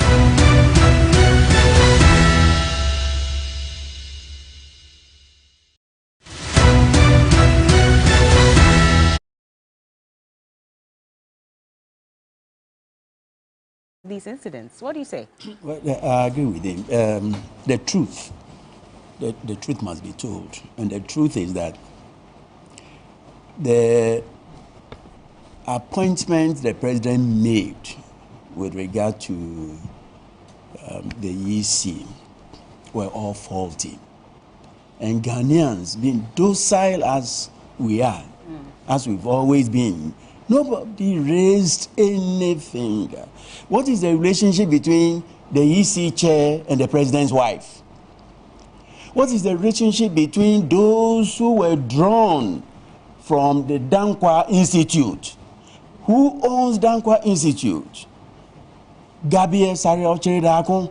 Now, everybody knows that he's the very close associate of the president. I don't mean to cut you, I'm so sorry. No, but we just have to quickly cross over to Asawase. We're told there's a development there as well. That's another stronghold of the NDC in the Ashanti region, one of the 4 seats that the NDC actually holds at the moment. And Ibrahim Abubakar is there. Ibrahim, what can you tell us? Well, Bella, I can say tempers are calm now. In fact, since morning, it's been one confusion to the other at some of the polling stations. Minor issues escalating to fights and everywhere. Just some few minutes ago, there were issues of allegations of vote buying, and there is a vehicle that is not too far from the Peace Preparatory School, which people or agents of the NDC are saying that whoever votes go there and take some TNT. So they had to attack the vehicle and the occupants of the vehicle, creating a whole lot of confusion. Then secondly, that same polling station, there was a voter who, after casting his ballot, showcased it, and he was even taking screenshots of it. And that also generated a lot of confusion. The NDC agent insisting that that voter be arrested or they will not allow him to go. But eventually, the member of parliament for the area, who is also the parliamentary candidate for the NDC, Muntaka Mubarak, got to the scene because that is where he also cast his ballot. So he was able to calm tempers down and they continue with the voting process. Earlier at the Akurem polling station, where the other candidate, I mean the new patriotic candidate for Asawase, parliamentary candidate for Asawase, Manaf Ibrahim, was also voting. When he got there, he decided to join the queue. It was a long queue, but the NDC agents were insisting he skips the queue because that is the protocol. But he was saying that no law binds him from skipping any queue, but he wants to join because once in the queue, you know, they were exchanging pleasantry, chit-chatting with people. So their perception was that that amounts to an indirect way of campaigning on the voting day and also at the polling station. So they said they would not allow him to do that, but he also came with his supporters who insisted he would join the queue. But eventually, the EC officials and the police intervened, and they somehow convinced him to skip the queue and go and cast his ballot. So there has been varied or pocket confusion within the Asawase constituency because the atmosphere is very, very tense there. We know Muntaka, who is looking at extending or widening the vote margin, and Manaf is also coming in strongly, hoping that for the first time they will be able to snag the seat from the NDC. So we are hoping that going forward, or by the time we end the ballot and collation, there wouldn't be any untoward behavior among the supporters. Well, we know that you spoke to the MP for the area who is looking to extend his term in Parliament, Muntaka Mubarak. So let's listen to what he had to say. I don't see anything wrong with that. If he chooses to join the queue, the only hope is that he's not in the queue talking to people. Because, you know, by law, you are not supposed to be voting on campaigning at the polling station. And usually, out of courtesy and respect, people you come and people will say, oh, why not go and vote? So if he decides to disregard that courtesy and join the queue, I only pray that whilst he was in the queue, he was not influencing people or talking to people to vote for him or campaigning. Yeah, other than that, I don't see anything wrong with that. Takat Mubarak, he is the MP for Aswasi constituency, and he hopes that people will vote for him so he can extend his stay in Parliament. He's also had his fair share of issues, even with his own party members as well. Ibrahim, if I can just find out from you, with regards to voter turnout as well, what's the situation like in the Aswasi constituency, if you've been able to visit a number of the polling stations? Well, Bella, it's been massive since morning. Almost all the 215 polling stations have huge numbers compared to other constituencies like Askwa and Ayawasu and the like. You go there and you only find at this time the EC officials just relaxing. But as I see, every polling station has long queues there, and people are also standing around just so they ensure that the election will be conducted in a free and fair manner. You know, there are trust issues, and for that matter, everybody is trying to protect the ballot and ensure that every single vote counts. All right. Well, thank you so much for the updates, and we'll get back to you for some more when you do have that. But that's Ibrahim, and of course, he's our correspondent from the Ashanti region, speaking to us from the Aswasi constituency. But, Sasa Santi, I'm coming back to you so you can make your point. Thank you. I mentioned the issue of appointment of officials onto the EC because primarily, whether Ghana wins or loses, it will be traceable to what the EC does. Now, it seems to me that the majority of the EC officials are MPP related or MPP friend. I can attest to that, because of where they were drawn from. Dankwa Institute is an MPP rated thing, and all that. But more fundamentally, how many arrests were made when we all heard some high-ranking MPP officials, mentioning 1,000,001 ways and means of winning the elections? The fact that the MPP had won the elections in advance, the fact that it was the exercise was smooth and no arrests were made, no reprimands, nothing. This is the result we are seeing, today. That people believe. So some people will not even go and vote because say MPP for a win. Whether it is true or not, we need just one person, the EC, highest official, coming to calm nerves down and reassuring the nation. But when they come, the arrogance that they exhibit is so noticeable that people don't believe them anymore. I mean, very few people have any confidence or trust in the EC, and yet we need the EC. I mean, my friend said 32 years, he said this thing. This year marks Ghana's 150th year of the electoral process. 150th year? 150 years. Please let me just of parliament. I need that history, so I'll pause you here. We'll go to Ashaman constituency. We'll come back for those details, especially for those of you who are probably shocked. 150 years. Interesting. But Stanley Nibleu is coming to us from the Ashaman constituency, and we're told there's some development there. So, Stanley, can you hear us? What's going on? Yeah, Bella. So I must report that, or I must say that, generally, the voting in the Ashaman constituency has been peaceful until about 20 minutes ago when there was a development, some skirmishes or chaos that erupted among some of the polling agents and a voter, because the voter had come to the polling station to cast his ballot. When the electoral officer gave the ballot paper to him to go and thumbprint and then put it in the box, he went without thumbprinting it and decided to go and put it in the box as a fake. So his attention was drawn to the fact that he should go back and do it with thumbprint before he puts the ballot paper into the box. But the other agents around didn't actually take it lightly because they thought that the agent that was drawing the attention of this voter to go and do the right thing is actually dictating to that person what he should do. And so this led to some confrontation or chaos, and that they have to call reinforcement, the patrol, the police patrol. When it comes to the Ashama constituency, there are two types of patrol teams. There is the one that is in a van patrolling all the constituencies, and then there is the others, I mean the visibility, who are wielding arms.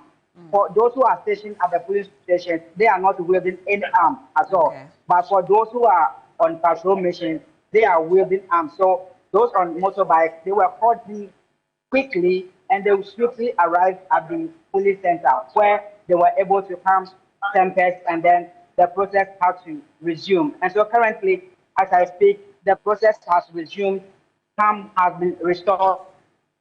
Everybody is going about his or her activities. I must also say that one major issue in this constituency that has, I mean, all the parliamentary candidates here have actually raised concern about has to do with the voter apathy or low voter turnout. According to the incumbent MP, Henry Nandom, he thinks that they have to go to homes before 5 p.m. when the polls will come to a close. They have to visit homes, persuade their constituents to come out in their numbers to vote for the NDC. And then the NPP candidate, in April, also indicated that they are also adopting similar faction, going out to get the people in their numbers to come and vote. But he, for instance, expressed shock about the lower voter turnout, because according to him, today is a weekend which a lot of people must actually show up in their numbers to come and vote or partake in the exercise their civic franchise. But today being Saturday, a lot of the people or the constituents are not showing interest in the process. But I must also say that when you go to the market center, just behind me, there is a market center, and then some couple of markets also dotted around the constituency. But when you go there, you could tell clearly that these people are going about their business, daily business, and probably they are waiting for up until probably 4, 5, when polls are about to close. Then they will show up in their numbers to come and partake in the exercise. And then from the start of the polls, one other issue that also came up has to do with the fact that some polling stations had to start quite late because some of the BVDs that were provided by the Electoral Commission malfunctioned, and so they have to wait. But those who had their BVDs functioning earlier, they started on time. How late did it start? I mean, for some of these polling stations, because it was supposed to start at 7. If the BVD machines came in late, how long did the voters have to wait? Great. So when you go to the Adonai, there's a polling center called Adonai. In the official town, around the official town. I've been to Middle East, I've been to official town, Jericho, and currently I'm in Chicago. When you go to Adonai polling station, there is this polling center that the people started around 11 because the BVDs that the Electoral Commission provided to the center for the activities to commence didn't start. I mean, when they brought it to the center, they tried, the returning officer and the other EC officials tried to on it, but it looks as if they put in much effort, but it didn't work out until they called for reinforcement or for the BVDs available to be changed so that they can start the process. So the process started quite late. Okay. Well, thank you so much, Stanley, for speaking to us, and we'll come back to you. But let's quickly go to the University of Ghana. So Evelyn Tengma spoke to some first-time voters at the University of Ghana as well, and this is what they had to say. Part of the Ayawasu West Wogon constituency, and students here are taking part in the process. And as we speak, all the traditional halls have polling centers here where students come out to vote. But the process here has been slow, not because EC officials are not providing the necessary assistance, but the students themselves are not coming out in their numbers to vote, because as we speak, it's past 10:30, and the powerful annex where we are currently, they are expecting 391 voters to cast their ballot at the end of the day. But as we speak, only 46 have cast their ballot. And we have been speaking to some of the students who are saying that they will vote, but not now. And we have been speaking to first-time voters as well. You voted yet? Yes, I have. Yes, I have voted. Yeah. So how is the feeling like? Well, it's great. I mean, for some time now, we've been anticipating for the time to, make a decision. And today is the day. I didn't sleep the whole night.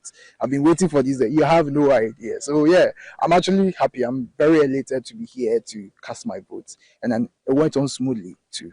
So what time did you cast your ballot? Oh, I think like 15 minutes ago. 15 minutes. It didn't even take that long. I got here and then I went to my station. It was just smooth. Like 10 minutes, I was done. And you're happy about it? Very happy. Very happy. No, I haven't. This is my first time. I just turned 18 this year. Okay. So how do you feel like voting for the first time? Actually, there are lots of thoughts running around in my head because I'm confused, honestly. Why are you confused? Because actually, I'm tired of this MPP NDC thing, personally. So I would like for a change, but going in for other parties, I can see they've not projected their policies well. I don't know whether they are reluctant, as in they've given up for the two superpowers, but I haven't seen any party pushing that much apart from the new force and then the two superpowers. So now I have to go for what I think is best. I don't know. I feel like it's a pretty normal thing. It's like everyone has a right to vote, so I'm just going to do that. Yes. What will you tell your friends who are not ready to vote? Everyone should step out and vote. Why is it necessary?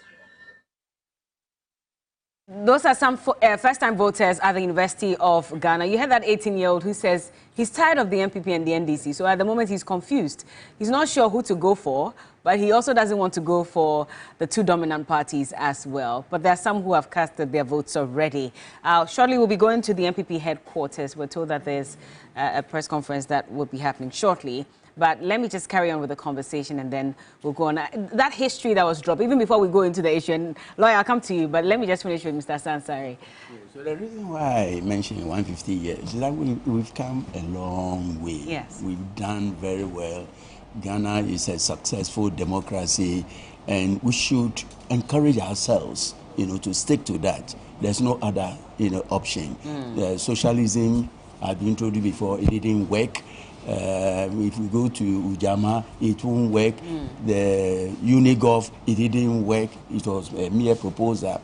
But what are the undercurrents?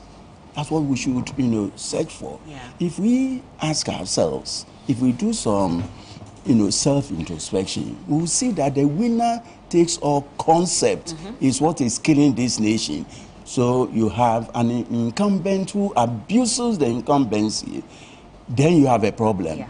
So you have a president whose cabinet is moving around his, relatives and friends.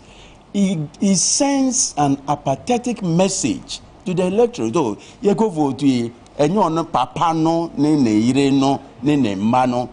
unless we are able to put this, behind us, that the system will be so efficient and, beneficial, such that everyone partakes, of the cake. Everybody will have a slice of the apple. But where I see that I should go and vote, and then after that, I see a contract awarded to the president's somebody, millions of dollars, and my kids don't go to school. Why should I go and vote? Let them go and vote to make up. Number two, there's always some collusion between EC officials and the party in power. And we don't want to say it. But unless we voice these things out, I mean, the system will continue to cheat us because I'm going to vote. Now, by now, my wife and children are elsewhere. I have to rely on his children, on your children. Yeah. And when we finish, they get nothing. My children will come back and benefit from the spoil. We should stop it. Finally, the parties, in successive, government from 1957 to date, they always know that if there's some electoral dispute, the judiciary will support them. And again, it is a very frightening and disturbing phenomenon. If you know that the judiciary is always on your side, you continue to do, the untoward. And again, that is where we should, another institution that we should pay close attention to. Who will judge electoral? Maybe we should take it away from the judiciary and give it to the parties themselves, rather than, what we saw, just ended Supreme Court, judgment that this election is going to reveal the foolhardiness of, what happened in the Supreme Court. Well, let's go back to Beatrice. And Beatrice, you're heading to Tamale now to speak to Cookie. Indeed, Tamale South, and Cookie is just standing by with, I believe, the Member of Parliament for the area. Cookie, if you can hear us, what can you tell us from there? Yes, if you can hear me, we are here at Tamale South. We are about to have a conversation with Honorable Haruna Idrisu. Honorable, if you can join me on this side. Good afternoon to you, sir. Okay, right. All right, so there's a bit of order that must be maintained at the back before we start the conversation. But we are told earlier on, Honorable has predicted that he's sweeping over 90,000 of the votes in this constituency. There are about 124,000 people who are registered to vote in this very constituency. He has said that he's going to sweep 90,000 of the votes this year, 2024. We'll get into a conversation with Honorable in no time. And we're also told, okay, Honorable, you're ready to join us. Please come and join us here. All right, Honorable, have you voted already?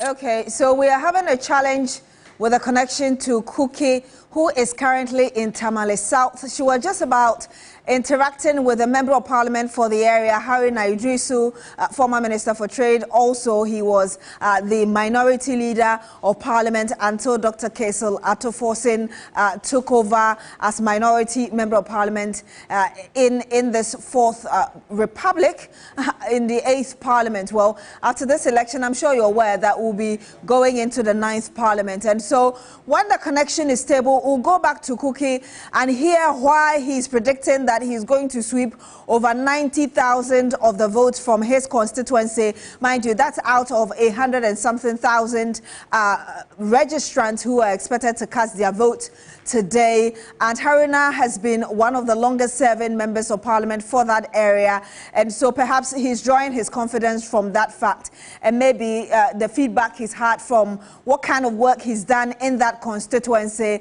And so the moment the connection is stable, we'll go back to Cookie and perhaps also find out the voter turnout, how the atmosphere is generally. We've had a calm atmosphere in a number of the constituencies across the country. Of course, we're hearing that in one of the Ewutu constituencies, there is a shooting incident there. Some people have been injured. We'll bring you that update as and when we have it. But so far, it's been very calm. And so, as I said, the moment we get the connection right to Cookie, we'll bring you that conversation for Tamale South. Is within the 5 regions of the north. Tamale is in the northern region. That's the capital city of the northern region, actually. So we are going back to Bella to continue with that conversation, and we'll get back to Cookie later, perhaps. Well, indeed, and a strong hold, of course, of the NDC with regards to that Tamale South. Honorable Haruna Idrisu has been on for a number of years. And so it's not surprising that he seems confident that he's going to win with about 90% of the votes. Is that even realistic? Well, we'll wait and see. It really is dependent on the voters there. Indeed. But thank you, Beatrice, and I'm sure when Cookie is ready, we'll come back to you and also get some further confirmation on that earlier incident. But I believe Cookie is ready now, Beatrice. Yeah, we understand Cookie is ready now. Cookie, can you just give us an update? You are just about to have that conversation. The military and the police. So it means that when you are government, you can be lawless. That undermines democracy and that does not engender peace and contribute to the country peace and stability. That's very disappointing to hear. But as I said, I am not at the scene. I do not have primary evidence, but there are good traits of information that if the security agencies are alive to their responsibility, they should be able to arrest the culprits and put them before the law. What that states is that between now and 5 p.m., there has to be a security alert in a number of constituencies, particularly Tolong, Karaga, Bushegun, Mio, and others, where the MPP can defeat is staring them at the face. But regrettably, as I said, the aspiration for power, the MPP its members of parliament have become so desperate. Okay. Now, Honorable, let's talk about this year's. Let's talk. Ask the questions again. Are we off or we on? We are back on.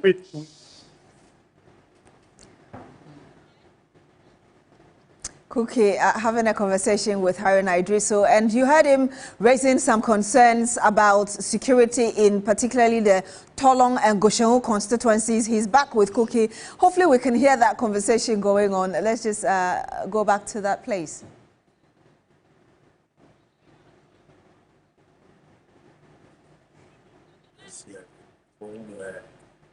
Other fund slaves. I'm currently in the Toyele, a major community of the Tamale South community constituency, which has remained as supportive. And I'm saying that Haruna Idrisu's presence in the 9th Parliament already guaranteed is a fair complaint and given thanks to the trust and faith of the people you are seeing around me and the chiefs and people of Tamale South.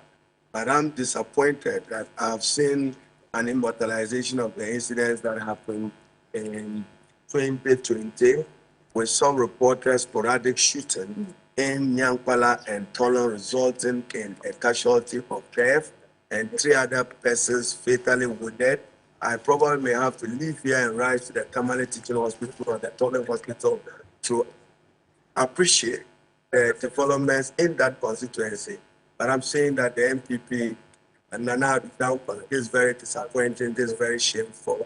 A peaceful, thriving democracy has so been undermined by you because of your test for power. It shouldn't be a test for blood by a sitting member of parliament or member of parliament. You see me walking here, I don't even have a pen on me. I'll be surprised that some persons will have arms all over to serve what purpose. If you know a God and you serve with God, you should cherish and respect human life. So the MPP will stop at nothing. They are thirsty and desperate for power. They are losing it. Overall, President John Dramani Mahama will win Northern Region. He would form a majority in Northern Region. And he would form to reset the country and to respond to the diverse expectations of the Ghanaian people, including the growing cost of living, the harsh. So you just watched that conversation between Cookie and Haruna Idrisu, the Member of Parliament for Tamale South. He's actually alleging that some people have been injured. Did I hear him say death? And that's something that we need to investigate, and blaming the governing New Patriotic Party for the violence taking place in constituencies across. Let's go now to the headquarters of the governing New Patriotic Party, where we do understand that the campaign manager for Baumia... Very encouraging. And we're urging everybody that is yet to cast their vote to start moving towards your polling station and cast your vote. So far, the process has been extremely peaceful. It's been very smooth and fluid. And we commend the Electoral Commission and the security services for a very good work done so far. And clearly, we can all attest to the progress we are making in our electoral processes in this country. You can also realize that by virtue of the reduction of the sizes or the number of people who vote in a particular polling station, it drastically reduced the queues that we are usually accustomed with in previous elections. And that's something that we also commend the Electoral Commission for. We also see the swiftness with which the security services, the Ghana Police Service, is handling issues as they come up on a minute or per the hour. It is important for us to note that in spite of all of these things, we have experienced some delays in other polling stations, but I'm very sure the Electoral Commission would have a strategy in place to ensure that everybody in the queue gets to vote. And so we are encouraging our fellow citizens to move towards your polling station and get in the queue and exercise your rights. This comes but every 4 years, and you do not want to miss this. In spite of the smoothness of the process and the obvious acknowledgement by all of us that the process since morning has been very, very peaceful, we've had some few pockets of issues that we believe that we would have to highlight. We need to do these things in order to ensure that we grow as a country and to also get it to serve as a deterrent to other people who may want to engage in these things. So this morning, we had an incident in Kinto South where an electoral officer deliberately, in giving the ballot papers out, was tearing off the face and the column that has Dr. Mahamudu Bawumia. And so obviously what it means is that when the voter receives the ballot paper and goes to the voting booth, there will be no Dr. Mahamudu Bawumia for the voter to even cast their vote. And this electoral officer actually issued out 15 of such ballot papers. Thankfully, due to the vigilance of our party agents and our party people in the polling station, we're able to identify this, and as we speak, the Ghana Police Service has caused the arrest of this electoral officer, and investigations are underway. And so I'm sure you can see these ballot papers on the screen. And so what you are seeing on the screen right now is ballot booklets of close to about 15 ballot papers that have been issued. And as you can see on the screen, these ballot papers that have been issued do not have the image of Dr. Mahamudu Bawumia because they all remained in the booklet. This is a very, very worrying situation. It's a very sad situation, and it's something that we need to condemn, and condemn without any. And you just watched the communications director for the Bawumia campaign team, Dr. Mahamudu Bawumia, and the flag bearer of the NPP. But we have to go to cantonment right now, right here in Accra, because one of our reporters, Noble Crosby Annan, we do understand, has been locked up at Susan Lodge by the military. But we do have another reporter who is on standby, Samani, Emmanuel Samani. He has updates on that. He joins us live as well. Emmanuel, if you can hear me and indeed see me, just tell us what's happening from where you are. Okay, so Emmanuel Samani, we've lost connection to him, but we'll reconnect to him for him to be able to bring us that update. If you're just joining us, okay, so Samani joins us live on the phone. Samani, tell us. We understand our colleague, Noble Crosby Annan, has been locked up by the military. Samani, we can hear you. Yeah. Just give us an update. What's the question? Okay, so we are having a challenge again, even with with that connection. But what we understand is one of our colleagues, Noble Crosbyanan, if you've been watching us, he's been giving us a lot of updates, even from the Electoral Commission and press conferences from all the political parties. He was in Susan Lodge at Cantonment. He's been locked up by the military. We understand that he had heard of an incident happening in another constituency, so he was just moving there to report on it, and the military has locked him up. So we have Emmanuel Samane, one of our colleagues who apparently was with him. He's got update on that. He'll be joining us very shortly as soon as we are able to connect to him. But Bella, I mean, we are hearing a lot of things happening all around, and we had Haruna Idrisu earlier accusing. Okay, so I'll come back to you, Bella, but Samani is on the line with us now on the phone. Samani, if you can hear us, can you bring us up to speed as regards what's happening to our colleague, Noble Crosbyanan?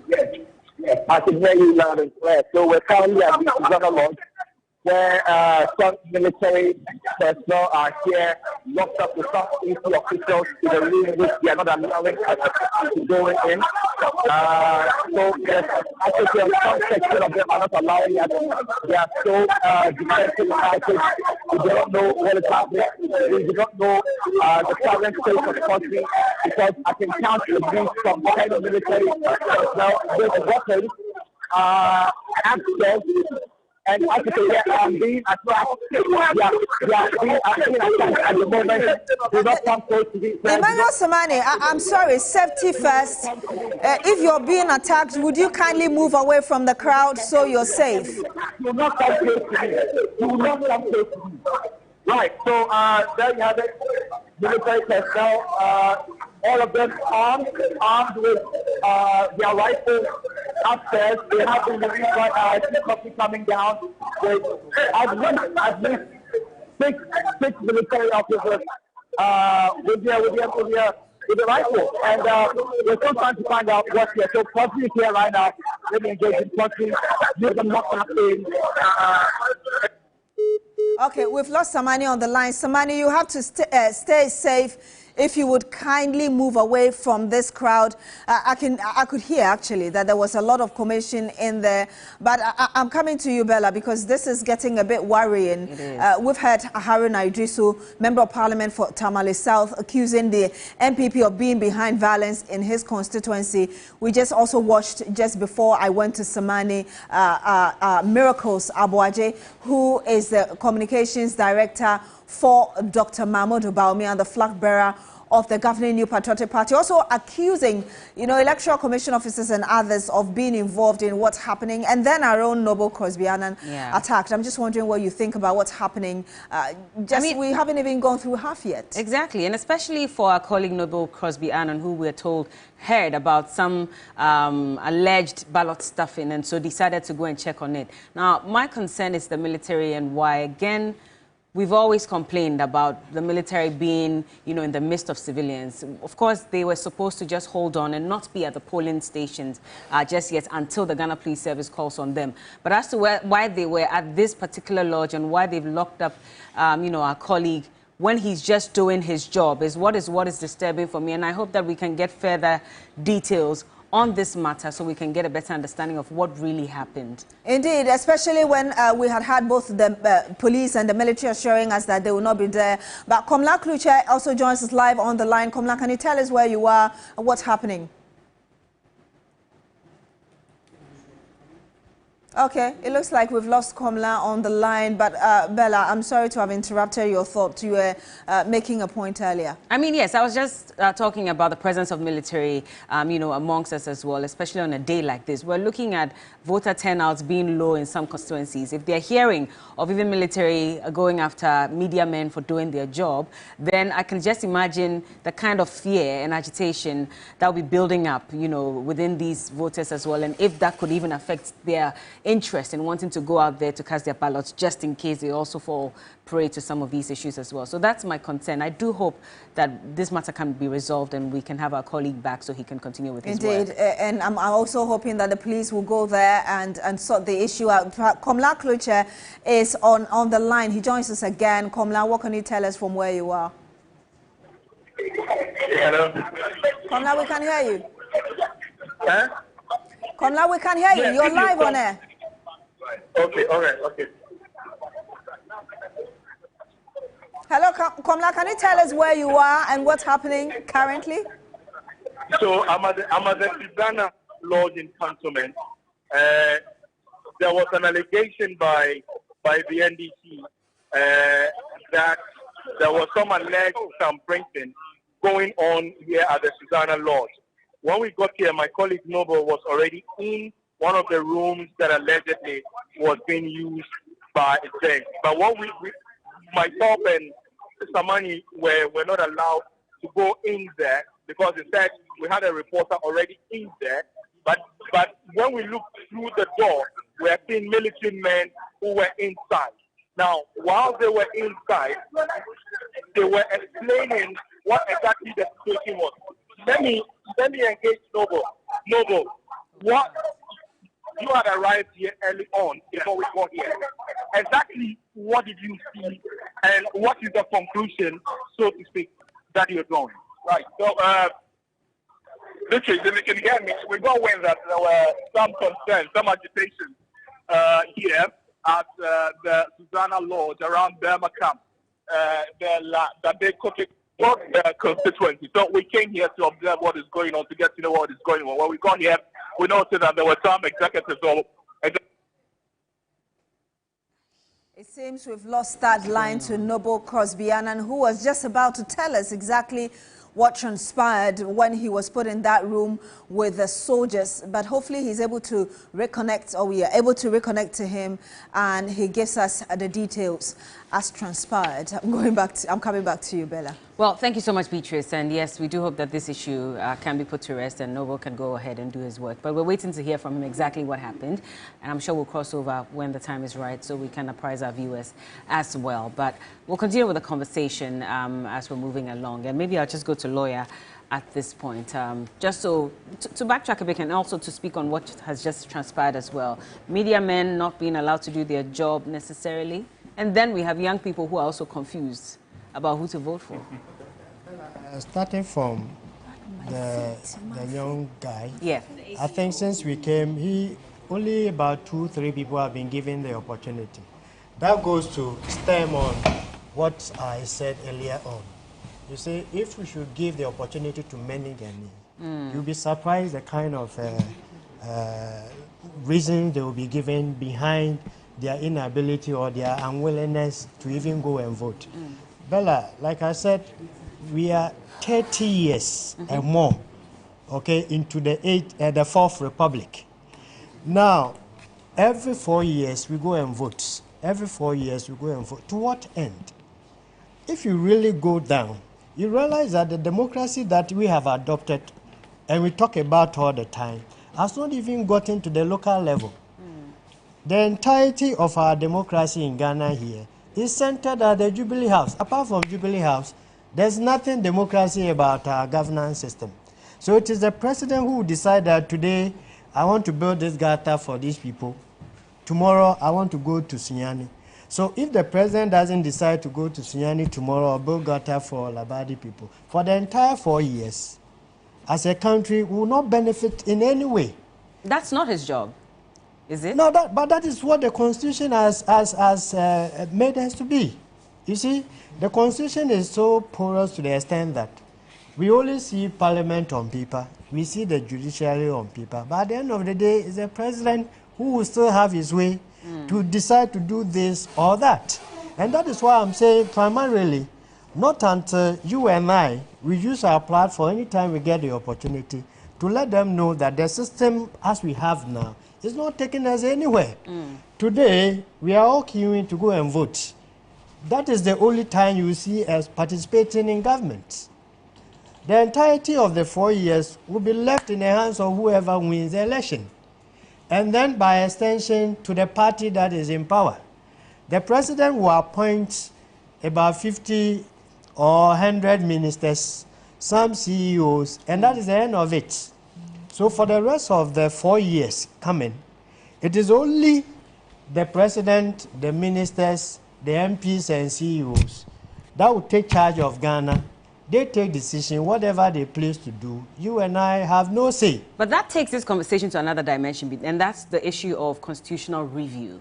I mean, a number of people have called for it. But we know that there's a whole constitutional review report that was, you know, done. It was asked for by the late President Mills. A report came out and it's gathering dust. We're told about $2 million was spent on even putting this report together. Up until now, all we keep getting from every party so far is we'll look at this constitutional review report and see what can be done about it. It's because of the same system we have. If you don't do it and another system comes, we will say mistake. Maybe Atamils delayed along the line due to airhead, and as a result of that, he couldn't see the conclusion of it. We're all praying that at least he should have promulgated the whole thing and then get it into force. Unfortunately, airhead did not allow him. There was an election and then President Mahama too came. So we thought, being his government, at least he would, but you see, even within the same party, some may have different perceptions and an ideology. You know, Atamils might not be in tune with some of the corrupt practices or some of the things. As an individual, he may want to do things genuinely to favor the government or the country. But some other personalities came in and then they said, no, if we change these provisions in the Constitution, I am not going to benefit. If Atamils didn't want to benefit me, I will not. You see, but we've come to a level that as early as possible and as urgently as it demands, all of us will have to push this, our leaders, for them to know that we need to change a lot of things in our legal framework. First, to begin with, is the Constitution. Now, we say or we claim we are practicing democracy, but that is not what democracy is in America. We say we adopted some part from America, we adopted some part in the UK. But if you go to UK, what you see there, that is not what we are practicing. If you go to America, what they see there, that is not what we are practicing. They have systems. So I am talking about the fact that democracy has come to stay, all right. But we also need to change our system. The system we have now is a bogus one and it's not helping anybody. We are well over 30 million citizens. Now we have, by dint of adventure, we are divided into two. Whether you like it or not, you are compelled to be in MPP or NDC. Okay? This one comes, they choose to do whatever they like. The rest are all in opposition. You hold on. There's still a lot of floating individuals in this country. But Beatrice, I'm coming back to you. I believe Samani is ready to give us some more updates. Yes, he is. And let's go back to cantonment right here in Accra, where our colleague Noble Crosby-Annan was earlier accosted by the military, and he himself and Emmanuel Samani, another colleague who's been witnessing this, were about to give us an update when their lines disconnected. So, Emmanuel Samani, if you can hear me, just tell us what has happened so far. Right, Beatrice. I'm even short of words to use this afternoon. It's been very chaotic, myself and Crosby. And so we're at the Susanna Lodge here in Cantonment. And so we had a call, an SOS, if you like, from my colleague, Noble Crosby-Annan, that he had been, for lack of a better word, abducted on the first floor of the Susanna Lodge building with some military individuals. So the claim, basically, I'm just going to hand over to Crosby so that he can tell us how he got here. Then I can come in and talk about the aftermath when we got here. Right, quickly. So,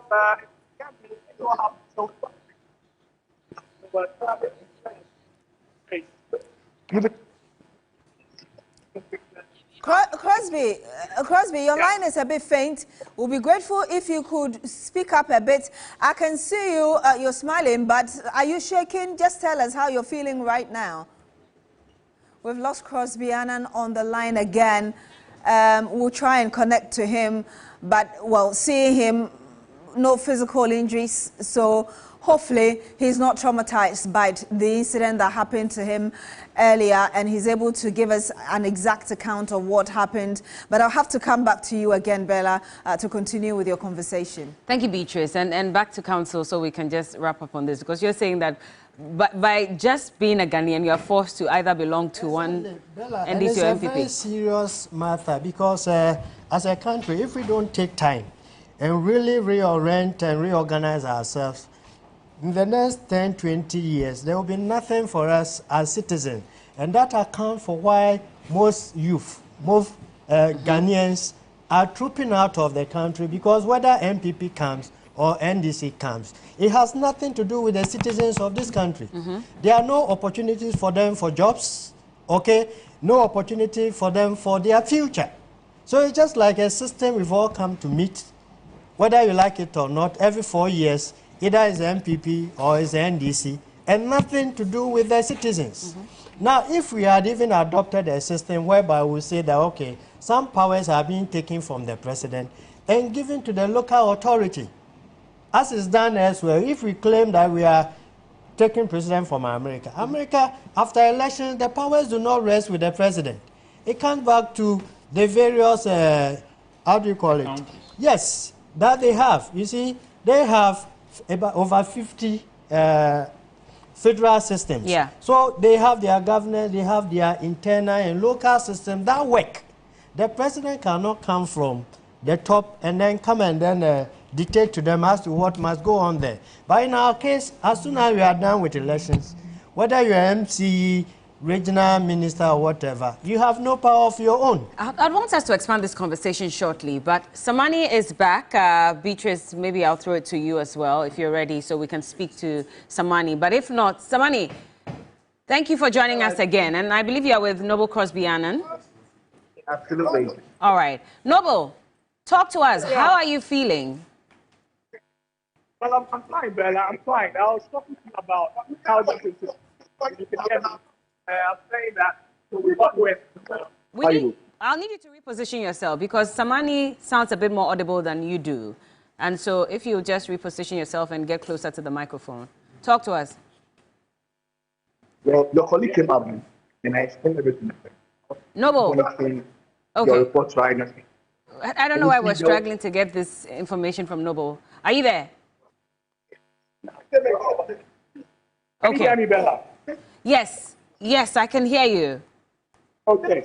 When we came here, we saw some executives of the NDC. They were at the gate of Susanna Lodge, and they were raising concerns that in the rooms that have been acquired by the NDC executives, there were some printing ballot papers, there were ballot boxes all in the room, as well as some machines that have been used to interfere with the elections or regular elections, if you like. So there was some heated activities here and there.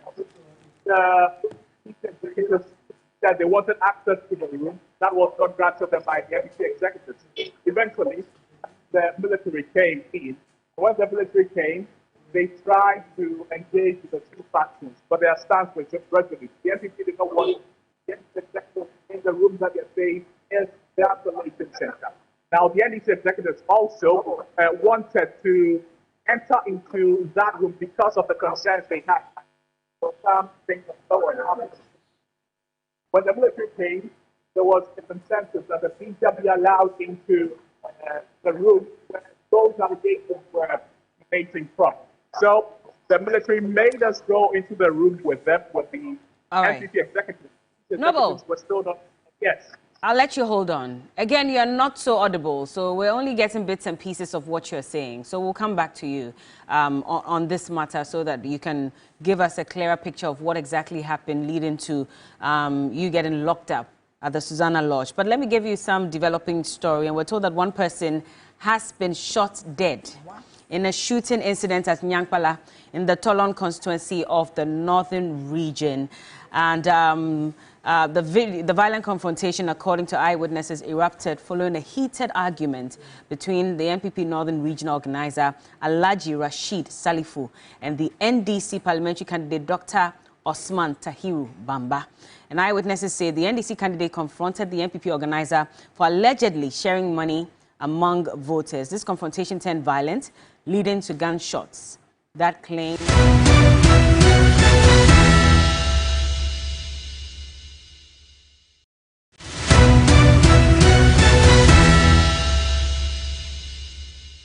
It is in the Tolon constituency in the northern region.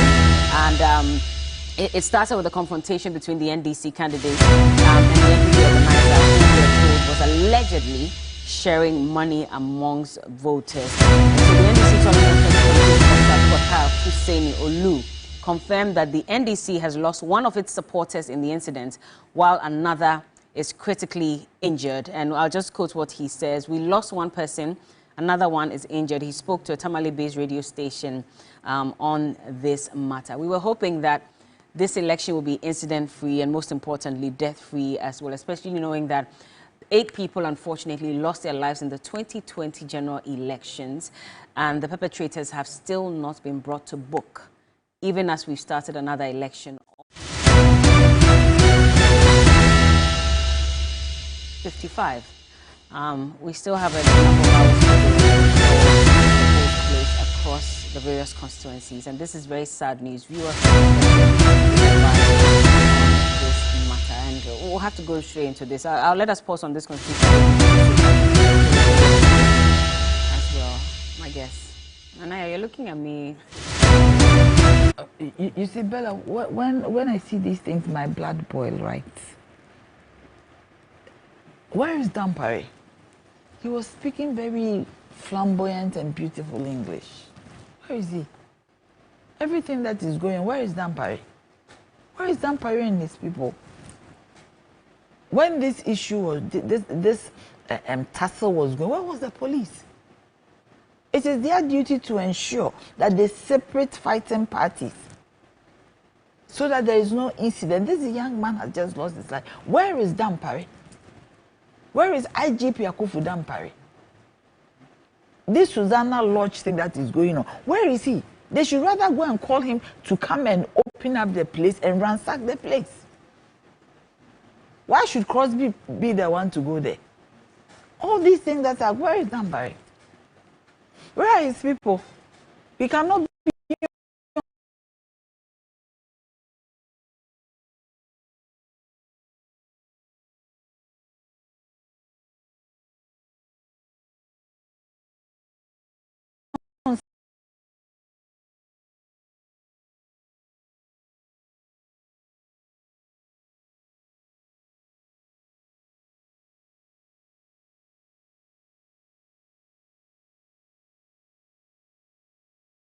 everywhere. Where are his people?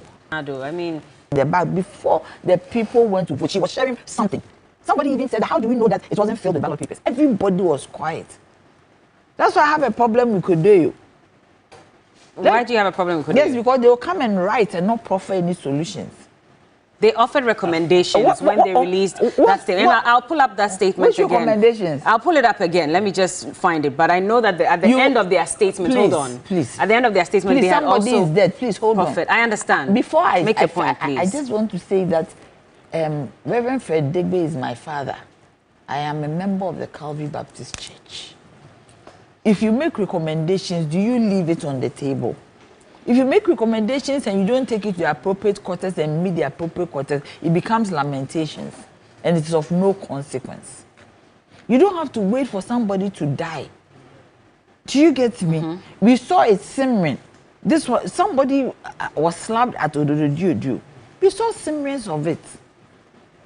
Do you get me? So if Kodeyo is writing, they should not just write. If any CSO is writing, they should take it to the appropriate quarters. Meet the IGP, meet somebody in charge. So that some of these things that we are seeing will not happen. But like, nobody should die because of an election. Please hold on for me, and then we're showing you some pictures on your screens at this point. We're heading to the Okankwe South constituency, where we're told that there's some alleged ballot stuffing within that constituency, well, at one of the polling stations. So our colleague Shadrach is joining us now to throw some more light on this matter. Shadrach, thank you for joining us. What can you tell us? Yeah, Bella. So a series of incidents happened in the morning that brought some tension in the police station earlier today. In the morning, a pickup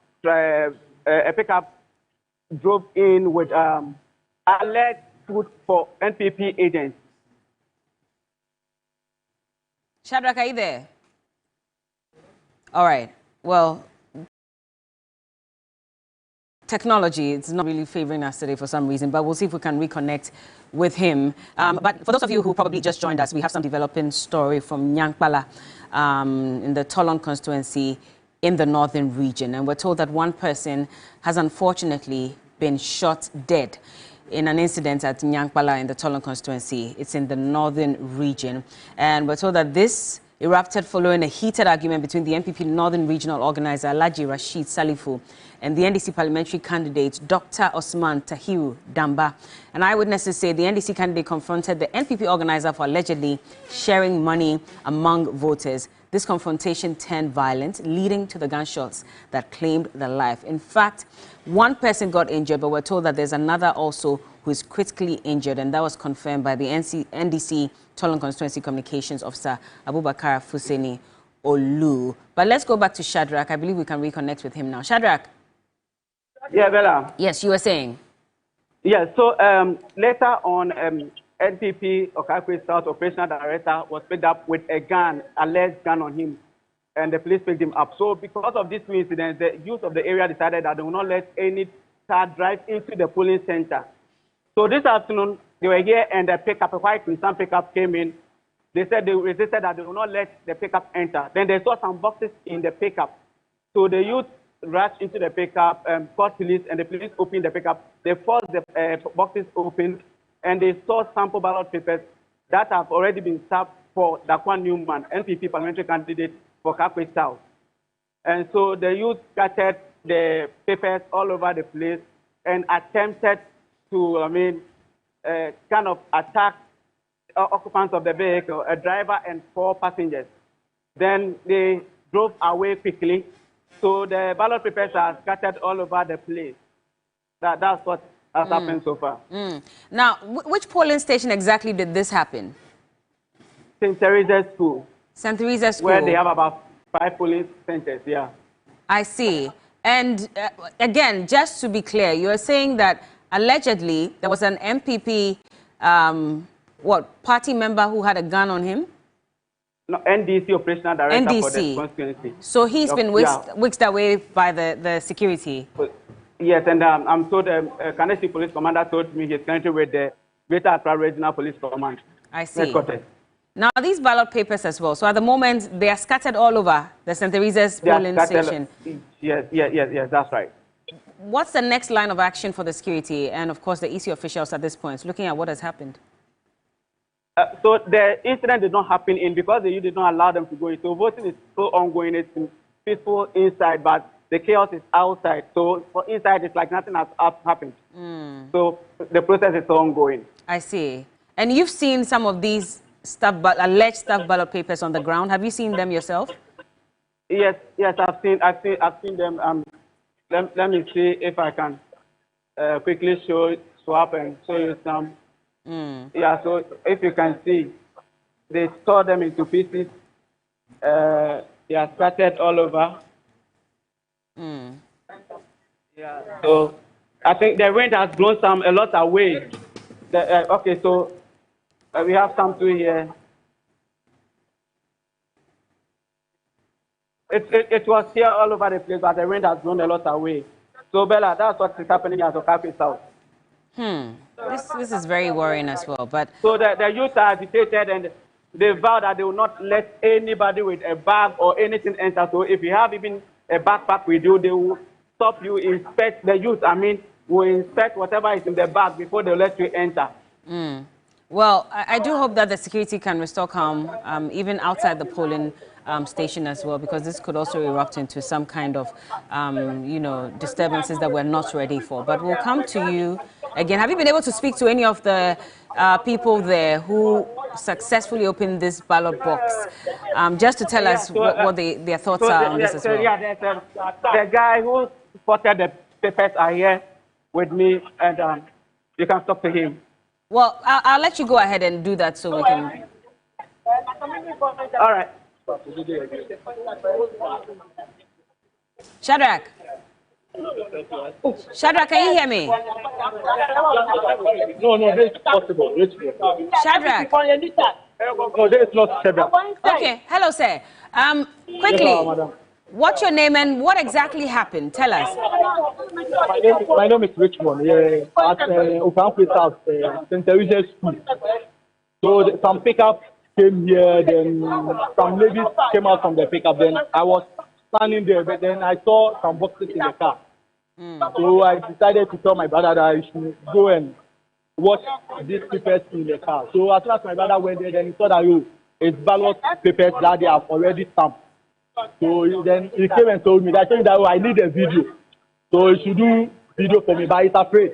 So I went there, then I took the phone, then I did the video myself. So whilst I'm doing the video, this is the ballot paper. Yeah, it's that one new man. Yeah, that one new man. This lady haven't done anything in Okanque South, but I want to win. So this is what is going on.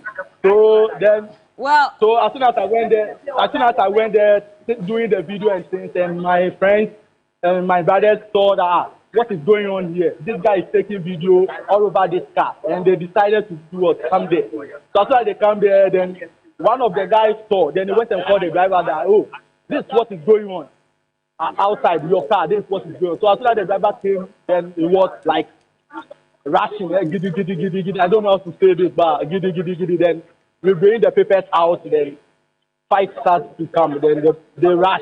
They've gone home. Yeah. I see. Well, so how are you, the young people within that community, feeling about this, especially knowing that we're looking for a very peaceful election, an incident-free election, and something like this has come up? But, you know, this what they are trying. They haven't done anything in Okanque South, and they are trying to sell us. And we are not fighting for anybody. We are protecting our vote. So that's what we are doing here. When you say they are trying to steal us, who are the us? We are the youth. We are the youth. Okay. Yeah, that's what they are trying to do. Yeah. I see. Well, thank you so much. Thank you for speaking to us. And please try and maintain calm. No fighting because of this. Okay? Okay. Thank you very much. Okay. Thank you. And well, that's the Okanque South constituency where Dakwa Newman, who is also the gender minister, is the MP. In fact, she stood in 2020 and she defeated incumbent member of Parliament Arthur Ahmed. The primaries, pardon me, and Nana Fredua by getting 440 votes. That was in 2020. And then she won the December elections for Okanque South. She's hoping to go again. But the Ghana Police Service has also released a report on the incident concerning the loss of a life in Nyankpala in Tolon constituency in the northern region. So let's take a look at that statement so we get exactly what it says. And it says, the Ghana Police Service has this afternoon arrested 4 persons, namely Majid Issa Fodi Isiaga Kamara, Yakubu Simaila, and Alaji Bashir Mohammed in connection with the shooting incident at Nyankpala in the northern region, which led to the death of 1 person and the injury of another. The injured victim is currently receiving medical care, while the body of the deceased is taken to the morgue for preservation and autopsy. The suspects are currently in custody and assisting the police investigation. And so that's an official statement from the Ghana Police Service. I'm not sure there's a signage to it, by the way, and in terms of who exactly issued the statement, but we're told it's from the Ghana Police Service, it's confirmed. And so I'll let Nana just land on this quickly, and then I'll go to Professor. Do you wait for somebody to die and you come and write a press release to us?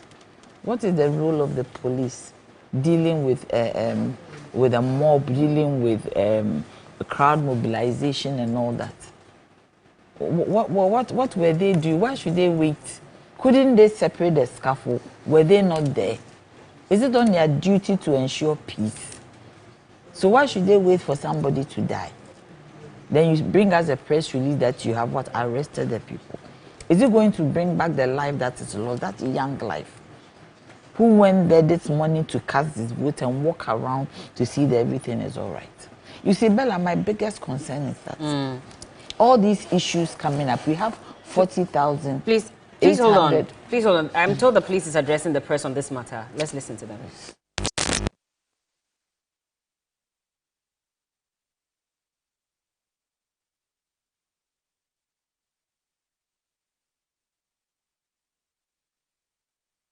over to the Ghana Police Service very soon. But like I mentioned, one person has unfortunately lost his life in Nyankwala in the Tolon constituency in the northern region. Very unfortunate news coming from the region.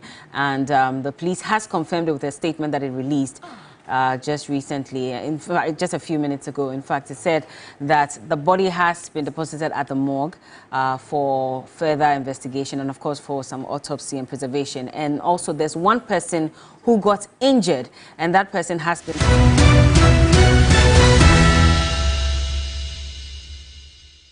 taken care of. And so, I was asking about, you know, the signatory, actually, not the sign, the signatory on that police statement. But again, it's been confirmed. And that's why I mentioned that the Ghana Police Service is addressing the media at this moment. And so we'll just quickly cross over when we're ready so that we can pick the feed for you, just to give you some better information on this. But Nana, I catch you, but I don't know if you've landed, so I can just quickly go to... But the point is that why are they now coming to talk to us? Why didn't they do the right thing so that nobody even takes a gun around? We have a lot of arms hanging around, and they could not deal with that. I'm so sorry, I have to cut you again, and I'll come to you. Please forgive me, my guest. But Christian is going to give us some updates as well. Christopher Amako, sorry. Christopher Amako. Hello, Christopher. Yes. Hello. Thank you for joining us. You are in the Tolon constituency right now. Tell us, what's the situation like at the moment after it's been confirmed that one person has died? Yes, so, Bella, it has to do with some voters who allegedly were being bussed from the UDS main campus here in Tamale to the campus in Nyankwala to go and vote. Allegedly, we are told that it was the incumbent member of parliament for the Tolon constituency and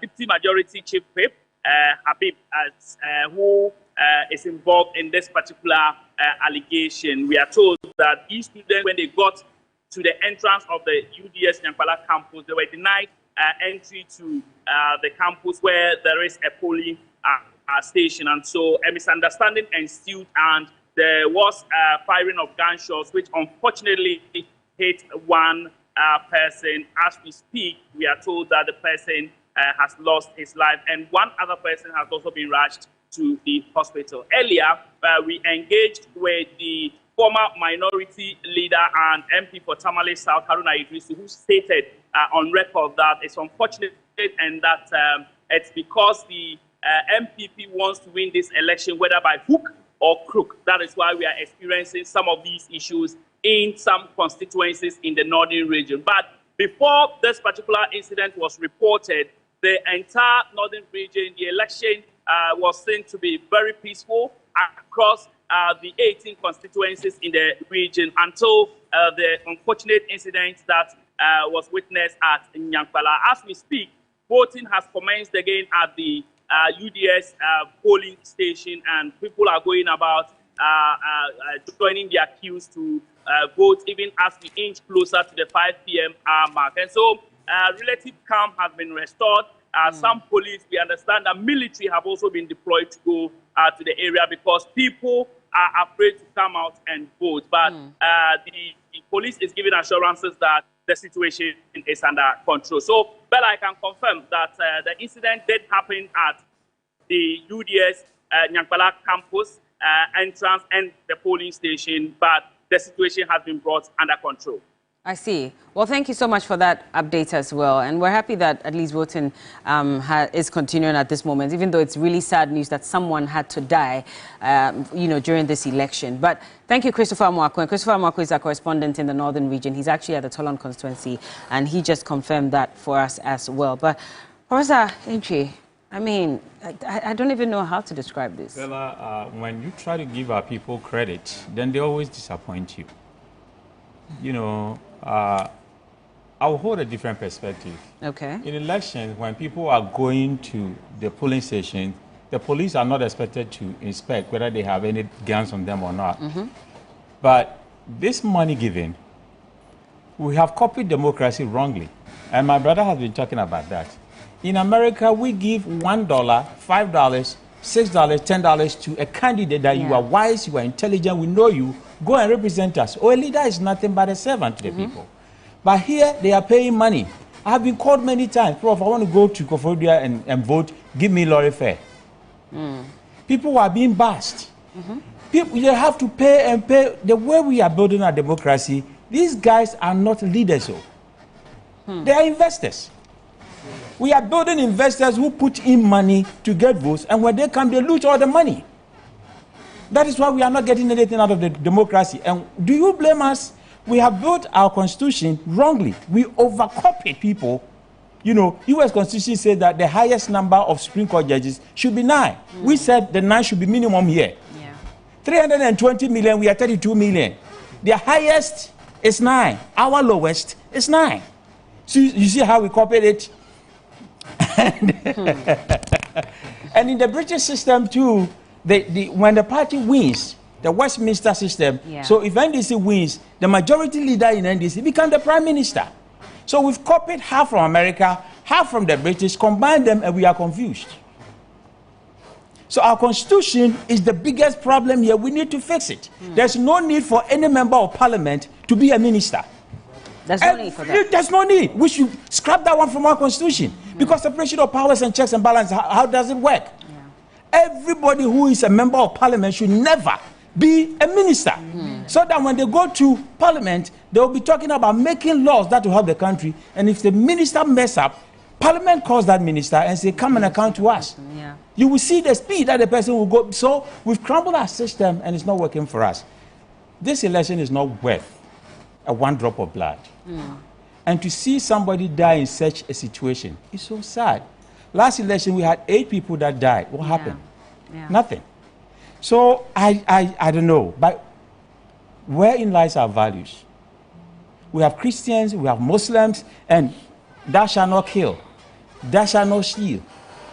But people are stuffing ballot papers. Is it not stealing? People are killing. When you are caught for giving money, you rather kill. You see, we frustrate the police. Politicians create problems and then they frustrate the police. IGP is a very good friend. We've been chatting. And to see the way people are behaving in this way, all the problems are created by these politicians. Giving money, threatening people, stuffing ballots, and all those things. I just published a book last March about our grassroots democracy. It is built on sand.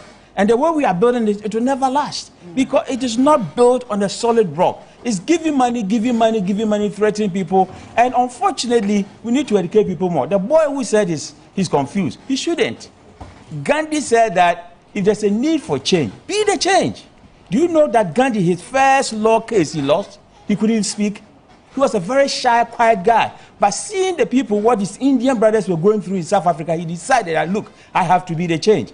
And eventually, he was even killed. Gandhi.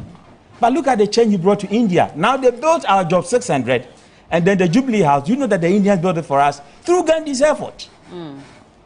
So, please, we are not a people that need violence anymore. We don't need violence. We need peace. We need peace. Because somebody wants power, don't kill the other for it. Should the Ghana Police Service, in a way, be blamed for this? You know, Nana Ya was asking that where's the IGP in all of this? 2 weeks ago, when the EC addressed the media and told the media that they were ready, in fact, at that time, they said they had dispatched about 95% of the ballot papers, they were ready, etc. We also heard from the IGP, who represents the Election Security Task Force, and he also said that they were ready. This morning, I passed Kwabenya Road, where the police have all the motorbikes. And they dispatched them all over the country. I took videos, I have them here. I talked to police officers. I even bought coconut for some of them. So they have been deployed all over the place. I began my preamble by saying that when somebody is going to the polling station, they are not checked. Is that something that should change? Yes, that should change. In America, they will check to make sure that you don't have any arm on you. Just like anybody coming to TV3 here, they check your car and everything. Making sure that everybody is safe. Because safety is #1 in every place that you go. So if people are coming to the ballot places, the security forces that are there, they are supposed to check if nobody has anything on them. It's an open space. That is the problem. Who do you check and how do you check it? That is the problem, but they should, loiter around, making sure that people don't have these things around them. Sometimes your presence should scare somebody. But I'm saying that we have human tendencies where there could be mistakes. But when these things are done, we should not be quick in blaming the police. I like the way the police handle it. They are on top of it.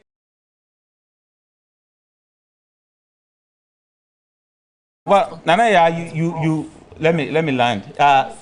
In like I said, open space. So you cannot check anybody coming there with a gun on them or even a knife or anything on them, or somebody a machete in their backpack. You can't check that one. Yeah. But when you suspect something, what the TSA does is when you are traveling, their presence alone should scare you so that you not have anything on you. But if you dare and put it on you, you'll be caught, right?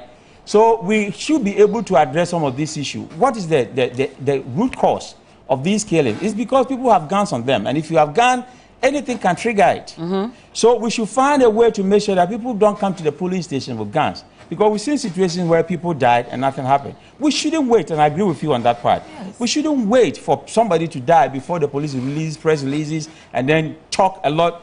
Why we always are happy going to the media to talk about issues, meanwhile the grounds is weak. The grounds is weak, and I think we should fix that moving forward. Well, speaking of fixing that, might we have a long way, especially because now we're also hearing that there's also this viral video where we're told that the military was engaged in some shooting incident at a polling station in Obuasi East. And so we're crossing over to Ibrahim so he can also give us some further details on that. Ibrahim, what exactly happened? Okay, so the information we gathered was that there was a misunderstanding between supporters of the National Democratic Congress and the New Patriotic Party over allegations of vote buying that is very close to a polling center at Akaporiso. Now, when the military was patrolling the area, you know, because of the new directive that the military shouldn't come to the polling center, even in areas like Ayawasu where I visited, I occasionally see them patrolling, but they don't come very close to the polling center. So that was the same thing. The military saw the altercation and intervened, and it ended. But two military men in uniform decided to monitor what was happening around in the polling station. That's Akaporiso. That's where the NDC. The man you saw in the video is the NDC communication officer for Obuasi East, and he resisted that he will not allow them to go to the polling center because that has been the directive that since nothing has happened in the polling center, he will not allow them entry in there. That generated this whole confrontation and the fight between the military and some of the supporters. As we speak at the moment, we do not know the whereabouts of that gentleman. The military, we are told, carried him away. We are trying to engage the police, whether they handed him over to the police or not, you know, but we all know that because of the centralized system of the police administration currently, they are also not divulging any information to us as to whether he is in their custody or in the custody of the military. Okay, but just quickly, I mean, we're seeing the shooting incidents on the screen now, and the military, when they put out that statement, said that they would only come in if the Ghana Police Service calls them. Can you confirm, have you been able to speak to the police service to find out if they had actually asked the military to come there, or the military decided to just appear and head to the polling station on their own? Well, per the information we picked at the polling center, the police there or the security at that polling center didn't make any call because that confrontation or that misunderstanding between supporters of the two parties did not happen in the polling center, but just a distance away, because that was where the NDC was alleging that there were a group of MPP persons who were convincing people, who were campaigning. If you are coming to vote, they will tell you that when you go vote for MPP. So that was how the confrontation started. Okay. So it didn't happen in the polling center for that to warrant even search calls. So for now, we do not know because we are still trying to speak to the police hierarchy in Obuasi East and see whether this has even come to their attention and the way forward to this whole issue. But she said the military were monitoring what was happening at the polling station and had attempted to go there. Exactly. So what they do is that they do not go to the polling station in all the areas or the constituencies. You find them in their vehicles. So they are patrolling. So moving about around areas. So All right. They do not even get down and go to the various polling stations. But this instance, 2 of the officers got down and attempted to access the polling station. That's how come the NDC executives also resisted this. All right. We'll wait on you to speak to the police so that we can get some further details. But in shooting into the crowd, I was trying to look at the video. It looked like the gun was pointed upwards. But whichever way, did anybody get hurt?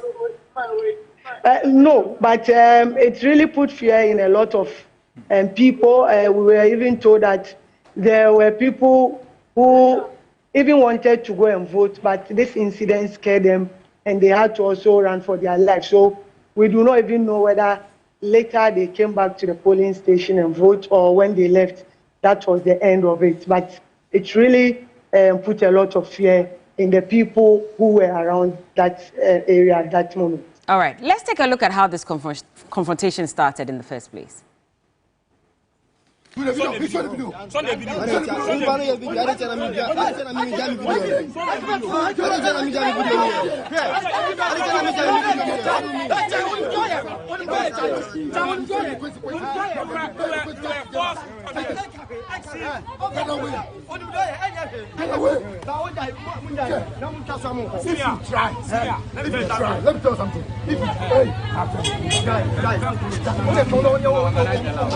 tell you something. Don't make us try. And this thing, we are going to bear the consequences together.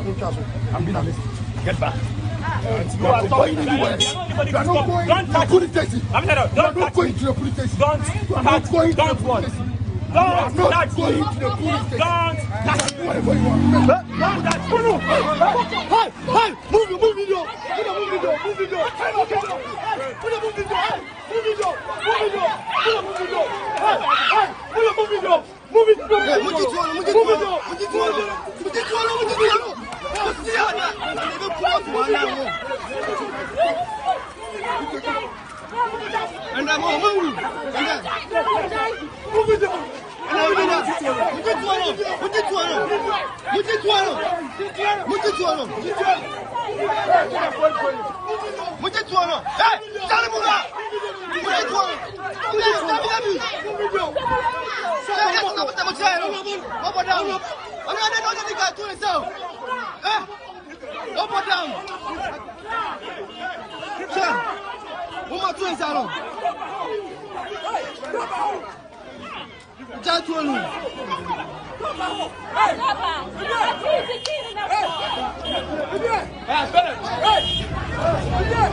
Sonne video.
And those are some very disturbing scenes. We're told this happened in Obuasi East, and you know, and you know, some residents were trying to prevent the military from going towards the polling station. This was after some misunderstanding ensued between both sides of the party, so MPP and NDC. And so the military was monitoring, and then they decided to head towards the polling station in Obuasi East, in one of the polling stations there. And this civilian prevented them from going. And so that's what you can see there, trying to seize the weapon of this military officer and prevent them, 2 military men, from going to the polling station. But at the same time, you see that one of the military officers was also firing warning shots just to disperse the crowd. And, I'm not even sure how to describe this. Mr. Sansari, you're seeing this. I mean, I'm even worried about the fact that we have military in our presence. And usually the military should scare you, but it's gotten to a point where now citizens are even boldly fighting the military. Yeah, because they want to protect the one vote that will be decisive. Yeah. Yes. And it brings me back to the questions I posed.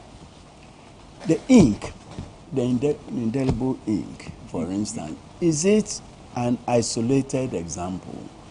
Is it peculiar to where the old lady say ink, or is it something, is it NDC stronghold, is it NPP stronghold? So the flashpoints, according to the statistics, there's 7,587. Now, if the police are the police civilian personnel that should be there, why should the army go there, with guns in the first place? Number two, Nanaya was asking the whereabouts of the IGP. See, when the IGP gave the assurance, he didn't say that, the police were going to protect lives. He said the police will make sure that if anybody fooled, they will respond. So from the beginning, he got it wrong. You don't have to wait till anybody had played the foolery before you go in there. As a police officer, yours is to go and prevent the event even happening in the first place. But if you should wait till somebody misbehaves and then you show the person where Agusombo power lies, you've gotten it wrong. Yeah. You see, and for me, again, don't let us blame the Constitution. This Constitution has been operated by Rawlings, by Kufuor, by Mills, by Mahama. Why this time? It means there's something wrong with the operator. It is not the document. It is the human agent. These are all human institutions. But there have been issues since, which is why the late Evans Atta Mills decided to set up that 9-member committee to review the Constitution. And so if we sort of isolate it and say, why this time? Is it not, are we not being unfair? America, do you know when the Constitution was promulgated? How many they've had so far? I don't live in America, but I know they have about how many amendments? And Americans always talk about the First Amendment, Second Amendment. Amendments are more important to us than the old law. Yeah. You see? So that is the problem. So the problem is the person who is at the helm of affairs. If the person gets it wrong, the whole nation, goes wrong. But that's because the Constitution vests all the power in that one person. But the Constitution the same Constitution invested all the power in Rawlings. The same Constitution invested it in Mills. The same Constitution invested in the previous. Why, what is the difference? It means that the incumbent president, got it all wrong. Look at the appointments the president made. Either you are a relative or you are a friend. These two. Or the third one, you have compromised yourself. Everybody knows you, to be somebody, who is not for the state, but against the state, then you get appointed. So if you are not a cobwebs, in your cupboard, you see that this has been the legacy that the outgoing president is leaving the nation. When he was going about preaching, there will be peace, and he knew he wasn't serious about it. If he had been serious about it, we would not be seeing these things. The president, you mean? Yes. Yes. And then, come 5 days to the time, we see the president commissioning uncompleted projects. Why? He's not the only one who's done that. Why? We saw former President John Dramani Mahama also do that ahead of the 2020 elections. Yeah, but, what he did was about 90% completed. This one we see foundations, and is going to commission. When we support them in some of these things, a day will come, my friend, there will be no Ghana. I said 150 years ago, Ghana started, with our parliament on 24th July 1874 with 5 members. There was only one, local person, Bannerman. Then it went to 7. Let's move quickly to 1951, when Nkrumah and Nanaya's parents, the CPP and all that, up to 57, up to 1966, up to 69, 79, 81, 92. Why now? Why now? I'll let you hold on with those thoughts. Kwesi Ado is in the Utusenya East constituency. That is Honorable Hawa Kumsin's constituency. And we're told that there was some development earlier, and so we're crossing over to him so he can give us the details. Hello, Kwesi. Yeah, hello. All right. Yeah. Tell us what's happening or what happened. Okay, so what is happening here as a old concrete part is that someone has been shot and in a very critical condition. Now, according to some persons I have spoken to, there is this guy known as Ujayi, who early in the morning was having confrontations with other persons who had visited the center to cast their oaths. So he was issuing certain words. Then he left this area, went home, and then returned later, and then engaged in a series of confrontations with people. So while he was confronting some of the persons here, a voter who had come to cast his vote decided to intercede and then ensure that tempers were calm. But this guy fired warning shots into the air. Then the second one landed into the thigh of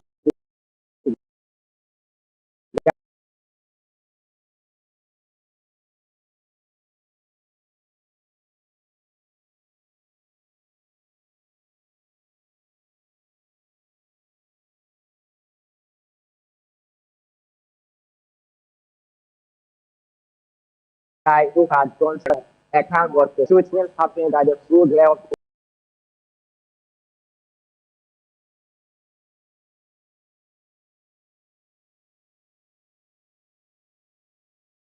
Police, but let me say that the incident happened just about 10 meters away from where people have killed. Well, so who fired the gun? Do we know? Yes, I've been speaking to some persons who are around, who are members of the community. And what they are telling me is that the guy who fired the gun is also a member of this Odifon community, and that they know him as Mujayi. Well, we'll listen to an interview you had with one of the gentlemen in the constituency as he told us a lot more about this. Take a look. Pick up no pack here, no patri, every pick up. Is it true that or not? Gabi or from the tennis. Now, yes. Joe Harry towards them on my own sheet. I have one sheet. Tom, I want to go to guys if you see here. Mutu. Now, I'm in the search room and Mutu, and yeah, almost side. Until from there, now. Baba Kuroshi said, "Any moment, when you met here, a tuna casa." Okay. The tuna casa, no, not Ghana, or I'm saying, 9 years. No, the tofu. So the tofu, they keep you now, guys, and we didn't the fast. Okay. Now, answer and microphone to Tuno, now, Akasa because of that.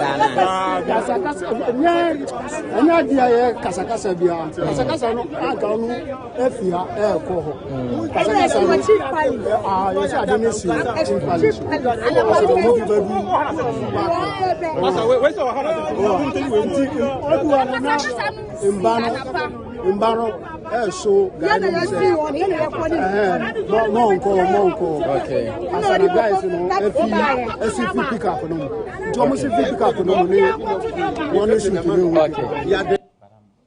This is really very unfortunate. Another shooting incident in the Wutusenya East where we're told one person is injured. And earlier we reported the death of an individual in Nyankwala in the Tolon constituency in the northern region. And then in Obuasi East as well, we saw that confrontation between the military and one of the residents who was trying to prevent them from heading towards the polling station after some confusion erupted outside the polling station. And so we're seeing one too many of these issues. And again, the concern is that if we've not been able to even resolve the murders of the 8 people from the 2020 general elections, many of us were hoping that we would not even encounter one death or any form of violence whatsoever in the 2024 general elections. And here we are, it's 3:39 p.m. And so for many of the polling stations where voting started on time, we're expecting that by 5 p.m., if there's no one in the queue, voting would end. And yet we have all these issues. In fact, when it comes to late start at the polling stations as well, a lot of issues concerning that as well. So very disturbing. Prof, I'll just land with you on this because now we're hearing what's happening also. You know, sorry, Mr. Ansasari, I keep calling you Prof. Then since it's about living. Okay. Before, 2 weeks before today, when the president formally endorsed Vice President Kwabenya, he did emphasize that he will hand over to Kwabenya. It was an unfortunate and regrettable statement he made. He cannot, decide to hand over to his anointed, and it should not be allowed. This country has come a long way. 150 years ago, our first parliament was established with 5 representatives. Only one was a Ghanaian, the rest were whites. And then later on 2.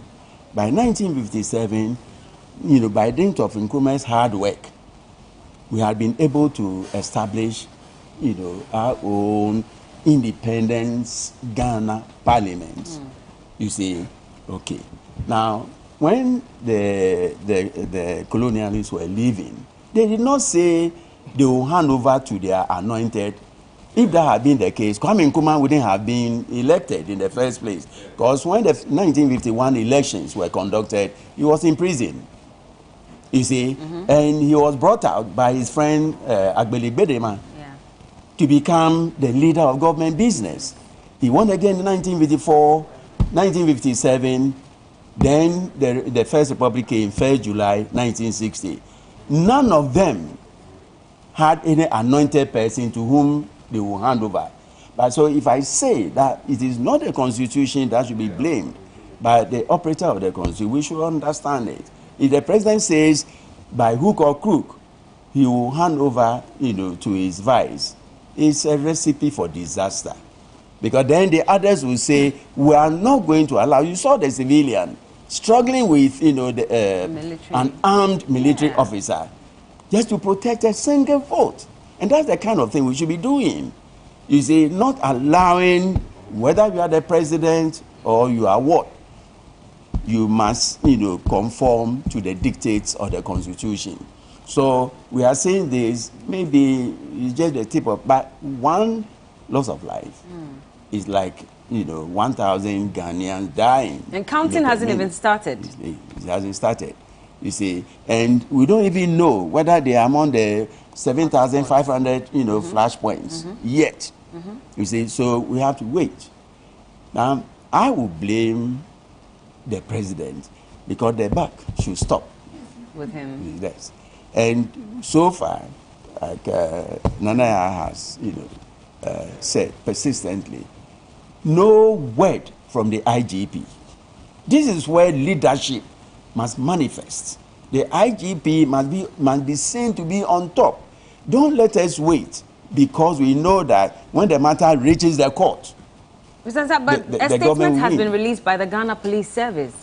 That is the institution that he heads. Yes. You still need him to come out and speak? Yeah, but what would that do exactly? IGP Akasa, that's the end of the matter. A life has already been lost. It won't bring that life back. Yeah, but if he has spoken earlier on, if he had been seen to be on top, perhaps, presumably, it might not have happened. So don't let us wait till the last moment, then we allow a police sergeant to come and say something. You see that when Miracle Sabuachi, came on, he was showcasing the one-off thing against the government, the oddity against the government. He wasn't speaking generally. You see? So I kept asking myself, is he dividing the country into NPP and NDC such that, you know, if an EC officer has done something against a ballot paper or the vice president, it is news. But the others, you know, including the loss of life, no news. It should be roundly condemned. You see, and if you are spokesperson of, let's say the incoming president, this is not how, you know, you should go about this thing. You should rather be apologetic so that we know that when your candidate wins, we are not going to, you know, have a repetition of the arrogance and, you know, the uncouth nature that, you know, some of the ministers will be addressing as if the person hasn't even won. And then the spokesperson comes, you know, on air to, you know, exhibit this type of arrogance. I have none of that. If it was the NDC that had made those statements, and we're told that they'll be speaking soon. Because then out of frustration. But we are in power. That's the difference. Okay. The party in power must be careful of its utterances. You see, in order to eschew any form of arrogance. Now, if an NDC person, when Haruna came and said 90,000, to me it's no news. You can come and say it, you know, out of, you know, frustration or out of, you know, a desire to repeat. He's the head of that constituency, literally, the one that represents the constituency in Parliament. He's been a minority leader before. Yes, but if he says 90,000, or 90%, yeah. You said 90,000. Okay. But if it were his colleague, you know, the MPP chap who said it, then it would be news for me, because then why is he saying so? Have they stopped? But Haruna has no, you know, link with the EC ballot papers.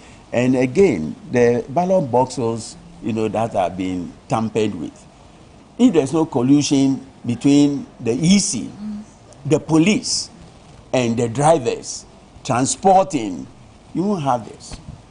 Council, do you think that also because we haven't seen any proactiveness on the part of this government with regards to the people who died in the 2020 general elections, that could be the reason why, again, we're seeing a repetition of this? From the and people fighting back? Our discussion, I tried as much as possible not to be bringing in the usual Ghanaian politicking, MPP, NDC connotation, so that we address issues as passionately as they are supposed to be addressed. Yeah. But the moment we try to situate, and like Mr. Ansansari was saying from 92. I'll let you hold on. Okay. So the NDC is also holding a presser right now. Let's quickly go and listen to them. As far as this election is concerned, nothing could be further from the truth. Clearly, that this is yet another frivolous allegation by a desperate, failed political party who can smell defeat coming. And so they resorted to all manner of frivolous just to incite their hooligans and their attacks to engage in violence in the electoral process. This was not done by an NDC officer, it was done by a commission officer. And so if anybody ought to be blamed, it is the Electoral Commission, National Democratic Congress. It's as simple as that. In fact, we are even concerned. Chances are that that voter might have voted for the NDC candidate. But ballot paper is rejected, that ballot that goes against. And so we even have an issue with the Electoral Commission. But of course, when you are with an election being manned by human beings, you must, as a person, give room for human error. There must be a margin of error. And so you just one case like this out of 40,000 polling stations, and then say that which is not responsible for tearing ballot papers for voters is the one responsible for this, and just wasting everybody's time. Then the last allegation they made is that the son of the NDC constituency chairman for Atrema in the Ashanti region has been caught with 76 ballot papers. So it is evidence that the NDC wants to rig this year's election. Again, this is another frivolous allegation by the NPP. Now, The young man in question is not even, per preliminary information we have received from our executives in Akrima, he's not even of voting age. He's a minor, number one. Number two, the young man has a mental problem. And number three, the young man was not caught with ballot papers. Caught with, or they found sample ballot papers in his custody. So here again, we are not talking about ballot papers. Ballot papers meant for voter education. And because this is a young guy with, a mental issue, he went on the frolic to this police station for reasons best known to him. And that cannot be evidence of the NDC trying to rig an election. Ballot papers, who rigs an election with sample ballot papers? When any reasonable ought to know that during the sorting process, that sample ballot paper is flagged as a foreign material and removed from the ballot papers will be eventually counted and the votes collated. There were much more.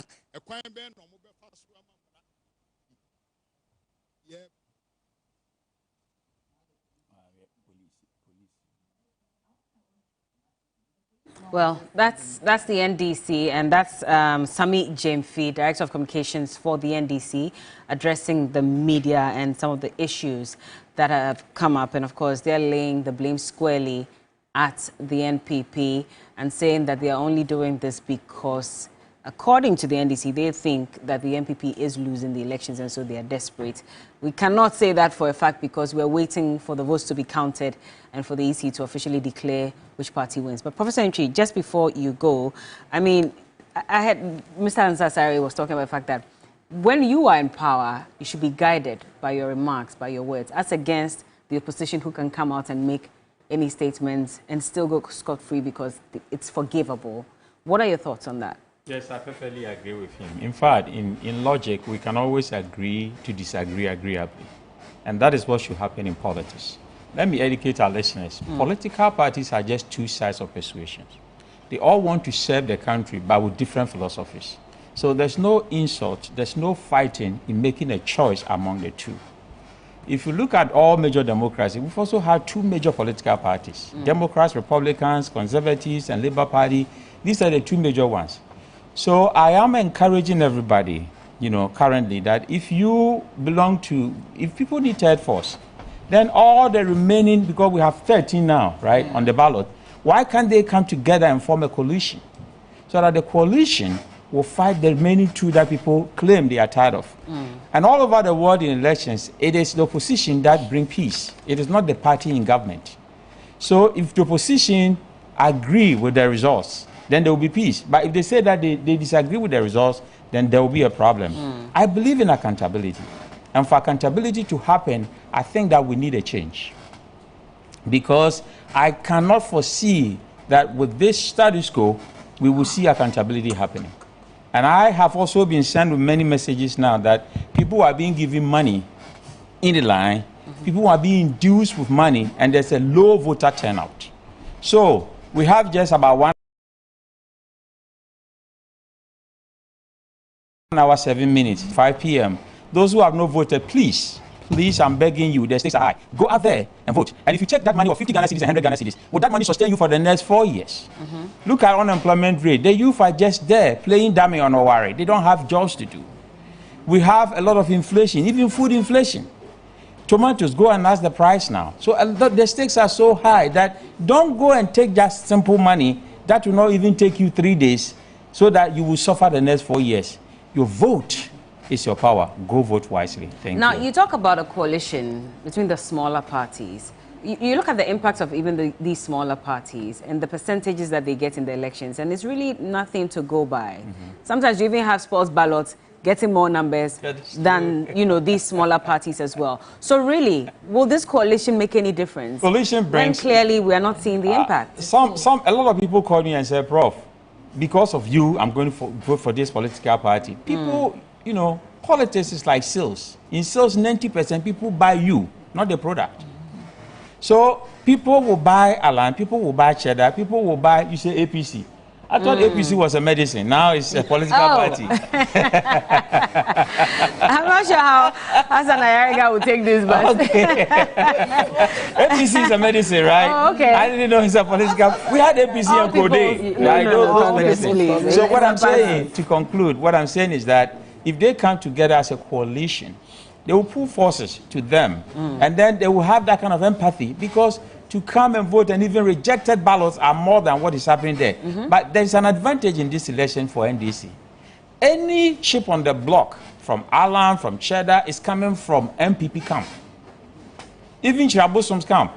They were all MPP people. So, yes, he said it on a two with Abeku. I listen. So they are all coming off the block of MPP. And that means it might not affect NDC necessarily, but it will affect MPP. I see. Interesting. Well, we're going to allow Prof to take leave of us. He has other engagements, and so thank you so much for joining us. Maybe before he leaves. Okay. What would be your take on the independent candidates? I Is Ghana ripe yet for an independent I have some friends from becoming Europe. president? I have some friends in Europe and America asking that why are we a joke democracy? Because all these individuals are not pulling. If you look at our history, since we returned to constitutional rule from 1992, over 95% of the votes have been shared by MPP and NDC. Yeah. It means that the independent candidate is not working. So they should form a coalition, come together. That is what the Indians and other democracies have been doing. Come together. You pull 10 people, I pull 5 people, and then we become a third force. But as they are going independent, you will see the votes that they will get from tomorrow. It's not going to be much. I had Kofi Krantin talking to me. Kofi, who is one of the independent candidates. He called me in US. He went to Archbishop Conference in New York, and then he said he was going to contest 2 years ago, and they said, do you know Professor Enoch? And Kofi said, no. And they gave my number to him that called him. So he called me and said, who are you? And I said, I'm nobody. And he said, you are humble about it, so we talked. Yeah. And he made his intention clear to me that he was going to contest. But as passionate as Kofi is, Kofi Krantin has a lot of ideas. Great ideas. But who is listening to him? That's the thing. So, we have a long way to go. But I believe in our democracy. I believe in the resolve of Ghanaians. I believe Ghanaians are wise. I believe that our democracy is still young, but we need to nurture it. All of us should be involved so that together we can be twice as effective, twice as efficient, and twice as productive. So you're saying that, for example, the likes of Alan Chemate and Nana Kwabenya, they will not be able to pull as much numbers? No, but they should all come together in future to contest the MPP and the NDC to be a third force. All right. Well, we're going to the NDC headquarters. We're going back there to continue the press briefing.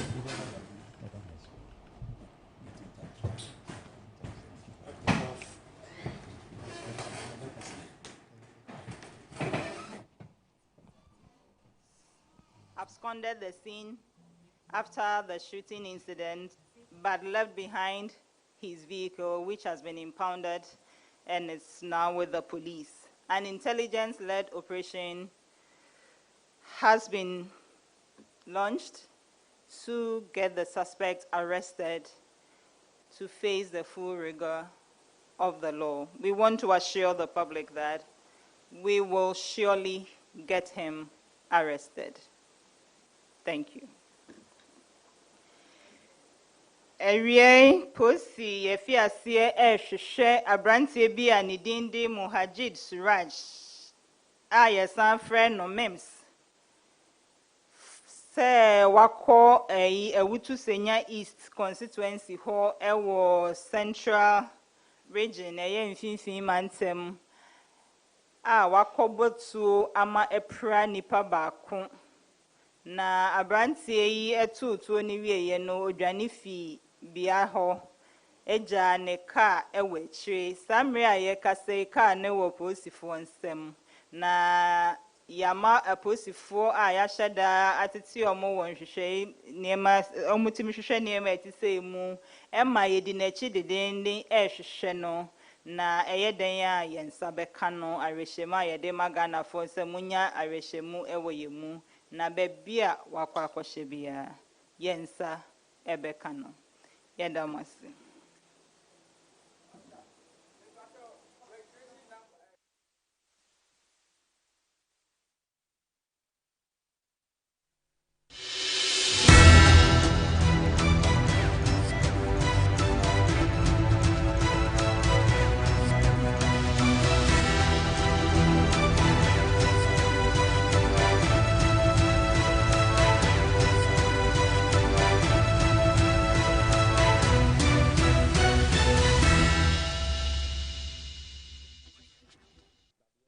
So that was the Ghana Police Service, and they have...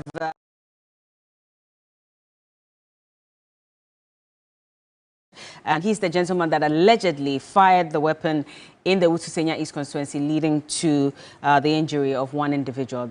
According to them, he ran away right after firing this, gun, and so they're looking for him. But we'll cross over now to the NDC because they are also addressing the media. Broke into the place, and ladies and gentlemen of the media, it will surprise you to know that we found over 500,000 ballot papers at that location. And we have a video of that. So show us the Yamin video. 500,000 ballot papers. Not sample ballot papers or notice of pool. Ballot papers, 500,000 of them.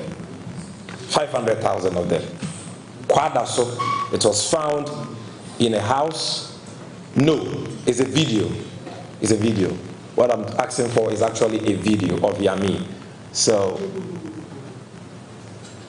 but let's go through sequentially. Okay, so this is the Yamin video.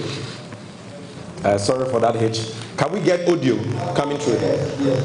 Just send a small video. So everything you see there in the envelopes are all ballot papers. Yes. Ballot papers in boxes like that. These are all ballot papers. Ballot papers. Please repeat the video. Repeat the video. This is Kwadaso, and we have reported it to the police. We are inviting the media there to go and take a look. 500,000 ballot papers. Oh, we have called yes. Just send a small video from here. Yeah, you see, I have the police driver. All right. Yes. So now let's go to the Royal Inn Hotel picture, the one that you put on. Let's go to all those pictures and let's show you what happened at Pokwase Royal Inn Hotel. Now go next image. That is a printer which was found at Royal Inn Hotel. Next image. Yes, a CCTV footage of the guys, some of the guys who were arrested. Next image.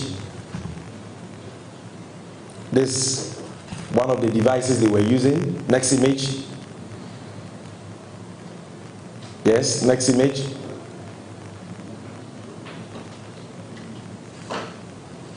Next.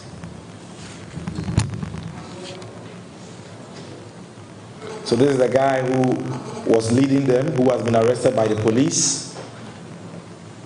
And we will actually play to you the video of when they were put into the police vehicle and were taken away from the said location. And I have personally brought this to the attention of the CID boss. Do you have another image? Yes, so this is when they were... No, show us the video.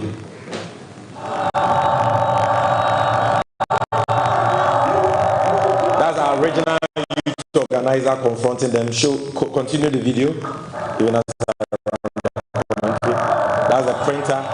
The BVDs are in. Please, can you show the picture of the ballot paper so that people will know that this was not sample ballot papers but real ballot papers? That picture is there.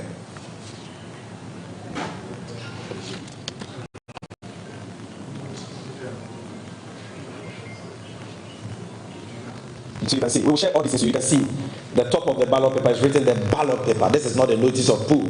It is not a sample ballot paper. It's ballot paper. And that is what they were printing today. And they had printed all for Bamia, the MPPC for Amasamai, and the MPPC for trouble. And the police is aware of this. They have effected arrest. So that is it. Now, ladies and gentlemen, to conclude, yes, we've been quiet, not because we are oblivious or unaware of the shenanigans of the NPP and the Electoral Commission aimed at manipulating the electoral process and rigging this election. We are very much aware, we are on top of what is going on, but we've been focused on the process. And we've been focused with our agents across over 40,000 police stations in this country, policing the process, making sure that even as they plan, they don't succeed in executing their plan. And so a lot has happened. I'm sure you are aware of the closure of our borders. for the sole purpose of preventing Ghanaians who live across these borders from coming in to vote. It's the most nonsensical decision that has been taken in the processes leading to this year's election. Because as I speak to you now, people are flying into Ghana. I have a friend who flew from America into Ghana this morning to vote. And so if people can fly from foreign countries into Ghana to vote, why can't people travel by road into Ghana through approved security checkpoints and border points to come and vote? They just want to disenfranchise Ghanaians who live in these border towns, who live in Togo, Burkina Faso, and have the desire to return home to vote, legitimately exercise their right to vote as Ghanaians. That is what we have done since 1992. But to disenfranchise them, they have prevented them. And this has gone on from morning till now. Aside that, contrary to what we were told by the military high command, we've seen the deployment of a lot of soldiers. And I'm sure that you in the media, you've seen that yourself. They are everywhere. They are at polling stations. They are roaming everywhere, having needless confrontations with voters. The level of military deployment we are seeing today, we have never witnessed anything like that in the history of Ghana. We know that the military command is not in support of that. We know that the CDS is not in support of that. But we know that President Akufo-Addo, Alhaji Bawumia, who are desperate to hold on to power, even though they know that their time is up and the people have had enough of their tyranny and their misgovernance, are determined to hold on to power through the power of the gun and not through the power of the thumb. And that is why they have done this. And they are working with their pliant tools and collaborators in the military. But we know that in that same military, there are men and women of conscience, men whose fidelity is to the Republic of Ghana, men who have respect for the oath they have sworn, and men who are working tirelessly, even as I speak, to protect all of us, men who are standing ready to intervene if there is any security situation which overwhelms the Ghana Police Service. We know that Dampare and his men are doing their part, and we salute all noble men and women in uniform who are doing their work professionally and diligently. But for the NPP thugs who have been clothed in military uniforms, and some military officers who have been deployed for the purposes of causing mayhem, for the purposes of aiding the NPP to implement their rigging plan, please advise yourselves. Ghanaians mean business this time around. Violence cannot win this election. Only the will of the people of Ghana will prevail. And so, be mindful of the fact that what is going on today is at the heart of the democracy of Ghana. The future of our country, the peace and stability of Ghana depends on this. And so, don't go ahead with the evil plots you've hatched with the NPP to shoot innocent people and kill innocent people. The military high command through the CDS has told all of us that the military will have no primary role as far as election security is concerned. They are only to intervene when they are called upon to do so by the Election Security Task Force, chaired by none other than the IGP. That is the arrangement that all stakeholders have accepted for the ongoing process. And let's all respect that, because Ghana is all we have. And we must all behave responsibly, whether you're a military man or an ordinary civilian, and ensure that the process will be peaceful from now till the election outcome is declared. That is what John Mahama and the NDC stand for. We are absolutely committed to the peace of this process, but we will resist any attempt by any thug, hooligan of the NPP, clothed in military apparel or any form of security apparel, to engage in violence or to cause mayhem at any polling station or collation center. Not too long ago, we had a very unfortunate incident at Obuasi, where our constituency communication officer boldly stood up to two military men holding AK-47s or is it M16, very sophisticated weapons, who were trying to go to a police station. What is the business of a military officer at a police station at this stage of the electoral process, when there was no issue at that police station, no security situation at that police station? And I want to salute that comrade of ours for standing his ground against the intimidation. And if we can quickly see that video, for those of you who have not seen that video, that is our constituency communication officer.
All right, thank you. Because of time, but we are going to put all these videos out, you know. So, ladies and gentlemen, just by way of quick summary, number one, the essence of this press conference is to set the record straight and to lay the facts bare that the allegations that the NPP have been making since last night against the National Democratic Congress relative to the ongoing electoral process are all frivolous and baseless. There is no shred of evidence to back any.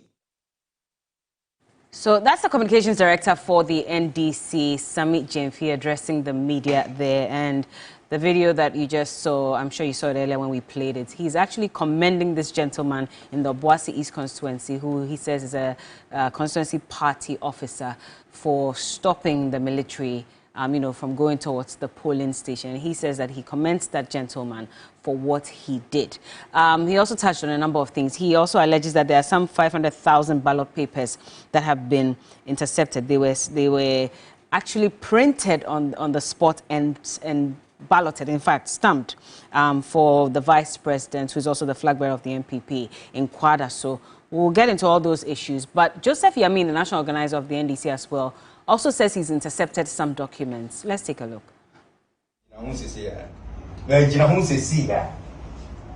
Oh, I've called. Yes. Just send a small video. Okay. Yeah, yes. I have police Friday. I come here. Yes. Just send me the small video now. 100,000 ballot papers. Oh, I've called. Yes. Just send a small video. Okay. Yeah, yes. I have police Friday. I come here. Yes. Just send me the small video now. 100,000 ballot papers. Oh, I've called. Yes. Just send the small video. Okay. Yeah, yes. I have police Friday. I come here. Yes. Just send me the small video now. 100,000 ballot papers. Oh, I've called. Yes. Just send the small video. Okay. Yeah, yes. I have police Friday. I come here. Yes. Just send me the small video now. 100,000 ballot papers.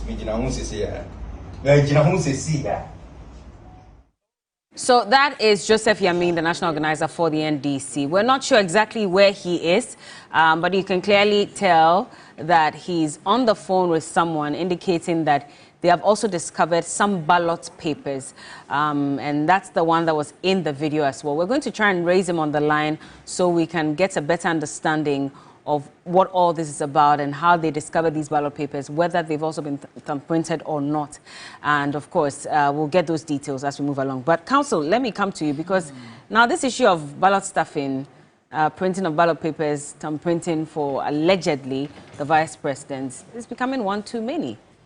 You see, that's why in my earlier submissions, I try as much as possible to not situate issues to MPP and NDC, because if you recall, just yesterday, the communication director for Baumia also came out and said there were some ballot issues here. And then today we are hearing that they've made some ballots somewhere too.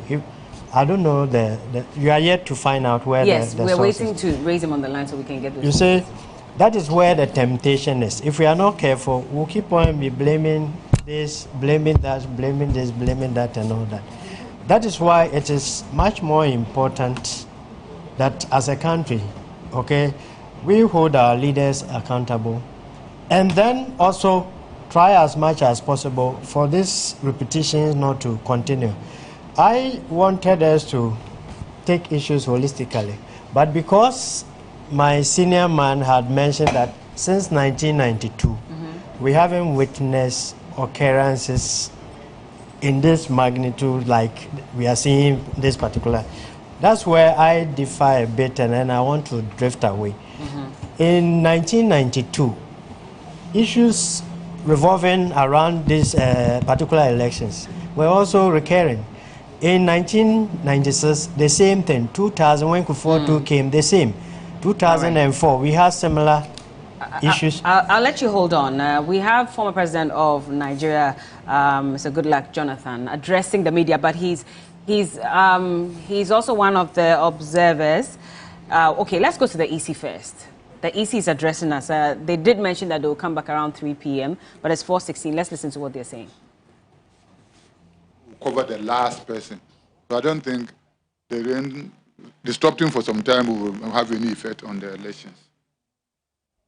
With respect to the Lomnava BVD challenge, it has not come to our attention. So we'll call the officers concerned and verify, and if it is true, it should be addressed. Because we have the main BVD, we have a spare BVD, we have the power bank, and we have spares at the district and at the region. So I will be surprised that even if the two that were allocated are not functioning well, the officers will have to fall on the district for the district spares. If you do one fail, there are regional spares. So some of these things, till you talk to the right person, you may end up giving the wrong information. So we don't want to comment on it when we are not on top of that. But I will be surprised that it's a good true story. Then with respect to videos of ballots, security and the rest, and the social media issues and the rest. That's why before you ask your question, I was talking of let us be very careful of, come again. That is exactly so. So that's why I wanted you to be specific, because we have had a lot of them. When you go and check from our officers, you will hear that it is not true. That's also to be specific, so that if it is, for example, we had the one from Achuma Kwanguma about some 79 ballots. I don't know whether you had it. We talked to the district officer personally. He said you also heard of it, and when you followed up, he said that it is now with the regional commander. So in such a case, what do you say? So till you have the facts about it, you cannot speak to it, because you cannot come here and chant half truth. Other than that, will be deceiving you. So if it's only when you give it the specific, then we see whether they are in line with those that we heard that they have turned out to be false. Then we can talk to that. So the mention of the NDC and people doesn't change anything. Till we have the facts, we cannot talk about issues that we are not so sure of. And don't think that any information you see in the social media is the truth. Be very careful about that. So you too can also find out, cross-check, and be sure that what you are hearing or seeing. So it doesn't follow that one. So that's Dr. Serebo Kweku of the Electoral Commission, the Director of Training, and he's addressing the media. But earlier we played a video of the national organizer of the NDC, Joseph Yamin, who had alleged that he had also intercepted some ballot papers. And so he's on the line now. Mr. Yamin, good afternoon. Good afternoon. Okay, tell us more about that video where we saw you in a room with some ballot papers, which you made some allegations about. Where did this happen, and what exactly was that about? Well, the location is around Ayawasu SDA Hospital. So, just opposite to the SDA Hospital is a house. We had intel of some ballot papers stored in a certain location around the hospital since yesterday. And we have to be following it up.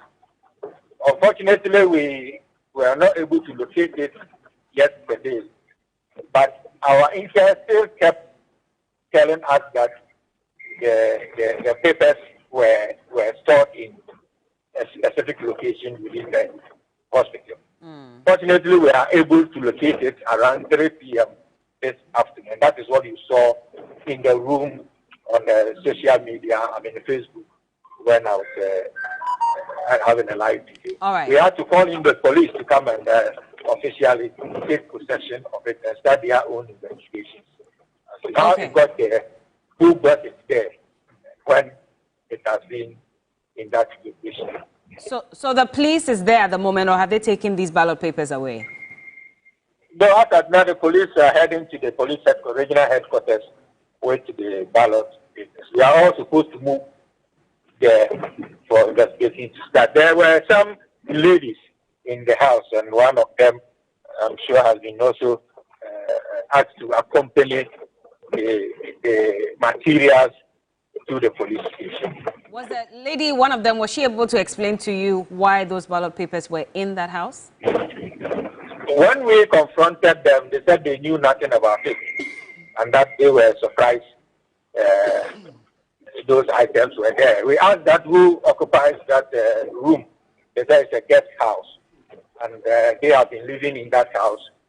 It's their parents' own. At a point, I had to speak to the mother of these ladies, and confirming that that's their house, but they are unaware how these things got there. That is not my duty, whether they are aware or they are not aware. Okay. Our duty was to uncover these ballot papers. Were they thumbprinted? No, they are not thumbprinted. Okay. No, they are not thumbprinted. And our suspicion is that because we have been tracking this, and we are not quiet on these things, and also our people were visibly seen around that area, probably prevented them from making use of it. If not, I don't see why they would. Or probably the excesses are what have been kept in that house. As the national organizer of the party, looking at this and all the other developments in the many constituencies where voting is taking place, how would you describe today's voting exercise? Can you come again? Your line is very I'm asking that, how would you describe today's voting exercise, looking at the many issues that have come up at the various polling stations? Well, it's been calm. Relatively calm. Probably this will be one of the calmest elections in Ashanti region so far. The turnout seems to be very low. That is not surprising because the MPP have disappointed the people of Ashanti. So I would be surprised to even see a high turnout. And probably that could be the reason why the MPP have gone as far as printing ballot papers and want to stop them. Oh, those are allegations that we cannot substantiate. So I'm not saying I'm substantiating. I'm saying that could be what will probably be the reason why they will print ballot boxes if the envisage a high turnout. Okay. Because if there is a high turnout and you still put in ballot papers, the possibility of an overvoting happening is high. But when you see low turnout and you have the opportunity, you may want to go another way of getting a high turnout that will store up your votes. And that is why I am trying to deduce from this whole scenario. Well, until the Ghana Police Service conducts its investigation and comes out with details as to exactly whether it is the MPP behind this or not, we'll just treat this as an allegation, of course, from you. Like you're saying, it is just a deduction you're making from it. But I'll just go back to those ballot papers because the Director of Communications for your party, Sami Jemfi, also had addressed the media just a few minutes ago. And he had indicated that some 500,000 ballot papers were found in a car with a printer and some BVDs. And in fact, these ballot papers were being printed and thumbprinted at the same time. I believe this is separate from the ballot papers that you also said you have found in that house inside Kwadaso as well? Well, the ballot papers we found, the one that we broke seal and opened, had no thumbprints in them. But we cannot confirm whether they are all not thumbprinted because we need to break all the seals to get to find out whether the other booklets are not thumbprinted. I see. We cannot. And so for what we broke and what we gather for now, and what Sami is also putting out there, are two different scenarios. What Sami has is what they have gone ahead to use the extra ballot papers. How they got it to want to use it to unfortunately make Mahmoud Bawumia a president of the Republic. I see. Well, the NDC is also looking to make about, what, 30-35% in the Ashanti region. At this point, so we're looking at low voter turnout in the region, and you have just also confirmed that. Are you confident that you'll make this percentage? Well, what we know is a minimum of 30% is going to be recorded by His Excellency John Dramani Mahama and the NDC in Ashanti. It could be more. The numbers that turn out will still not in any way affect our 30% minimum.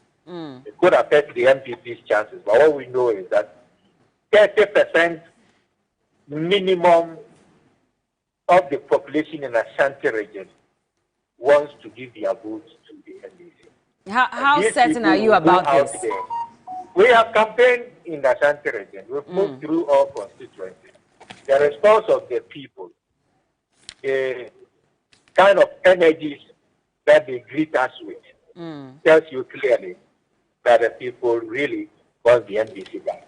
Not just the NDC, but His Excellency John Dramani Mahama for his record in the development of Ashanti region. I see. That's what.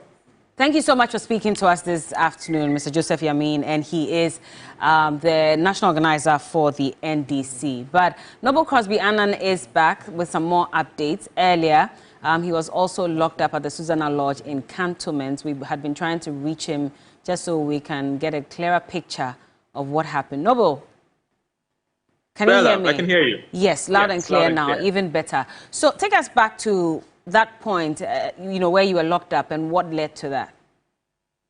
Well, we got wind that there were some concerns emanating from Susanna Lodge, some concerns by the NDC over allegations that the NPP may be engaging in some illegal activities as part of the elections. For instance, thumbprinting ballot papers, as well as stocking ballot boxes and using computers to try to rig the elections. We got here, and there was a little bit of a heated exchange between the NPP and the NDC. Fast forward, the military came here, and they also tried to calm tempers. Eventually, it was agreed that the military go inside the room that the NPP had denied the NDC access to because, according to the NPP, it was their collation center, and hence they could not allow the NDC access to their collation center. The military decided, well, the consensus was that the military could go inside and have a view of what was going there.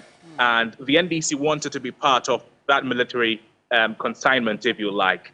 The NPP resisted that. Eventually, the agreement was that the media go with the military to the room and inspect the room, if you like. Now, we were granted access to the room. We went with the military. The military escorted us, if you like, into the room. However, while we tried to go into the room with the military, the NPP, they were resolute that mobile phones should not be used to record, that no recording should take place there. So because of the heated exchanges, I gave my recording device to the military to hold on to. And then we went inside. We had a basic assessment of the room where the concerns were emanating from. The concerns of ballot papers being thumbprinted, the ballot boxes being stuffed, and computers being used to rig the elections. We did not see any ballot paper. We did not see any ballot box there. The basic assessment that we did of the room we were inside. We however saw computers that were being used by the MPP executives. Now, I cannot tell you, or I do not know what these computers were being used for, but the allegation of the NDC was that it was being used to rig the elections. I should also tell you that the military escorted us inside the room, and they locked the room to prevent any external people from entering the room. Because, mind you, the NPP had said they would not allow the NDC into their collation room. So the military escorted us cordially. At no point did any of the journalists there who escorted who went with the military inside this room that the concern was coming from, at no point did we feel intimidated. At no point did we feel harassed. At no point did we feel under pressure, if we like. It was just an observation. And we spoke with the military. The military asked us whether we're satisfied. And I told them what I've just told you, that by our basic assessment, we did not see ballot papers, we did not see ballot boxes. We saw computers that are being used in the room. I cannot say what those computers are being used for, because I may not have the qualification to know the languages being imported or the codes being imported into the computers for whatever purpose. That was what happened. The military did not intimidate us, did not harass us, did not threaten us, did not arrest us in any way. Okay, so that earlier indication that you had been locked up, that was false? Exactly, Bella. Okay, I see. Well, thank God for that, because we're also very concerned about you being one of us here at Media General. But I guess at this point, then all calm has been restored. Where are you at the moment, and is there any further development? Well, we're still at Susanna Lodge, where all of this happened. At the moment, the NDC executives have left. I cannot see any of the NDC executives around at the moment. But I understand there's some who are still gathering around, but not to the number that was like during the early hours of the afternoon. So at the moment, it's all calm here. The MPP say that they are one of their collation centers for the constituency. So as expected, you'll find NPP executives trooping in and out, some MPP party faithfuls as well trooping in and out. That is what is happening here. We'll be going to the Constituency Coalition Center pretty shortly to observe the collation of the entire constituency results, because voting will end or is about to end in a few minutes, Bella. Yes, indeed. And we'll be crossing over to you when that time comes, so you can update us on that as well. Thank you so much, Noble Crosby Annan. And well, so that puts to rest the concern about whether he had been locked up or not. He says no, he was not. At no point did he feel intimidated by the military or anything of that sort. He had just gone in there to ascertain whether allegations from the NDC that some ballot papers and machines were being used to rig the elections were true. But he got in there, only found a computer. As to what that computer is being used for, he cannot really tell.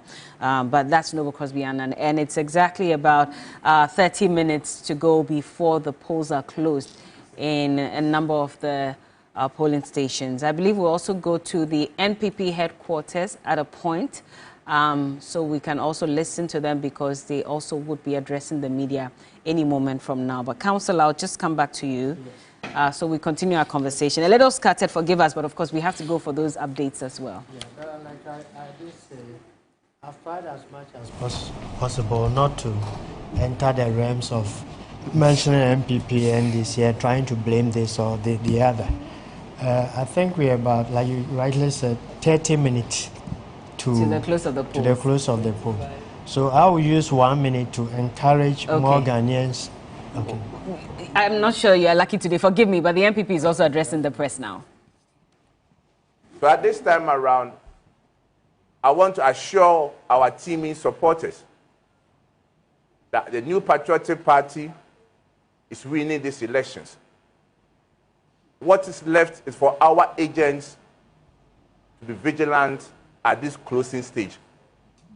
I want to use this opportunity to anyone who is yet to cast his or her vote, that this is important as part of our democratic dispensation to exercise your franchise, and it is not late. So far as you are in the queue, even if it is 5 p.m., you still have the right to vote.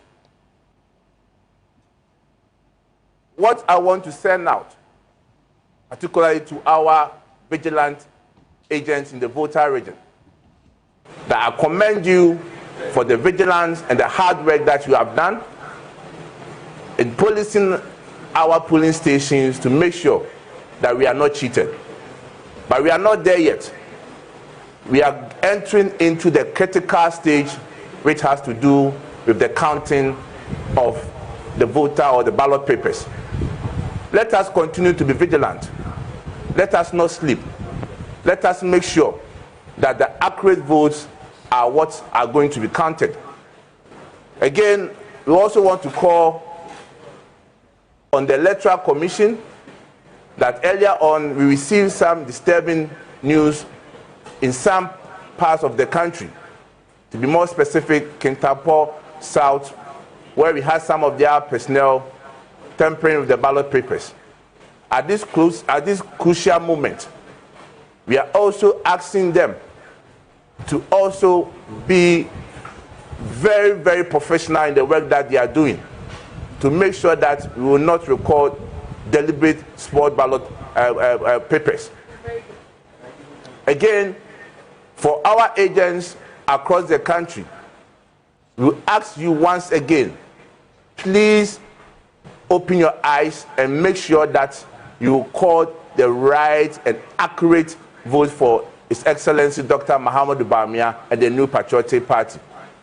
We are also calling on the Ghana Police Service and the security agencies to make sure that our polling centers are safe, because from the report that we've gathered from some parts of the country, our opponents, sensing that they are going to be defeated or they are going to lose the elections, want to cause chaos in some polling centers, particularly our stronghold. So we are calling on the police service, the security service, to be at the polling center. And when the collation has been done at the polling center also, we also want them to be stationed at the collation center.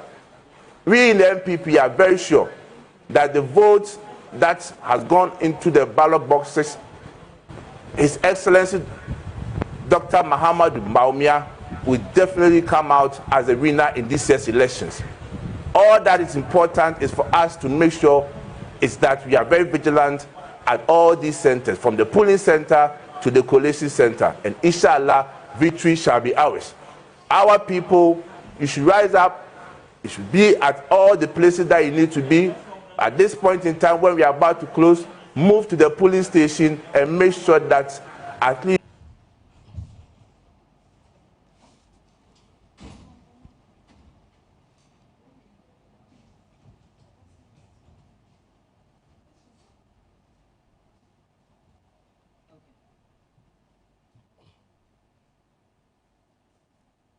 And that's Justin Frimpong-Kodiak, the General Secretary of the NPP, addressing the media. Also very confident that the NPP is going to emerge victorious at the end of today's polls, and he believes that Dr. Mahamudu Bawumia will be declared president. But he's also making some allegations against the NPP. And now the allegations are flying about left, right, center, as expected, by the way. But he's calling on the police service as well to be vigilant at the polling centers, especially because very shortly the polling centers will have to officially close when it comes to voting so they can start counting.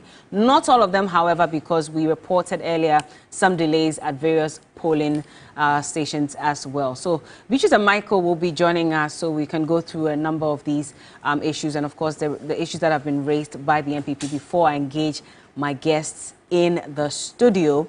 Michael, I believe you're ready, and Beatrice? Yes. Okay. It's quite interesting all that's happened the last couple of hours. We had all hoped for an event-free elections. However, it looks like the opposite has become the situation. It's quite sad to hear that a life has been lost in the midst of all of this, which I find quite troubling. And the new thing we are seeing here is press conferences happening almost every hour. Beatrice, I don't know what you make of that. It's quite disturbing, really. Like you said, what's really happening. I don't know why both MPP and NDC are addressing the press. Okay, so we have to go back to Justin Kodia, who is the General Secretary of the governing New Patriotic Party, just to take a bit more of what he's been telling the press. Now, yeah, one people there said the normal cost on information. You would did Cassia Passy a better Bannerino, near Dr. Alhaj Muhammad Bamia, no, I didn't know about to him, Madame Munamasi.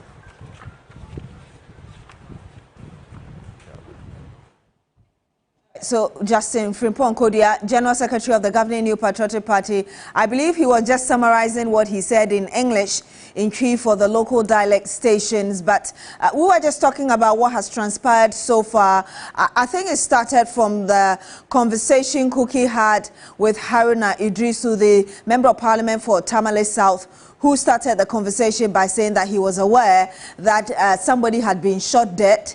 And then he went on to talk about the number of people who had been injured because of that gunshot. Yeah. And then we saw that confrontation, really, of that gentleman with the military.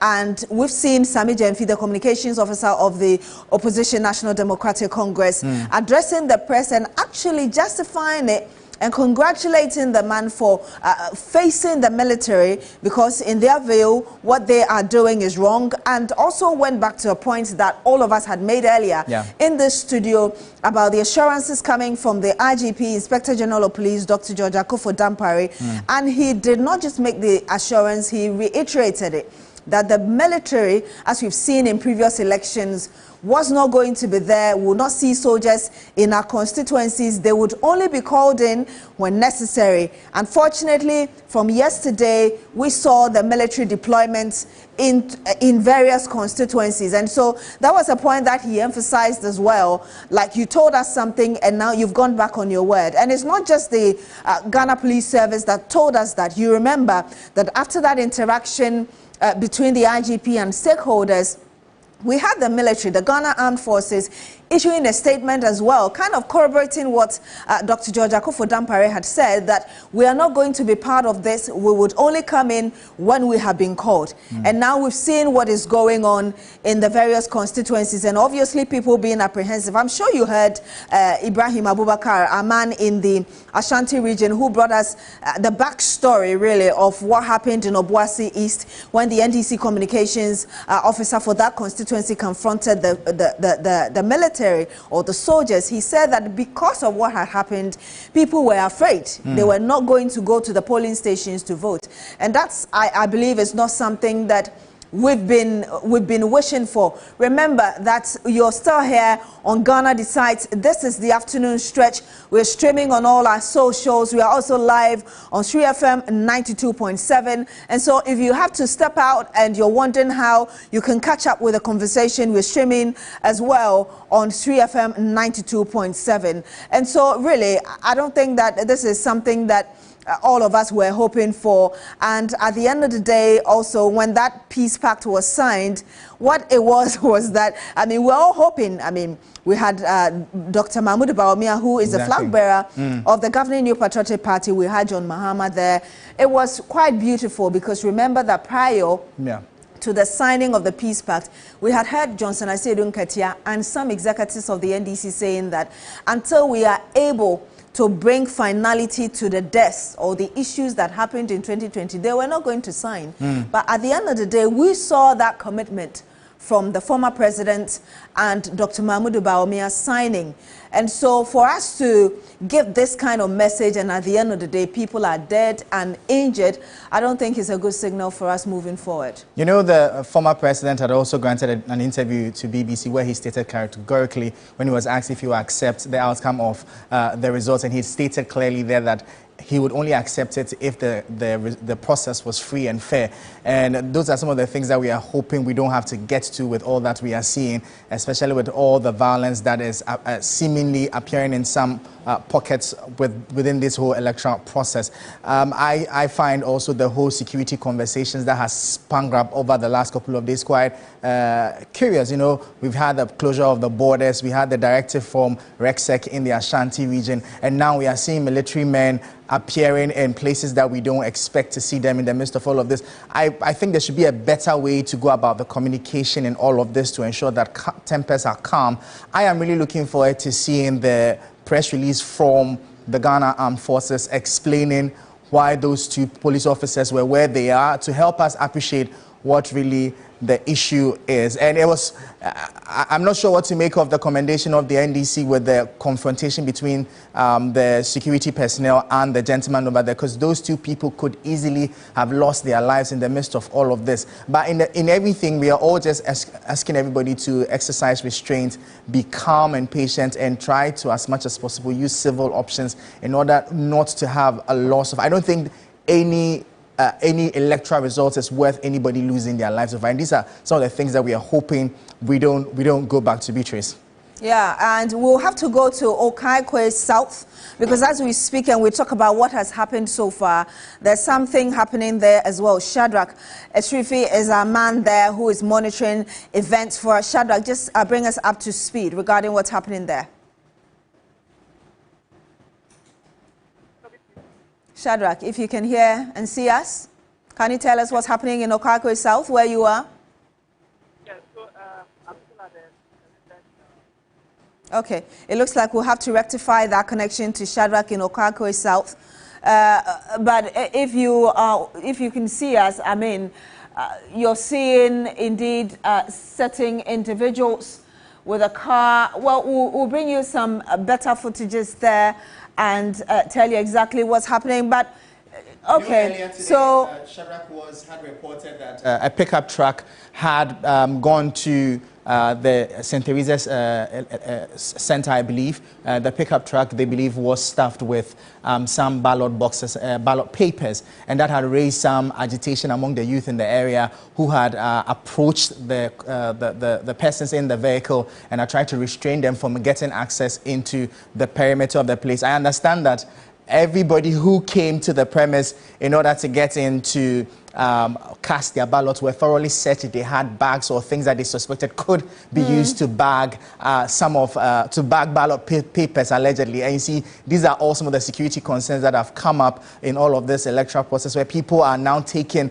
so to speak, the law into their own hands to serve as vigilantes to ensure that the due process is followed and people do not find a way to meander through the provided regulations or processes in casting their ballots and ensuring that this particular election is not rigged. You heard the gentleman there that Bella spoke to earlier. You can see how agitated they were, and the fact that they had decided that they will protect that polling station by all means to ensure that no foreign material gets into that area and influences the outcome of the election. Our man Shadrach was on the ground over there bringing us live updates on all that is happening over there. We understand that the police also is around. I'm sure he'll be bringing us updates also on how the security situation has been since that happened, what the police have done since then, what measures they've put in place. Shadrach, if you can hear us, what's the latest where you are? Yeah, so I'm still at the St. Teresa's police station, where the youth are still resisting the entry of every vehicle that is attempting to enter, as you can see right now. So this is the presiding officer for one of the polling stations. He just went out with his car and is coming back, but they said no, they will not let him enter. and that has been the situation. So the youth of the area said they will not allow any vehicle entry into the premises. So that is what is going on right now. So, I mean, this guy just went out a while ago. He's the Electoral Commission presiding officer for one of the polling stations. But you see what has happened to him. Now they've allowed him. But, I mean, the Akwa Newman herself came with the motorcade. They resisted the entry. They did not allow her to enter because they said when they end. Okay, the line to Shadrach is not so clear. Shadrach, if you can hear us, your voice is a bit low. I heard you saying temporarily that you were not allowed to be in. Can you repeat that? Where were you trying to go to and who prevented you from going there?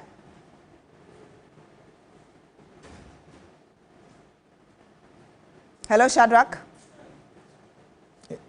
Okay, so we've lost connection to Shadrach, who was trying to give us an update of what's happening in his constituency. We'll try and restore that connection. Hello. Okay, Shadrach, please. I was telling you earlier that your voice was low. If you could speak up a bit for us and repeat what you said, because you said you were prevented. So, as I said, the youth, since the incident happened, have been preventing entry of every vehicle into the premises. So, the video you saw earlier was an Electoral Commission PO, presiding officer of one of the police stations, who went out a while ago with his vehicle and trying to come back, and they were resisting his entry, but they've allowed him eventually. Now, a while ago, the Akwa Newman, the MP, was here with a motorcade, but the people resisted that they would not let her enter. Because they say that when the NDC MP came, candidates came, he parked his vehicle outside and walked in. And now this has escalated to the point where now they even inspect the ID cards before they let you, they grant you access into the premises. And that has created a bit of confusion among some individuals because they say the people have no mandate to check their ID cards or whatsoever. So that is what is currently happening. So there's been confusions from here and there outside the gate, but inside the premises is relatively calm. Okay. Voting has been quite steady. So the last time I checked, a little over 50% of the people, total number of expected voters have voted, cast their ballot so far. A little over 50%, and polls are almost closing. And I don't think it will be very difficult to even record more than that 50%, 60%. So that's what is going on. But there's a lot of tension outside the gate. But when you go inside, it's quite easy. The woman who has been spearheading the ID card inspection is here if you want us to talk to her. Please go ahead. Hello, Michael. Yes, we can hear you. Okay. Yeah. So tell us, why are you preventing people from entering? Because of the way they have changed things nowadays. Because at first they did this A and B. Right now it's 1 to 5. So if you reach to the gate, I have to ask you to check. I have to check your ID, whether you are in 1 or 2 or 3 or 4 or 5. Then I will just show you your way to your place straight away. We don't want confusion. Then we don't want cars to enter because we have seen some people brought some car here with plenty printing papers about the Akwa. So that's why we are very serious at the gate. Me, as for me, I'm General Secretary. I'm the lady of the gate. If the police officer is not there, I'm in the charge. I'm in the charge. So no mercy for the people today. This year, no mercy for the people because we are suffering in Ghana. So why are you also preventing those without ID cards from entering? No, I'm not telling them to don't. If you know that you don't have ID, just come. I'll just show you where to go. Then they will solve it for you. Simple. No confusion, no kululu, nothing. We are doing everything genuine. Yeah, yeah. All right, Michael. So I'll just go in, walk in, and talk to some of the EC officials, the POs. I mean, polls are almost closing. Let me see if I can quickly reach some. So you see, there's a little confusion here and there. These are NDC party agents. So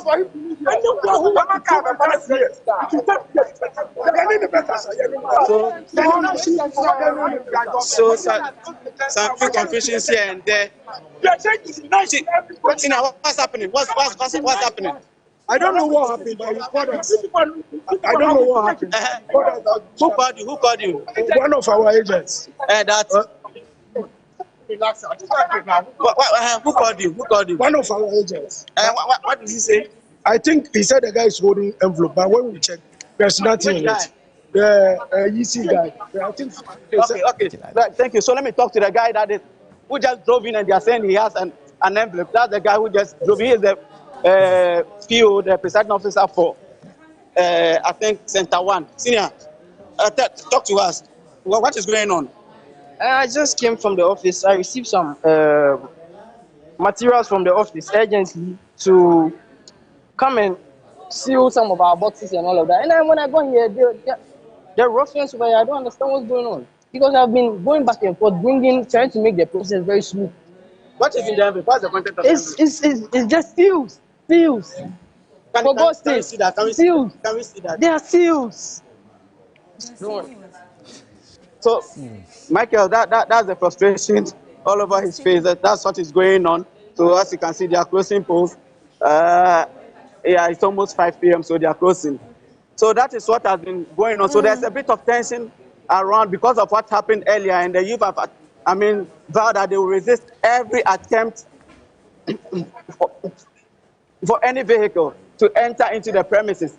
And that has created a bit of confusion all over the place. But relatively, a clear scene of misunderstanding that you painted for us, and we just saw some minutes ago. But if you can still hear me, Shadrach, I hope that what is happening, because you keep mentioning confusion, at a certain point you talked about tensions rising. I hope it is not degenerating into violence from what you see.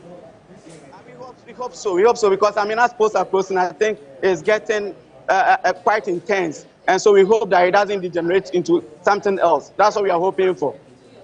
And before you go, you told us that per the information you had, over 50%, a little over 50% of the expectant voters had already come to cast their ballot. How many people are we expecting?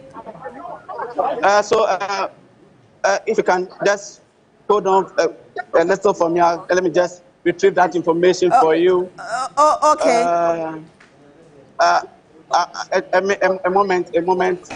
A moment. Well, we'll have to wrap up with you, Shadrach. It's all right. Shadrach Esifi, thank you so much for bringing us that update. And if you are in Okaikwe South constituency, please, you will have to ensure that you're peaceful and kindly follow the orders given you, or the instructions given you by the Electoral Commission representatives who are there, the police, as well as any official who is mandated to ensure that everything is orderly in that constituency so there is peace. Yeah, it's quite interesting to all that we are seeing, especially knowing that there are police and security men on the grounds. I think I spotted about two or three of them on the grounds. It's interesting. All of this is happening while the police officers are there, and I think all of these are issues that should come up as we review these elections after it is completely ended, on some of the security issues that have come up and crisis management, especially in the midst of all of this. We've seen now, and it raises a lot of questions, because we are seeing the citizenry really take things into their own hands and begin to sort of enforce their own version of the law of a sort. You saw the people being prevented from getting access into the election grounds because of the concerns they have. And I think all of these just raises issues about their trust levels on the security service and how they are faring. And I'm hoping that the IGP and his men are taking notes on all of these issues and are reviewing their policy and their election strategy going forward to ensure that there's a complete buy-in of the public, and so that these things do not happen again, and then we get a more fluid election process. Bella. Well, indeed. I mean, my heart is broken because I've been saying the whole day that I was hoping that we would not record any deaths, any injuries. I was hoping that the issue with gunshots will be very minimal, if existent at all. And unfortunately, earlier in the afternoon, we recorded that a young man had died in Nyankpala. in the Tolon constituency in the northern region. That really broke my heart. And I do hope that, you know, the police are able to investigate and bring that person to book eventually when they figure it out. They have indicated that some arrests have been made, but there was also some gunshots in, you know, in another constituency, I believe. And now they're also on a manhunt for that person who fired that gun. Then you go to Obuasi East, and you see that, you know, altercation or the fight, the tussle between an NDC officer and the military as well. And all these things, I mean, it doesn't augur well for our democracy, especially if we're saying that we're trying to reduce as much as possible the violence that we encounter during the election. So it really has broken my heart. But then again, there's also the issue about low voter turnout as well. What does it communicate at this point? Are people really just unhappy, unsatisfied with governance so far? And maybe their way of paying back either this government or whichever party it is by staying away and not voting? Or could it be that they just feel there's no point to vote as well? So all those issues as well. But Beatrice, for me, I mean, everything we're talking about just emphasizes the point Michael made earlier, which is trust issues. So if I do not trust that the people who have been put in place can do a thorough and fair job, then I want to take the law into my own hands. Again, for me, the violence is indicative. Well, we have 8 seconds, so we're counting down together. 5, 4, 3, 2, 1. And there we go. The polls officially are closed. We believe in a number of constituencies, and well, the Ghana Police Service and the EC especially had said that for places where elections started late, if at 5 o'clock they still have a number of people in the queue who arrived at the polling station before 5 o'clock, they will give them the chance to vote. So we'll keep you updated on that. But let's go to the strong room now, because Sena Kwashi is there. Sena, well, the decision room is where Sena Kwashi is. Hello, Sena. Hello, Sena. Okay. Thank you very much, Bella. And yes, this is our decision room. This is our decision center. This is where we have all the numbers coming in. This is where we are doing the first check, the second check, and then the triple check to make sure that every result we are bringing you is accurate and reflective of what is truly happening. So we have a full team here, people who know the numbers, who know the trends, who can do the analysis, and who are ready for the first results. Are we ready, everybody? Yes. So we are surely ready to continue bringing you the strongest reporting of the data and the facts and the numbers as it happens here on 3FM and also on TV3 right at the Election Command Center. Thank you very much, Bella. Well, thank you so much, Sena Kwashi. And of course, like you said, in the decision room, that's where the numbers will be coming in, and we'll be verifying all of them so we can also project them on air, just for you to know what's going on at one point or the other. So we're very much prepared, and we will deliver up until the time when the EC finally announces the final presidential results as well. Beatrice. Yes, and for me, I just want to also take the opportunity to still tell people to be peaceful. This is also another period where a lot of people get agitated, because now they are going to be sorting out the ballot, they are going to be counting, they are going to be declaring. And I was just making a point earlier, just to conclude on that aside from the trust issues, it also goes to talk about how the political leaders disseminated that information about the need to be peaceful. Because we kept saying that you can sign the peace pact, you can talk about peace, but how do you get the information to the very person, the last person in the constituency? Because obviously it doesn't seem to me that they got that information, that if you think something is going wrong, go and speak to the EC officials or speak to the security officials. They ended up taking the law into their own hands. Well, for me, I'm just looking forward to see how the voter turnout has been so far. Hearing from what Shadrach has said, that just about 50% turned up at the St. Teresa's polling center, it just gets me concerned about how the others are fared. And well, it all sends a message to the politicians that maybe now it's time to up your game and review your strategy and make sure that you're actually reaching out to the people and meeting their expectations. But this is the afternoon stretch here on Ghana Decides, your election command center, and our coverage of the 2024 elections continues. Ghana, a nation rich in history and culture, stands at the crossroads of democracy once again. the sun rises over this beautiful land, millions of Ghanaians prepare to cast their votes, driven by ideals, visions, and the hope for a brighter future. At the heart of my vision for economic revitalization is the implementation of a 24-hour economy. My government will increase the stock of student accommodation. I also introduced new policy that within the next 2 years, we will be producing our own spare parts in Ghana. We should start industrialization to help build our nations and our country.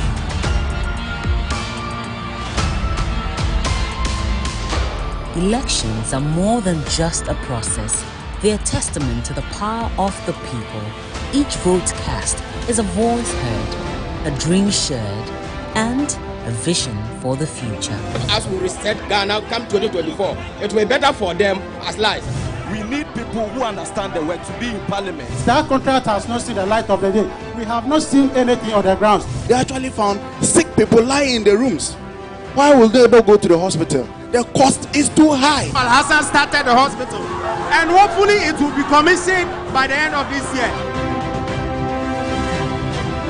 It is through these collective voices that leadership is chosen, and the path forward is determined. We have been running an artificial economy for all these years. How is it that over 32 years, each party lands us in the iron? You're talking about finding a new path that no one can miss. We'll investigate corruption scandals including the PDS, the JAPA, SML, mass sex, Galamsey fraud. He should not be allowed close to the president with that mindset. He should not be allowed close to the president. Today, as we exercise our right to vote, we reaffirm our commitment to democracy. We choose leaders who embody our ideals, who share our visions, and who will lead us with integrity and purpose. Yeah, so here on the afternoon stretch, Ghana Decides 2024 on TV3, your election command center. We are live here on your station. We're also streaming live on our socials and on 3FM 92.7. We are going to Ayawasu West Wagon now. This constituency has been in the news at least since January 2021 after that violence that characterized the by-election following the death of the MP for the area at the time. Closely contested election in 2020, and the projection is that it will be same in this year's general election. Evelyn Tingma is currently at the University of Ghana campus, which is part of that constituency. She's joining us live from there. Evelyn, if you can hear us, tell us what's happening where you are. Yeah, so Beatrice, as we speak, you know it's 5 o'clock and polls have ended. And as you can see, we are currently at the Legon Hall 6B voting center, where we are expecting some 384 voters. But at the end of polls, we have 207 people who cast their ballot. And so you can understand that there was voter low turnout. And of course, and all the places that we have been to in the Ayawasu West Wagon constituency, all the polling centers, I must say that there is. Hello, Evelyn, can you hear us? Okay, so we'll have to reconnect to Evelyn Tingma. Polls have closed over there as well.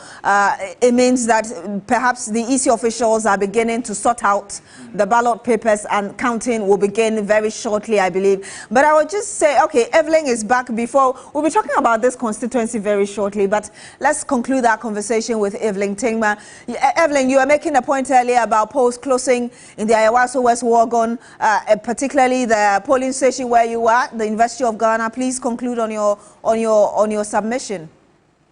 So as I said, polls have ended, and so now we have the EC officials trying to put together their necessary things before they can open the ballot box for the sorting and the counting to begin. But I was saying that we had Kwame Bediakonte come here some few minutes ago. He just left, and he was here to interact with the people, and there was a bit of misunderstanding here because some of the officials here were saying that it is against the law, and CI 207, and that he could not have come here to interact with the people. But he was also making the point that his party was not given accreditation, and so what did they expect and all that. And so polls have ended here, and so we are expecting the EC officials to begin the sorting and the counting here this week. How is the atmosphere like where you are? Because prior to this today, what we were told was that when you finish casting your ballot, go peacefully or go and stand at a distance. How is it like where you are? Yeah, so Beatrice, the University of Ghana campus here, I must say that the voter turnout has been very low, and in the morning where we're here, most of the students were not out to cast their ballots. We spoke to some of them, and they said they'll vote later. But in fact, voter turnout has been low because as we speak, the Ladapon Hall 6B polling station, as I mentioned, had 384 voters. But at the end of polls, we had 207 people voting at the end of the day. And that should tell you that a lot of the students didn't come out to vote. And most of the places, the polling centers that we have visited within Ayawasu West, Constituency, that is the situation. Lots of people didn't come out to vote, and that is a cause of worry. And even when Kwame Bediako was here, he mentioned the same thing, and that the voter turnout, as is monitored, has been low. And that is a very much concern that everybody should be trying to address. Indeed, the apathy is concerning. Over 100 people not showing up to vote. But can you take us to where the Electoral Commission is doing this very job? We just want to see what's happening. All right, so we are here currently. So we are here at the Ladapon Hall 6B polling center. So here they are trying to put one or two things together. So we have the party agents also there, and they are also monitoring the process. And there's another center also here. There's also another center here. The EC officials are also trying to tally one or two things together with the party agents, and then they will start opening the ballot boxes for sorting and counting today. So this is also another center.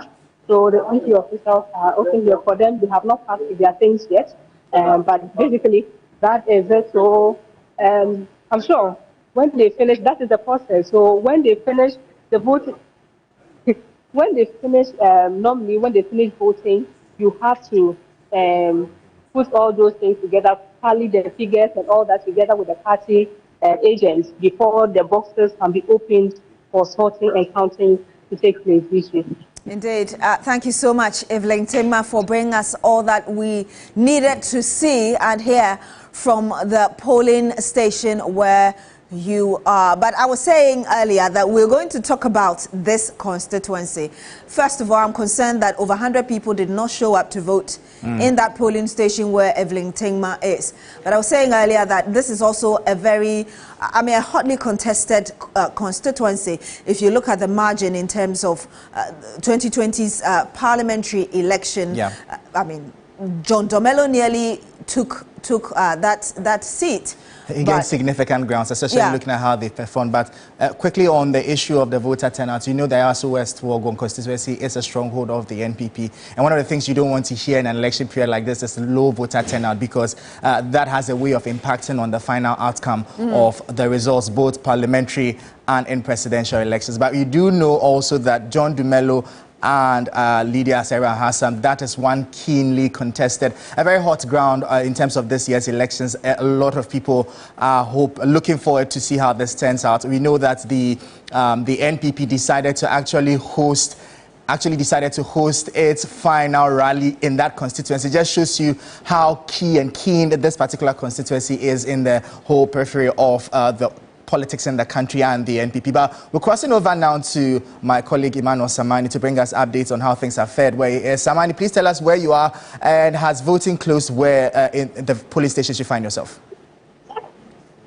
Right, Michael, indeed, voting has ended here at the Old Library A and B polling centers inside Lejokupu's constituency. Now, I can tell you that out of 578 expected voters for Old Library A, only 388 individuals stand up to vote. Also, at Old Library B, out of 578, only 400 8 individuals cast their votes today. And the presiding members or the presiding officers here tell me that this is one of the lowest voter turnouts they've ever witnessed in this constituency, comparable or comparing to that of the 2020 election. They tell me that voter turnout for this year has been quite low. Now, you recall that earlier in the day we had some skirmishes happen here in the early hours when voting began. But beyond that, voting went on smoothly, and now voting has ended. As you can see, preparations are underway for counting to begin. Let me just show you quickly what it looks like. So there you have it. The presiding officers here are getting ready. They are gearing up. Electoral officials are also gearing up to begin counting. And yeah, the people are waiting and they are anticipating of the counting. And they are just here waiting for that time to begin, for them to witness the counting. There's so much anticipation in the air. There's so much tension as to who is going to carry this constituency. As we know, Legislative is a very dicey one. You will never know who is going to carry the seat. As a matter of fact, since 1996, no member of parliament has won this seat or has retained the seat. So it's a face-off between Benjamin Ayikunate and Dr. Bernard Okoboy. Dr. Bernard Okoboy is saying Sankofa. Honorable Benjamin Ayikunate is actually part of the work that he's done.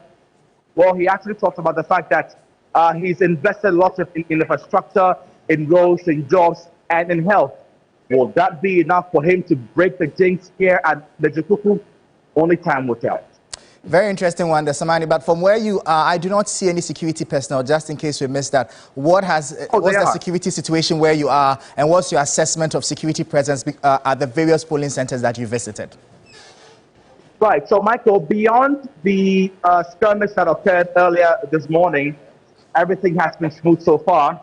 This polling center has actually been manned by some fire and immigration officers who have actually done their work pretty nicely. Like I said, like I told you earlier, prior to what happened in the early hours, it's been quite smooth. But largely in the Ladapon constituency, it's been relatively peaceful, with just a few hits here and there. For example, at the Fake Academy polling station, where voting began at past 11, some 4 hours after the polls opened. But beyond that, it's been a relatively smooth and an easy process. People went about their duties, casting their ballot. And so in terms of security, pretty smooth, no issues. It's been quite smooth. But you know that when it comes to the collation, that's when a lot of these security concerns coming, especially when it's dark and all of that. So we'll be heading towards the Tashi police station, which is the main collation center for the Jukuku constituency. Hopefully, we also get a very seamless and smooth collation of votes. But here, it's been all well and good, Michael. Okay, so finally, I just want to ask you, because you've spoken about the low turnouts, do you get that sense of apathy from the public, especially those that you've interacted with? I see quite a number of people have turned up, but what really is the posturing towards the elections? Right, absolutely, Michael. It's been a concern going into this election, especially the youth who think that none of the parties are doing what they're supposed to do. They don't think that most of the wrong so-called will be prosecuted. And again, like I indicated, from the presiding officer who decided not to speak on camera, he tells me that looking at the election history of Legislative, this literally is the worst he's seen in terms of vote turnout. And if you do the math, it's about some 68% voter turnout of this particular polling center. And so the people here that I engage with, most of them are saying, well, it's more of the same. So regardless of who they vote for, be it MPP, be it the NDC, they don't feel like much is going to change. And so I guess that could be a reason as to why the voter turnout has been so low. But I guess it remains to be seen how things pan out, especially this face-off between Dr. Bernard Okoboy and Benjamin Nate. Hopefully that jinx will be broken in the favor of Honorable Benjamin Ayifu, or we're doing sacrifice for the people of the Dukikushu. We'll definitely keep an eye out on how it pans out later on tonight at the collection. That's going to be a very long night for you, Samani. So you keep safe out there. We'll be coming back to you for updates on how the results and the polls pan out over there. And there is my colleague, Emmanuel Samani, bringing us updates from Lejokuku over there, where he's indicating that the turnout at some of the polling stations has been at about 60%, which is quite lower than the national average of about 74%. And I'm sure a lot of the political parties should be concerned about the turnout at this year's election. So we'll check out if that sentiment is the same across other constituencies, or if the turnout has been quite high. I am curious to know how things panned out in the northern 5 regions of the north, because they have consistently have higher turnouts than the national average. In some regions and some constituencies, we've seen turnouts as high as 85%. We'll see how that pans out. But my colleague Beatrice is here with me. Beatrice, so we're talking earlier about the Ayawasu West Wogon constituency, the big one that a lot of people have their eyes on. I'll just do a quick walkthrough on how the constituency has fared over the last couple of years. First off, we look at 2020. There came in, let's call him the new kid on the block, John Dubelu, actor, exactly, farmer, entrepreneur. Yes. Basically coming out and doing a lot of magic in that constituency, which over the years has consistently been a stronghold of the NPP. Just to show you how much work he did, we see 48.5% as against 51.16% from Madam Lydia Sarah Mahasan, who we know is continuing the legacy of her husband, who was the MP for the area until his demise. But we do see over here that John Dumelo was able to significantly close the gap between the NPP and the NDC in that constituency, lowering it to just about 2,000 votes. And that is why there's a lot of attention in that constituency, because if you look at the figures from 2016, you see that there you had it. There was the Lali Kwesi Bringpong standing at 39.63%. However, John Dumelo over his 4 year, over the period of taking over and also heading to the polls, was able to increase it from 22,534 votes, which starts about 37%, and increase the gap, close the gap widely to just about 2,000 votes. Michael, we have to go to Odododio because in 2020, around this time, there was violence there because people jubilated ahead of the official announcement of who had won that seat in that area. Christian Yale is there. He joins us live now. Christian, and he'll be joining us very shortly, but we're showing you some videos right now. And so you can see the Electoral Commission officers, they are sorting the ballot papers. Of course, that's the first thing they do. They sort out the ballot papers, after which, of course, that leads into collation. And then after that, they begin counting. Party A had this, of course, with the name of the parliamentary candidate, and then Party A with this representative had this, Party B with that representative had that, and then they go on until they have exhausted all the ballot papers they would have sorted and collated. Christian Yale is monitoring this very critical moment for us. He joins us live as well. Christian, we can see, we've already talked about what we can see, but you are there. There are certain things we can't see on television. Just tell us what's happening. Exactly, Beatrice. And so just as you know, right now, the countdown is over, and we know that sorting and counting are underway right now at the Mancha Palace, where we have about 3 polling centers here. You can see behind me residents who have gathered here, waiting with bated breath to know and to understand really who is going to carry the day. But this is even the polling station level, and we know that very soon the constituency collation would take place, which is really just some few meters away from here. And as you can see, there are security officers, police officers who are stationed here, watching the situation to understand really, to ensure that the whole process is seamless and without any forms of chaos. And so if you can hear in the background, you see even the resident themselves doing the counting right now as to who is winning what or who is getting what number. So let's bring you some of this, shots. This is a counting process which is ongoing right now. Okay, Christian, but just tell us, how are they reacting really? Are they calm? hopefully nobody is instigating anybody to violence.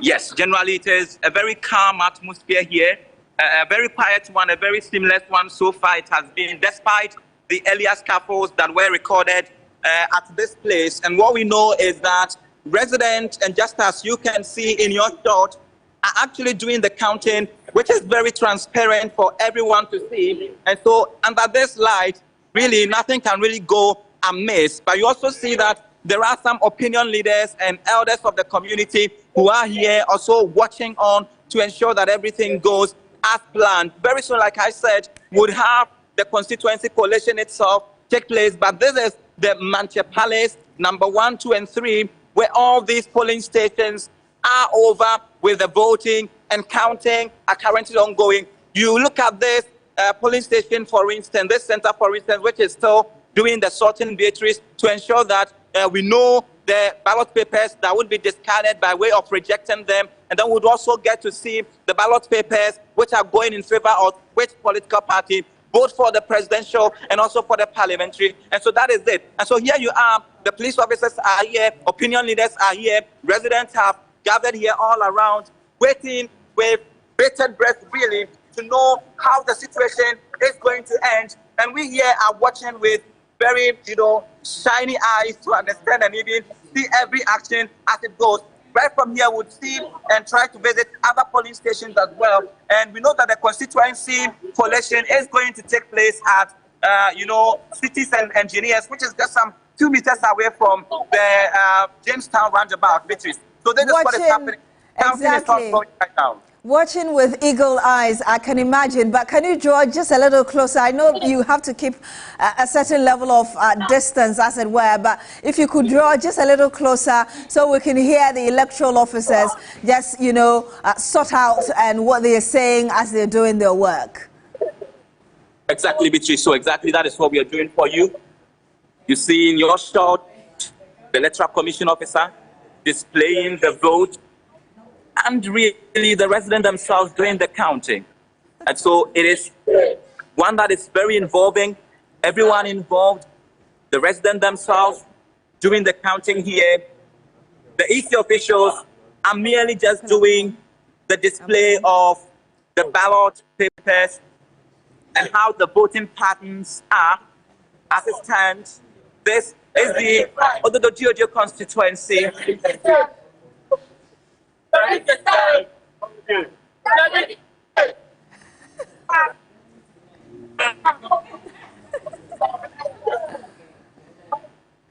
And you really struggle to understand really where this joy and sudden excitement is coming from, Beatrice, and it just looks like one particular party is getting a lot of the vote per the counting which is ongoing here, and the residents are just really cheerful, really, and so excited at that. We are in the 80s and counting for the NDC, and this is the presidential. 90 for John Mahama at this polling station. And very soon we get to know how Dr. Kwabenya is doing as well on the presidential.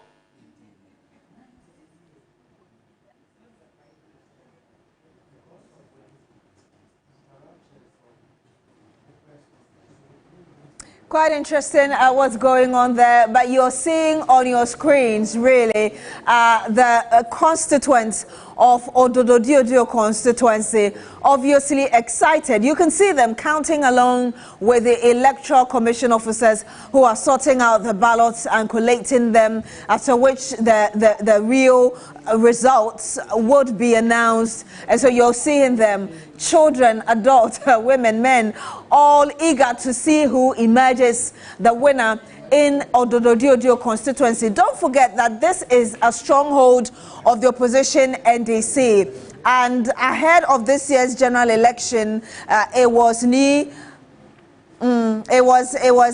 former sports minister who was the MP for the area until he bowed out for the new person to really go on and contest on the ticket of the governing opposition NDC. On a lighter note, I'm just wondering if everybody gathered, they actually took time to cast their ballots today.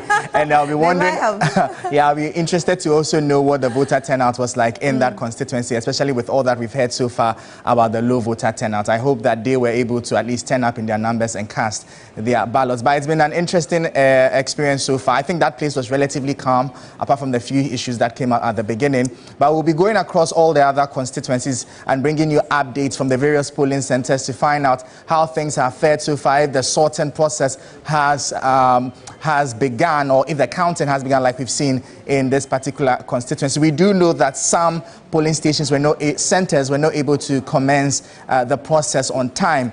We'll be going to some of these constituencies as well to find out if the people who are voters who came have been able to go through the process despite the delay and how it's faring, and if polls are also closed officially and everybody has had the opportunity to cast their ballot. But this is your election command center. This is the afternoon stretch of Ghana Decides, and we're bringing you up to date with all you need to know about this election results and how it's fared with the results and all you can expect. And of course, we have put together a whole machinery to ensure that every figure that we give you out here are verified, certified, authentic, and without any shred of doubt about its accuracy. And that's what we are offering you today on the Election Command Center here on the afternoon stretch of Ghana Decides. And I'm here with my colleagues Beatrice and Bella Mundi. Will be running you through how things have fared so far. We are trying to make connections with some other constituencies and find out how things are going. We know there have been some incidences. We'll be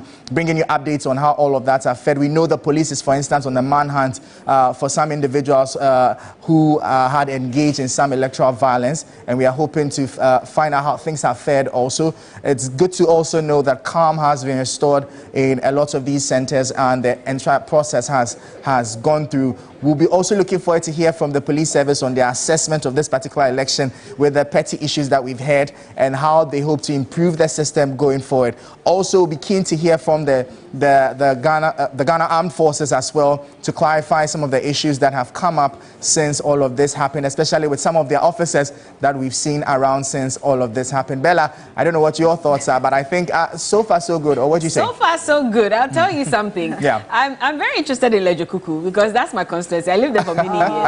And there's a very interesting story. You remember when Dr. Okoboy lost in 2020? Yeah. They gave and a number of people describe it as frivolous. Yeah. The reasons that the locals were given, that he gave rice, he didn't give oil. How do they expect him? How does he expect them to cook? You know, or he didn't attend funerals. Yeah. But at the same time, like you both rightly said, this is a battle between two individuals who are all looking for a second term. And it will be the first time in a very long time in Lejokuku that they would be voting for someone for a second term. They are not that friendly. At all. I mean, up until like 96 or 2000 or so, they'll tell you, so basically, it belongs to no one. I think they are basically... They really don't care. Once you serve your 4-year term, it's time for you to go, whether you did well or not. So this is the first time that we'll see. Either it goes to Benjamin Ayiku or it goes to Dr. Okoboy. It's going to be a very interesting race. And they will mock you during their homo war as well. So, you know, it's also a very interesting constituency. Yeah. I'll tell you what, when Dr. Nole was the MP, just before the elections, you know, the main street, one of the main streets in Teshi, it was constructed. And everybody said, oh, you can do it all right, but as to whether you retain the seat, we are not sure. She actually lost the seat. And the locals decided to mock her in front of her house during homo. That's how serious it is in Lejokuku. They don't play at all. So let's see how that goes as well. Very interesting. I think they and Adentan constituencies must be cousins at this point. And some of the interesting reasons they gave for Okoboy's losing were quite interesting. I hear now he drives he started driving his pickup by himself. He wouldn't even roll up to use his AC because of some of the issues that have come up. But it just shows you the whole voter dynamics, Bella.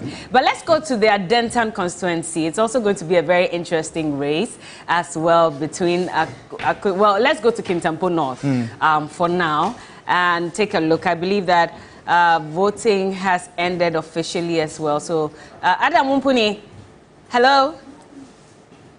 Yeah, Bella. Hello, Adam. So tell us, has voting officially ended? Well, voting has ended in some parts of Kintampo. I mean, some of the polling stations have ended voting. And then as we speak, I am currently at Dawa Dawa number 2, where they have Dawa Dawa DA primary A polling station, and of course, DA primary B polling station. So in all of these polling stations, they have finished the voting, and of course, sorting is currently underway in both polling stations.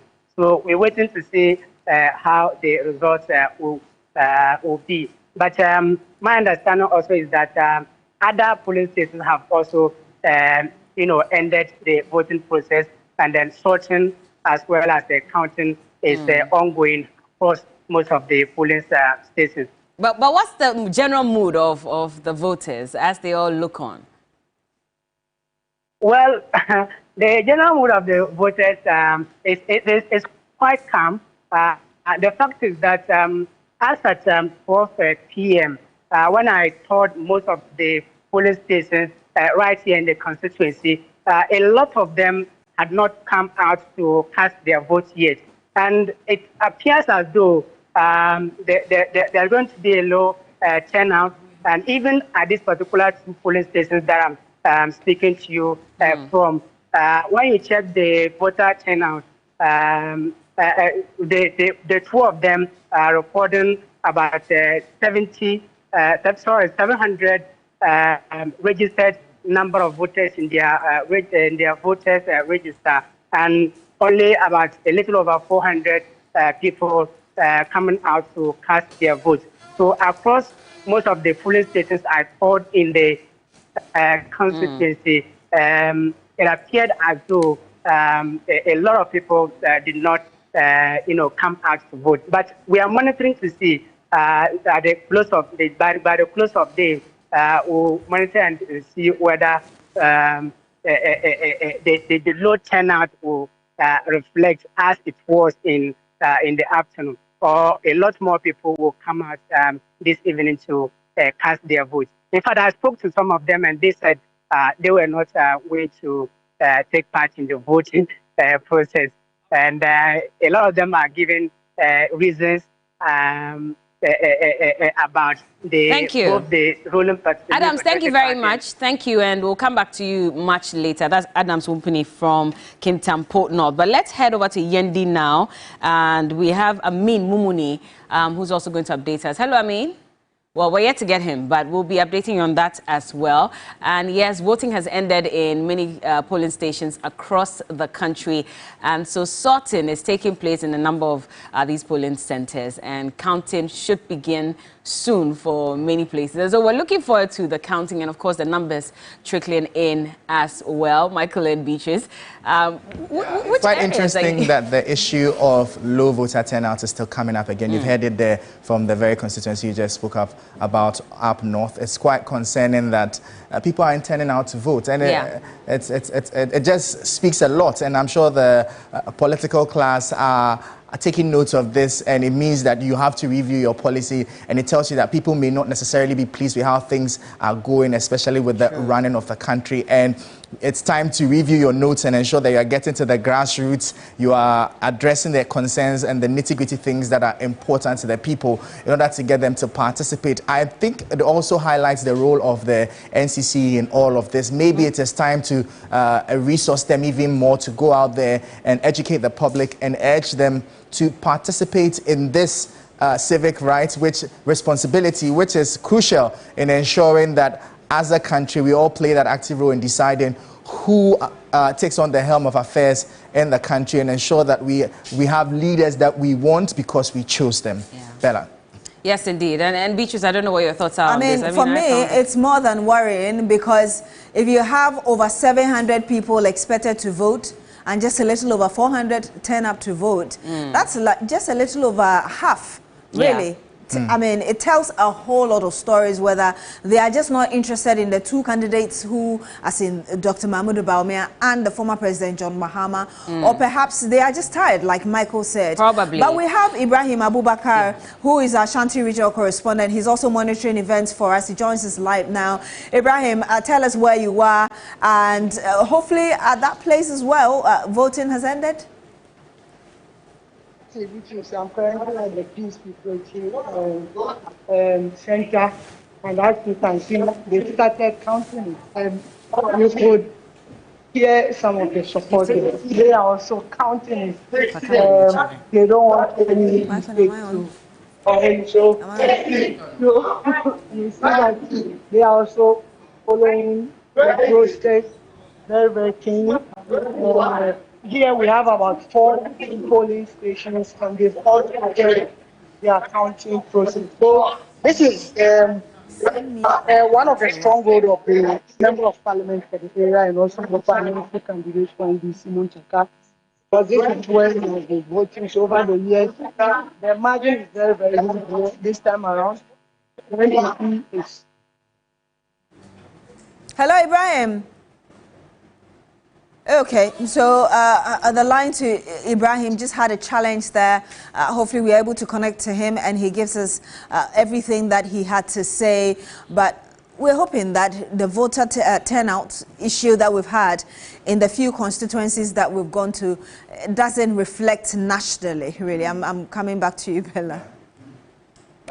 Interesting also, this may all be creating or be identifying or revealing the fact that there probably is an opportunity to tap in there for the smaller parties or third forces out there. Maybe this is the time for them to also do well to put their messages out there, because when the fatigue begins to set in with the supposed two-party states that we are running currently, then there's an opportunity for these guys to also become an alternative, because maybe the burnout is beginning to set in. People are tired of the two leading parties. So I'm sure the smaller parties are also taking it. We've seen the likes of Alan Kyerematen and Cheddar gain some good grounds and momentum. You saw Alan Kyerematen's rally in the Ashanti region that is reported to have had about 100,000 people show up. We've seen Cheddar also with some good representation and some good following. You see on social media, a lot of the youth seem to identify with his message and his personality. It just shows you maybe this is an indicator of what 2028 elections would begin to look like. Maybe we'll begin to see third forces arise stronger, and maybe the other two parties may get a run for their money going forward into the elections. I don't know what you think about that. Yeah, I mean, I agree, because if you look at the polls that came up even ahead of this year's general election, there were a lot of good numbers for Cheddar and for Alan Kyerematen of the Movement for Change. Yeah. I mean, for Cheddar, for instance, to show up just this year, and for him to get the numbers he was getting, number 4, I believe, and Alan Kyerematen, who had been a trade minister before. Remember that this is also somebody who was a minister in Kufuor's administration between 2000 and 2008, when he exited for the former President John Mills to take over the reins of power. So Alan has been there for a long time, and for him to be number 3 going into this year's general election, per the polls that came up, and for Cheddar to also be number 4. That's quite interesting. But let's get the latest from the Yendi constituency. Amin Mumuni is joining us live from there. Amin, tell us, I believe by now polls have closed. EC has started sorting out and counting. Yes, okay, thank you so much for having me this evening. The Yendi constituency, as of right now, in some parts of polling stations, some have closed the voting process and counting is underway. But as right now, I'm still at the Swalihia primary polling station where voting is still going on due to some voters, they came late, even though they were here before 5 p.m. And maybe per the law, they are giving them the chance. And as you can see, my camera showed them the queue. And as you can see, some are still under the queue. So as of right now, the Swalihia primary school, the voting is still on process, and we don't know when it will end. Maybe until the last person is voted, then the counting too will start. And right here, security, they are heavily represented, and nothing is going on right now. And also lightening, they are providing light because it is getting dark here. So lightening is not an issue right here. And moreover, since morning, the whole Yendi constituency, all the voting processes, all the police stations that I've visited have not recorded any critical incidents.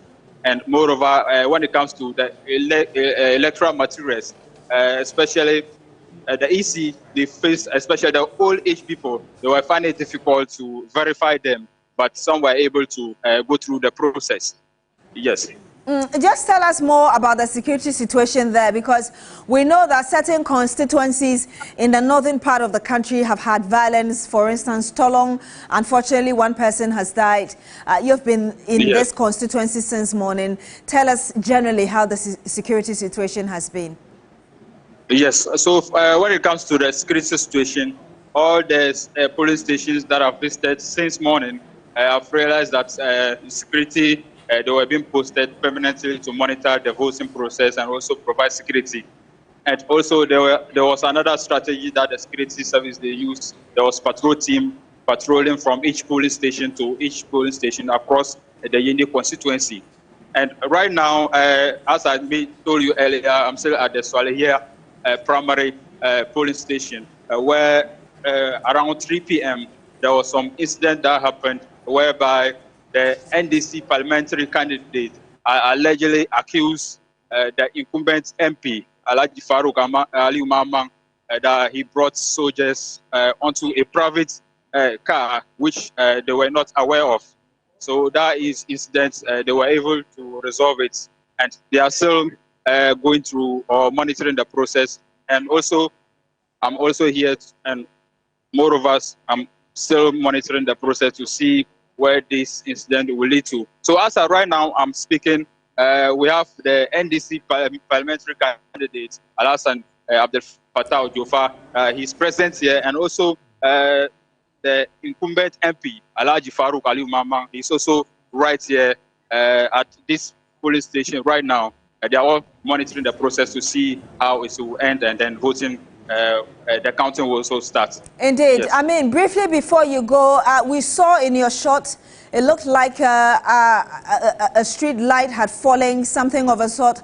I don't know whether you have information on that and what exactly happened? Yes, they just brought the electric technician to fix that. That's what you are seeing currently. And I think he has done justice to the fixing and is about to go home. But so right now, the lighting is not an issue here, as we are all concerned.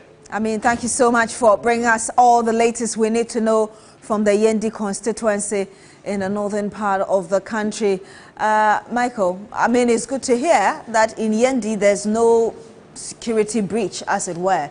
Yeah, but what just caught my attention over there was the issue of the street lights. Yes. So it appears it's now being installed. Okay. So does that mean that prior to this election, the constituency or the area or that area didn't have street lights? That's a good question to ask. And you see, it all boils down to this whole development conversation where I, for instance, went home yesterday and saw the roads in my area had been graded.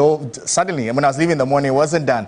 So it just shows you that a lot of development actually comes only when it's election period. We are hoping that this narrative will improve and things will begin to change. And it will be interesting also to know what preparations the Electoral Commission has put in place for these election process that we are, as we are seeing now, will go quite late into the night to ensure that the places where they are well lit and there are no obstructions whatsoever. Bella, over to you. Well, thank you so much, Michael. And yes, I'll be wrapping up with my guests shortly. They've been here with us since 12 p.m. And well, the afternoon stretches from 12 p.m. to 6 p.m. And so they've been very good company. But we'll just take final words very briefly so we can also wrap up officially with them. Maybe I'll start off with you, Council. Yeah, so I will start it off from the angle that throughout our being here, it seems none of us gave any praises to the police and then the EC. I would like to commend them. They've done really well. Okay. Maybe I can give them between 90 and then 95%. Okay. You see, we have 276 constituencies. So if at the end of the day, security situations in almost about 200 constituencies have been normal. You see, in our part of the world, you can do good for like about 1,000 times. But the only instant that you had it wrong, the whole world will come up. So we shouldn't also lose focus that the IGP and his men have also made the efforts. They went through a lot of training before dispatching the people. Same as the EC and then their official. Maybe later they will also come with their side of the story. But importantly, my last message will be that be it our pastors, opinion leaders, the media, and the general public, we've tried and tested the 1992. Carry on, sorry. We've tried and tested the 1992 Constitution, okay, as our legal framework, guiding our democratic dispensation. Unfortunately, my time is running out, so I just wanted you to make this brief. Majority of Ghanaians feel what is in existence now is not helping the citizens. Okay. So they should look back and try and let us make changes. All right. Thank you. Sorry, your final. Well, modestly, the president please say that Ghana will not bend. Ghana hasn't bent. So it's victory for the whole populace. Yes. And I think that I'll commend all of us, every one of us, you know, for contributing to the success of this democratic process. The whole world is watching. We've, you know, chalked another feat, and I think it's a good commendation. Well, we'll be going to Miriam in Tamale Central, but can we just quickly wrap up with Nanaya and then we'll do that? So, Nanaya, final words. I have just 30 seconds. Oh, but I mean, for me, you've done well, but for somebody to die is a dent. Once somebody is dead, there's no way.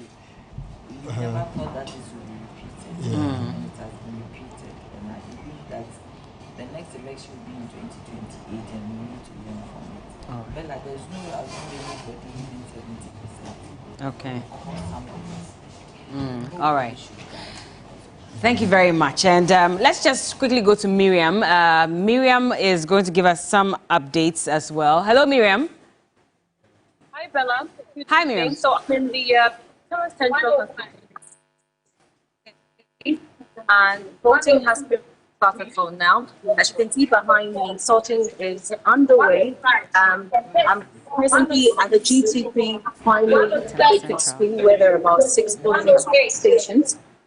Generally, counting is going on. Earlier on, there was an issue between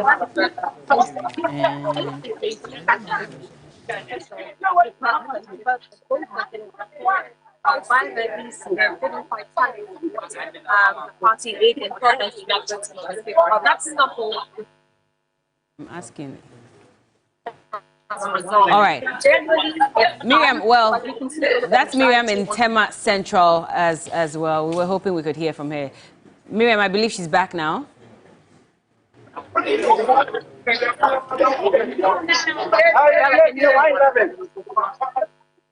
Hi, Bella, can you hear me? So I can hear you. Carry on, Miriam. Hello, Miriam, I can hear you. Hi, Bella, can you hear me? Yes, I can hear you. Can you hear me? Right, so I was reiterating the fact that, yes, I can hear you. I was reiterating the fact that there was a low turnout, you know, at these polling stations. But the interpretation that the NDC party agents gave it was that they believe that the low turnout would actually work in their favor. I did say earlier on that this particular polling station, that's a GTP primary school, counting is underway. But one of the polling stations, there's a lot of background noise, and so we'll come to you again. But let me quickly say thank you to my guests in the studio. We've had Mr. Kweku Asare, the former director of the Ghana School of Law. It's been a pleasure speaking to you. Nanaya Achimpim-Janto is the former general secretary of the CPP, and also we've had John Kwesen. He is a constitutional lawyer and a governance expert. I've enjoyed my afternoon with you. Thank you so much for your time. And well, we're going to go over to Michael and Beatrice. I think it's been a good day, hasn't it? Yeah, I see there's a stranger in town. And he just joined us on set as well. Hello, Alfred. Hello, Bella. How's your day been? It's been one full of activity. Watching you guys recounting all the issues and how they've been playing out in the various constituencies. It's been a lot. It's been a lot to talk about, especially because of the pockets of violence that we have seen, and as well as some of the issues of suspected ballots that have already been thumb-printed, as well as some 500,000 ballot papers that the NDC reported they had intercepted somewhere in. So all of these, in fact, the Electoral Commission has been giving some updates on some of the issues that we have also picked up. But it's good to know that they have indicated they'll be giving intermittent reports and also some press engagements. So we get to know what they are also doing. But definitely a good job done over the last 6 hours. This is the place to be here on your Election Command Center, is it not? Absolutely, Alfred. Thank you so much. And well, the team has been fantastic. Myself and of course Michael and Beatrice. And I believe we'll be wrapping up shortly, but I'll let you take your final words as well, team. Well, okay, so let me just go. Well, it's been amazing, of course, except the violence in the various areas and the unfortunate deaths. I was hoping that, I'm sure, like a lot of us, that nobody would die from this year's general election. Unfortunately, somebody has died and a few others equally injured. But, well, we are grateful that you've kept company with us throughout the last 6 hours. I'm looking forward to seeing how this whole voter turnout plays out on the national landscape. We've seen quite low turnouts in some constituencies, polling centers. We see how all of that feeds in the national conversation and how that also affects the actual turnout of this year's elections, Bella. Yes, indeed. My name is Bella Mundi, and it's been a pleasure. And of course, the evening team takes over now. And so, Alfred. Yes, Bella. So we continue the coverage of this year's presidential parliamentary elections here on your Election Command Center. The sorting of the ballot papers is ongoing in earnest across a number of the constituencies and the ballot that we've seen as well, in instances where we have seen the cases of some of the ballot papers that have been tampered with. Remaining your Election Command Center, some 40,900 polling stations and over is what we have eyes on. So please stay with us here on your Election Command Center. We will cover every step of the way, the balloting that has taken place already, and then also the sorting and the counting and the final declaration. Stay with us here on your Election Command Center. Election night continues right after this.